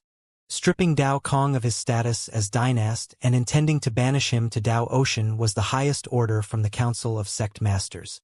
The three ancient existences in the vortex were also incredibly illustrious people in the council. There were plenty of times when their words had decided everything within true morning Dao world. But that rice paper, its presence was enough to tell everyone that it came from the culpa Lord Dao Chun. Everyone also knew that the young man just then was the disciple responsible for acting as the guard at the entrance to progenitor Dao Chen's isolation grounds. He'd had that position for countless years, and was also the one who would usually deliver the progenitor's orders.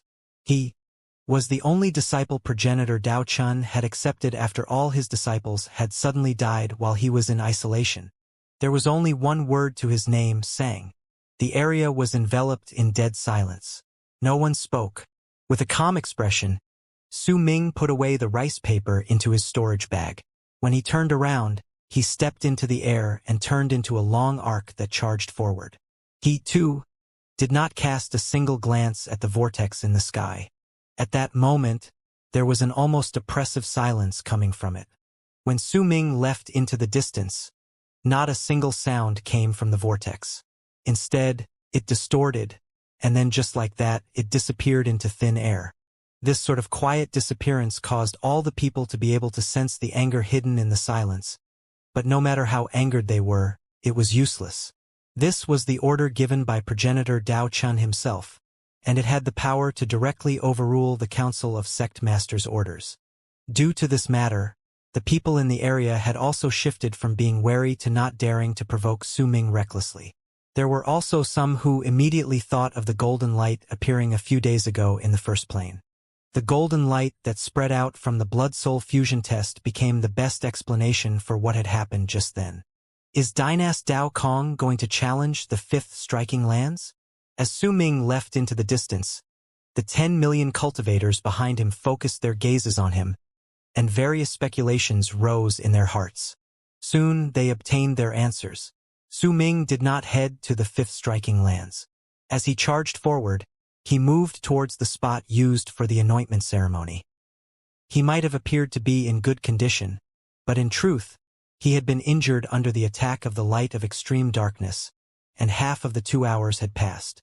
More importantly, if the requirement to challenge the fourth striking lands was Mastery Realm, then Su Ming did not have too much confidence in regards to the fifth striking lands, which was why he decided to put it aside for the time being.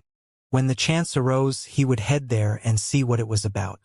As he charged forward, Su Ming returned to his lotus platform at the spot used for the anointment ceremony and sat down cross-legged. When he closed his eyes, he began healing his injuries. Gradually, after Su Ming returned, the crowd, too, came back from the fourth striking lands. In time, the other dynasts also returned. As the people in the area spoke to each other in whispers and the dynasts contemplated their surroundings with faces filled with complicated emotions and sullenness, the 2 hours break passed. Su Ming opened his eyes.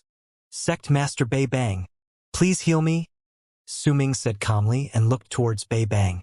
When Su Ming's words were heard by the crowd, the area immediately fell silent. The 10 million cultivators around the platforms instantly looked towards Su Ming and Bei Bang. Bei Bang frowned, then said languidly, Dynast Dao Kong, since you were not injured during the challenges, you are not suffering from something that I am supposed to heal. Su Ming remained as calm as ever and did not continue speaking, but he put it to memory. He also remembered how that sect master Bei Bang had asked him whether he had understood what was going on previously, and also remembered the people who had mocked him the most in the area. He would naturally not let their actions slide. Old Bei Bang's expression was slightly sour. With a swing of his arm, he said in a low voice, The challenge continues. After a short period of silence, people began issuing challenges once more. However, the person they challenged was no longer Su Ming, but someone else. There were quite a number of people who did that, which resulted in a completely different scene to appear compared to the one earlier. No one came to challenge Su Ming. Instead, the number of challengers for the others increased. There were even a few challengers that came to Dao Lin and Dao Fa's lotus platforms. But besides Su Ming himself, not a single other person appeared on his platform. This scene lasted for about 1 hour, until the first challenger appeared in a flash on Su Ming's platform. It was a middle-aged man dressed in a sackcloth. His expression was incredibly solemn. At the instant he appeared, Some of those in the crowd who were watching immediately recognized the man. Dao Yun. He came to challenge Dynast Dao Kong. He was forced to a stop at the 9th stage of the 3rd striking lands, but he was previously known as the person who was most likely to clear the 3rd striking lands. It's said that his power is fathomless. This is what is meant by a fight between powerful warriors. Looks like Dynast Dao Kong's challengers from now on will be only those who are famous people in Morning Dao sect. There were plenty of discussions in the surrounding area. While on the platform, the middle-aged man wrapped his fist in his palm and bowed to Su Ming. I am Dao Yun. I did not come to challenge your right as a dynast, but only wish to exchange blows with you. Your Highness, please grant me your teachings. As he spoke, he had his cultivation base spread out. It was the power which belonged to those who were already half a step into Mastery Realm, a power that had already surpassed great completion of Solar Culpa Realm. As his power spread out, a brilliant light shone in his eyes. When he lifted his right hand, a layer of dark clouds appeared above his head. Thunder roared, and the dark clouds twisted until they turned into a huge shield that moved to stand tall before him. When the middle-aged man took a step forward, the shield of clouds let out a bang and charged forward. Su Ming raised his right hand and swung it, causing a bang. Immediately, a large layer of falling rocks appeared out of nowhere in front of him. Booming sounds rose without end as those stones crashed against the incoming attack. The shield shuddered and was torn to pieces, changing back into clouds and fog. At that moment, purplish-black light suddenly appeared on the middle-aged man's face. He opened his mouth and sucked in a sharp breath. Immediately, the clouds and fog were sucked into his body through his eyes, nose, ears, and mouth. Then, even his eyes started shining with a purplish-black light. With his mouth wide open, he let out a loud roar that shocked the skies. Darkening clouds. As the middle-aged man roared, purple fog gushed out of his eyes, ears, nose, and mouth. A large amount of it also burst out from the other parts of his body. His blood and essence were in that fog. After it condensed, it turned into a giant made of purple around the middle-aged man. That giant took a large step forward and charged towards Su Ming with loud bangs. After executing this divine ability, the middle-aged man looked as thin as a skeleton. Feebly, he sat down cross-legged and closed his eyes. Dark light shone at the center of his brows, showing he was controlling the giant of fog through the distance to charge at Su Ming. The middle-aged man had yet to reach Mastery Realm, but the fog giant formed by the divine ability he executed exuded the power belonging to those in Mastery Realm.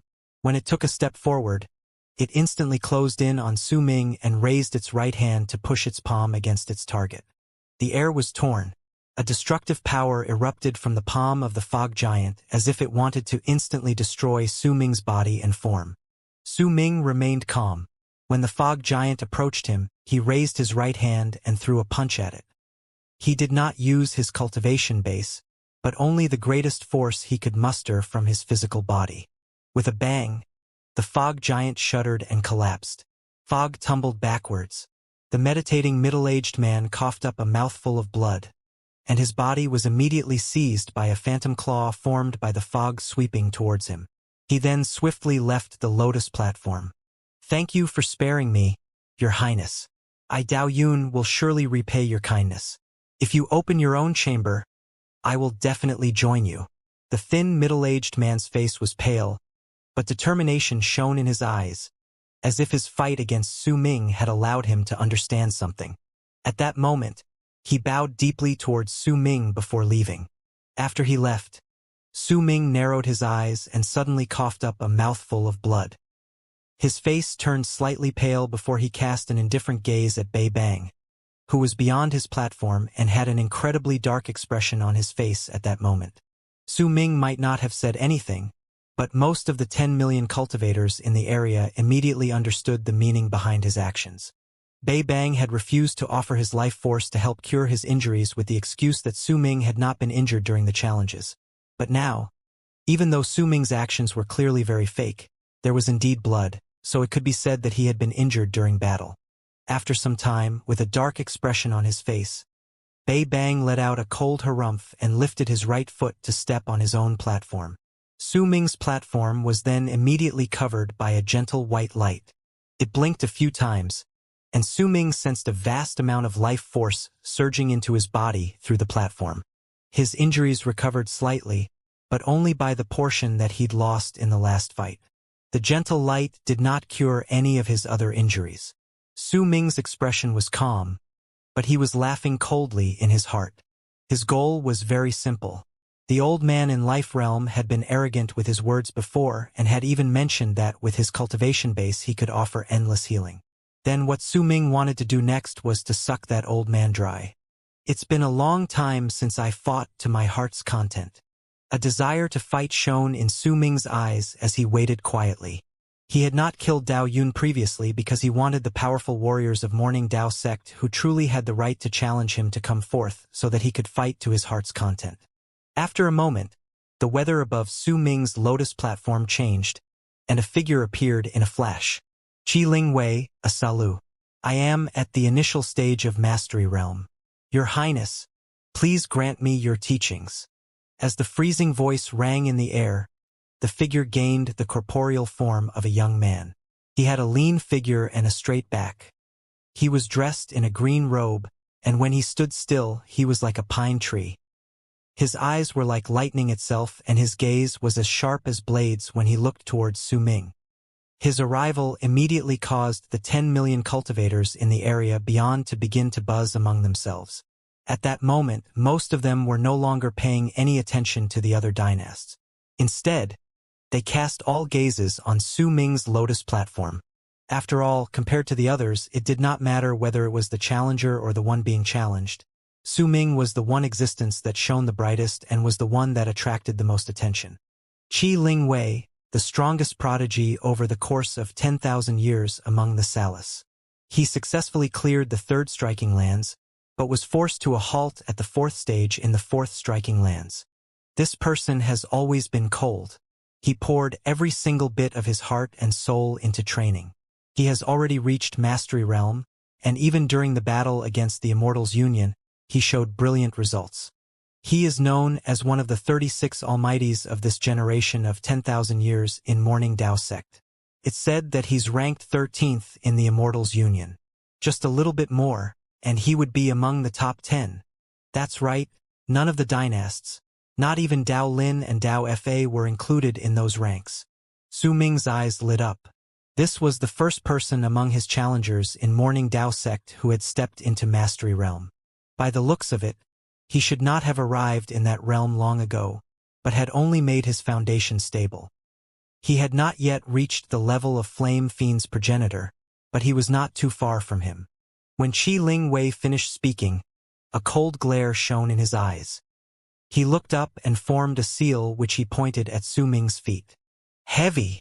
When he spoke, a powerful force bore down on Su Ming's body, as if a pair of invisible hands had shot out of the ground to seize his body to drag him down.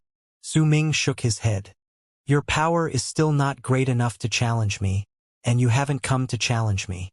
Whether or not you will understand this will depend on your luck. As Su Ming shook his head, he lifted his right hand and stomped on the ground. With it, the platform let out a loud bang, and the heavy weight instantly disintegrated. Qi Ling Wei shuddered, and a look as if he knew it was exactly what he had expected appeared in his eyes. He staggered a few steps backwards while his qi and blood surged. A feeling of numbness spread through him. I have learned from you, Your Highness. If you have any requests in the future, you only need to send word.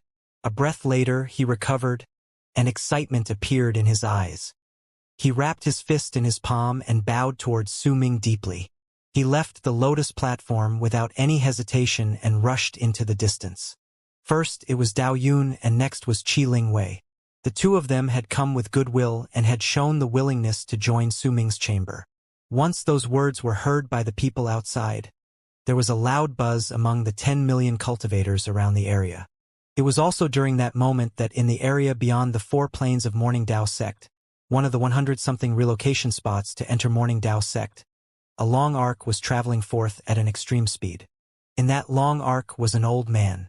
The mighty pressure spreading out from his body made it clear that he had already attained great completion in Solar Culpa realm. At that moment, his face was pale, but there were no injuries on his body. However, there was a look in his eyes that made it clear that something had shocked and intimidated him so much that his heart was trembling. Needless to say, he was the person who was sent to the barren lands of divine essence by the tanned old man.